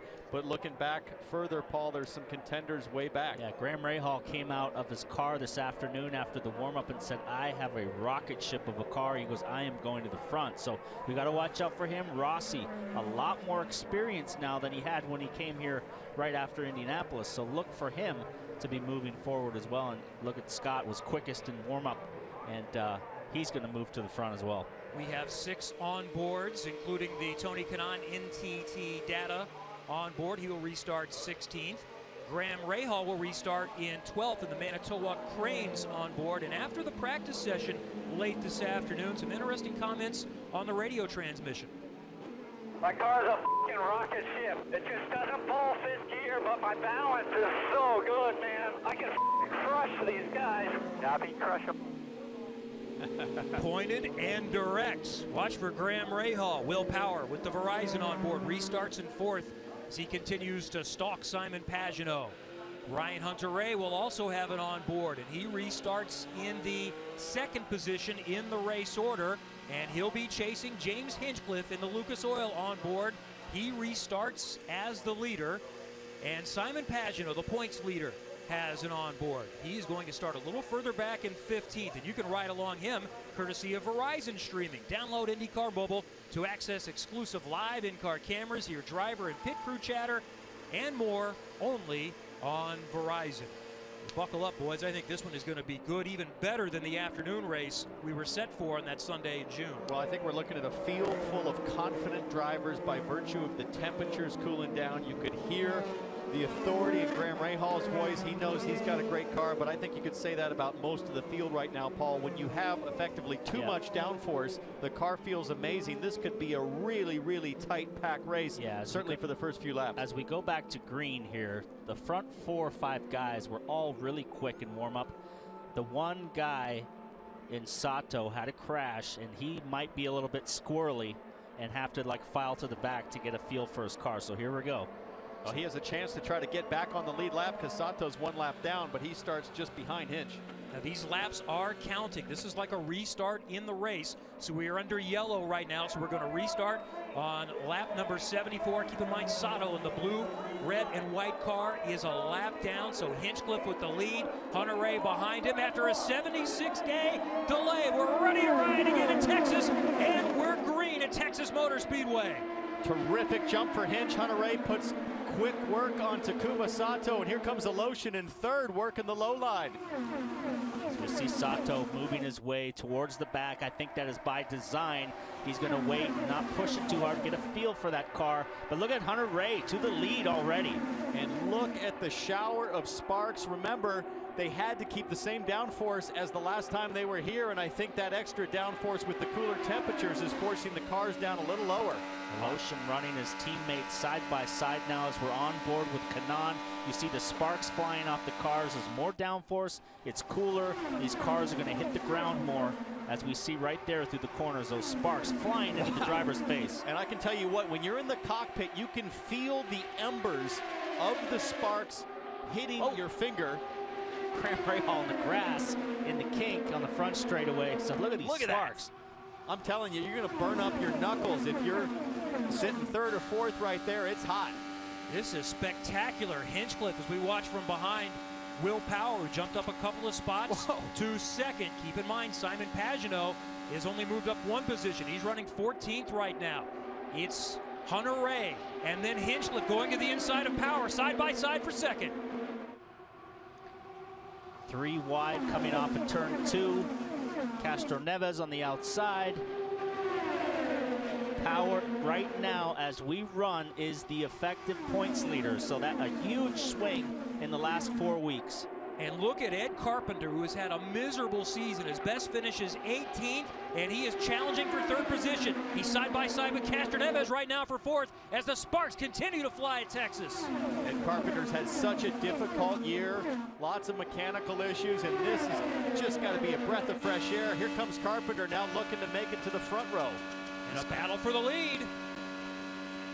Hunter Ray on the high side gets a little bit of pull down the front straightaway. Folks, these sparks will continue to get less and less as we go. The skids will wear as they burn fuel. The tires come up to pressure. These sparks will start to go away, and then after a pit stop, they'll come back because the pressures will be down. They'll be hitting the ground again. But look at this, 2 by 2 by 2 all the way around the track. This looks like the start of the race. They're lined up side by side down to pit road and Jan Bikas. Yes, you can see in Ryan Hunter Ray side by side. And Paul, you're talking about the sparks will go away. Keep in mind, this is a restarted event. However, they were allowed to fill the cars with fuel. So all these cars are full of Sunoco ethanol. That's why they're heavy. That's why they're sparking. The tire pressures will come up. And already we're seeing a few less sparks. Ryan Hunter Ray loves his car in clean air, and he's trying to keep it. And that was Takuma Sato that you saw rejoining the field. So he made an early pit stop, presumably to adjust the balance. Things weren't quite right. Terrifying to come out of the pits, guys, under green flag as the field is approaching too wide. I'll tell you what's terrifying is how close Hinchcliffe and Hunter Ray are literally 6 inches apart from each other in the corners. And you see Hunter Ray, he's trying to squeeze down on him and keep him on pinned to the bottom and get that run around the top right here. You see he's starting to creep by. But as we get to the corner, and Hinch will pull back forward again on him. It's a shorter line, but he's trying to keep him pinned. Remember, at the Indy 500, it was these two at the front going back and forth. Robin Miller. Talking to Ed Carpenter before the race started, he said he thinks this is going to be like an old IRL pack race. We're going to be stuck together most of the night. He said, I love it because that was one of the most favorite races he had, was being stuck together for the last 100 laps. And believe me, he's got a lot of experience running close, fellas. The guy who's got a lot of experience now is creeping forward as Tony Kanaan is now moving into this big pack here. We see Will Power right there. Tony Kanaan's in car. He's creeping up on the back of this pack. And once he gets there, he's a guy that can win this race very, very easily. Kanaan has moved up 8 since the restart as we look at the Firestone telemetry. And you saw Kanaan just had a crack out of the throttle coming off of 4. So here we are, about 10 laps in of green flag running, and already starting to see a little bit of tire degradation for Tony Kanaan on the front tires, but up front, they're still too wide going at it. And this is a completely different kind of race than what we saw when we were here in June. Really close running, and we'll just have to see how that plays out as we get towards the tail end of the tire stint. The guy that's moved forward that we haven't mentioned is Graham Rahal. Look, he's there in 6th on the outside, and he was way further back in the pack. And he loved his car in warm-up, as we heard on the radio, and he's already at the front. Rahal up 6 spots. There in the green and black car we can see in the Hewlett-Packard colors this week is Simon Pagenaud, the championship leader, who has moved up a little bit, up 3 positions to 12th. And championship-wise, what that does is it puts him back as the points leader as they run right now. So Will Power and Simon Pagenaud taking turns at the lead of the championship battle. See, now it's starting to string out a little bit. They're not 2x2 anymore. There's a bit of a gap to the rest of the pack. So the tire wear now, Townsend, like you said, is starting to come in. Now they're in single file. Some tire wear. They're having to lift a little bit, but Hunter Ray still wants that lead. Not quite ready to go single foul yet, and here comes Castroneves to the low side, thinking about 3 wide. Castroneves in the blue and white car, side by side with the yellow car of Hunter Ray, and it's still Hinchcliffe out in front. And interesting that Hinchcliffe is really the only car still bottoming at both ends of the track. You see a pretty decent shower of sparks. So he's wearing that dome skid out every lap, but everybody else seems like their ride heights were a little bit more on target, as you can see Hinchcliffe bounce around on the bumps. I talked about Graham Rahal was in 6th, now he's in 4th, and he's pulling up right on the back of these 3 cars, so look out for him. On board with Hinchcliffe, that's the leader, looking back at the rest of the field. Castroneves and Hunter Ray continue to go side by side. This is entertaining. Stay with us. You're watching NBCSN's coverage of IndyCar, brought to you by Firestone. Whatever you drive, drive a Firestone. And by United Rentals, official equipment rental services provider of IndyCar and proud sponsor of Graham Rahal.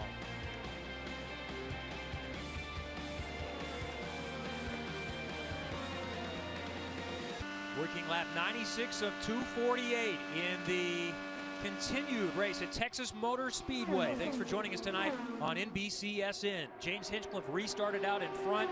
He has maintained that position most of the while, back and forth with Ryan Hunter-Reay, and now Elio Castroneves running in 2nd is battling for the lead. Ed Carpenter running in 3rd. It's time for our Chevy driver profile tonight. Nobody better to take a look at more in depth than Elio Castroneves, who has won 4 times here, 16 wins on ovals, 8 of them come on 1.5-mile tracks, similar to this one. And by the way, got a look at his very first trophy in a go-kart back when he was 12 years old. Elio, you can still pick him out of that picture. Good-looking kid, right? I remember the days, Paul, 12 years old with a go-kart, how sweet it is, but all these guys started out in that phase and worked their way up through the ladder. And Elio really liked his car in the earlier practice session today. And Townsend, you have mentioned about how these cars had more downforce for a day race in June. By the regulations, you could not take that off. So Castroneves said he thinks he had a pretty good downforce level in June, and you can see right now he likes following behind Hinchcliffe, but he says he believes later in the race, lots of people, like you see Carpenter here now working on Rahal, people will come onto pit road, and then you're allowed to take the downforce off if you want to. Yeah, I don't think he really wants to lead right now. I think he's pulled himself to the front, and he's plenty content to let Hinchcliffe cut the air for him, get good fuel mileage. Like, he's on the low line. His car is obviously Townsend handling well, because he's still pinned to the bottom of the track, which is hard to do with tire wear. Well, look at how the field has spread out just since the commercial break. I mean, look at this. We're single file, 10 car lengths between cars, but to your point, Paul, I think that speaks to how good Castroneves' car is right now. He's able to stay close, save fuel, as you said, be really efficient. And I'm a little concerned for James Hinchcliffe on the bottom of his car. Remember, there's some titanium blocks that are used to keep the dome skid off the ground. By the rules, you're not allowed to wear that skid at all. So if he runs out of titanium blocks, we see Hunter-Reay coming in early here. This is much earlier than expected. And he had slid down a few positions after battling for the lead early and falling back to 7th or 8th position. Comes into view of Jan.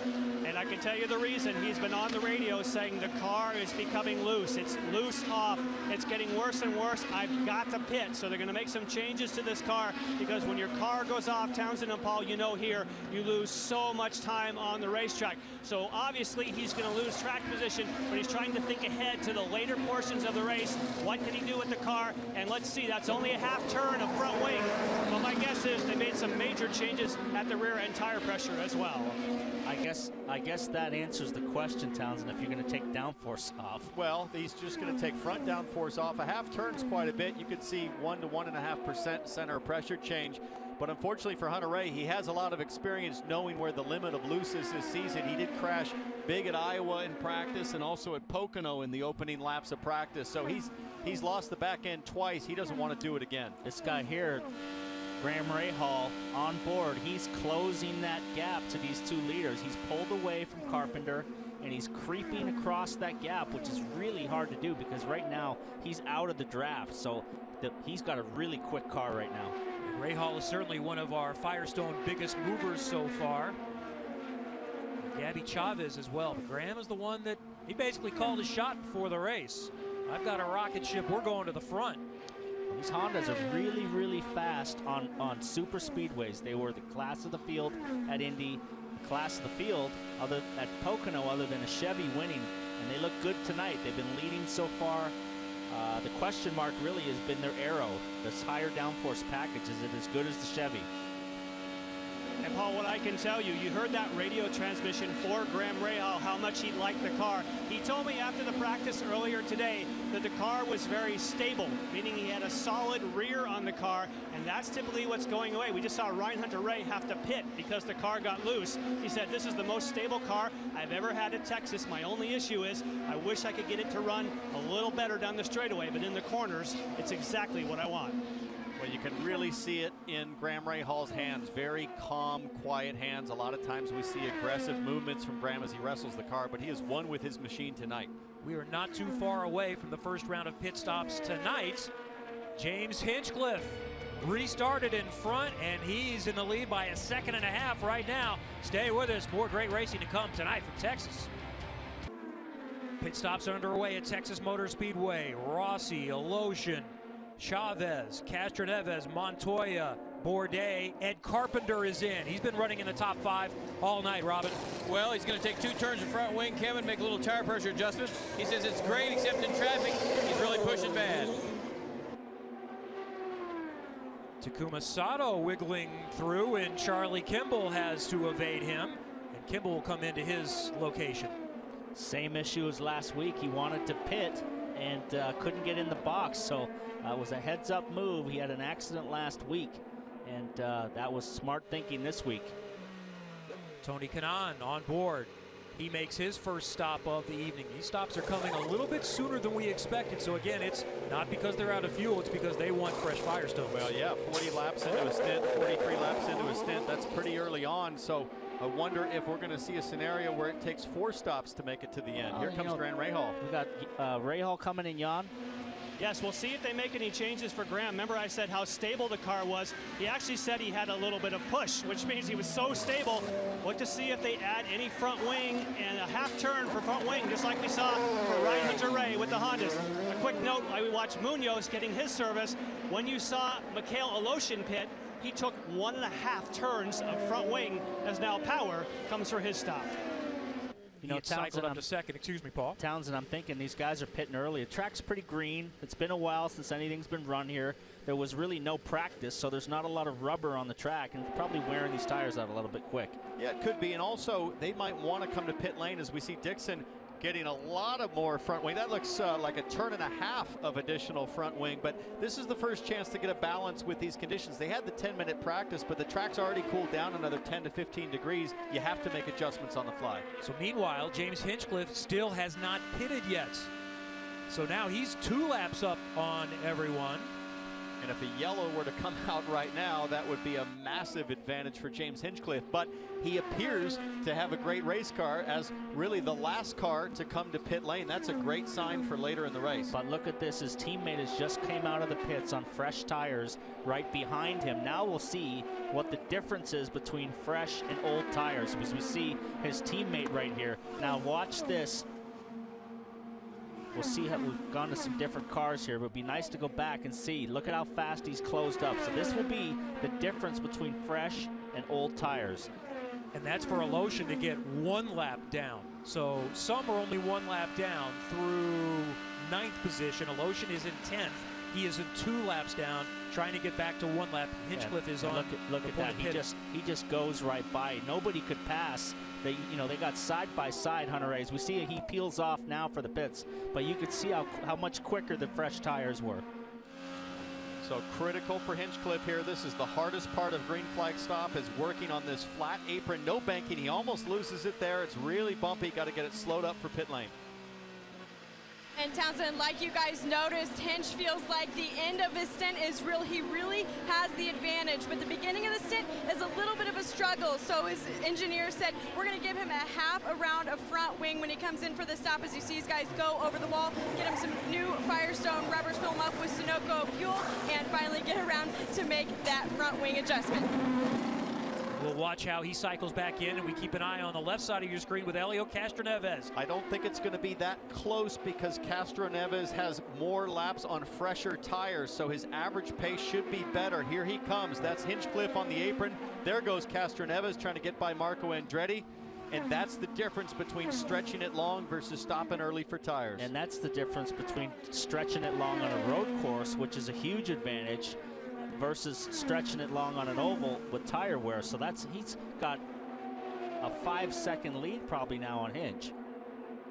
So our first twist tonight in the restarted event, Castroneves now in charge by 2.5 seconds. Yeah, shaked out at 2.7 seconds. So he did go longer than everybody, but it cost him. And in that car, now that it's got cold tires, it's sparking heavy again. And look at these 3 guys. That's Ed Carpenter on the low side. Next to him, as we ride on board with Graham Rahal, is Will Power. This will be the battle for 4th position right now. We saw the cars get spread out towards the end of the run. Now look at this group here is all packing back up together again. We got 5 cars right here all running in a group. And this is where Carpenter and Power need to think about, can we work together in a draft? As Scott Dixon now joins the fray, there's going to be 6 of these cars going for 4th place. If they can work together, they might catch the lead pack. But racing like this, that gap is going to open up to 3rd place.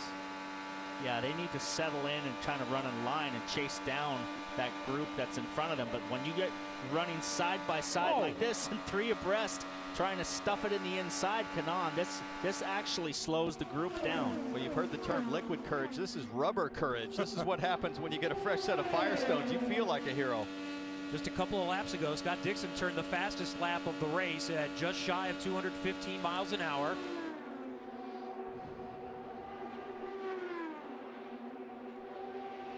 And I can tell you one of the reasons why Scott Dixon has become so racy and done the fastest lap, he said he wanted some front wing. They gave it to him again. It's about being patient. We saw that Will Power did that in Pocono. That is the case for Scott Dixon. Waited, added some front wing, and now he has the kind of pace that he wants. Pagenaud has moved up more and towards this front group. He's now in 9th, just at the tail end of this group. So he's trying to claw back to Power and, change that point lead around. So he lost the points lead, but he's now closer to Power. We are halfway now of the official distance. We've completed 125 of the scheduled 248. It is now an official race, but the great thing is there is no concern for weather. The forecast is fantastic tonight. I'll tell you what. Look at that. He's got a fast car because he was three seconds behind Castroneves when they came out of the pits as they lapped Marco. He chased him down and now is back in the lead. So Hinchcliffe has a really quick car. Wow. That is terrific pace for Hinchcliffe. He's clearly strong at the end of the run, very strong at the beginning of the run here as he continues to spark. And I've got to say, those titanium rub blocks, if they're still there, are taking a beating on Hinchcliffe's car. They're running very low compared to the rest of the field. So it's Hinchcliffe, Castroneves, Hunter Ray, who was the first to stop, running third, then Power and Rahal rounding out the top 5. As Paul mentioned, Pagenaud back in 9th, starting to work his way forward. Let's go back and see how Hinchcliffe got back to the lead. Looks like Castroneves was struggling a bit to get by Marco, and then just surprises Castroneves, ducks in low. Luckily, the spotter, Rick Mears, probably in Castroneves here, inside. That was close. That was called threading the needle at 215 miles an hour. Caught Castroneves off guard as he was looking for a way around Marco Andretti, and those sparks still continue to fly off the back of Hinchcliffe's car. Hinchcliffe and Castroneves will settle in a little bit, and they're about 7 seconds in front of Will Power, back in 3rd position, with Graham Rahal right behind him. The battle really is for 3rd as we watch Ryan still having trouble here. He looks like he's loose. You can see his hands. He's got hands ready for a loose car. Lots of adjustment. He is falling fast through the field. They tried to make an adjustment, but man, he is struggling. Keep an eye on Carlos Munoz. Remember, he was the pole sitter here back in June, was cycled back through pit stops, but he may have a good race car here. Rahal and Power side by side for a moment. Power getting that position. I'll tell you one thing about Power that is so much different than in the years past. We used to see Power have meltdowns and kind of freakouts, and he's been so much calmer. He started off the year on a huge negative, had to sit out the race, and he's just been so calm and collected and driven really smart this year. It's really different than he's driven in years past. Will Power has won 4 of the last 6. The other 2 events are second place positions. He's running in 3rd right now. You're watching NBCSN's coverage of IndyCar, brought to you by Verizon. Go inside IndyCar all season. Download IndyCar Mobile from Verizon. Want to say hello to our friend Lee Diffie, who is watching tonight, unable to be a part of the action, dealing with what we hope is a very short-term illness, and we'll see him back in the saddle next weekend. I spoke to Lee earlier today, and man, he misses all the motorsports that he brings to all of us. If you love IndyCar or Formula One, it's not good to see him out of it. We love hearing that voice. So Lee, we're thinking of you, buddy. Let's get you back soon so you can bring the action. I actually just got a text from Lee during commercial break 30 seconds ago, and he said, "You boys sound good." I loved what he did at the Olympics. He literally made boat racing highly entertaining. He was great on the flat water events. He was on all the time in the afternoon. I was really enjoying that coverage. Here we're greatly enjoying what we're seeing tonight as Simon Pagenaud, the championship leader, tries to go around the outside on Scott Dixon, the defending IndyCar champion, and then they'll continue to work side by side for position. It's like Pagenaud's been kind of sitting quiet through the first stint of this race, and he's decided, I've got a handle on things now. I know what's under me. Remember, he crashed on his own at Pocono, and now Pagenaud is on the charge. Yeah, Pagenaud just drove away from Dixon. It took him about a half a lap side by side to get by, and look, he's closed the gap down to Hawksworth or Sato's car here. He'll go right by him, but so he's steadily moving forward now. He's only one position behind Power, so he's trying to get that championship back under control. Simon has said, I'm not going to race any differently. I'm not someone that crashes. I'm someone who is going to continue to do what I'm doing, and that's by trying to win races. We are on board with Graham Rahal. He is running in 2nd position, right behind James Hinchcliffe. Carpenter, Castroneves, Power make up the top 5. We're about due for another round of pit stops coming up very soon.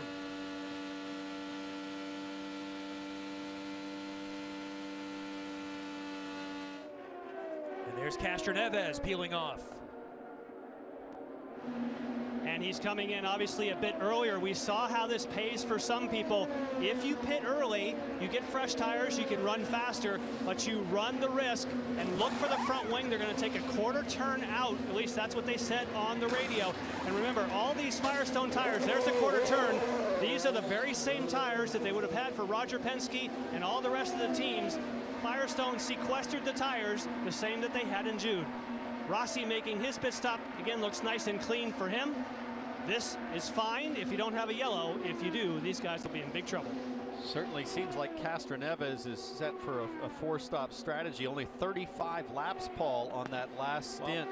And with this guy, Hinchcliffe, running up front so strong, he's able to go much further with the balance of his car. Yeah, but I think the balance is do you want to run fast or have the fall off? And I think when you're running quick, you can make up that time. So we now have Carpenter in second. He's gotten by Rahal, and Power and Pagenaud now behind Rahal. So it's the race is nowhere near over.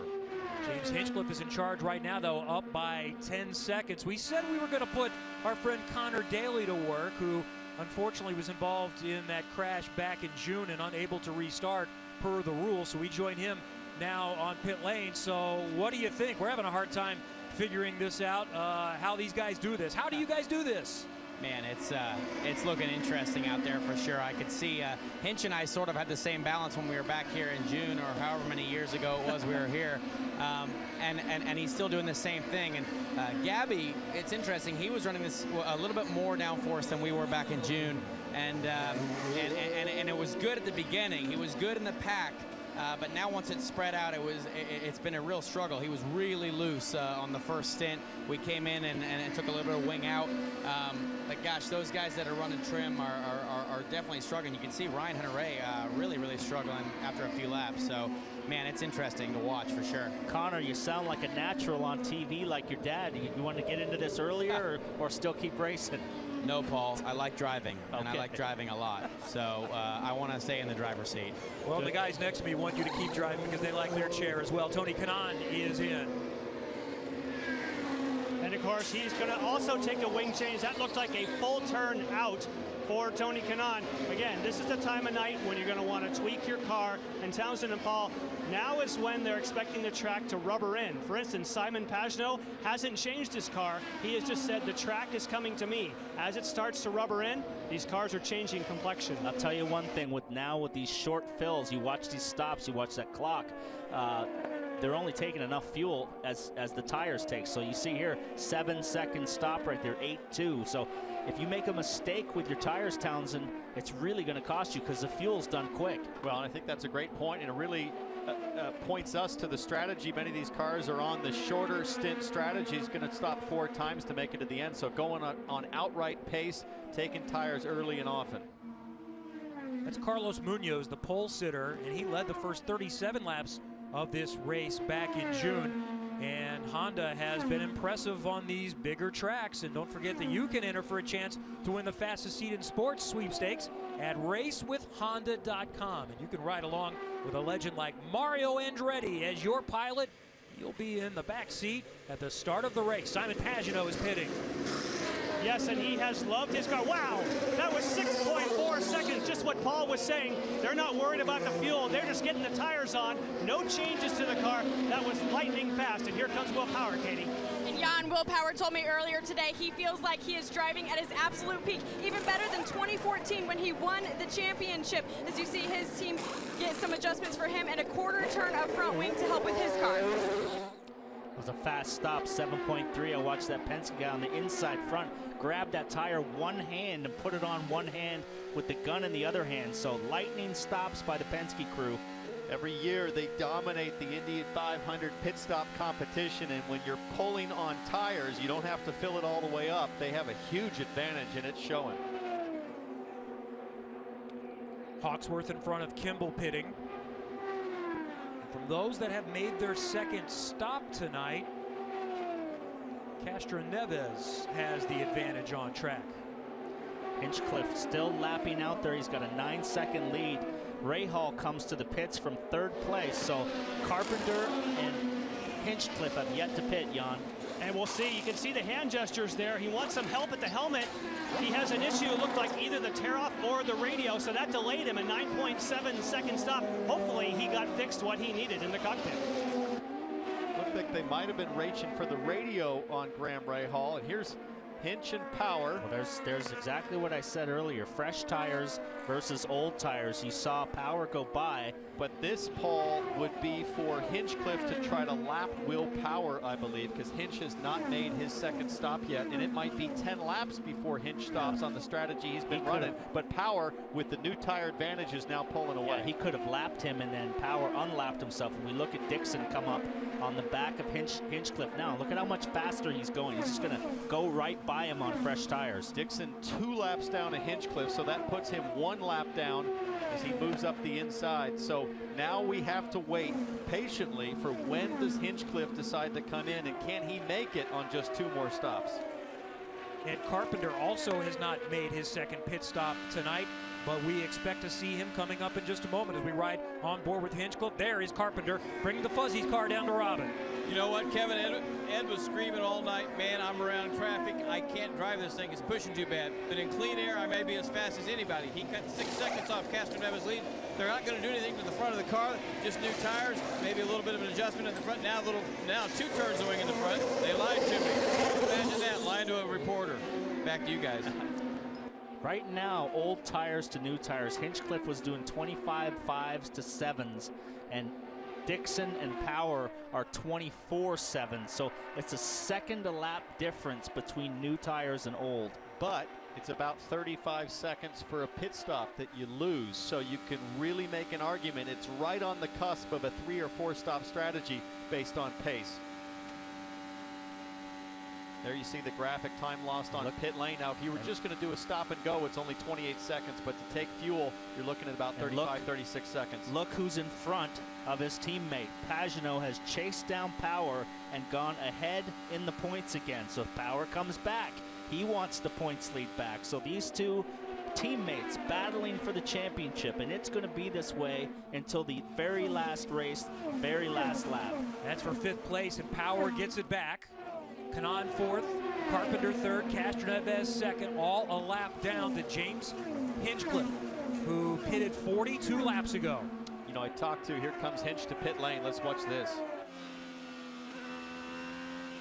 Lap 162, so he went about 42 laps on that last stint. Katie? And Townsend, I can tell you the leader, James Hinchcliffe, is extremely happy with this car right now. The guy said any changes, he said leave the car exactly where it is. It's handling so well, so they're going to do no changes this stuff to hopefully make this a very quick one for the leader, James Hinchcliffe, as we wait and see just how long it is.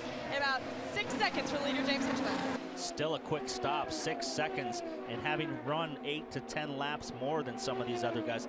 These guys are on point tonight. And he can make it on 1 more stop if he keeps that strategy up. So things are looking good. Let's see where he rejoins the field now.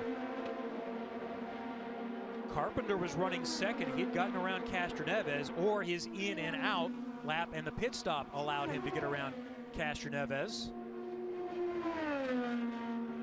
So we'll look to pick up the Fuzzy's car and the AAA insurance car of Carpenter and Castroneves. We're waiting for Hinchcliffe to cross start finish to see if he was able to keep the lead. I believe he did, guys, and I'm waiting for the time gap. 5.6 seconds, so Hinchcliffe going farther and faster. He's on a tear. Well, that gap was about 8 or 9 seconds, so he was able to close some time down on him, but it's not enough. He's still got a big lead, well, and he's in control with the fuel mileage. He has fresh tires, so now the pace will start to come back to James Hinchcliffe as we ride on board. So strategy is going to be a factor, but the racing has also been frantic. Stay with us. James Hinchcliffe is in front. You're watching the Firestone 600 on NBCSN.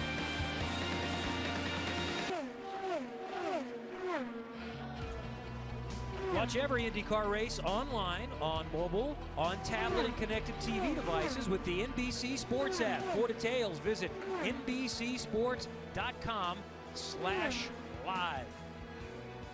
Townsend Bell, Paul Tracy, I'm Kevin Lee. Jan Beekes, Katie Hargett, Robin Miller on pit road, and James Hinchcliffe has been in front most of the night here in our resumed race at Texas Motor Speedway, but the action has been fierce back through the field. This is Tony Kanaan and Graham Rahal going side by side for fourth. Well, this will be a good race here. Graham Rahal will not give up this position easily. Kanaan is on the move. As we see, he's not giving up. Rahal to the high side. Rahal's on fresher tires by about 6 laps over Tony Kanaan, but he's running that high line, a little more distance, the longer way around, but of course it's a bigger radius. You can carry a little more speed. Always a game of chicken in this kind of scenario. You know that tire wear is going to factor in, and the chicken comes from who's going to decide to lift first, drop back, and tow off the other driver. Yeah, the whole factor really is if you can get just far, that's tight right there, enough ahead, and then move up in front of the guy or take the air off the car, that really gets rid of your competitor. Tony can just get enough ahead here. He can move up in front of Graham, but he's not. He's side by side, wheel to wheel at 215 miles an hour. And when you're talking about this wheel to wheel, you're talking about saving the tires. What each driver and crew is thinking about right now, you only have to stop one more time for fuel, but you might have to stop more than once for tires. Again, the tires don't wear out, they just degrade. So it's not a tire wear issue, it's that your speed. So if you can be a guy like Graham Rahal here and get a little bit of clean air like he's just done on Tony Kanaan and save your tires and stop once, those that have trouble with their tires are going to have to stop twice. That can be a deciding factor.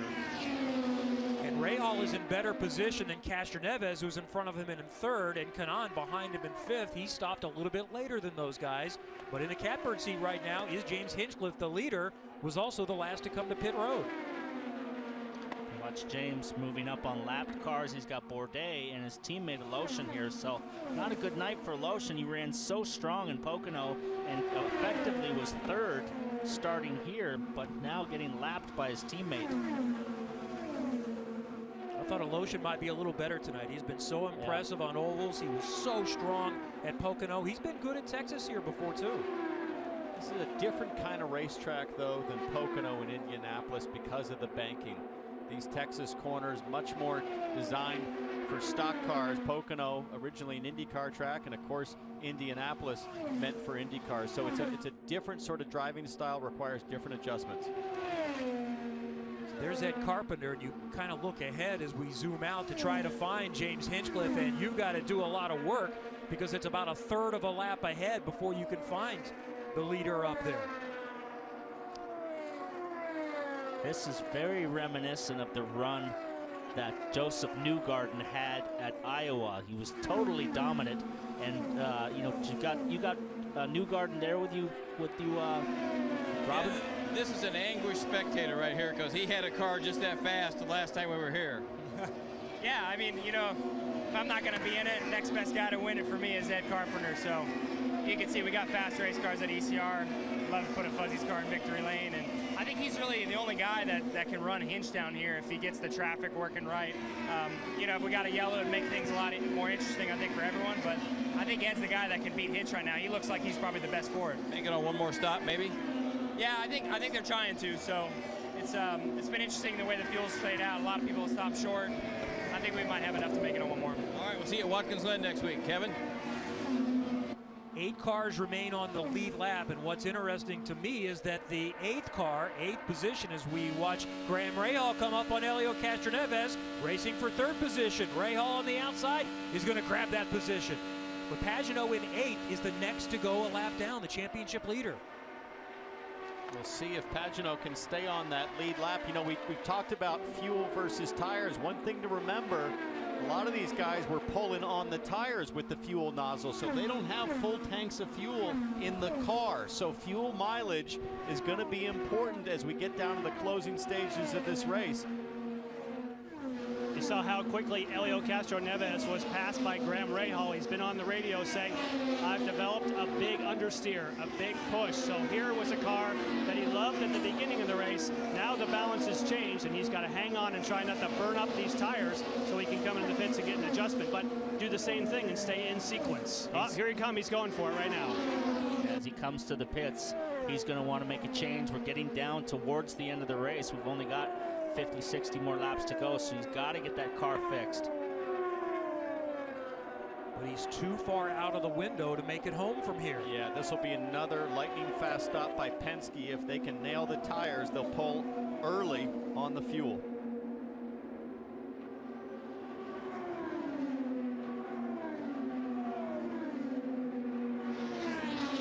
With that report of understeer, we will expect that they're going to go for a front wing change. We'll see how much they decide to go with. Just a half, but again, they can make tire pressure changes, and there's that lightning quick stop that both Townsend and Paul were talking about, but he's definitely due to be back here again at some point. That's not going to work out for Castroneves in his favor. It's going to take some lucky yellow probably, I think, to work out, because you just can't make that extra stop when this guy's running the pace he's able to run deep into the stint with only one stop left to go. He's got no fall off. He's still one of the quickest cars on the track. That last time around was second quickest car on the track. So he's got great fuel mileage, great handling. Tire wear is not an issue. This guy right here is the car to beat. If Carpenter gets a yellow and closes a gap, it changes everything. But all he has to do is maintain right now and just run the pace he's running. Firestone telemetry shows us what he's doing to manage that 8+ second gap on Ed Carpenter. Hinchcliffe, Carpenter, Rahal, and Kanaan back in 4th position. If you guys don't mind me jumping in here, if Hinch wins this thing, I'm not cleaning the pool all next week. And I tell you what, he owes us all a few beers. Well, he makes his own beer, so it should be free, right? It doesn't cost him anything. Weren't you living free off of Graham Rahal for a long time before that? Wow, all right, Townsend. Thanks for that one. No, hey, guys, this is a great race. So, and let's thank the Texas fans as well, because this is a huge crowd for this event. And, you know, Eddie Gossage has done a great job. And I think IndyCar has done the best we could do for sure with everything going on here. I'll tell you one thing. I talked to Eddie before the start. He gave all the police officers, any police officer that wanted to come to this race, free of charge, plus one extra ticket for a kid, and $1 hot dogs for everybody that came in the gate. These guys at Texas Motor Speedway are first class. James Hinchcliffe has been the class of the field so far tonight. This is only the second time this season that he's led a race. He led 27. Remember, he won the pole at Indianapolis, and he was leading before the red flag here in June, and is controlled tonight on board with Tony Kanaan as we take a look at our Chevy driver updates.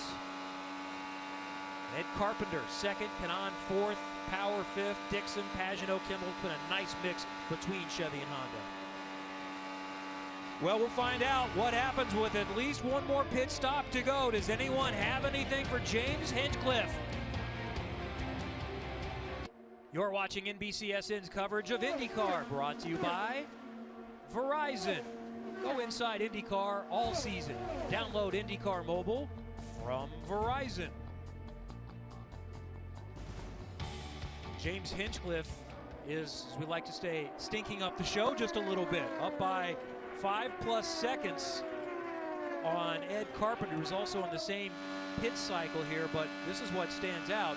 Only 4 on the lead lap now. In the last few moments, he's lapped Scott Dixon, Mikhail Lotion, Charlie Kimball, Will Power, and Simon Pagenaud. Trying to lap a guy we haven't even mentioned all night, Juan Pablo Montoya.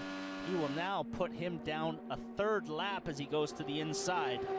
And all these Penske cars, Paul, like Montoya, Power, Pagenaud, they're all trying to stretch this stint and make it on one more stop.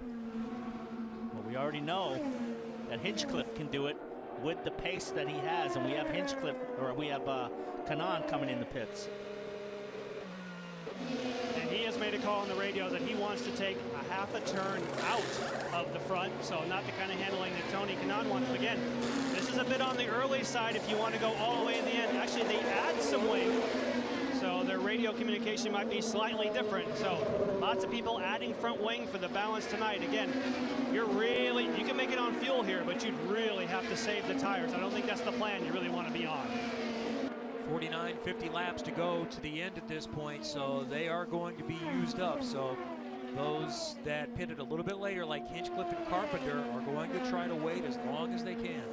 The whole thing's going to be, when we get down to the end, if there is a late race yellow, Do you take tires or not take tires? We've seen it in the past here before. A green-white checker. If guys take tires, it's going to be huge. And you guys noticed how Will Power was dropping down a little bit, and his car wasn't handling quite as good as it was in the beginning of the race. So I asked his strategist, Tim Cindric, what's going on with Will? He just kind of laughed and shook his head and said, nothing, there's just no grip. And then just moments ago, Will came over the radio and said, guys, I think I just destroyed my front tires earlier. Cindric came back at him and said, you want any changes? He said, nope, I just got to take care of the tires better. Well, the guy who obviously has taken care of his tires and to keep an eye on now is Ed Carpenter. That lead was 8.5 seconds at lap 182. 20 laps later, it's down to 4.6. He's taking off a couple attempts every lap. He was the fastest car on that last lap as Hinchcliffe has to work his way through slower traffic, and there you see it's not that far back to Ed Carpenter. 3 more tenths that lap, and Power is ready to pit.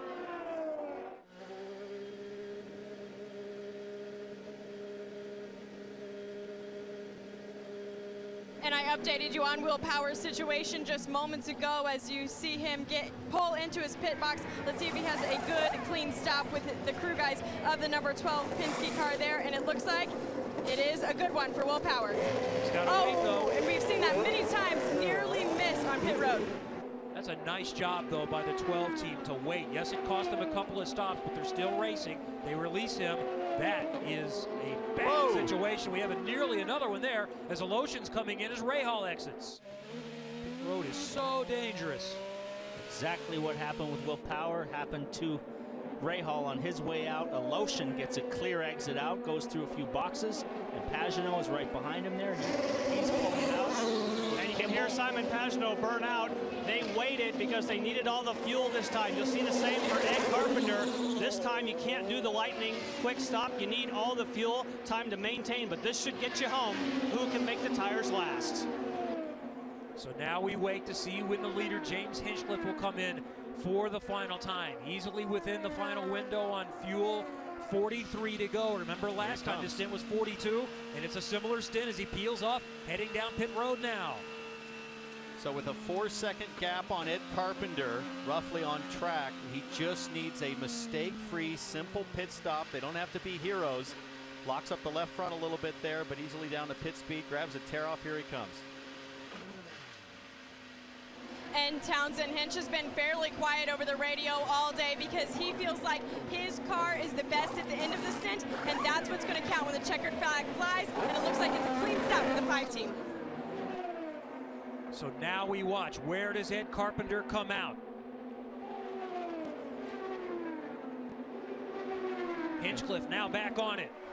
Hinchcliffe getting up to speed. We see Carpenter on the front straightaway. I think he's going to beat him as Hinch is getting up to speed. He's got a lapped car with Marco, but look, he's going to come out of turn 2, and he's about 2 seconds behind. Carpenter on the warmer tires. Hinchcliffe getting them up to temperature. If he's going to get them, it would have had to happen there. It only takes one corner for James Hinchcliffe to keep the hammer down. And now Hinchcliffe will be back up to speed, trying to settle back into the pace that got him to the front in the first place. But the lead is down to 2 seconds, so he's cut it in half again. So this one's not done yet. Meanwhile, this is what we just saw on pit road, and this is on board with Graham Rahal. We had accidents last week in Pocono with guys crossing over each other. As we see Graham comes in here, the front tire changer does the right thing and holds that car because they could have ran into each other very easily. Matt Johnson is the chief mechanic, the outside front tire changer for the Verizon 12 team. This is a problem for Hinch. He's got some lap cars. That car's still bottoming like crazy. Question marks for Tech after the race, but look at how close Ed Carpenter is now. It's 1.2 seconds from 10 seconds at one point. There's been no yellows, and he has clawed that down with speed. You can see Scott Dixon in there, but Dixon is 1 lap down, and Scott Dixon will be hugely aggressive here to try to get himself back on the lead lap if at all possible. Ed will make short work of this Ganassi car that's in front of him, Chilton, and then it's clear sailing to close that gap get fuel mileage, save some fuel, and allow. He's clear, so now we have a race for the lead here. He's just got to close that gap. Now it's 1 second. So that pit stop cycle, Ed Carpenter made up 3 seconds on James Hinchcliffe. He was 2/10 faster that last lap. I'll tell you what, a guy who's fast right now is Dixon. Dixon looks really quick, but he's a lap down. He's going to probably go by here, but that's not what Ed Carpenter wants. He doesn't want to start racing with him and lose sight of James. Well, if Dixon's fast enough, he might actually help Ed tow up to Hinchcliffe, and maybe Dixon can get up there and cause a few headaches for Hinchcliffe, and they are super close coming off of turn 4. Scott Dixon wants that lead lap. Yeah, the more you do this, oh! Just like I said, the more you start fooling around and racing each other, that's what happens. Carpenter and Dixon touch. Dixon is into the wall, and there's that Castroneves that came by and just clipped him. I thought that might be Gabby Chavez that clipped Dixon. We'll have to see it again, but Scott Dixon, I'm going to say that there was a little bob and weave between those two guys. I'm sure Carpenter didn't appreciate how hard Dixon was racing him. I would say, I would question that whether that could have been Ed's fault, an avoidable contact penalty. Because they were on the straightaway, and it was like Ed moved over and they touched wheels. So that could be an avoidable contact. He's mad. I'd be mad too. And the frustration continues to mount for Scott Dixon. Well, we'll have to see this again. You're talking about a guy that's a lap down, trying to race second place, who's in contention for a win. And so many times on the tri-oval, because it's not a straightaway, you can see a difference of opinion on track position and who's right away. Well, we're going to have a race now if there's no penalties involved here for Ed. Well, here's the thing, Paul. You've got Castroneves, Kanaan, and Rahal, the only other cars on the lead lap. One of these guys is going to stop for tires, I would think, and see if they can be strong to the finish, because it'll take 5 laps to clean up this yellow. Yeah, it's going to take a little bit. If I was sitting anywhere behind those guys, I'd take tires. But look at this. Coming through the tri-oval. Just kind of moved over a little. Looked like Ed just kind of cut the lane. And I mean, we see guys run 2, 3 wide through there all the time. So there's plenty of room to do it. That's not an accident that you see very often. You watch here from an overhead. Oh, I don't know about that. Yeah, it looks to me like Dixon moved up. It looked like Dixon, you're right. It looked like Dixon got into the back of Ed. So I'm in the wrong here. I think. Wait a second. Can we say I'm that one more time? in the wrong here. Is anybody I agree with you. I think Dixon moved up the lane and caught that back bumper. That is Helio Castroneves. Robin? Boys, Ed Carpenter said, what's he mad about? He ran into me. I tend to agree with Ed. Well, the question mark now, did he knock that bumper pod loose? Because if Ed loses that bumper pod, that's a huge amount of downforce off the rear that you need. And does Castroneves have any damage? He either, look, is that right front? Well, it would be on the oh, that was a bird. It looked like a piece of bodywork coming off. If he did hit anything, it would be smart for him to come in and get tires, because now it's packed up. If he pulled in, I think everybody behind him would pull in and get tires. Well, certainly if you're a lap down or 2 laps down, everybody's going to come in for tires. The question is, do you want to pit if you're Castroneves, Kanaan, or Rahal, the only other 3 cars on the lead lap besides Carpenter and Hinch, and then have fresh tires but potentially lots of lap cars to get around? Why wouldn't you, though? Well, because if you've got 5 lap cars between you, but if you're a lap car down, I think it's 15 to go, you get waved by. Is that right? So 15 or 20. I think it's 20 laps to go on an oval, so we're not in that window. So, Paul, if you're at the back of the field on the lead lap, you might have 10 lap cars also on fresh rubber, depending on how you come to pit lane and race off.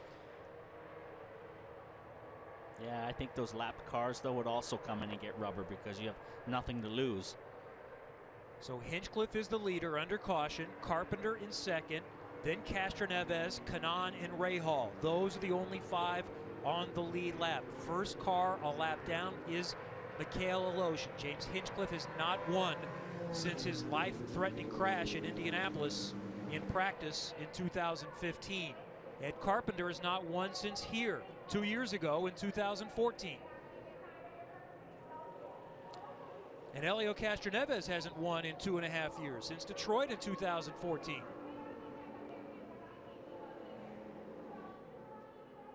Everything okay there?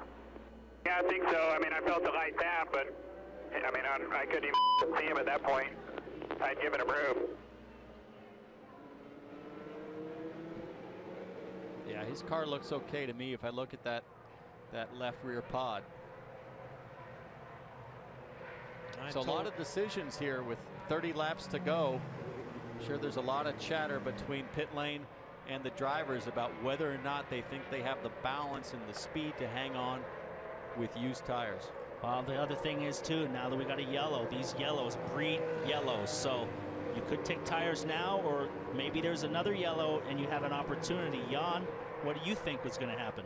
Well, I think we're going to see quite a few people make pit stops. First of all, Helio Castroneves had not stopped yet. He will stop for sure. He's going to take new tires. We'll check to see if there's any damage on that car. But I see a lot of other people laid out. Simon Pagenaud's laid out, looking up and down. But we're going to see people take tires when they have the opportunity. And again, they're waiting, A, for the pits to open, and B, there we go. So kind of a half split. And the most important, I would say, from this group would be Castroneves, so that we can get a quick look at this car and see if there's any damage. They all file their way in.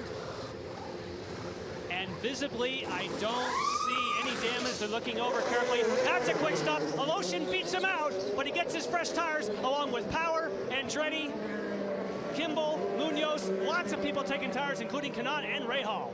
Yeah. So that answers our question.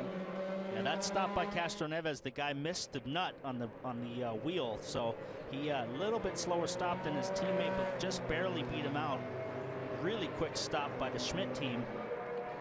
So now, because we're not 20 laps to go, those lap cars are going to hold position. So you're going to see Castroneves, Kanaan, and Rahal absolutely go on a big charge to try to get past lap traffic and get back to Carpenter and Hinchcliffe. But Townsend, look at this. All the lap cars are now going to pit because they're opening now the pits to lap cars, at least 3 or more. So that's going to take some out of the order and make that run a bit easier. You're right. That's what I said. Montoya back there on a Ray. I think that's Max Chilton way in the back on a Ray coming up in the yellow DHL car.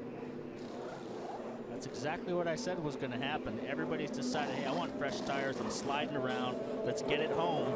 And now, with Castroneves now back in 3rd place, effectively, he's only got a couple of lap cars to deal with.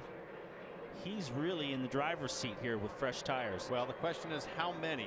3. 3 cars. But remember, they think they still have a chance. Mikhail Aloshin is a lap down, but he's the first car a lap down. So there's a huge incentive for Aloshin, Pagenaud, Kimball to go like crazy on this restart to pass your leaders and get back on the lead lap. And this is when things get frantic. These guys know it's the end of the race. They take more risks. They get more aggressive, and that leads to accidents. Well, and what that does is help Castroneves, because if these lap cars can go out and cause the leaders trouble on new tires, Castroneves is sitting pretty. Guys, I think these fresh tires are going to be so important. I mean, you got Rahal and Kanaan, 2 super aggressive guys. I can see them going high, going around people. I mean, we've seen races before where these fresh tires just come in handy so well at the end, and I just think it's going to be really interesting, even though there are a couple of lap cars in between them. That's Connor Daly of Dale Coyne Racing, who was unable to restart this race after the crash on the first parts. And here we go, half a lap to green. Pace cars coming off. We're going to get back to pack racing now for the rest of the race. That I will guarantee you. So Chavez, Rossi, and Aloshin, 3, 4, 5 in line. That's Castroneves 6th in line. Hinchcliffe will lead the train. Ed Carpenter right behind him. They look for the restart zone. Hinchcliffe will control. And we're back to green at Texas Motor Speedway. Does anyone have anything for James Hinchcliffe tonight? Well, Castroneves is going to try working the high line around Aloshin. They're 3 wide through turn 2. Be careful, Castroneves. Don't get up in the marbles up there. Take your time. You got good tires. Look at Ed Carpenter to the lead. Down to the low line, side by side for the lead in Texas. Ed Carpenter, James Hinchcliffe. Carpenter on the low line, just inches in front. Honda against Chevy. We got lapped cars. Look at it. They're moving up on fresh tires. And this is exactly what Castroneves wants. Castroneves on brand new Firestones with the leaders racing side by side. Here he comes. Aloshin pops up high. Rossi down to the low side, trying to get back on the lead lap. These guys are 3 laps down, so Rossi really doesn't have a shot at getting back on the lead lap. Castroneves has got to protect his car. Look at Pagano. He's racing his teammate really hard. Now Elio has company. Kanan and Rahal have joined the fight. This is going to get crazy. As wild as we've seen in many years here at Texas Motor Speedway, known for their photo finishes, and we could be set up for a good one tonight. Aloshin, chance to get back on the lead lap, going around his teammate. He's hoping for a yellow now. If these guys wreck behind him, he's back on the lead lap. He can come, get fresh tires, back in it. We still got 26 laps to go, 25 now. Long way to go still. Hinchcliffe, I think, would love Aloshin to be quick and be able to check out so he could run without going side by side, but he's going to have to battle his teammate there as we see Rossi again multiple laps down in the green and black car behind them. Guys, Tony Kanaan has moved up to second in a big crash. I told you. And who is that? It's Rossi? Is that Rossi? No, that's Ed. That's Ed Carpenter. Yep. And that's Max Chilton from behind. Spun, trying to avoid. And Ed Carpenter's chance to win ends up in the fence. What a tough year it's been for Ed Carpenter. It's good to see him get out under his own power there. And he's furious. Yep, rips the radio cord out. He's gonna walk off. He's got that retro helmet. It says Ed on the side. He waves to the crowd, but can't be happy. That's pretty much the end of the year now for him. Huge break for Mikhail Aloshin. He just got onto the lead lap.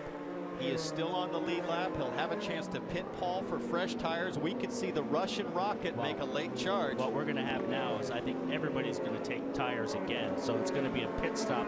It's going to be a pit stop race on pit road. And any of the mechanics make a little mistake and you come in like Hinch. Oh, we got damage to Castroneves' car. So he must have touched with Ed. And that's going to be a problem because you're going to have to change that whole back wing section.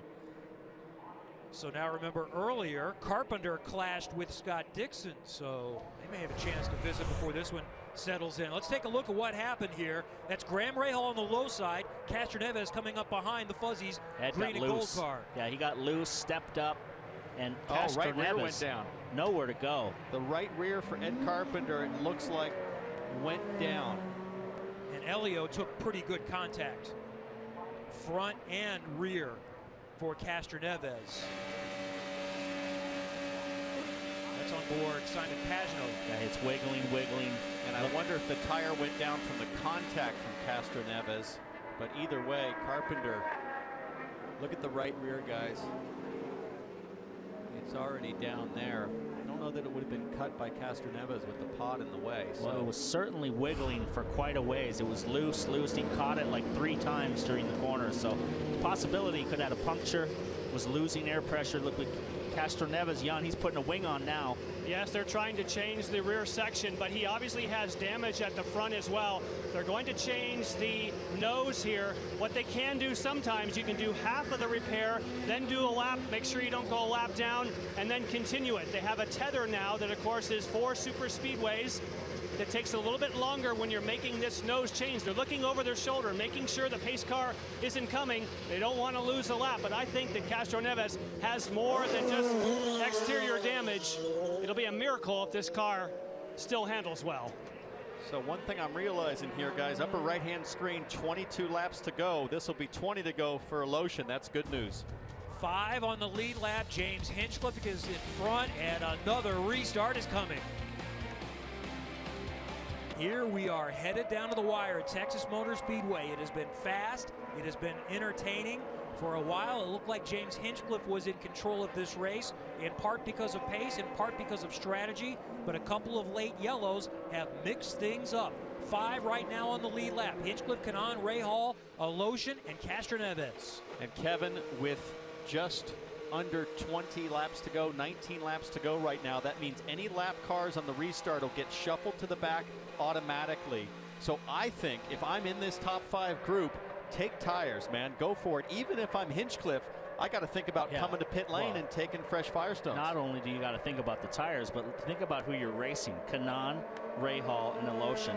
They are the three most aggressive guys in the series. So he's going to have his work cut out for him as we come back. I think, are we going back to green? It looks like it. I don't think any of these guys are going to stop. That's a surprise. And it's 15 to go before they move the lap car, so we're not quite to that threshold yet. So we've got some lappers in the middle. Back to green at Texas Motor Speedway. That's Alexander Rossi, multiple laps down, second in line. Hinchcliffe out front. Keep an eye on that blue car. That's Tony Kanaan. And then the championship leader, Simon Pagenaud, was in the mix, but he's also a lap down. Rossi getting racy. Kanaan gets a big draft on the high side. I think he's going to take this, and I don't know if Rossi needs to get in this mix. He's 3 laps down. They will not be happy. I expect race control to start asking him to move out of the way. Let them race. Look at Rahal on the high side. Look at these guys. Pagenaud a lap down. Look, he's on the inside trying to get his lap back. Whoa! Tony Kanaan almost into the wall there on the backstretch. So that's for the race lead right there. There are 3 cars, but only 2 of them going for position. Hinchcliffe in the middle, Kanaan on the outside. Hinchcliffe for the race lead, dealing with the lap car of Simon Pagenaud, and we have a yellow. Oh, Aloshin.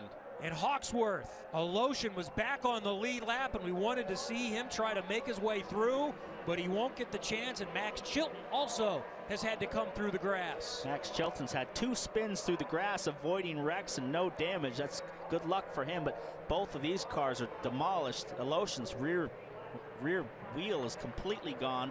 The front wheel completely gone on Hawksworth.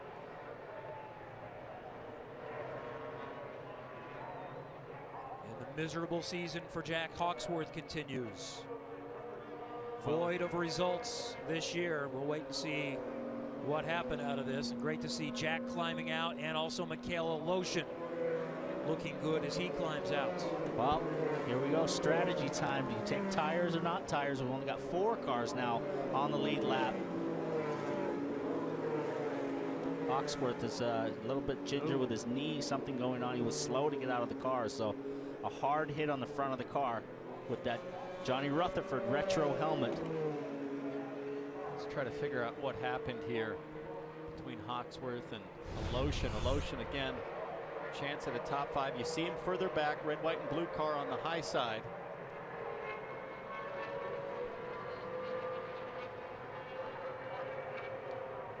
I'm gonna imagine that's Aloshin just coming in the screen, and he loses it. Yeah, nowhere for Hawksworth to go. Aloshin lost it, and boom, right into the side and head on into the wall. It was a hard hit. Very similar to the crash that Connor had with Newgarden. Very similar, but luckily these guys walked away from this one. Hawksworth was just an innocent bystander coming through at the end, and Chilton had to go through the grass to avoid him. Robin? All right, the good news is I walked to the hospital with Ed Carpenter. He's fine physically. I think emotionally he's pretty mad because he had a hell of a race car. I did. You know, it's been one of those years. You know, super thankful for Fuzzy's Vodka Chevrolet, our whole Ed Carpenter racing team for allowing us to do this. You know, we've had a rough year with the 20 car, at least on the ovals, and I thought tonight was going to finally be one where we could get a result. And it just, you know, this just wasn't our year. So not sure exactly what happened. Here's a shot of it, Ed. I know Scott was a little upset, but I thought I'd given him room. You know, it's tricky coming through that dog leg. You know, I don't know what I can do there. You know, it's my corner, but, you know, I like Scott. Hopefully he doesn't stay pissed at me, but it sucks. The contact there, you know, I'm pretty sure we cut a tire, and that's what led to the next accident. So just disappointed. It's going to be a long off season before I get to hop back in the car again, but we'll come back strong next year. We've got a great team. You asked me if it was better than usual. I said it was a hell of a race up until the last couple of laps. I was having fun. You know, I thought we were going to have a shot at it. You know, I certainly wouldn't have taken Scott out on purpose because Hinch and I didn't need a yellow. It was just the 2 of us racing for the win, and now look what's going on. But, you know, it's one of those things. We've got 2 races left. We'll see what we can do with Josef Newgarden in the 21 car and Spencer in the 20, and end on high note. All right, thanks, Ed. Back to you, Kevin. All right, we've got at least one more restart coming with just a little more than 10 laps or so remaining. The lap cars will be out of the way. James Hinchcliffe, Tony Kanaan, Graham Rahal, and Helio Castroneves will fight it out here at Texas Motor Speedway. You're watching NBCSN's coverage of IndyCar, brought to you by Firestone. Whatever you drive, drive a Firestone. and by Manitowoc Cranes, proud sponsor of Graham Rahal and the number 15.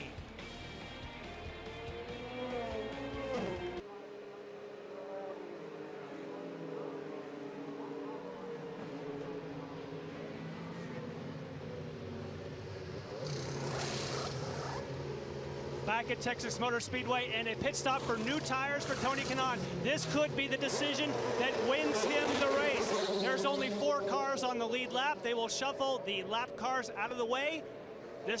Will this be the move again that propels him to the victory? He is the only one of the 4 with new tires.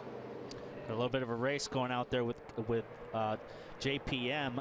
He's multiple laps down to Kanaan, so he doesn't want to get stuck behind him back in the line. But it was interesting that Hinchcliffe, this guy right here, stayed out on the used tires. And if Kanaan starts in 2nd or 3rd, he's going to start 4th with these new tires. We know how aggressive he is. He's going to be hard to beat. With less than 15 laps to go, they don't have to worry about any lap cars being in the way. So I love the call for Tony Kanaan, the most experienced, one of the bravest in the field. He knows how to pass cars, and it's going to be fun to watch. Katie?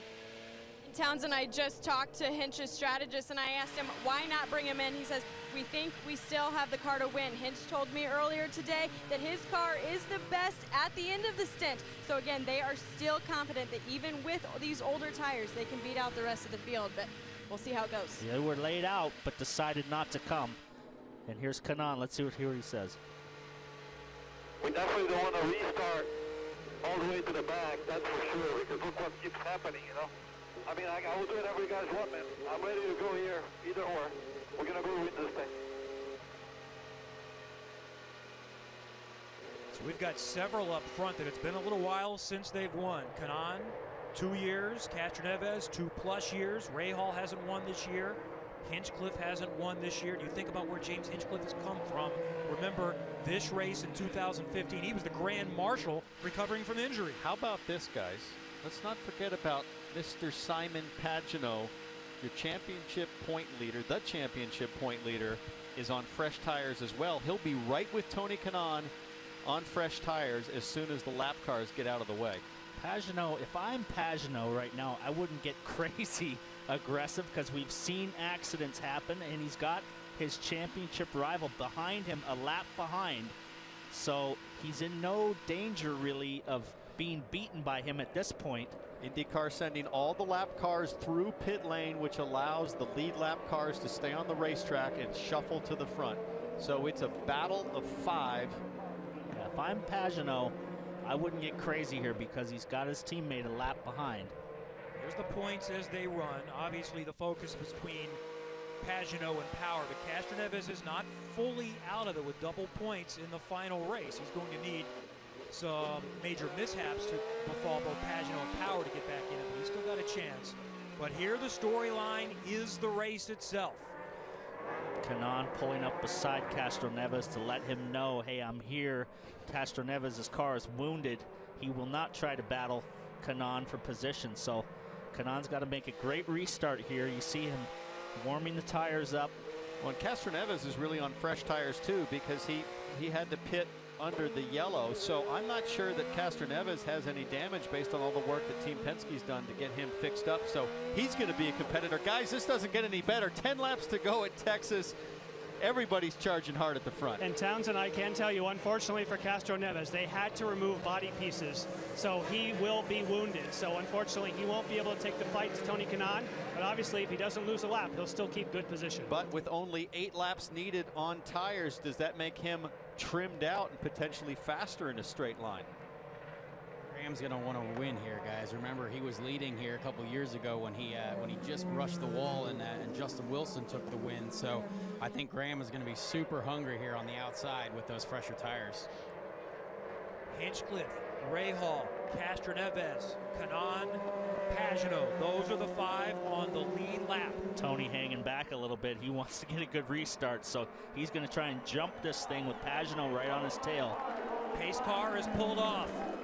Under 10 to go here at Texas Motor Speedway. Who's going to get it? Back up to speed. It's Hinchcliffe. He has the jump on Rahal. Castroneves, Kanaan looking to the outside of Elio, side by side for 3rd. start. Here comes Tony Kanaan. Kanaan with a huge draft off Castroneves on the front stretch. Now we're 3 wide going down the back stretch. That's what new tires will do for your speed. Castroneves with that light downforce. Look at Pagano on the inside. They touch these 3 guys, but Pagano's going to go for the lead. Tony Kanaan never lifted, despite Graham Rahal sort of ping-ponging between the two. This is exactly what Hinchcliffe wants. These guys fighting 2 wide and him just hold this gap. But Pagano on the bottom, Castroneves on the bottom, Tony Kanaan trying to work the high side. Graham Rahal 3 wide. I feel like Hinchcliffe's going to be a bit of a sit and duck here. Here we go. Big run by Kanaan coming off the corner. Big run. Oh, they almost touch on the front straightaway. You had to lift out of it, and Rahal on the outside. Graham Rahal back in the fight. Here comes Hinchcliffe. He's now being swallowed up. The lane just opened up for Kanaan. 3 wide, 4 wide, and you will not get through the corner like that. Oh boy. Pagano, the championship leader, will back out. Kanaan on the low side. Hinchcliffe in the middle. Rahal in back. Now it's side by side for the lead. Hinchcliffe by a nose at the line with 5 to go. Hinchcliffe's getting the push from Graham Rahal right on his tail. This is the closest they've run all night. There is a push effect when you get cars lined up behind each other. Kanaan on the bottom. Look at the run Pagano gets. Such a smart drive by Pagano to back out of that 4 wide. That might be the move that wins him the championship when we get to Sonoma. But they're still 2 wide. Here comes Graham Rahal. He wants more. 3 wide, looking for the lead. Kanaan in the blue car on the bottom side. Hinchcliffe up top. Second row is Pagano and Rahal. Kanaan's ahead. On the bottom. Kanaan was slightly ahead there. He needs a little help of a push here from Pagano as they go two wide, 2 wide. This is very old style Texas racing here. It's going to be whoever can get by a nose. Kanaan is the leader by a nose there on that lap. 3 to go. Castroneves has lost momentum. He is a 2.5 back, so it is a 4-car race. You got 3 guys. Whoa! In the warm-up. Graham Rahal all over the place. 3 guys that only care about a race win, and Simon Pagano trying to protect the points. Kanaan has a nose ahead through the corner. Hinchcliffe beats him to the line. Under 2 to go. The 3 up front haven't won all season. The championship leader is in 4th. Kanaan down to the low side. Hinchcliffe is way up high with Rahal pushing it. Rahal looks to the outside, and here comes Pagano again back into the mix. This is going to get really, really close. These guys are almost wrecking. Last lap. 1.5 miles to go. Hinchcliffe is still in front. Rahal behind him, edging just in front of Kanaan. Here's Pagano. Those 4 on the lead lap, racing for the win. Rahal down to the bottom. Rahal to the front around. Graham Rahal has taken the lead on the final lap. Can Hinchcliffe battle back? Kanaan still in the mix. Rahal and Hinchcliffe to the line. Graham Rahal has won at Texas Motor Speedway on the last lap pass of James Hinchcliffe. Graham Rahal started to celebrate, but Hinchcliffe was right there. 8 thousandths of a second. I felt like Graham had his hand up a little too early, but he just held on. What a finish. He did the perfect over-under. He worked the high side, and when the door opened up on the bottom, he cut to the bottom and sliced inside of Hinchcliffe and beat him by literally a hair. And that was it. That was old school Texas Motor Speedway racing tonight. The top 3 separated by less than 1/100th of a second. Graham Rahal just sliced them up like a what? Like a ninja. Like a ninja. That was awesome. And he called his shot. If you didn't join us before the race, we had the radio after the final practice. He said, this is a rocket ship and we are going to the front.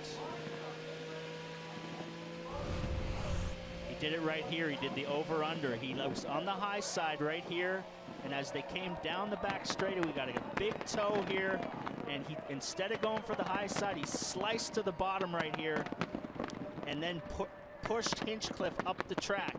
And as they came off of turn 4, Hinchcliffe started to get the run again with the draft coming onto the straight, and he just moves him up the track. And he's already celebrating, but it's not over. Oh my. Look at how close that was. I told you, Graham, you put that hand up, you pick up about 5 pounds of drag. He almost lost that thing by celebrating too soon. Is he doing his own version of Usain Bolt? Wants to look over at the guy in the other lane? Well, I promise you there was a smile on his face just like Bolt. Let's have another look at how close this finish was. Here you go. Wow. That's close. .008. And it's got to be frustrating for Hinchcliffe to come that close after such an incredible car. Look, he just can't believe it. He said, how did we lose that one? James Hinchcliffe led 188 laps in this race, spanning over 2.5 months. Graham Rahal led how many? One. One.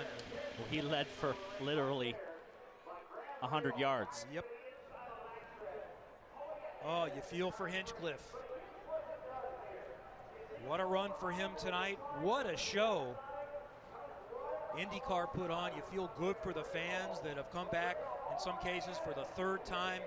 Well, a chance to see a great one. Super impressive when you consider that Graham Rahal did not stop at the end for fresh tires. So.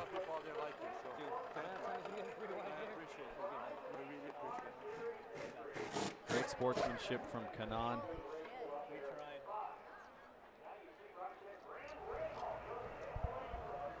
Robin, take it away. If anybody doesn't think you still want to race at the age of 41, they weren't paying attention. Maybe one of the great races of all time. Oh man, it was so much fun.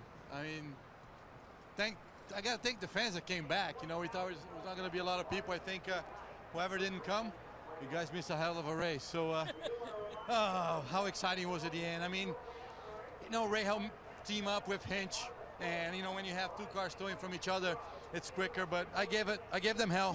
I gotta say hi to Jared, my race engineer, my engine engineer from Yumor that actually got belly burn this week, and he couldn't come here. And we get a podium, so I don't know, Jared, you probably should stay home more often. Tell me about the last lap. Where did you want to be? Hey, where did you want to be? On the inside, but if Graham wasn't pushing Hinch, I was going to have it. So I was hoping for Graham to get greedy and go 3 wide. And that was going to slow everybody down, but that didn't happen. Graham was smart enough to not to do it. This woman's expecting. She almost had her child on the last lap. Well, if that was going to be the case, she was going to be beating me to the hospital because I was going to be busy trying to get a podium and a trophy for the new baby. Hell of a race. Katie? I'm standing here with James Hinchcliffe, Hinch .008 of a second. Does gutted even begin to describe the feeling right now? No, there's no describing it. I mean, to lead all day. You know, we had great battle with Ryan at the start there. Hell yeah, we had some good races with some good guys, but you know, our pit stops were clean, our in and out laps were clean, we were good in traffic in the car, which is a rocket ship, and those yells at the end just killed us. You know, I think where we made it work today was on the long runs, and you know, a bunch of 3-ride racing, and you know, huge credit to TK and Graham. I mean, congrats to Graham. I mean, that was a great race, and you know, TK, one of the best guys to race with, and I just hate it, man. We let them all except the one that mattered, and it's tough to be this disappointed with our best finish of the season.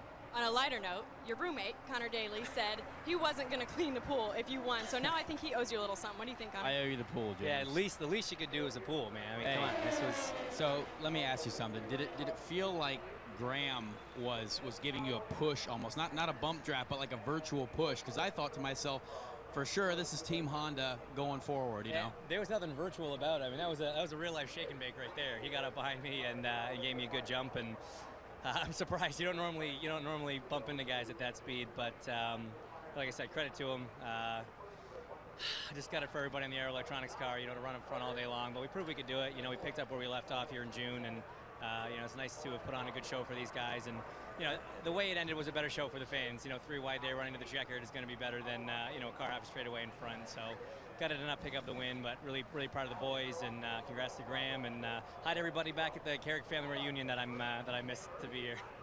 awesome job, man. Over to Jan. And in victory circle with the Graham Rahal, just trying to catch your breath. You just said that was intense. And James led this race the whole night, but you led what was important about the last 100 yards. That was incredible. Yeah, I had to set that up. You know, James did a great job tonight. I mean, in all honesty, he deserved to win this thing. He let it start to finish, but you just got to lead that last lap. And, you know, I knew I couldn't get him on the high side. Everybody kept pushing me up, way up into the wall. Even if we were 3 wide, they were still just coming on up the track. So it was pretty intense. But I'll tell you what, I don't know, if Texas Motor Speedway fans didn't love that, then they don't love racing, because that was by far the best thing we've ever seen here. And you just had a huge grin on your face. I don't know if you've looked at the front of your car, but you actually have a piece. You have a blue piece on the front wing of yours. We obviously made contact with Tony Kanaan. Looked like there was ping-ponging going on there the last couple laps. Wow. First of all, I don't know. I know they pitted, but I didn't understand that the rule was you could get new tires on and that all the lap cars had to go behind you. I thought, you know, when they pitted, that was their choice, and it was really Hinchcliffe and I. Well, obviously that wasn't the case. Elio just drilled me right into Tony. I don't know what Elio was doing, but whatever.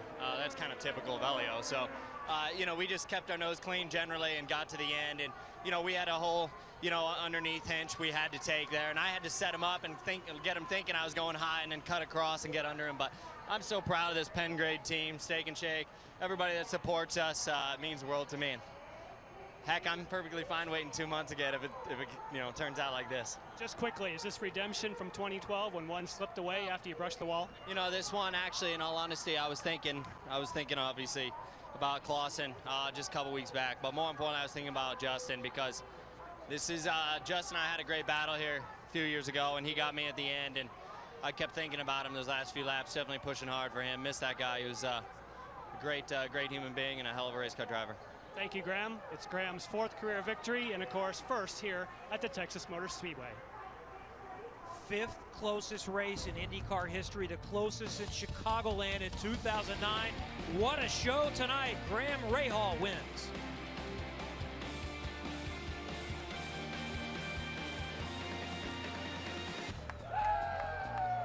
That's Graham Rahal moments ago, climbing from his Rahal, Letterman, Lanigan Honda, celebrating in victory lane at Texas Motor Speedway in one of the closest finishes we've seen. Back down to pit road and Robin Miller. This is the point leader, and he is not a desperate man, but he raced like a desperate man with 3 people that were very desperate. Woo. Watch this, brother. I want to see the 4 wide stuff. Okay, here's the 4 wide stuff. Now, what are you doing here? I'm trying to find a hole there. And sometimes, yeah, that was, oh yeah, I did that, yeah. Oh yeah, I did that. Yeah, that was fun.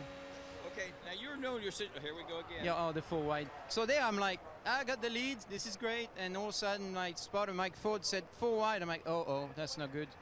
And then here, Rahal touched me, and I touched Hinchcliffe, so I actually was loose going into the corner. I had to back out of it. It's unfortunate, I really wanted to get that first oval win, but I think no matter what, that was a great performance. The HP car was amazing all night, thanks to Chevy. Obviously, you know, this aero kit is really amazing. It really shows what the IndyCars can do. I think tonight we had a great show. I mean, did you guys enjoy it? Because I did, and well, I didn't have any breath left at the end. I was pretty much out of. And you said it kind of reminded you of? Of? Oh yeah, yeah. I thought we were gonna keep this between us, but that's like being chased by the police officer, in a good way. Being chased by, he ran away from the police, finished 4th, increased his point lead to 28, Katie. And the guy that's chasing him is his teammate, Will Power. Will, you just asked for an update on the points. Could this be the race that kind of changes the entire championship battle? Well, yeah, I wouldn't say that. Obviously, still plenty of points on the table. It was, yeah, Simon did a good job to get up there and get his lap back and get tyres and make it up there. But yeah, that was an intense race there at the end. And I kind of just stayed out of it.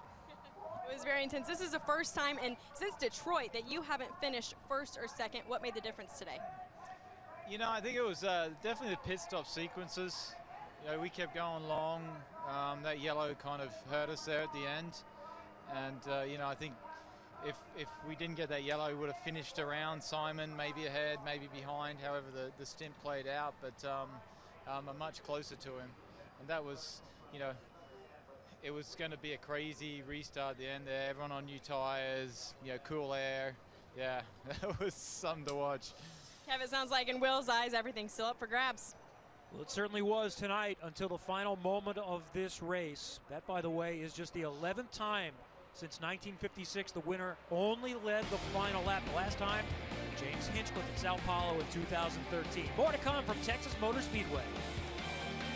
Back at Texas Motor Speedway, where Graham Rahal has won tonight. And next week, the Verizon IndyCar Series continues on NBCSN. And heading back to the Glen, Will Power won the last time in 2010. Can he do it again and take some more out of the championship? Sunday, 2 o'clock Eastern here on NBCSN. And here's our schedule next weekend. Note the practice show. Practice 1, Friday morning at 11 a.m. Eastern. Qualifying airs Saturday night at 6. A brand new IndyCar Chronicles featuring Graham Rahal from Mid-Ohio at 7:30. And then we go on Sunday at 1 o'clock with a 2 o'clock green flag. Well, I mentioned it's the 5th closest finish in IndyCar history. And this is the place that built its reputation on closest finish. And this is the absolute closest. Tonight's finish by 8 thousandths of a second. Closer than some of those great ones we saw back in the day. A couple of them won by Sam Hornish Jr., Jeff Ward over Al Unser Jr. in another one of them. So here are the final results. What do we make of this one? Well, just great racing at the front. I love a race at Texas where you have a split strategy on tires at the end among the cars on the lead lap. Some really racy guys. Will Power hanging in there. Didn't have the best night, but he certainly did a great job at Pocono. A little bit unlucky, and it's going to be a great points battle all the way to Sonoma. Tony Kanaan, a great night tonight. He's trying to finalize his deal for next year. Where he's going to go, we don't know, but he moved to 3rd in the championship right now. Castro Neves had car damage, hanging on. Josef Newgarden had to sit out and watch tonight. It's got to be devastating for him.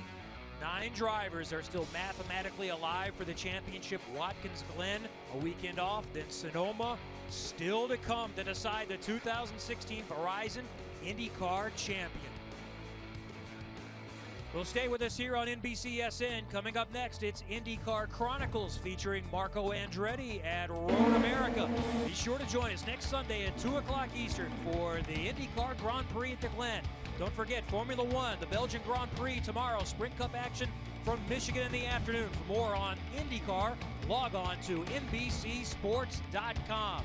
Congratulations to Graham Rahal winning tonight at Texas.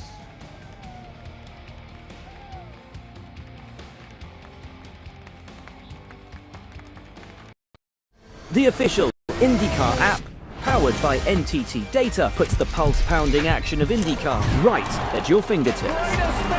Never miss a lap with the latest news, highlights, and live race coverage.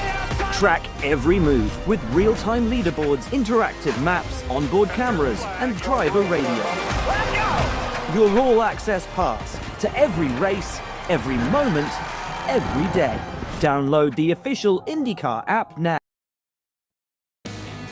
Oh, you can feel the energy tonight in St. Louis. It's time for the Bommarito Automotive Group 500 from Gateway Motorsports Park. It has had a vibe all weekend. Fans, true IndyCar fans are here and just about ready to go. And it's time to head back downstairs for the most important of the opening ceremonies. Gateway race fans, are you ready? It's time for those most famous words in all of sports. Please welcome President of Bommarito Automotive Group, Mr. John Bommarito, to give the command. On behalf of the Bommarito Automotive Group and the over 2,000 team members and family members here today, gentlemen, start your engines.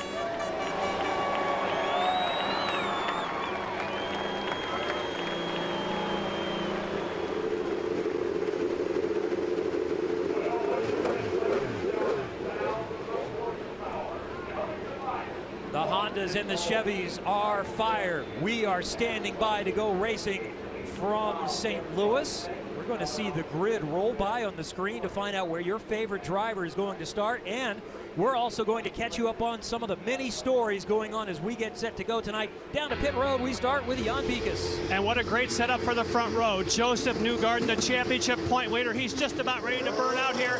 And alongside Will Power, the hottest driver right now in IndyCar competition. They battled last week for 500 miles. Tonight, they battle for 500K. These teams behind me know at 500K, these cars are going to be here at least 4 times. The track will change. Adjustments here can be key, Katie.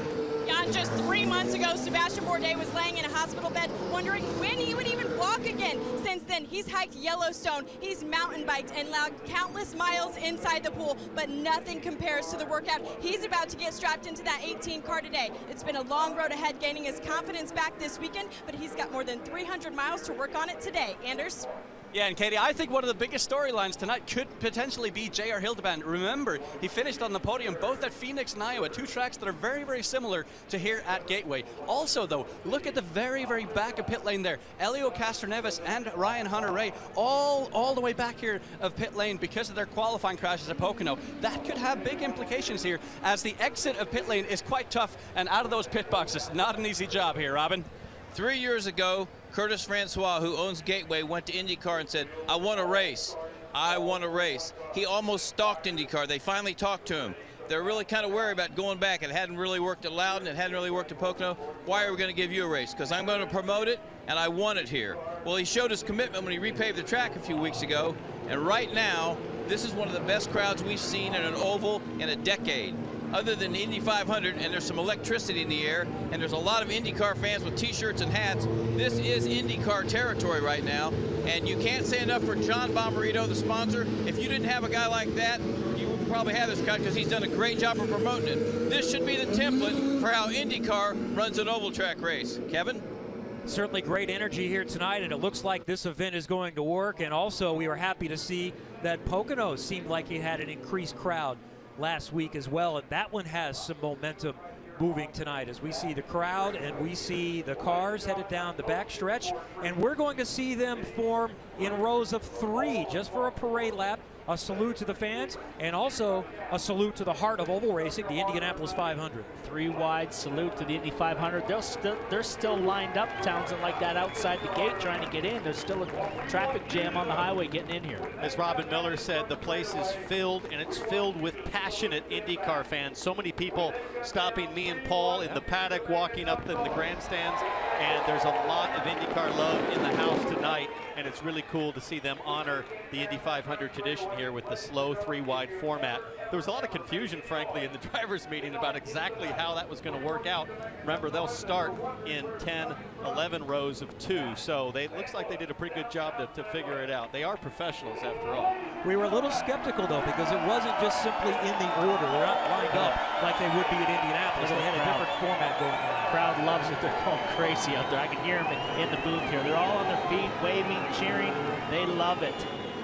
This is great. In the heartland, oval racing for IndyCar, the last oval race of the year, and so many still in play for the championship. Saluting the fans. And of course, they're circulating this perfectly smooth new pavement. This place used to be bumpy. Paul, when you and I raced here, there was a huge bump in turn 3. It really was dicey. They repaved this place just for the IndyCar drivers. All the drivers say there's not a ripple on the surface.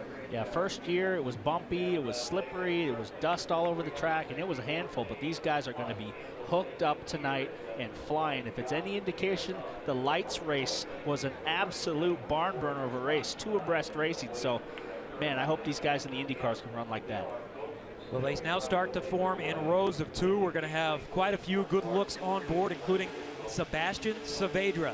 He's in the number 7 car. Jack Harvey will be in this car for the final 2 races of the season. He has the Arrow on board. Tony Kanaan has one of those helmet cams tonight with the NTT data on board. He is starting 17th. We're going to want to watch him at the beginning of this race. Graham Rahal with the traditional on board from 5th Third Bank. Still in 6th in championship. Different look for Graham. He's got a blue and dark blue car starting 13th. James Hinchcliffe also has a helmet cam with the Lucas Oil on board, starting in the middle of the field, 10th in this race. And a view from the front row, Josef Newgarden, the championship leader with the Verizon on board, will start on the outside of his teammate, Will Power. And Scott Dixon has our Verizon streaming camera starting from the 7th position. Go inside IndyCar all season. Download IndyCar Mobile from Verizon. Paul, you won the very first race here for IndyCar in 1997. That was a thriller. What could we see tonight? Well, I think you're going to see the same thing. I think these first 4 Penske guys are going to be racing each other hard. But a guy like Ed Carpenter, Scott Dixon, the Wild thing, these guys could sneak up on these Penske guys, Townsend. Look at this. Since the last IndyCar race at Gateway in 2003, 219 different IndyCar races with 40 different race winners, 11 different 500 winners, and of course one solar eclipse. You know, I think the chance for Ganassi in a Honda-powered program with a Honda Aero kit, which everybody knows is a bit of a disadvantage tonight, they have to jump the starts and restarts if they have any chance of mixing it up. We've typically seen real fast starts by the Penske guys. You see willpower. You see the pace right now is pretty quick. So these guys typically want to string it out and get the racing going. Power in the silver. And we've got a yellow in the back in turn number 2, and that's Tony Kanaan, who's not only gone around, he's got damage on the parade lap. I think he collected Marco Andretti, perhaps. I thought I saw another blue and yellow car. Maybe it's just Kanaan. Looks like it might be just Kanaan. Everybody was warming their tires up, spinning the tires. And we'll see here. See, they're coming around real quick because the pace lap was quick, and he lost it on cold tires. That's Max Chilton coming by, Charlie Kimball.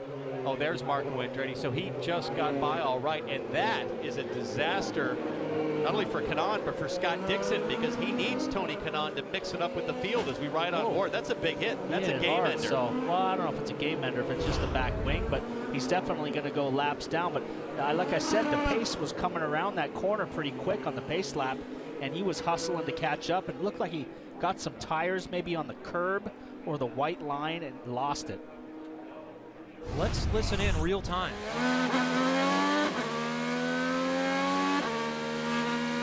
It's on that white line. Ooh. How about the gearbox casing? If the attenuator is the only thing damaged, they might be able to put a new rear pod and get it back out. It's off the ground. Might be suspension damage as well. So the race is officially underway. These laps on the first one are being scored, but we'll go green officially coming up in just a moment. Well, could this be the beginning of a very strange night? Massive amount of fans gathered here for IndyCar tonight. You're watching NBCSN's coverage, brought to you by Steak and Shake, home of the original steak burger, proud sponsor of the number 15 at Graham Rahal, and by Bommarito Automotive Group. Shop bommarito.com, where price sells cars. Well, as you saw on Nonstop, Tony Kanaan does have a new rear wing assembly, but he is 3 laps down after losing control on what was becoming the pace lap. So these laps are counting, but we'll really get it going when we get started here in about a lap. 1 to go at the line. Well, it looks like they're going to go 2 abreast, maybe. I don't know if they'll do a standard start or single file. We haven't got wind from race control on that. We never actually started the race, right? So, I don't know. That's a good point. I guess they're counting laps. Saavedra has come in the pits and topped off, so he's already looking at strategy. So, that's a pretty smart little move. So, they are going to go 2 abreast. This is great. And they're on the backstretch. Power in the silver car. Newgarden, the blue and white car. Second row. Elio, white and black car. And Pagano in the yellow Menards car. Ed Carpenter is the next best in class. That's another Chevy. And then the best Honda, Takuma Sato, starting 6th. We are down to 3 to go in the 2017 Verizon IndyCar Series Championship, with many still in play. Time to get it going for the last oval of the season. And here we go from Gateway. Guys right down on the wall. Dixon was trying to slide down the wall. Newgarden goes for the lead. No, well, Power goes around, one of the championship contenders, and then up on his lid over the top is Ed Carpenter. Takuma Sato has also crashed. A major pile-up as we restart in the opening moments at Gateway. So the surface was slick for Tony Kanaan. It's slick for the rest of these guys. Will Power with a really massive mistake on the first lap. Don't know if there was contact or if he just lost it. But I thought he was all by himself. I would think so. He was ahead as they came to turn 1. Looks like he's talking to the Homatro safety crew, which is a good sign anytime one car climbs right over on top of another. And we had a clean day yesterday. We saw all kinds of crashes in practice and qualifying at Pocono, so that wasn't that surprising, but no problems yesterday. Here's the thing, as we see Takuma Sato come to pit lane for repairs, when you come to a new racetrack, guys, the one thing you don't practice is being in 2nd or 3rd gear and getting after it on the throttle out on the racetrack. You never do that. you never have a chance. Big speed by Newgarden around the outside, and it was almost like a NASCAR type situation where he just sucked the air around on Will, because Will just went loose. We see go green, and Dixon's right against the wall, tight against the wall. He backs out, smart move, but here goes Newgarden around the outside, and it was like he just lost it all on his own. Cold tires. That was a big move from Newgarden, and boy, Will Power is lucky the way Ed Carpenter backed up gearbox first on board with Newgarden. And watch this. How about this setting a championship tone? Big move around the outside. There goes Power straight around. I think he just picked up some turbulent air and chaos behind. Yeah, Newgarden came down, took the line away from Will, cut the air off the front of the car. Not anything wrong with that move. He was completely clear of him, and it just pulled the back end of Will Power's car around. And then Sato and Carpenter in reaction also get turned. Turnaround. I'll tell you what, Helio Castroneves was almost into that. He barely missed that. What is it about that section of track? That's exactly the same place that Tony Kanaan lost it on the warm-up lap. Well, there's been no different type of rubber that, you know, other support series other than Indy Lights, which we typically run with all the time as the support race. So track is clean, track is fresh. It's quite a bit cooler than it was in the afternoon when they qualified. Not that much different than the first corner of Phoenix earlier this year, where there was 2 or 3 cars taken out, Mikhail Aleshin and Sebastian Bourdais, in a similar style accident. So after Pocono last week, it appeared like Will Power might have had the momentum. He was climbing in the championship, but he's out before it barely gets started tonight. Watch every IndyCar and NBC race online, on tablet, and connected TV devices with the NBC Sports app. Download the app or find out more at NBCSports.com. You can be portable and keep up not only with IndyCar, NASCAR, Formula One, and so much more. Well, we have, raced about 2 corners, and we've already had 2 cautions here at Gateway Motorsports Park. Down to pit lane or the paddock area with the Onbikas. Yes, and of course, one of those involved was Takuma Sato. And we have heard from radio communications a lot of drivers talking about very difficult to get heat into the tires. And we saw that certainly in your case. Of course, you had cars spinning ahead, but was that an issue at the start? That's everybody had an issue for the warm up the tires. That's nature of the, obviously dropped the temperature as well as fast and had to brought the harder tire for the, the new surface, which is all fine. But then the wheel starts struggling, and then he had a wiggle, spun it, and I had to lift to avoid it. The moment I could go through it, but unfortunately on the behind there was an old checkup, and I think Ed had a problem and hitting me, and I had nowhere to go. Now you're not out of the race, even though we're talking, because they have moved the car behind the wall to do more work. Is it repairable? That's the plan. We see how much damage we got, but then if we can fix it, the better to go back and learning something for the new venue, as well as we need to correct some points. All right, waiting for his car to potentially be fixed, but wow, tire temperatures obviously played a big part tonight, guys. Major developments here in the early going. Sato was one of those that had an outside chance at the championship. And there's Alexander Rossi. Let's go back moments ago and listen to his radio communication. He has some thoughts about what's going on. It's pretty slick out there right now. Yeah, copy that. We're just watching Will basically just spun by himself there. So between TK and Will, I'd say it is pretty low grip out there right now. I was third gear on the bottom at the moment, so. Yeah, it looks like, if anything, you might want to be at least a full tire width off of the bottom. So they practice at this same time last night. Sometimes that's not always the case, where the practices are in the afternoon, but there was a 9 p.m. local practice last night. Yeah, let's take a look at Scott Dixon and see what happened from his viewpoint. On board here, going to the front straightaway, waiting for the green. There he is. He's going to have a look up the inside of Ed Carpenter. Not a lot of sunlight there, but then let's see how Ed and Sato lose it. Watching up front, there goes Power, and I think Ed just sort of reacted and lost it down low and then got up into Sato. Well, he was loose, Townsend, all the way through the corner, chasing it on the white line, but he just picked off 3 spots, and this cat's now up to 5th, and you said he had no chance, brother. All right. Plenty of time. Robin Miller is with Ed Carpenter. Edward, we're glad you're all right. What do you think caused all that besides the wheel spinning?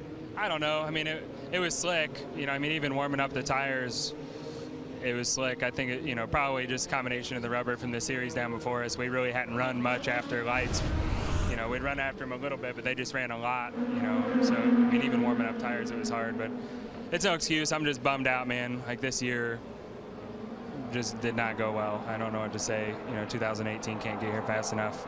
Thankful that Fuzzies is behind us so much, and will give us an opportunity to come back and be better next year. But, man, it's disheartening right now.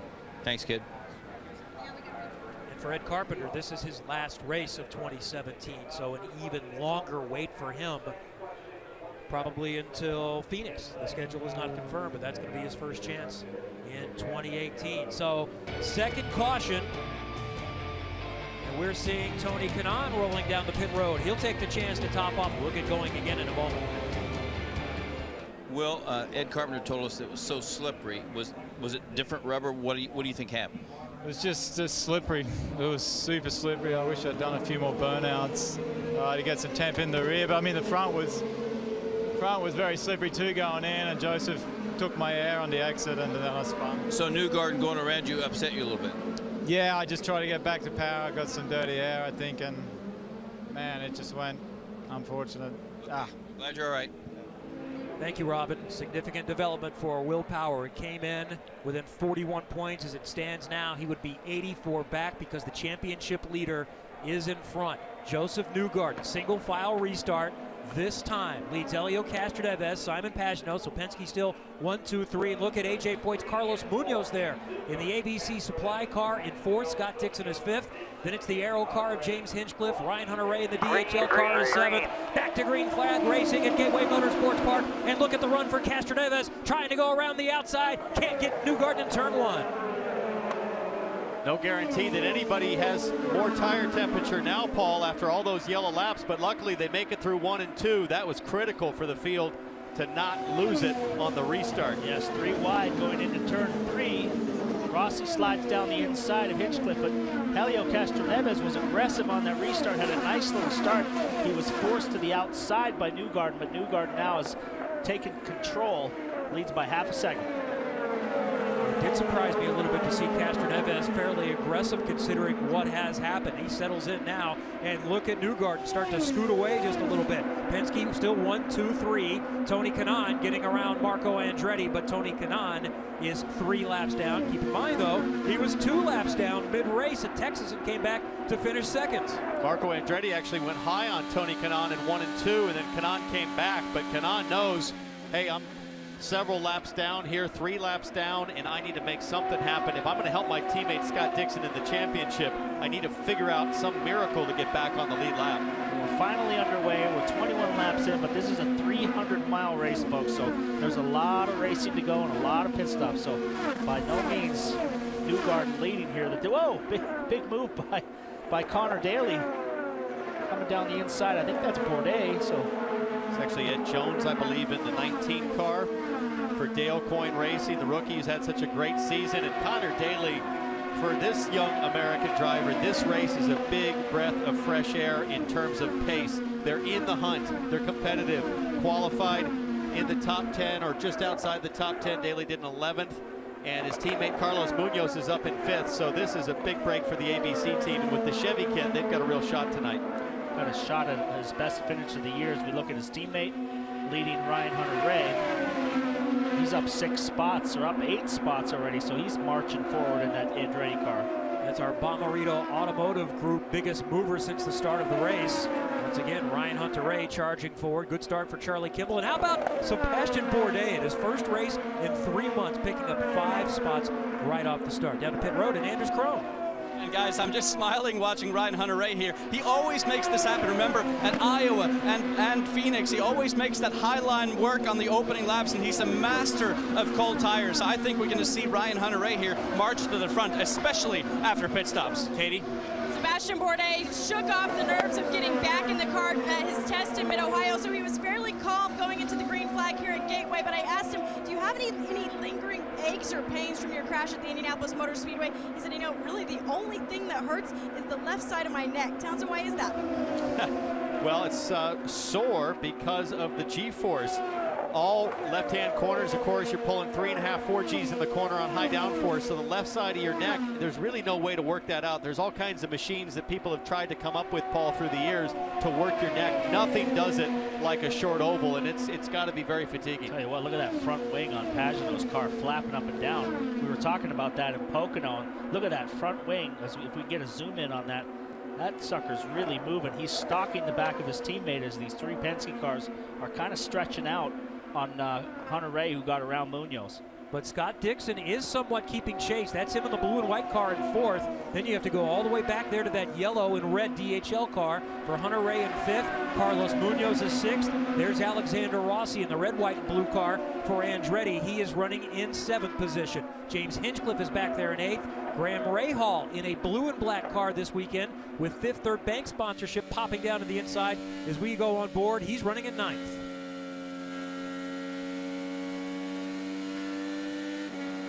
Rahal's a guy that we know all night will keep digging and digging and digging and digging. So look for him to keep moving forward here. He's a guy that never gives up till the checkered flag comes out. Interesting to watch the Firestone telemetry there in the upper right-hand corner. Graham Rahal staying in 6th gear. I would have expected maybe some downshifts. There he goes, down to 5th, down to 4th for the slower turn 1. It looks like a lot of guys right now, Paul, are just riding around on these slick conditions with dirty air coming off the car in front of you. I think they're kind of happy in this first stint to just try to figure out what they have, both in their car and what does the track give you tonight. Riding around at 187, 88, 89, 90 miles an hour, 92. So I don't know if I'm just riding, but they are flying around here.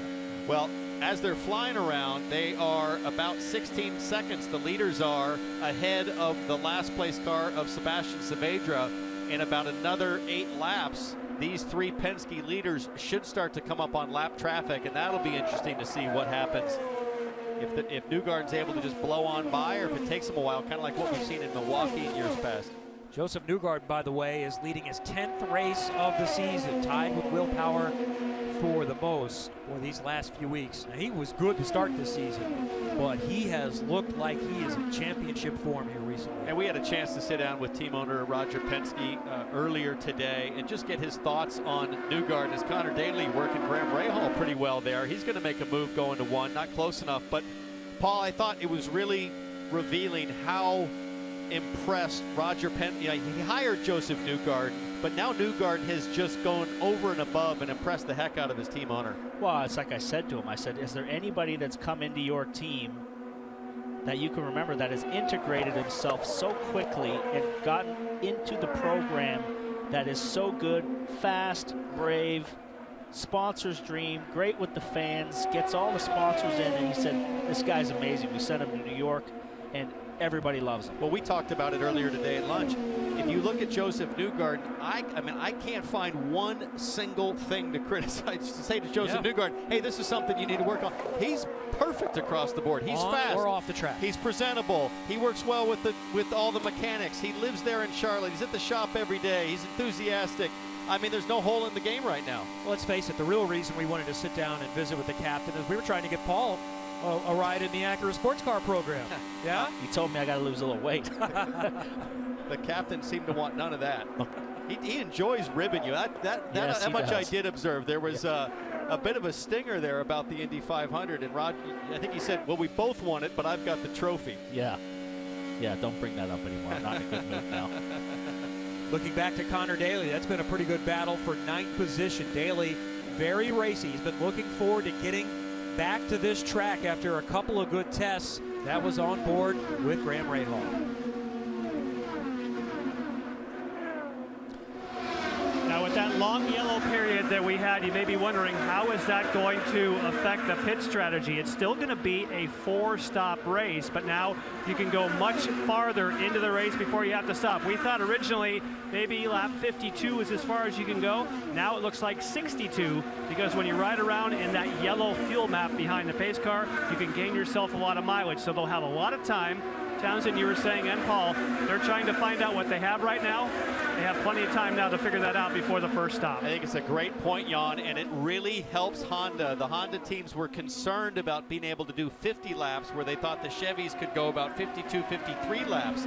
Now with that long set of first yellows, that puts Honda much deeper into the first pit stop, which makes the subsequent stops much shorter. It helps them out big time. Connor Daly all over the back of Graham Rahal, searching left and right for a way by. He's running closer to the back of Rahal than I see anybody running on anybody, so he's looking for a way by. Now here's a thought I have. Here, once we've gotten going, we haven't seen many changes for position. I would imagine there's some trepidation after seeing the first few laps. What are the chances that as the track rubbers in and people learn things throughout the race, it's a much different race in the second half? Well, I think it's a good point, Kevin. They're getting confidence back. Not a lot of confidence on the first corner of the first lap, and Connor Daly has a lot of it right now. We'll keep an eye on Connor Daly trying to get a spot further up in the top 10, running in the 9th position, and there is the leader, the championship leader. The young American from Tennessee, Josef Newgarden, is in front here in St. Louis. 45 of 248 completes just outside St. Louis for the Bommarito Automotive Group 500 on NBCSN. Night racing, just 3 to go in the championship. There is the leader in the championship, and he is taking names tonight. Josef Newgarden up by over a second on Helio Castroneves. Simon Pagenaud back there in the yellow Menards car is running in 3rd. Scott Dixon, Ryan Hunter-Ray. And then in 6th, you're going to find A.J. Foyt's driver. One of his 2 drivers, Carlos Munoz, is going to lose a position to Alexander Rossi. So Rossi goes inside to get to 6th spot. But still, a strong night so far for A.J. Foyt's team, Robin. AJ, it's nice to see you back, but it's even nicer to see your cars being competitive. Well, it's been good to be back, you know. It's just one of them things. The older you get, the more you're gonna miss. What do you credit to these guys turning today or this weekend around? Did you scare them into running better? Yeah, I think so. Everything's looking pretty good. Still a long way to go. How's your house and your farm and your ranch in Houston? How's that going, and how's your wife? Is everything okay in Houston? Well, everything's going good there. I'm just worried about the weather's moved in pretty strong over the ranch and all that, so just got to keep my fingers crossed. All right, glad to see you back here. Always good to see Super Tex at the racetrack, and also happy to see he was able to get here from Texas, and our thoughts are with the people in Texas and Louisiana. Massive rain and a lot more of that they're dealing with from Hurricane Harvey. Both of AJ's cars are in the top 10. Yeah, and Carlos Munoz and Connor Daly finally feeling like gunfighters again, and I asked them both, what do you attribute to you guys having such a good performance this weekend? They said, well, we've been here to test twice now, and they feel like they're still on the back foot trying to catch up with that Chevy Aero kit. They're finally getting the hang of it, guys. I'll tell you what, Connor Daly looks pretty anxious to get by Graham Rahal. He's been bobbing and weaving and looking inside and outside. Jason, we're only about 3 laps away from a stop. Remember, Marco Andretti up there, who's going to go a lap down. Already is a lap down to leaders. Remember, it was a year ago that Graham Rahal was complaining about Connor Daly, saying Connor lived rent-free in his house. Now it's Daly trying to get by Rahal. What sort of comeback is he going to have on that as we see Josef Newgarden get all over the back of Saavedra? They're going to be pitting here pretty soon. Looks like the window's open, so these guys are trying to hang on to the lead lap as they come to the pit stops. Newgarden's got a little run here. He pops out and slides right by Saavedra. So Marco will be next. He's still on the lead lap for the moment, so caution would save him right now. Marco almost was collected in that opening turn when we went green, when Will Power went around. He had to hit the brakes to avoid that contact. I wondered if he picked up any debris or anything, but he has stayed on the lead lap. Here's Helio going to the inside of Saavedra. Oh. He's lucky that Saavedra gave it up and gave it to him, because it looked like they were going to touch there. And now that gives Simon Pagenaud an opportunity to close in on Castroneves. That's for second place. But that allows Newgarden to open up a much bigger gap up front, and I can tell the way things are shaping up as we come close to our pit stops, the in and out laps are going to be critical for track. It's all about track position. But look who's creeping into the picture back there. That blue and white car, the number 9 of Scott Dixon, as we see Carlos come in the pits. Yeah, and it's going to be a big question here. How quickly can you get these tires up to temp? Exactly to your point, Townsend. It's going to be super slippery here leaving pit lane. He's also going to add some front wing. Pitting from 7th, Carlos Munoz. Pit lane has not been repaved, so that's the original older pavement. You can see the shade is quite a bit lighter than what's on the racetrack. So Josef Newgarden should be coming to pit lane here in the next few laps. And I talked with Simon Pagenaud just before the race, and he said, oh, in and out laps are so important and so difficult here at Gateway. And I said, who's the best on the team? He said, I am. I like that. Now, I said, who's the best in the field? And he said, actually, James Hinchcliffe is the best on in and out as Connor Daly comes to follow his teammate on pit road. I think this is a really smart decision here for Connor Daly. He just got a little backed up there from Graham Rahal, so they're going to add a little bit of front wing here as well and be looking for a good stop here with AJ Foyt Racing. And we talked to some strategists, and several said, I want to come in early. I don't want to come in with a big pack of cars, even if it's under green, because this is a very narrow pit road. There's Ryan Hunter-Reay in, Anders. He is indeed, and he's also reporting some understeer. He's going to get 4 brand new tires and also some additional front wing. Little bit of an issue on the right rear there, but he's on his way. Looks like the fueler got stuck, Paul, pulling out. Yeah, good in lap, good out lap here, getting out of the pits and up to speed. It didn't really hurt Dixon pitting early at Pocono. Might not hurt you here. Little lock up for Hinchcliffe. Hinchcliffe coming in. And he initially struggled in practice earlier this weekend, but they did something in qualifying, and all of a sudden, Hinch was extremely happy with the car. And we're going to head back upstairs to Kevin. Right in front of him, we see Ed Jones coming in. A point to make, unlike the big oval like Pocono, this is one where after you've pitted, you do not want it to go yellow. If it goes yellow, you are severely disadvantaged, and those that stayed out are advantaged. So that's one reason why you stay out as long as you can. Alexander Rossi is going to pit from 6th place now, and he's going to head into the view of Jan. And we'll watch the front of the car because he has called on the radio expecting a half turn of front wing. We're hearing a lot of people on the radio saying they want more front wing. Hey, interesting, they've gone with sticker tires.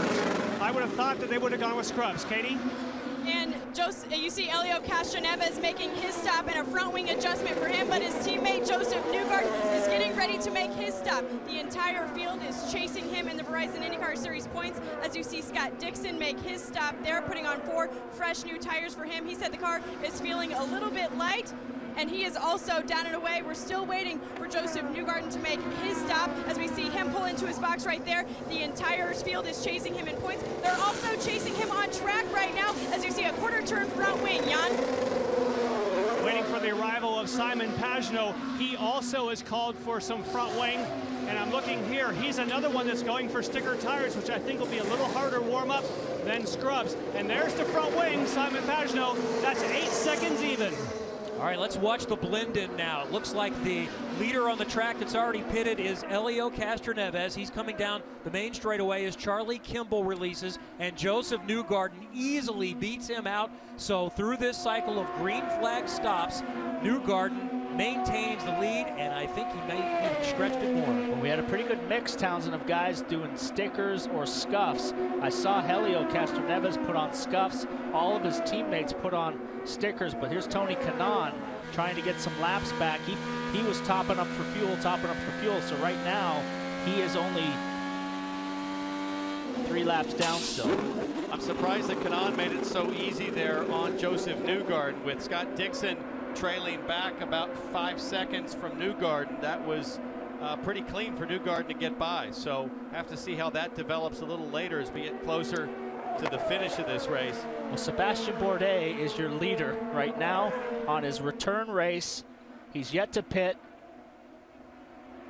We know he's off. He hasn't pitted yet, so it's not real, but it's still noteworthy. Well, let's go back and watch Newgarden's pit stop.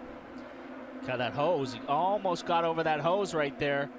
You could see the hose on the outside front tire there. He's under the wing, and he barely got on top of that. Lucky break there. Might have cost him a few tenths of a second, but he still got out. But we did see that out of, what was it, Hinchcliffe at Pocono? Somebody had pit equipment there at Pocono and it was did only the a same post-race thing. fine. And it was a post-race fine, so that is pit equipment. The hose does count. So the question is, does that go under review as Bourdais finally comes to pit lane? So he gives up the lead, coming down at 50 miles per hour. Max Chilton has yet to pit, so for the moment, he is out in front, Katie. And this is Sebastian Bourdais' very first pit stop since his major crash at the Indianapolis Motor Speedway. He's dealing with a little bit of understeer, a wiggle in front, so they're going to adjust that with a front wing adjustment.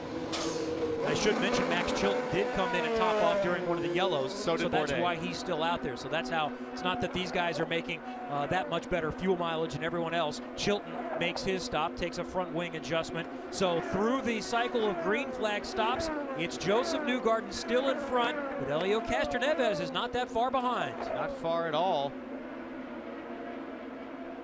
There's About a Castroneves.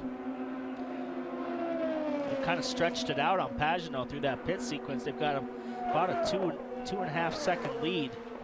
And your guy Scott Dixon is lurking in fourth there, 4 seconds back. We'll see if anyone has anything for the Penske's. They have been the class of the field all weekend long.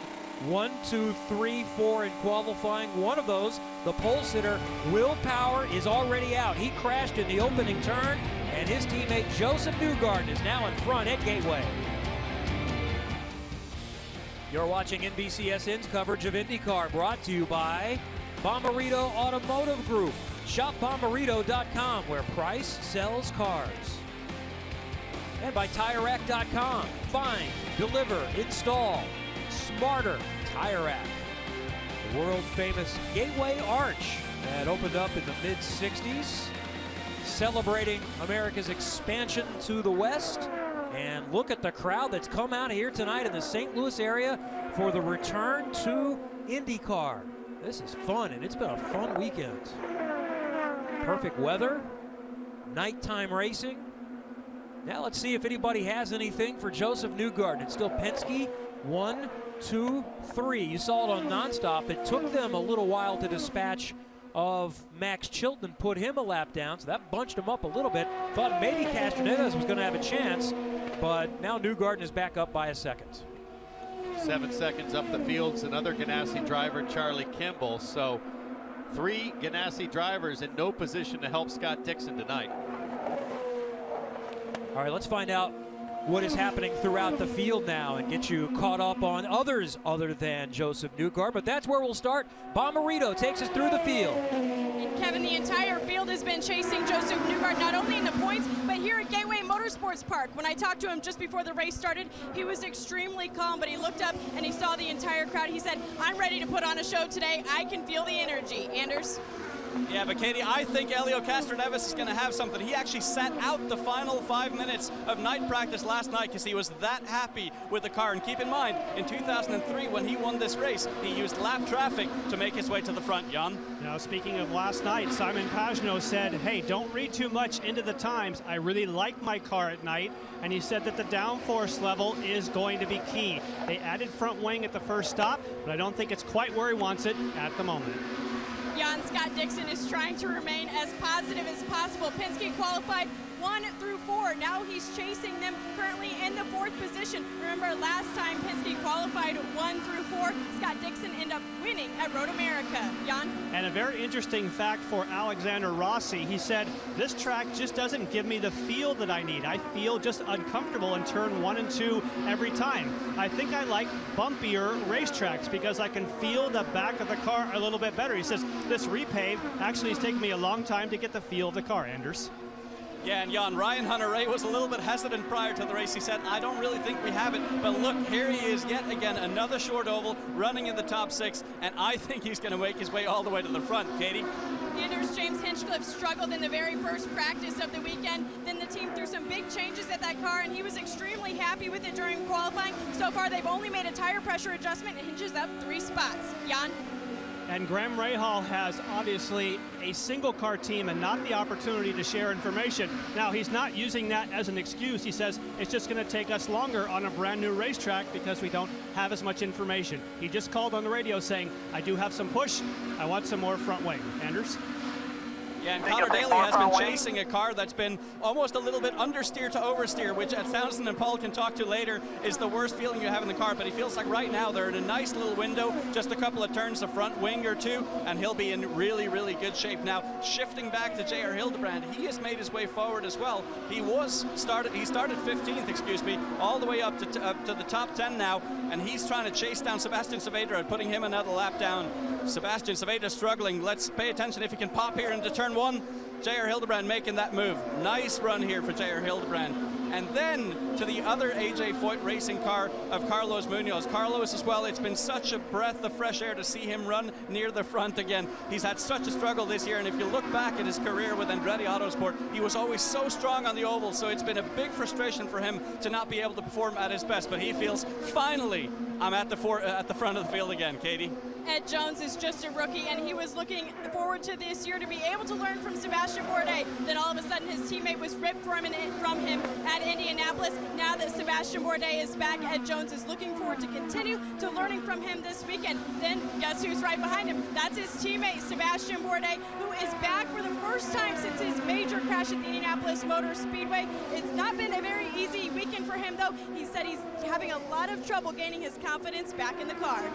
Great work, Katie, Anders, Jan. They've got the hard job. We have the cushy assignment up here in the booth as Josef Newgarden continues to make his way through the field. Also want to mention, we talked to Takuma Sato. They were trying to repair that car. They were unable to repair it, so he is going to retire and finish in 19th position. Now, speaking of Takuma Sato, Robin Miller learned some news today about his future, and we're starting to see some movement of where things are going to shake out for 2018, Robin. Well, Marshall Pruitt, my comrade at Racer.com, we wrote a story a couple hours ago that Sato will be with Bobby Rahal's team next year, and Graham will have a teammate for the first time. And they, of course, Rahal has already had an association with Sato, and they got along well, and Sato almost won the Indy 500 for him. So we think it might be a pretty good match. Now, that doesn't necessarily mean everybody just assumes because Sato is going to Rahal that Michael Andretti is definitely going to Chevrolet. I don't think so. I don't think that means anything right now. I just think Sato got tired of waiting and made a move. So that's the first. So many more to come.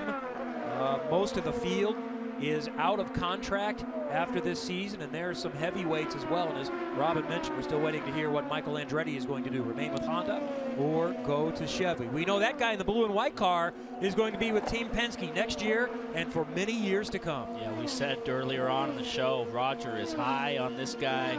He thinks he's one of the greatest drivers that's probably been with the team. He sees a lot of championships in this kid, Townsend. Well, and I think you could see championships from Josef Newgarden for a long time still. You know, a young driver in his mid-20s.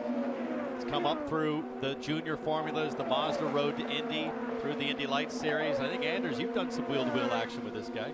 Yeah, I was going to say, I was unfortunate enough to do racing against him, wheel-to-wheel in Indy Lights, and the guy was just a machine from the offset. Came over from Europe, had done some GP3 racing, then came to Indy Lights, won his very first race at the Grand Prix of St. Petersburg, and we actually got to race wheel-to-wheel at Indy, but I could just tell this guy is a guy that you can respect racing side by side with, and he's just the real deal. So exactly what you guys said at the top of the show, I think Josef Newgarden is going to be with Team Penske for many, many years to come, and I think there's going to be a lot of championship players. Well, if there's anything I could critique about tonight, he's leading comfortably. I don't really like Townsend, him dipping onto that white line in turn 1 and 2 with the crashes we've seen down there. Guys getting close on that line like Kanaan. I've played it maybe a little bit safer than that, but he's in control. I don't think he's at all concerned about what any of us think. Frankly, he's done such a great job. Might help. The only blemish this season was probably that Texas restart that he had where he went 3 wide, got caught out with the kitty litter, had a pretty spectacular shunt there. But short of that, I mean, he is just so confident, as are his teammates. His Penske teammates are so confident with this setup. They're all running basically the same setup. It's a stiff car, gives you a lot of confidence, and it's working great around here. Tell you what, Rossi right now, when you look at Charlie Kimball, Rossi is closed in on Dixon. He's only 0.6 of a second, but this right here is our closest battle on track with Bourdais and black and green car Charlie Kimball. Speaking of Charlie Kimball, he's been on the radio reporting that changing the tire pressures did not change the vibration. Anytime you hear something about vibration on these radios, remember we've had races this year that vibration sometimes can lead to if a car is not handling properly, but they're trying to address it right now with tire pressure. But Charlie Kimball obviously is pressing forward still now with good speed. These are the last 2 cars on the lead lap. Behind them you see Tony Kanaan, who's 3 laps down after he lost control on the pace lap. And then Josef Newgarden is the next blue and white car, the leader of the race. There's Kanaan. He's looking for a lot of help to be able to get laps back at this point. So still a long way to go here from Gateway. Just under 100 laps complete of this 300-plus mile event. We are now under yellow at Gateway Motorsports Park. Our 3rd caution of the day. And contact for J.R. Hildebrand. He appears to be okay. He's already talked with the team. The Homatro safety crew is already there. J.R. was having a pretty decent run. He was running in 10th, but he's made pretty significant contact with the wall. We heard on his radio, he said he thought the suspension broke or the right front tire went down. It's on the exit of 3 and 4. As we get a replay now, it's an easy flat corner for these guys. And take a look here. It just went straight. Yeah, it's broke. It's sparking. You can see the sparks. It's so something for sure broke on that car. It's been a bad night for Ed Carpenter's team. That's a big, big hit. You are fully committed, wide open. That's like a rock on an end of a string and cutting the string, you know, spinning the rock at a furious pace. Lucky to see him get out all right. And it's been, as he said, a very, very expensive night for ECR. There's Ed already in the street clothes. He was, he spun behind the spinning Will Power at the start of this race, and now his teammate J.R. Hildebrand also in the wall. Now what this serves up is an opportunity for everyone in the top 5 to make a move on Josef Newgarden. So the gunslingers on pit lane are ready and under pressure to perform, because this is how you can get the lead right here. And this is a tight, narrow pit lane. The boxes are big, but the pit lane is very narrow. Yeah, and Elio Castroneves super happy with his car. They're just going to add some additional front tire pressure, and after that, adding a half a turn of front wing and be on their way. Katie? It's been a nearly flawless day for Josef Newgarden, but he's working the front bar out on the racetrack. Let's see if he gets any adjustment, a front wing adjustment for him. Jan? For Simon Pagenaud, they've talked on the radio saying we will make a front wing change. Did not say whether it would be up or down. It was like a little bit of a delay possibly on the right front, and they are adding front wing. There goes Castroneves, there goes Newgarden, and 3rd for Simon Pagenaud. And once again, the number 3 Penske crew, Elio Castroneves, they got him a position there. They got him the lead. And it seems like every year at the Indy 500 pit stop competition, Paul, those guys come to play.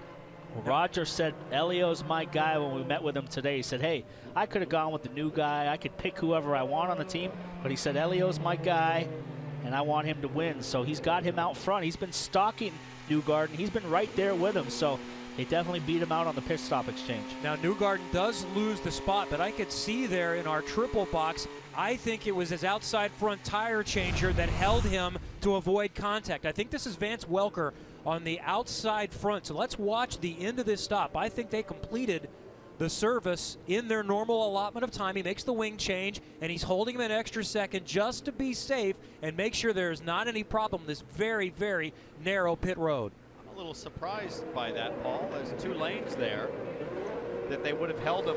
Oh, there it is. It was close. He almost was out into the side of him. I don't think he didn't hold him for very long. I think Rogers' crew was just that little bit quicker. You could see, I just saw, if we can replay that again, the fuel hose came out a little bit slow on Newgarden's car. The guy pulled it halfway out, and then it got stuck, and he had to yank at it again. So that's maybe what he was waiting for instead of the traffic. Yes. Okay. Hopefully we can get another replay of that. Yeah, but the fuel hose was already out, Paul. It's almost like they just waited because they were worried about maybe some contact. Watch this right here. When he goes to pull it out, it's going to get stuck halfway coming out, and then he has to yank on it really hard. Yeah, but then they just that. They still held. He still held an extra second or 2. But we've had so many problems on pit road. I've always I've always argued on the super speedways, the passes like Indy and Pocono where it's easy to pass, better to be safe than sorry. This is not really one of those tracks, though. This is one where you probably, unfortunately, have to push the issue a little bit. Listen, that's the second stop for Josef Newgarden. When it's the fourth stop and the final stop, I don't think they'll be holding him. They'll be sending him, and Tim Cindric will be racing his boss, Roger Penske, absolutely 10-tenths. Those guys down on pit road, I think, are just as brave as the drivers. They are in harm's way, and they get after it. So we've got a restart coming up in a little bit. It's still Penske 1, 2, 3. We've changed up the order a little bit. Helio Castroneves still seeking his first title is in front. Qualifying for the Belgian Formula One Grand Prix on Saturday at the legendary Spa-Francorchamps circuit, people witnessed something that many thought they would never, and that is a driver equaling Michael Schumacher's all-time pole position record of 68. Well, it was done by Mercedes driver Lewis Hamilton. He was in a league of his own, and he achieved this historic landmark by setting the fastest lap ever turned in a Formula One car around Spa. And it has truly resonated with the three-time world champ. He starts on pole for tomorrow's Belgian Grand Prix.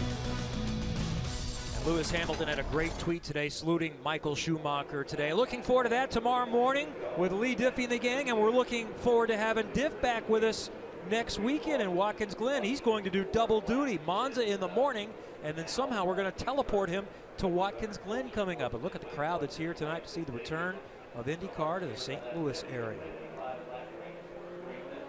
Well, Roger Penske, your man is out in front again, just like he was 14 years ago. How does Helio Castroneves keep coming back and just getting stronger and stronger? Well, he's really on it tonight. We had a great pit stop. The boys here on our car just did an outstanding job. A good fight here with all the cars. Dixon's right there behind us and ready to jump on us. So we got a big night yet to go. Lots of right to go here. We got one to go here at the line, so I got to get back to work.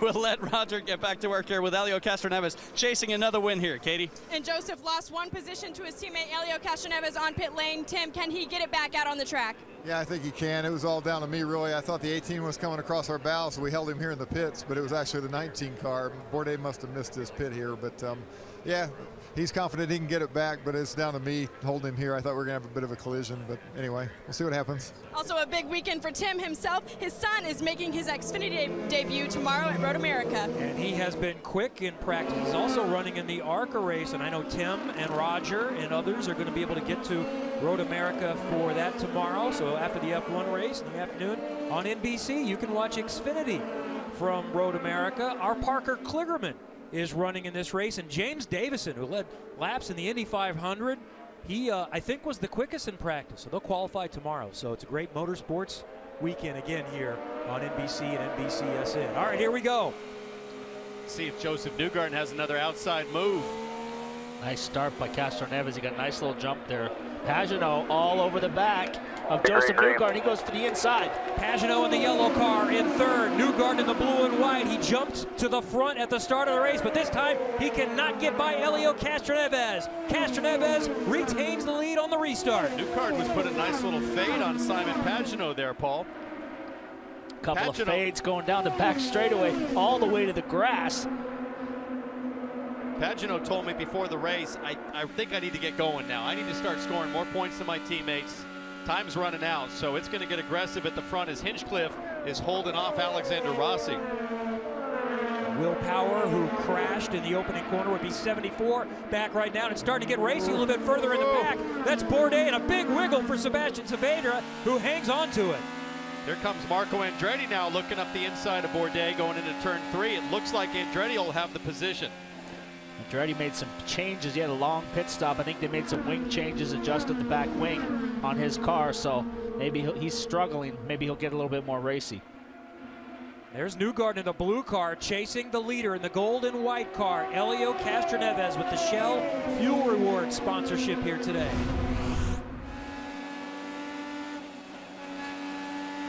Just one lap ago. Look at this gaggle of cars on board with Sebastian Saavedra. And it looked like everybody was checked up on Sebastian Bourdais. I'm not sure what kind of issues he's having or if he's just...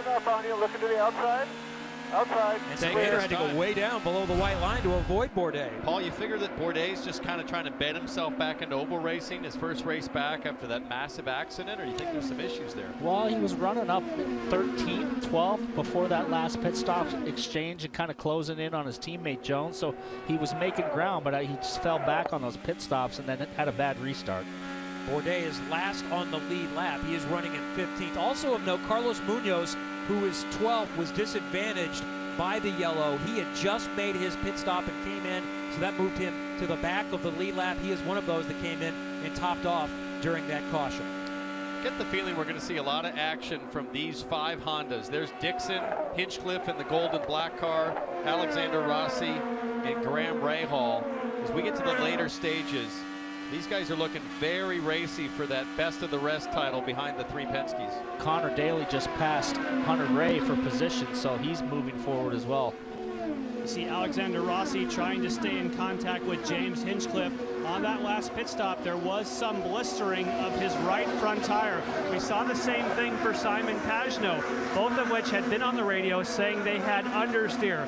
So what we're seeing, those that push hard with the front sliding, they are getting a little bit of blistering. They've made adjustments on pit road and new tires. Katie? We noticed Sebastian Bourdais was dropping back in the field a little bit, so I want to get the word from the boss. Dale, is Sebastian feeling okay, or is he just settling back into oval racing?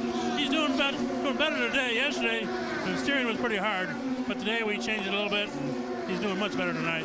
How proud are you of Sebastian Bourdais for rallying from that accident, and here he's back earlier than we even expected?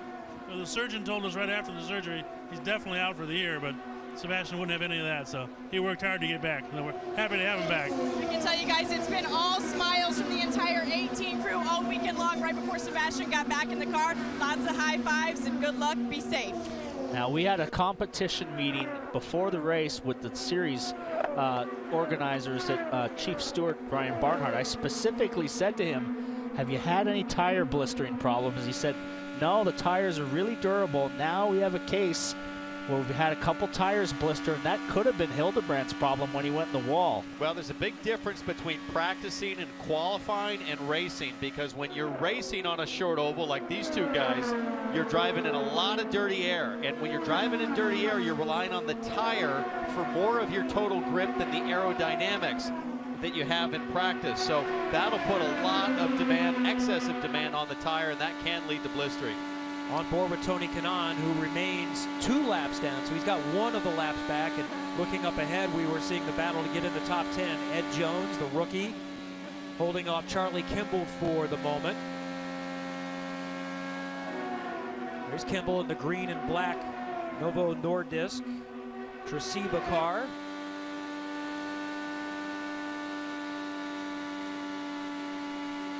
Let's go back and look what happened to Tony Kanaan at the start of the race. It was really bizarre. I mean, he runs 2 laps down now, but the start was kind of a rookie mistake, frankly, on the warm-up lap with Tony Kanaan on a very slick surface. Let's take a look at this. Just too much throttle, too much wheel spin. This was the warm-up lap. And a pretty sizable impact there. Luckily, straight into the back where there's an attenuator off the back of the wing that can absorb a lot of the contact and not damage the gearbox. You know, one thing I wonder, we had just been told by race officials that they were going to wave off the start of the race because there was some debris from fireworks on the backstretch, so they weren't really up to full pace speed. And then they realized and decided, no, it's all clear, we're going to go as scheduled.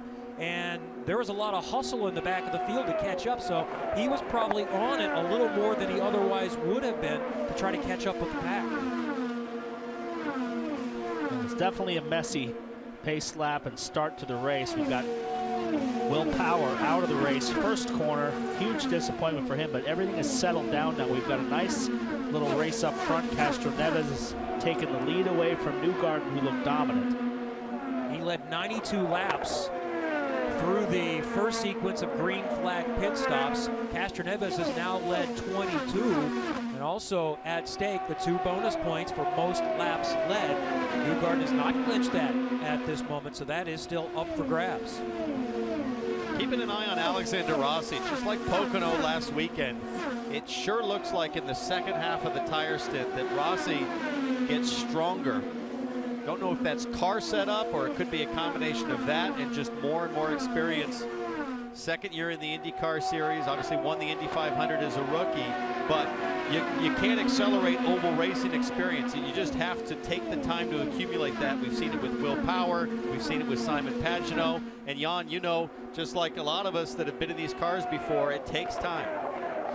Yes, it does, and of course we had that discussion, Townsend, about Alexander Rossi at Pocono. He had a shot to win that race, but the actual fuel mixture knob that they will use at the end of the race to choose what kind of setting, and they have a full go setting that they can run at the end of the race for more power, that fell off the steering wheel. He was kind of stuck in fuel save mode, couldn't show what he had, and we should keep that in mind because tonight, both Chevrolet and Honda, they do save power for the end of the race, and when they need it, they have a little more power for a short duration of time. Well, Alexander Rossi has really taken to oval racing pretty nicely, and he's someone that was open. If you can find quotes from him from a few years ago when he was trying to climb the Formula One ladder, he had no interest in doing this. Now I think he's starting to like it a little bit. I was Alexander Rossi's teammate at the Indy 500 last year, and I can vividly remember the first few days of practice. He wanted no part of the action out there. He just looked me in the eyes and said, "This is crazy. What are you guys thinking?" Well, winning the biggest race in the world tends to change your outlook on it a little bit. Yep. And he's got good. Chilton getting pretty racy here with Carlos Munoz. So Dixon, he's got Hinchcliffe and Rossi breathing down the back of his neck up towards the front of the field. As we watch, we come back to them. So we got Hinchcliffe right here is putting some pressure on Dixon. Dixon didn't really have any pressure in the first stint. He was kind of all by himself behind the Penske cars, and everything now that it's starting to cool down is tightening up a little bit. Those are the top two Hondas. Hinchcliffe in fifth. Ahead of him, we can see Dixon in fourth. The top three are Chevys. And there's Helio Castroneves out in front. He won the last time IndyCar raced here back in 2003. And he won the last short oval race as well. He has started to take over a little bit. Took the lead on the last pit stop sequence, and the last time on a short oval, he snapped his 3-year drought. Can Helio Castroneves climb the fence again tonight in St. Louis? Tonight from Gateway, the final oval race of 2017. We finish up with two on the road course, including one of the classics. Watkins Glen next Sunday as IndyCar continues on NBCSN. Make sure you join us for the IndyCar Grand Prix at the Glen next Sunday at 1 o'clock Eastern, where Scott Dixon has won 4 times. So nice to be back last year. Can't wait to get there next weekend. Beautiful part of the country, not far from Toronto, Paul. It's like a 2-hour drive or something.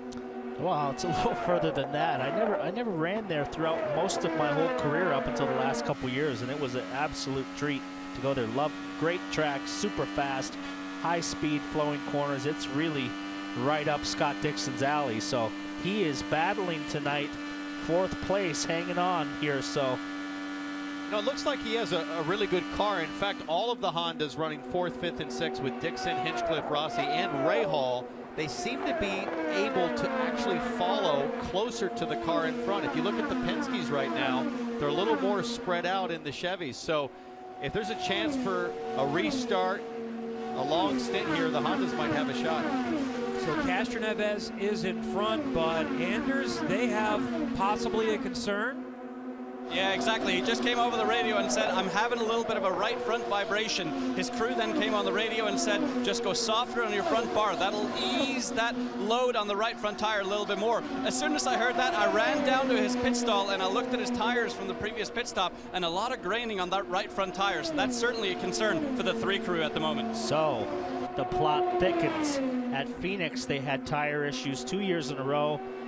Blistering here, this track is very similar to Phoenix, possibly getting blistering on the front. We know that a couple of other cars have had blistering problems on the first stint, so this could be a factor. We know these Penske guys, Townsend, like to work their front tires pretty hard. Yeah, they do.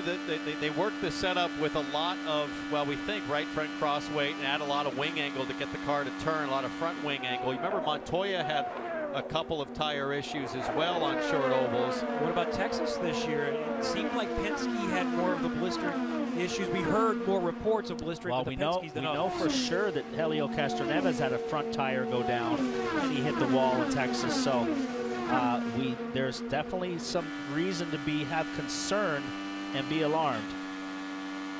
So Dixon running in fourth behind the three Penske's. We debated in the open whether anyone had anything for the Penske, but we were chatting this afternoon and just being realistic. You know, I said, if you're Scott Dixon, wouldn't you run away here ecstatic if you could finish fourth or fifth to stay in the championship? Absolutely. With the advantage that Chevrolet's had at this track, right now as they run, Scott Dixon is third, 29 points out of the championship lead. With Watkins Glen and Sonoma road courses ahead, Dixon absolutely would be thrilled, I think, to come out just as he is. And when you see Scott Dixon trying to chase down Simon Pagenaud, Simon has been on the radio saying, I still have big understeer. They're telling him, hey, Simon, just hang in there, get to the next stop, we'll add more wing. Look at that deficit, though. He is dropping back with that push. And the problem is, guys, like you're talking about, you start working that front tire with push, blisters, which he has already had, could be a problem. And I think for Pagenaud, if he is struggling, he'll come to pit lane really soon, just entering the pit window at around lap 150. We're at 149 right now. So if Pagenaud's struggling and needs more front wing, why not just come now? The only risk is if yellow comes out, you're fully exposed. That's Pagenaud in the yellow car. He's third in this race. Dixon, blue and white again in TT data, is behind him. Nice run so far for James Hinchcliffe, back in fifth as we go on board with Dixon looking up ahead on that Menards car.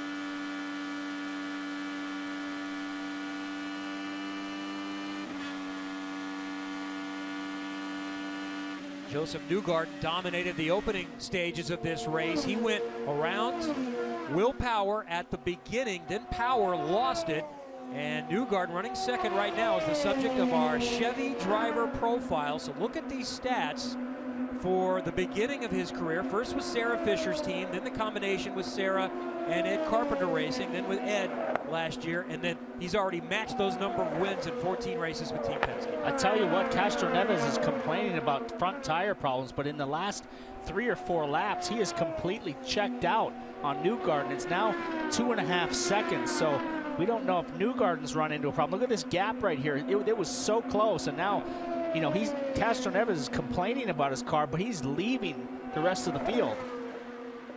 Maybe that bar adjustment that they suggested to Castroneves was the magic fix. Sometimes it doesn't take much to just settle down whatever imbalance you have, and then the confidence comes back along with the lap times.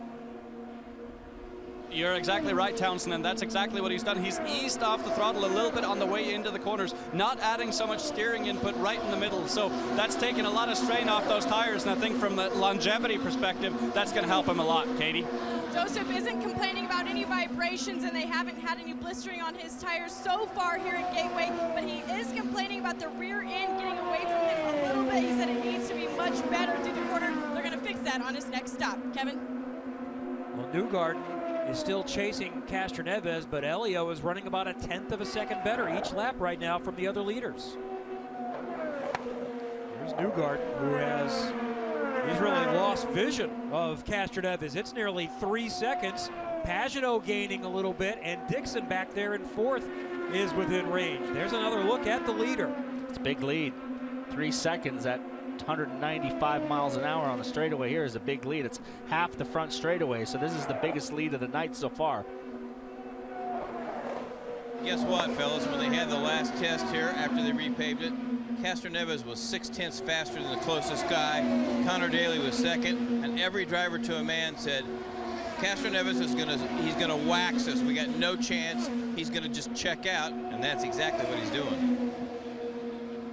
I honestly felt like after what we saw yesterday, it was going to be between Power and Newgarden, although I still certainly gave Castroneves and Pagenaud a chance. One of those, Power, is out. All right, third round of pit stop sequence is beginning. Ryan Hunter-Reay is in, Anders. Yeah, and Ryan Hunter-Reay just had to save a little bit of fuel on that last stop. That's why you saw him fall back from 5th to 9th, but he'll be on his way here. And Elio Castroneves pitting as well. He's super happy with the car after he went softer on the front bar. No changes to the front wing or tire pressure this time by. He's just looking for a clean stop. Jan? waiting for Alexander Rossi to make his stop. And one thing we're going to do, he is one of the cars that did have some blistering. So, wait, something's wrong with Castro Neves. He stalled. Wow, so while that's happening, I'm looking very closely, and there are a few small blisters on the right front of Alexander Rossi. They add a little bit of front wing, but not too much, and now they're waiting on Sunoco fuel. Alexander Rossi on sticker tires.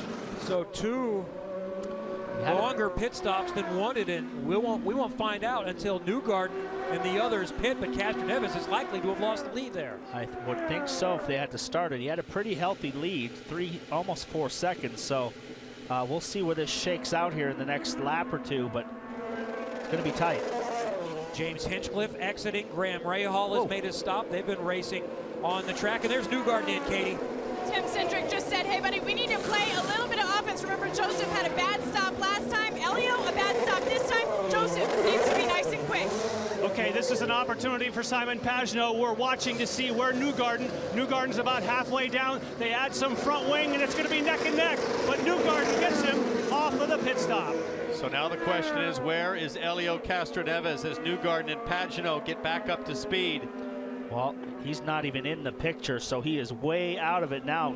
Now, Dixon comes out in 3rd place for a podium position. And here comes Castro Neves. He's still got a full head of steam, but I think they're going to be up to speed by the time Elio gets there. So the issue on pit lane cost Castro Neves track position. Let's watch again what happened to Elio. Well, you can already see the signal saying that the car is dead. Yeah, he's letting his guys know the engine's died. There you see the mechanic in the back with the electric starter. That was really odd that it stalled on its way into the pit box. But I got to tell you, that's not much time lost. That shows you how prepared Penske is. I've lost 50 seconds in that scenario before because sometimes they struggle to get the starter in. They're not ready. But that was minimizing the damage. Castro Neves now running 4th. He lost 3 spots. He's got a fast car, but that was, you know, really damaging on a green flag stop. Every millisecond's going to count for positions. For Newgarden, it's a bit of redemption. He had an issue which wasn't his fault on pit lane, little misunderstanding with trafficking the car on the pit stand. That little bobble put him in 2nd, but now he cycles back to the lead with Castro Neves having an issue. And now Scott Dixon has gotten into the middle of the Penske drivers. He is running in 3rd. Castro Neves, we see there, is in 4th. There's Dixon in the blue and white car with a little bit of orange on the front. Right up ahead of him is the yellow car of Pagenaud, and there's your leader, Josef Newgarden, by about a second. And there, the points as they run. Will Power of note, all the way 84 points back in 5th with just 2 to go, really 3 to go because the finale is double points. This is starting to feel a bit like Road America, where we thought the Penskes would dominate. Nobody had a chance, and now Paul, Scott Dixon, you're saying he's got a chance. Well, this is reminding me a lot of like Phoenix, the Phoenix race, where Dixon just kind of worked his way steadily forward and got a win there. So it's I tell you can never count this cat out. Never, ever count out Scott Dixon. Rumors of Scott Dixon's demise were greatly over-exaggerated. Isn't that a Mark Twain line? We're not too far away from Mark Twain country. Right now, Josef Newgarden is in front at St. Louis. Back at Gateway near St. Louis, and we are under our 4th caution. Just a moment ago, Max Chilton made contact. Exit of turn number 4 down on the inside. He's climbed out of the car. He looks good. And then several that are at the back of the field are using this chance to top off. Everyone had just made their 3rd stop, so some others coming in to top off, and some like Marco Andretti to make more significant changes. They're either changing the angle of the wing. Let's first find out what happened to Max Chilton. Lost it behind. He was really tucked up behind the car behind him, and it just got away from him. Townsend, the back end kicked out and hit the outside wall pretty hard. Behind one of the Foyt cars, probably trying to get a run, trying to stay flat through 3 and 4. Pretty good whack there. So Josef Newgarden is the leader. He took over the lead. He lost the lead the first time after a slightly slower pit stop, held for traffic. Elio Castro Neves had it, was expanding his lead up to 3 seconds, but on his pit stop, he stalled the car, so he comes back out running in 4th. So it's Newgarden Pagenaud, Dixon, Castroneves, and Hinchcliffe. I think the yellows continue to help Scott Dixon. There's now really no fuel concern. Everybody will make one more stop to the end. The windows are pretty wide. That's a good point. We thought Chevy was getting better fuel mileage because the Hondas have a little more drag. So that puts Dixon back on an even playing field from the fuel game. Unpredictable, these night races. You never know what's going to happen. You got some crashes now. We've got some tire blistering issues on a couple of cars. Castroneves stalls, so we got a long way to go. We got about 100 miles to go, or about 70 miles to go. So there's a lot of action can happen. I think Dixon, he's been all over the back of Pagenaud, and I think he can make a run at him. I think Katie is downstairs with Mike Hull. Well, in Road America, we thought it was going to be a Penske party. We thought it was going to be a Penske party again today. Can you work your magic again and get Scott in front of them? Well, I think the magic's holding on. He's got his hands at 10 and 2 here. We just work really hard here. We always do, and we don't give up easily. And whether we're down 400 or 500 pounds of downforce doesn't really matter to us. Scott's going to take the fight to them. He's in third right now, Jan. And of course, Kyle Moyer's on the radio with Simon Pagenaud. He had a lot of understeer early on. Have you been able to fix that? Yeah, no, we've been adding wing all night. The car's been really good. It just understeers, and as it goes, it gets on understeering. This is, I think, the first time we finally got to be able to come back on some of our tools, our weight jack, our rear bar, and everything. So the car was really balanced at the end of that last stint. Hopefully that stays. We did add a little bit more front wing, but the Menard's car has just been a little bit on edge, but not bad at all. Now, there was some tire blistering early. I saw the last set of tires looked okay. Have you cured that? Yeah, no. With the understeer, we had the blister on the right front. Just our fault. We didn't keep up with the track and the car quick enough, but now it's okay. All right, Simon Pagenaud's got a car he likes now. Good to hear on the Firestone front that blistering is not going to be an issue. Pagenaud and Kyle Moyer think they're going to be racy. We know Josef Newgarden has been hooked up tonight. And then there's Scott Dixon with 41 wins. One more and he ties Michael Andretti for third on the all-time list. He is lurking. I think we've got some good in-car radio to listen to. Brady's struggling to get the front tires to get going with the track. Okay, copy that. On the front tires. It seems like off of yellows, we're able to get the heat in them quick enough for you compared to everybody else. As you out of the pits, we struggle, like you say. So that was from a little while ago, so they have been tuning on it, making it more to his liking. And there's Tony Kanaan out of the car.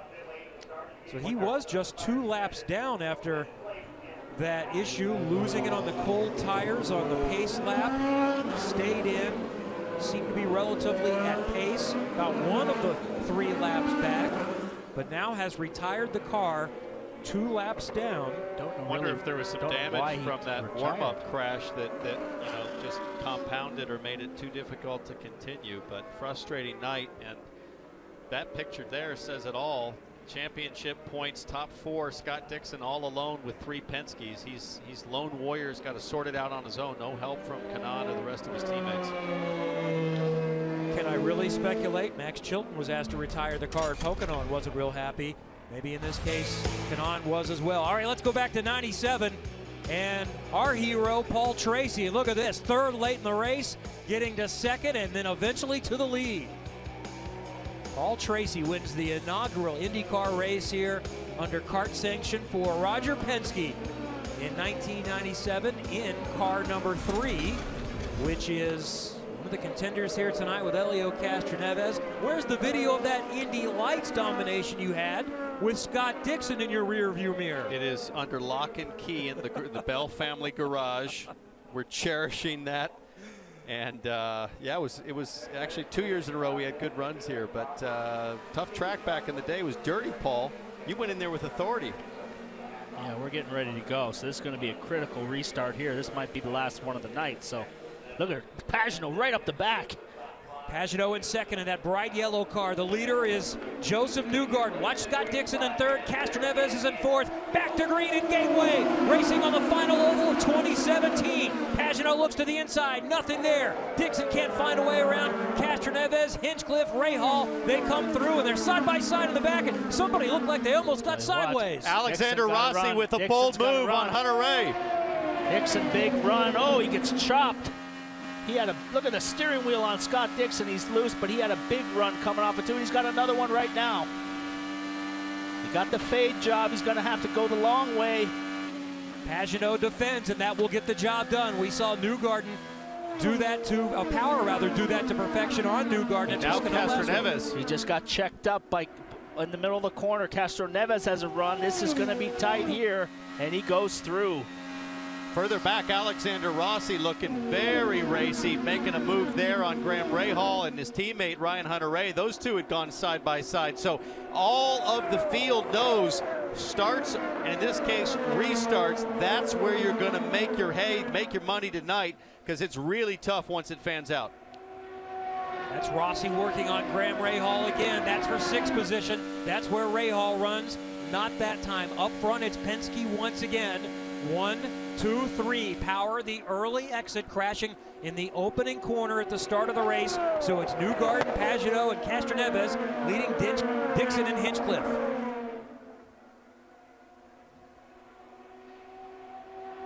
Rossi taking a look. I tell you, Rossi's just able to follow closer. Same thing at Pocono. He's really figured out how to draft in dirty air on a short oval, on a super speedway.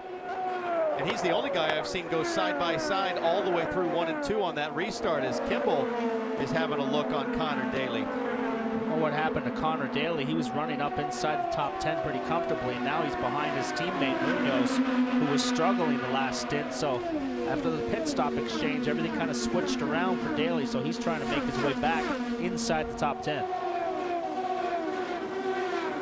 That's the lead group right there.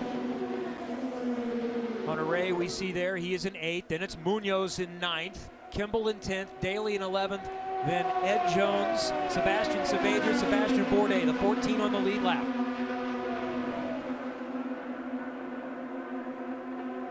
And only one other in the race right now after Kanaan has retired. Marco Andretti is 15th, he is a lap down. Kimball pops down low, can't get Munoz there for 9th. But Daly will get a run coming off the corner. He got checked up. Daly is right there. Oh! Big block.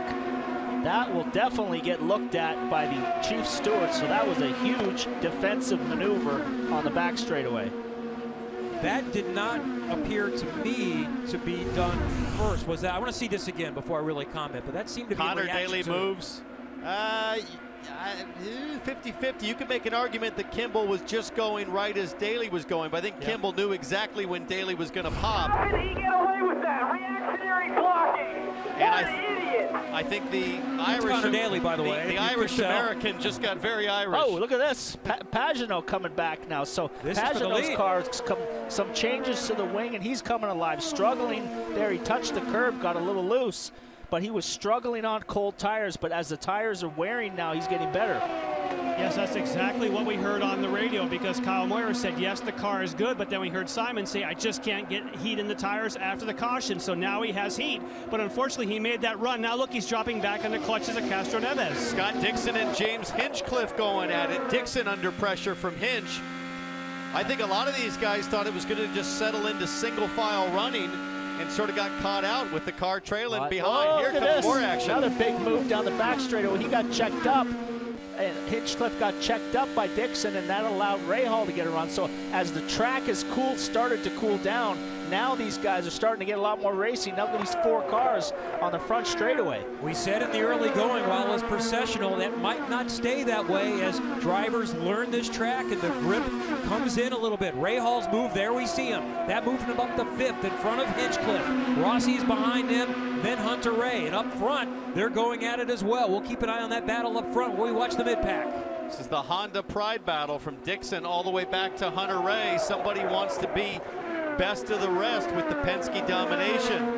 But I was really surprised to see Pagano making a move on Newgarden, unless Newgarden had a big you know, had to get out of it, had some sort of an issue.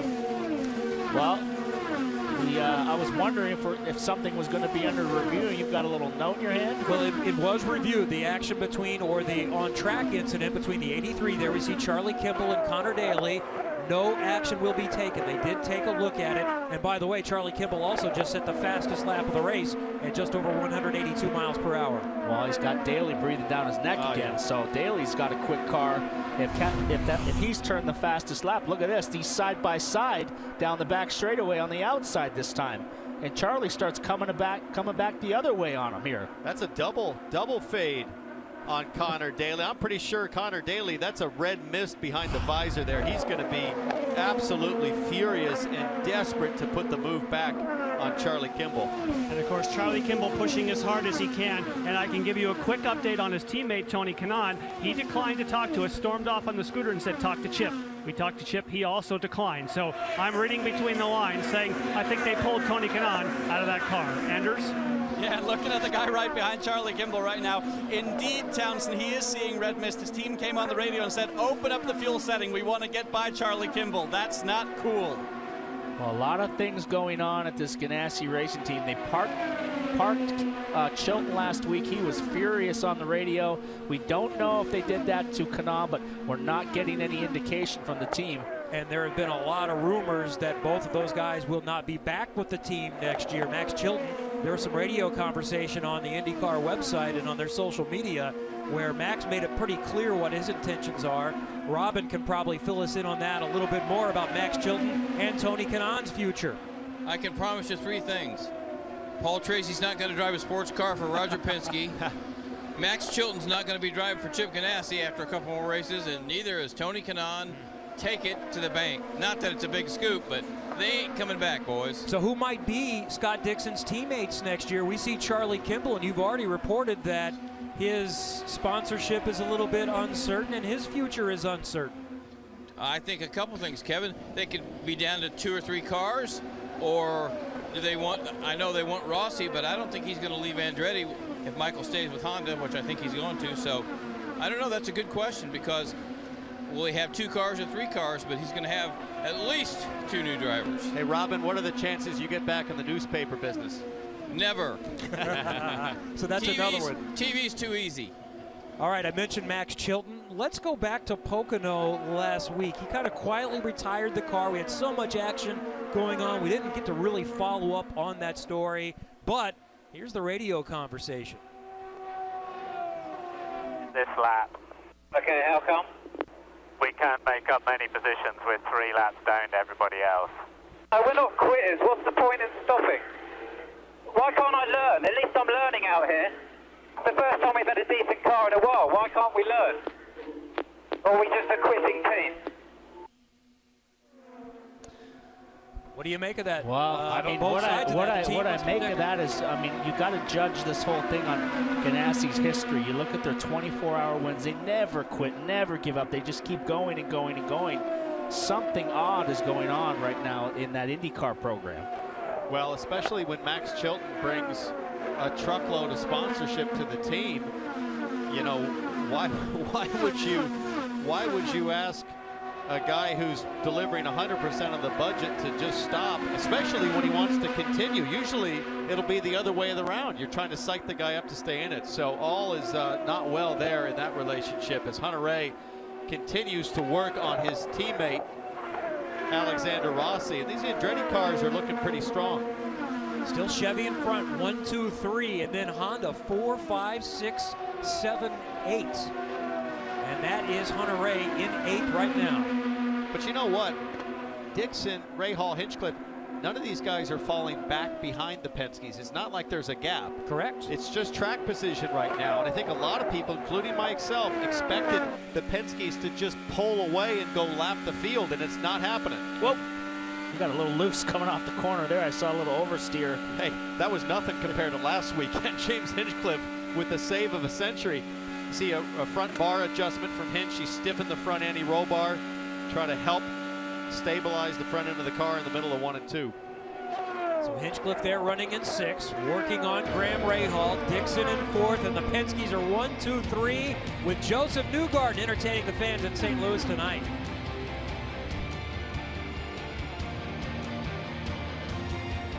You saw it on nonstop. 5th caution of the night at Gateway Motorsports Park, and it's for former champion and Indianapolis 500 winner Ryan Hunter-Reay. Brushed the wall. Bent suspension in the rear. The mechanic is waving no go, no go. They need a toe link in the back. You see here, coming off the corner, he's up high and just looked like he missed the apex and brushed the wall. But there was a big pass in the background. Yeah, Charlie Kimball. By Charlie. Shoved it under, but this was Ryan Hunter-Reay on the back straightaway. And, you know, that's a big hit, but just enough to bend the suspension. Like you said, they might be able to fix the toe link there. And he's backing away, I think, to stay on maybe the lead lap. They're probably going to try to catch back up to the field, pit again, and work on the car some more. But here's Charlie Kimball in front of his nemesis tonight, Connor Daly. Look at this Let's pass. see, this was on Munoz. Woo! That was close. You could not have put a piece of paper between those guys. So that got Kimball up to 8th. That's where Ryan Hunter-Reay was running, right behind Alexander Rossi. I wonder if Munoz saw Hunter-Reay up high hitting the wall, might have backed off a little bit, and then Charlie just stuffed it down underneath, and I don't think it had gone yellow yet. I wonder if Charlie Kimball knows that A.J. Foyt is here tonight. Because the old slap job might be coming his way after. Well, that was at a different oval. That was at Texas back in '97. For those that are newer IndyCar fans, it's always a classic. What, Billy Boat, AJ's driver. AJ felt he won the race. And he was in victory lane, but Arie Luyendyk really had won the race. There were some scoring issues, and Arie wanted to take his rightful place. Eventually they agreed, but for now, AJ felt victory lane was his. AJ worked it out Texas style. He did. All right, the pits are open, and this is going to be the final pit stop of the race. So this is going to go quite a ways towards determining things. Newgarden, Pagenaud, Castroneves, Dixon, and Ray Hall, the top 5. Can anyone pick up spots here on pit lane? Both Newgarden and Castroneves both have had some issues that have caused them to lose the lead at one point in this race. Penske's coming in 1, 2, 3. And Newgarden is the championship leader. You see him racing on the apron. Newgarden got after it behind the pace car. Look at the gap he put on Simon Pagenaud. That could pay off. Big lockup. And Elio Castroneves feels like he's got a winning car. He just wants his track position back. Forgot to release the neutral button on the last stop. He's not going to make that mistake again. Katie? Tim Cindric just motioned to the team in front of Josef to make sure that Josef has a clean out, because this has to be a clean stop for him. He's already down and away, Jan. And this could be a championship pit stop for all 3 Penske cars. We see the other 2 are rolling. Are they going to beat out Simon Pagenaud? And maybe not. Looks like Simon Pagenaud might have it. So close. Pagenaud just barely in front of Josef Newgarden. Scott Dixon gets a spot up to 3rd. Then it's Elio Castroneves in 4th. And that could be the move for Pagenaud to win this race on pit lane. And remember, he earned that pit position based on qualifying back in Pocono. Newgarden and gang further back. But does he have the cold tires, cold pressure? We see the pit stop. He's down and going. These guys are coming, but he beats him out by a half a car length as Dixon slides up in front of Castroneves. But does he have the speed on cold tires like Newgarden has in the first 2 or 3 laps? Well, they've been making adjustments to the Menard Chevy all night. Look at the excitement from these guys. Well done. So much pressure on the pit crew on pit lane in a moment like that under full course yellow, and this pit lane is tighter than anything else in the series. And keep in mind also that Pagenaud caught a break with Takuma Sato exiting the race earlier. He won the pole at Pocono, so he has that first pit stall. Pagenaud qualified 2nd, so Pagenaud had the early out. Let's go back and watch Ray Hall stop. Looks like there were some issues getting the fuel plugged in, maybe a 2nd or 2 lost for Graham Rahal on pit lane, and that put him fuel probe back at 6th. He pulled the fuel probe out. It's broken. Look at that spring hanging out of the side of the car. So it wasn't a fuel issue. It was he was leaving with the hose in. So that spring is, well, tough getting in and out. As Ryan Hunter-Reay, it looks like they're going to unpack him from the cockpit. still has to be sore after that massive qualifying crash at Pocono. He told me he was in one of those cryo chambers all week, negative 250 degrees. Look at how gingerly he's getting out. It's hard for him to just step out of the car. He's got to get out like he's... Yeah, he said he was still sore this week. So he will have to exit this one early. Ryan Hunter-Reay is going to finish in 15th position. And up front, Simon Pagenaud is the third Penske car. Actually, all four have led now tonight because Power led under yellow at the beginning of the race after the aborted start when Kanaan lost it on the pace lap. Here's Newgarden stop again. Did he have any kind of a hiccup? What do you see in here? I don't Not really too see bad. any. Oh, I got a little bit of a stall as it left the box. It kind of hiccuped as it drove out of the box. But then watch Scott Dixon. He and Dixon were racing a little bit on this very narrow pit lane. Only Long Beach and Barber really compare to this one. You couldn't see it on that look. And they were nearly coming together. It was so close at the pit exit. I think it all had to do with the pit stall location for Simon Pagenaud. That was the advantage. And we're hearing that Graham Rahal is going to go to the back of the field for that fueling issue incident. You're going to go to the back of the field for a fuel probe violation.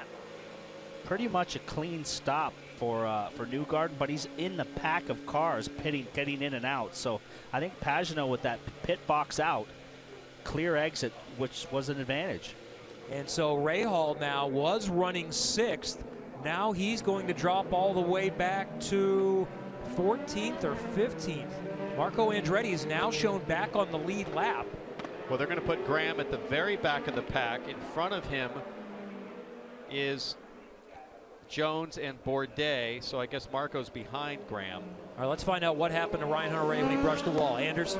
Yeah, Ryan Hunter-Reay coming out of the car there. Obviously some contact with the wall, but Ryan, as you're stepping out of the car, we see you moving very gingerly. Are you feeling beat up after all this for the last few weeks? Yeah, it's just, you know, being in the same position that long. But anyway, that's not has nothing to do with what happened today. It just was really working on Alexander there. You know, had the speed for him. You get by him, just pushed it too hard into one. It just got up. If you're 2 inches high in turn 1, 2. I got up there earlier, actually got away with it, but yeah, just lost the front and smacked the rear. It's completely my fault. No way around that. Just pushing really hard. Unfortunate. So I'm sorry to the 28 and DHL guys. You know, we deserved somewhere in the top 10 today. Certainly not where we are now.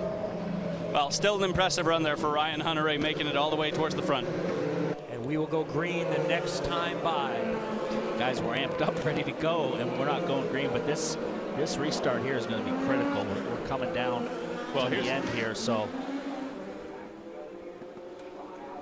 Graham Rahal in 14th position. Let's go back to the beginning. One of the championship contenders who won at Pocono a week ago on the start of the race. Will Power into the wall, and then trying to avoid him, Ed Carpenter launches over the top. Takuma Sato also involved. Marco Andretti had to crawl through. Now, guys, that was on the start on a perfectly clean racetrack. This is a restart, and this track could be dirty offline like we saw Ryan Hunter-Reay get it. So let's see what happens if they go too wide. Championship points in play.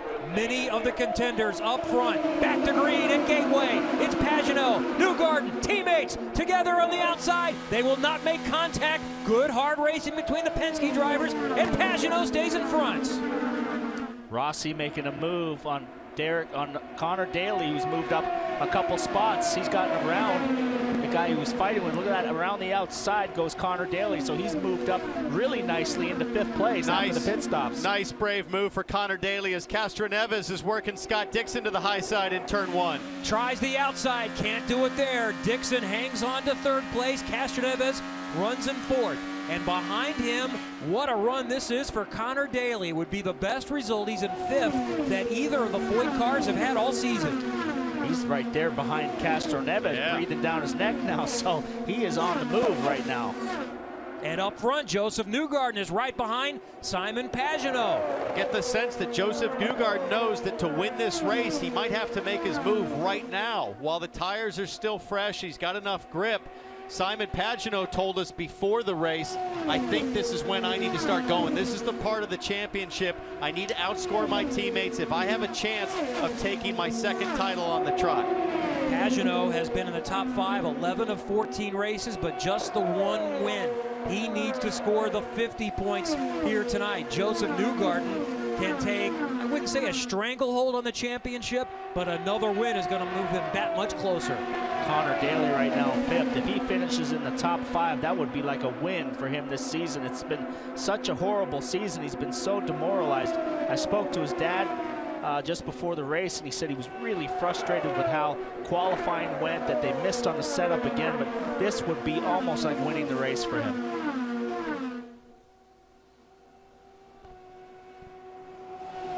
Dixon has fallen back a little bit in 3rd position, but has been able to keep Castroneves behind him. He's got to run. Pagenaud will try to defend on the low line. Whoa, he's stuffing it in. Oh my God. Pagenaud way up high. The two Penske drivers touch, and Josef Newgarden goes back to the front to the inside of Simon Pagenaud. And look at Dixon. Dixon's going to take over 2nd now. What a swing potentially in the championship. Pagenaud in front has dropped to 3rd. Dixon is now in 2nd behind Newgarden. I talked about it before the race. There's been a lot of strategic Penske driving. When are the gloves going to come off? It's happening tonight. This is fight night. Apropos, fight night at Gateway, and Josef Newgarden has carved his way back to the front. Let's see this again between the two Penske teammates. He left him virtually no room, and he just said, I'm coming through. Gave him a hip check. He's lucky he didn't crash. And then Dixon seizes the opportunity and moves into 2nd place. Townsend, you said it was going to be a 1 through 4 Penske domination. Well, let's see what happens, but right there, it's one Penske dominating on a move like that. Josef Newgarden is just signaling to not only his teammates, but the rest of the field, this is my championship. Forget about it. I'm grabbing the bull by the horns. And that would be a swing, I think, of about 13 points from that move. I think I saw he would have been 18 points in front as they run. Right now, he would be 31 in front of Scott Dixon. Within Castroneves, 42 back, and Pagenaud back to 43 behind. Simon left virtually no room, but there was enough room for him to really push that car down the inside, and he said, I'm taking it. But look at Pagenaud's coming back. Oh, which way are you going to go? Left, right, left, right. Pagenaud, I think, now realizes, whoa, that was a move I wasn't expecting from my teammate. I'm sure as Pagenaud blocked up the inside, he was looking in his mirror thinking, he's not going to go for it. There's no way he's going to go for it. Connor Daly's still right there on the back of the Penske, so great night for him. Now, what can Pagenaud and Castroneves do? We think they're a little bit quicker than Scott Dixon. They've shown it all weekend, but it's a whole different thing getting by. Well, we've shown now you're not going to go around the outside of turn 1 unless you've really got a huge head of steam like Newgarden had on the initial start with power. So you've really got to hope the door is open and really just stuff it down the inside in turn 1 if you're going to make a pass. There's Newgarden, the lead. A bit of a gap on Scott Dixon in 2nd. The yellow car is Simon Pagenaud in 3rd, trying to get back to the front after Newgarden just took the lead. There's Castroneves in the gold and white car in 4th, and Connor Daly is still within range. Alexander Rossi is back in 6th. Newgarden hanging on to a 1-second lead over Dixon. The fight right here, 1st through 8th place, is all right here in front of us. And Paul, you and I have talked all season about the fact that Scott Dixon is sort of out on his own, and the only way that he's going to get any help is if the Penske drivers end up battling too hard, and we've started to see that here in the closeout of this season and this championship. And if Dixon can come out of here in 2nd, it is on all the way to the end of the season. And remember, we go to Watkins Glen next week, where he's won 4 times. In 2nd right now. This is big in the championship, not only for Simon Pagenaud, but also for Team Penske. If Pagenaud can get around Dixon 4 seconds. Pagenaud working very hard through 3 and 4, trying to figure out how can I find some clean air to make a move. It has to start right here. He's got to be able to stay close through turn 1 so we can draft up. See there, Dixon pulls out an advantage, Pagenaud has to lift out of it, and then he gathers it back up, but it's not enough of a gap close to make the position work. There's our Chevy driver update. First, third, fourth, fifth. The lone Honda in the top 5 is Dixon running in seconds. Robin? You know what? Roger Penske lets his guys race, and I don't know what the booth thinks, but I just think that's the coolest thing there is. Yep. No team orders, and you just saw it right there. How can you see anything that's better racing than what you just saw going into 1? Well, I'll tell you what, when we met with Roger earlier today, the 3 of us, he had to bring up the fact that I drop-kicked Al Jr. at Detroit in '94 for the win. He goes, yeah, I let my guys race and win, but I remember when Tracy drop-kicked Al Jr., and that wasn't very cool. You know what I found funny was he doesn't remember you winning the race for him here at Gateway. He remembers that moment, so I think that says it all. Otherwise, he said, though, you were an exemplary employee. Had no other issues. He did have nice things to say about you. But we did talk about teammates racing. He said, you know, really our philosophy is, obviously we know we don't want you taking out your teammate, but race clean, maybe a little more conservative throughout the season. But all bets are off by the time you get to the finale. If you want to go after it like he's not your teammate, that's a little more welcomed in the finale, or at least accepted. As long as you're not putting the championship at risk for one of the 4. Yeah. Yep. And I think when the race is over, I don't think Pagenaud will have anything to complain about on that move. He left the door open. It was slightly cracked open, and Newgarden just kicked it open the rest of the way. Connor Daly's doing a heck of a job. Look at how close he's able to follow Castroneves. I'm wondering if Connor Daly is thinking, I'm in a good spot, a top 5 on an oval. He's got a run right here. And I'm wondering if he's thinking, Paul, do I just solid finish, or is he pushing 10/10ths and saying, I've got a chance to get to the front here?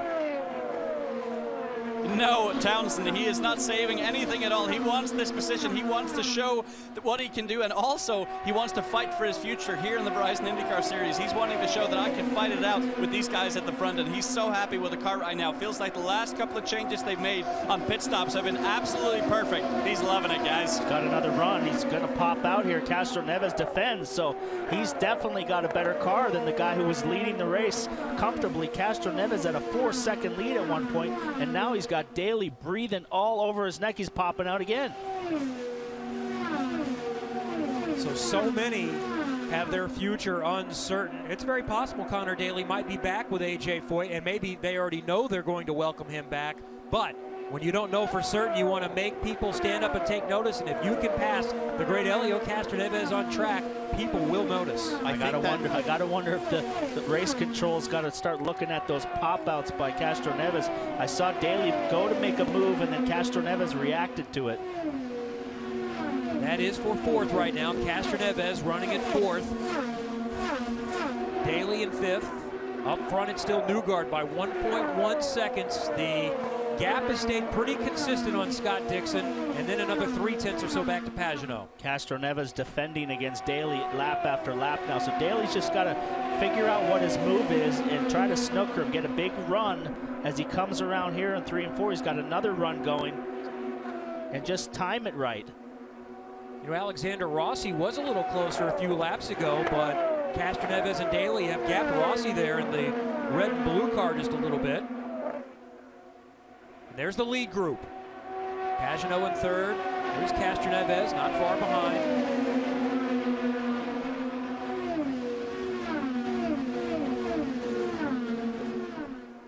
Sebastian Bourdais, by the way, is in the top 10. Wow, that's a solid night for Sebastian. He was hovering around 10th, 11th, 12th. So if he can continue to hang on here till the end of the race, 12 laps to go now. We're coming up on 10 to go. And that would be a good night for him. He'll be exhausted at the end of this thing. This new surface, tons of grip, very, very high G load. To come straight out of the rehab and back onto the racetrack at a place like this will be really taxing on the body. Graham Rahal had the penalty, had to restart in the back in 14th. He's made a couple of spots up, back to 12th. Dixon not losing ground at all, still at 9/10 of a second behind, and he seems to have stabilized now on Pagenaud. Pagenaud was kind of breathing down his neck a little bit, trying to make a move, and he's kind of put a little gap on him. Townsend, would you have predicted that Dixon could have finished 2nd? Not with 2 Penske's right behind him. Pagenaud and Castroneves both have led this race. and when they led, they were fast and pulling away from the field. So I think what's really surprising is to see that Pagenaud and Castroneves aren't really able to challenge here in the closing laps on Dixon. So it's maybe a split win for us, Paul, talking about maybe there was someone that had a chance. As of now, though, it's still a Penske that's going to get to victory lane. We're inside 10 laps to go, but you never know. Not done yet. Well, we know that these guys in the Penske camp are all fighting each other for the championship, but we've always been talking, Townsend, all year about the harmony in the Ganassi group and how they work for this man right here, Scott Dixon. And right now, there seems to be dissension in the ranks within that team. So there's some guys in the last couple weeks, Tony Kanaan leaving out of here with hard feelings. I mean, tonight, Scott Dixon's had no help. Whether there was dissension or not, his three teammates just never factored. Two of them crashed. Kimball's running in 7th, but hasn't really been able to get up front and mix it up and help Scott Dixon in any way. So once again, Scott Dixon's put this championship entirely on his back on the team to try to make something happen. As Castroneves there, a little bit of a bobble. This could give Connor Daly his best chance. If Connor can stay close through 3 and 4, this is where he's been able to make a run.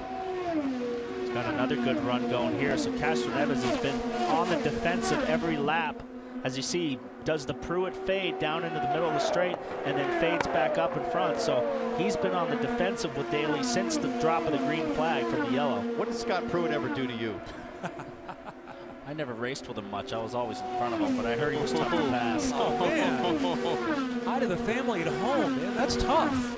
I like Scott Pruitt. Oh, I got to race against Scott Pruitt in a few weeks at Road Atlanta. I better watch my tongue. All right, let's get back at it. Down to 5 to go. And what about the oval prowess for Team Penske this season? We featured that in the pre-race outside of the Indianapolis 500, which Helio Castroneves came so close to winning. They've won every other oval race, and now all 4 of their drivers have won an oval race if it holds this way in 2017. Josef Newgarden is the man right now.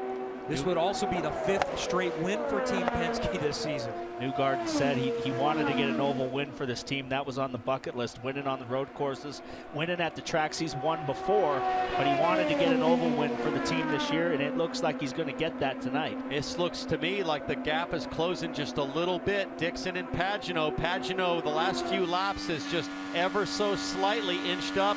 If he can stay close here through turn 1, he might have a shot. He wiggles there in the middle of 1 and 2. You see Pagenaud trying to do everything he can and just loosens up the car a bit on the white line. Castroneves is now closed back up to Pagenaud. Daly is backed off a little bit, maybe looking at trying to get a last lap run at him. Pagenaud has to be careful. If he tries too hard on Dixon and makes too much of a bobble in dirty air, then Castroneves will be all over him. Well, then, and also if he tries to get down the inside of him and gets the door shut on him, he could lose these 2 positions that are behind him. If he gets checked up in the middle of the corner. Coming towards the white flag. 1 lap to go for Josef Newgarden. Dixon is not within range, but looks like he might be able to hold on to second. Pagenaud is several car lengths back. Castroneves in 4th position, and Daly looking for his best career result on an oval. Josef Newgarden is going to win for the 4th time in 2017. The next American superstar takes control of the championship. Awesome, man. Awesome drive. That was our win. 4 for Newgarden this year, the most anyone has. Power with 3. Beautiful, man. Great job. And remember at Mid-Ohio, the move he made on Will Power. This is another one that we're going to mark down and keep in our memory bank. He was not going to be denied. Willing to go absolutely toe-to-toe. And he just forced his way through. Brilliant stuff. As the fireworks go off here at Gateway, Katie Hargan is down with the boss man, Tim Cindric. 4 wins for the new guy at Team Penske. Tim, what has the addition of Josef Newgarden meant to your team? Well, I mean, you can see he's hungry, and he's come here and he's done everything that we've asked him to do. And he has tight racing there. You know, one of those guys, you just hope one of them wins. But yeah, that was exciting. No team orders for Team Penske. What do you think about the wheel banging between him and Simon Pagenaud? I'm sorry. What do you think? No team orders from Team Penske. What do you think about him banging wheels with Simon? Yeah, well, I mean, obviously it was close racing and all that, and I'm glad both of them made it through that corner. But I'm sure those guys will sort it out one way or the other. But yeah, without a doubt, Joseph's he's done his job for sure. You know, we let him down in the pits there a little bit, and he recovered for us. So yeah, he wasn't going to be denied tonight. So great job by our team.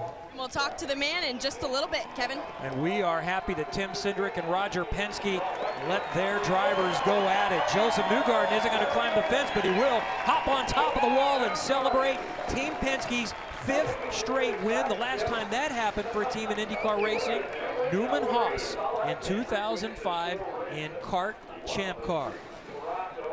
What a night for Josef Newgarden. We'll talk to him coming up in just a moment. You're watching NBCSN's coverage of IndyCar, brought to you by Honda, an official vehicle of the Verizon IndyCar Series, and by Fifth Third Bank, proud sponsor of Graham Rahal. This is banking a Fifth Third better. The fireworks continue here just off the banks of the Mississippi in St. Louis. Josef Newgarden wins, and Katie Hargett is right there. And it was fight night here at Gateway Motorsports Park for Josef Newgarden. And Joseph, not just against the rest of the field, but more specifically, your teammates. Yeah, it's probably appropriate with everything that's going on tonight, you know, with the McGregor and Mayweather fight. But it was an awesome race. You know, I'm so proud of the whole #2 crew. I'm proud of Team Penske. I mean, they build the best race cars on the planet, and so it's a pleasure to be a part of the group and win again in the PPG car. You know, the first time we had them on, we won at Mid-Ohio, and seems like we got a little bit more mojo again here with having them. So I hope they enjoyed it. I hope the fans enjoyed it. We had an awesome race. I felt like it was. You know, it was a lot about strategy and fuel saving, and then a good battle with Simon at the end. So, you know, that's what we had tonight. You are now the only 4-time winner in the Verizon IndyCar Series for 2017. What kind of statement does this make to the rest of the field? Well, it just helps on points. You know, we got to be aggressive and try and win these races. I think that's what's going to win us the championship. You know, with Simon there, I wanted to get inside of him. He gave me the lane, so I took it. You know, it's one thing if he was going to close it off, but he gave me a lane to work with, and you know, I just tried to thread the gap at that point, and he gave me racing room, and you know, I didn't mean to touch him and push him out a little bit, but I'm happy he obviously didn't get into the wall and still finished on the the top 4 there. So that's racing. You know, we gotta go racing at the end of the day. Yeah, and this 2 crew is going to be hard to catch for the rest of the season. Well, he's calling it just racing, but I know that's not how you feel. I could see by the body English. Not happy with that move by Newgarden? Great question, Jan. And listen, it was a fantastic race for Team Penske with fantastic cars. Sorry about Will at the beginning of the race. It was a real shame. The move, you know, I don't know what to say. I don't have anything nice to say, so I'm not going to say it. But yeah, fantastic job from the #1 team, Menards and Chevy, for such a dominant performance. But yeah, it's disappointing. Joseph said that he felt like there was room, that there was somewhat of a door open. Your opinion? There was room with me. Anybody else, he would be in the fence right now. All right. A very frustrated Simon Pagenaud. Obviously, on fight night, not every fighter has the same opinion. Wow. Well, that's a new development for Team Penske. Newgarden finishes first, Pagenaud in 3rd, Dixon comes home in 2nd. Don't forget, after we're done in just a few minutes, it's live Rocket League here on NBCSN. But we've got more to come from Gateway in St. Louis. Welcome back to the post-race show of the Bommarito 500. How in the hell did you finish 2nd? I don't know. It's pretty good, though. I guess that's the best we could have hoped for. You know, it was definitely going to be a tough race for us, but the car was actually very good. I think we had a better mechanical grip than you know, the group that we're racing with the Penskes, and especially towards the end of the run, we could actually, you know, sort of come back towards them. But we had so much drag. We could get to them, but we couldn't pass them. We couldn't pull out and pass, and definitely pretty hard to defend right there at the end with Simon. It was pretty exciting to watch Joseph and Simon with that pass into turn 1, which was pretty interesting, pretty tight. I was hoping it went a little bit different than what it actually did and could have picked up 2 spots, but huge credit to everybody in the NTT Data number 9 car. Strong run tonight, strong pit stops, and how about the fans, man? This was awesome to come back to St. Louis and see the fans and how excited they were for this race. 31 down with 2 races to go. Can you pull it off? Of course we can pull it off. You know, double points at the end, 2 tracks that we're typically, you know, strong at. We can't rely on being strong there, but that's what we're going to have to do. You know, we're going to have to run strong at you know, the next one at Watkins Glen and hopefully have a fun race at Sonoma and maybe snatch it away. That would be nice. Hell of a job. Anders? Yeah, and it's a naturally deflated Helio Castroneves. Helio, you were running away with that race, and then the stall in the pits. Is that what cost you the win today? Certainly didn't help. First of all, great job, Josef, and obviously Shelfie, our boys, they did a phenomenal job. My team did an incredible job. Put me in the lead, and obviously when I came in, I pressed the neutral button. Unfortunately, it didn't come in. And as soon as I released the clutch, it was still in first, and that stalled it. So I tried to call the attention as fast as I could. And they did a great job putting me back, but obviously it was a costly mistake. The car was so phenomenal, and then unfortunately with the dirty air, it's very difficult to pass. Everybody was very tense, hundreds of seconds between difference from each other. So we tried to come back, but after burning so much fuel, probably the other guys short fuel, and they end up going in front of us. But super disappointed, especially on the stage at this championship. It's not even a small mistake, it's actually a huge mistake, so I'm so disappointed. But at least one of the team ended up taking home the championship, and but I just, again, great job for the entire Shell Fuel Award card. Car was spectacular. So let's go for new Watkins Glen. Again, great race. Hopefully the fans had a great time here, and let's move on. Helio third in the championship, 42 points out of the lead. Yeah, the only thing he's not done is win a championship. He falls from 18 back to 42 back in third. There's still more to come. Simon Pagenaud not real happy, but Josef Newgarden is. Big crowd for the return of IndyCar tonight in St. Louis for the Bommarito Automotive Group 500. Josef Newgarden with a late pass on his teammate Simon Pagenaud wins the race. I'll tell you what, the kumbaya vibe at the money team, Team Penske, that's worn off. This is going to be a real battle between the teammates. No love lost, I think, going into the final 2 rounds. As you look at the results, Castroneves really disappointed. Alexander Rossi did a good job to hang on there. The frustration also in the Ganassi team is escalated. Tony Kanaan pulled off the track, wouldn't do an interview. His team owner wouldn't give an interview. So these top teams have got dissension in the ranks. Well, one of the great stories tonight, a top 5 finish for Connor Daly, best ever on an oval, and he's with Katie. And best for all of Foyt Racing this season. Connor, what did both you and Carlos Munoz do different this week? Just use the high line, like Thomas Schechter would. No, I mean, we had a good car all weekend. I mean, I was really upset with myself after qualifying. You know, just got a big moment at the apex of 1. But we redeemed ourselves, and then I tried to screw it up for myself again in the pits, but we were able to drive back. So the car was just fantastic. Have to thank the team, have to thank ABC Supply for sticking with us. I mean, I know it's been a tough year, but I know we can do it. I know this group can do it. We're just improving, and it takes time. This is a hard sport. Now I got to ask you, you had some pretty hard battles with Helio Castroneves, but more notably with Charlie Kimball. What happened there? Well, I mean, you know, I won't say anything bad about him, but it was just sort of one of those really late moves that, you know, on an oval, it's just not great to do. I mean, everyone's racing hard. It's obviously tough on a short oval to make ground.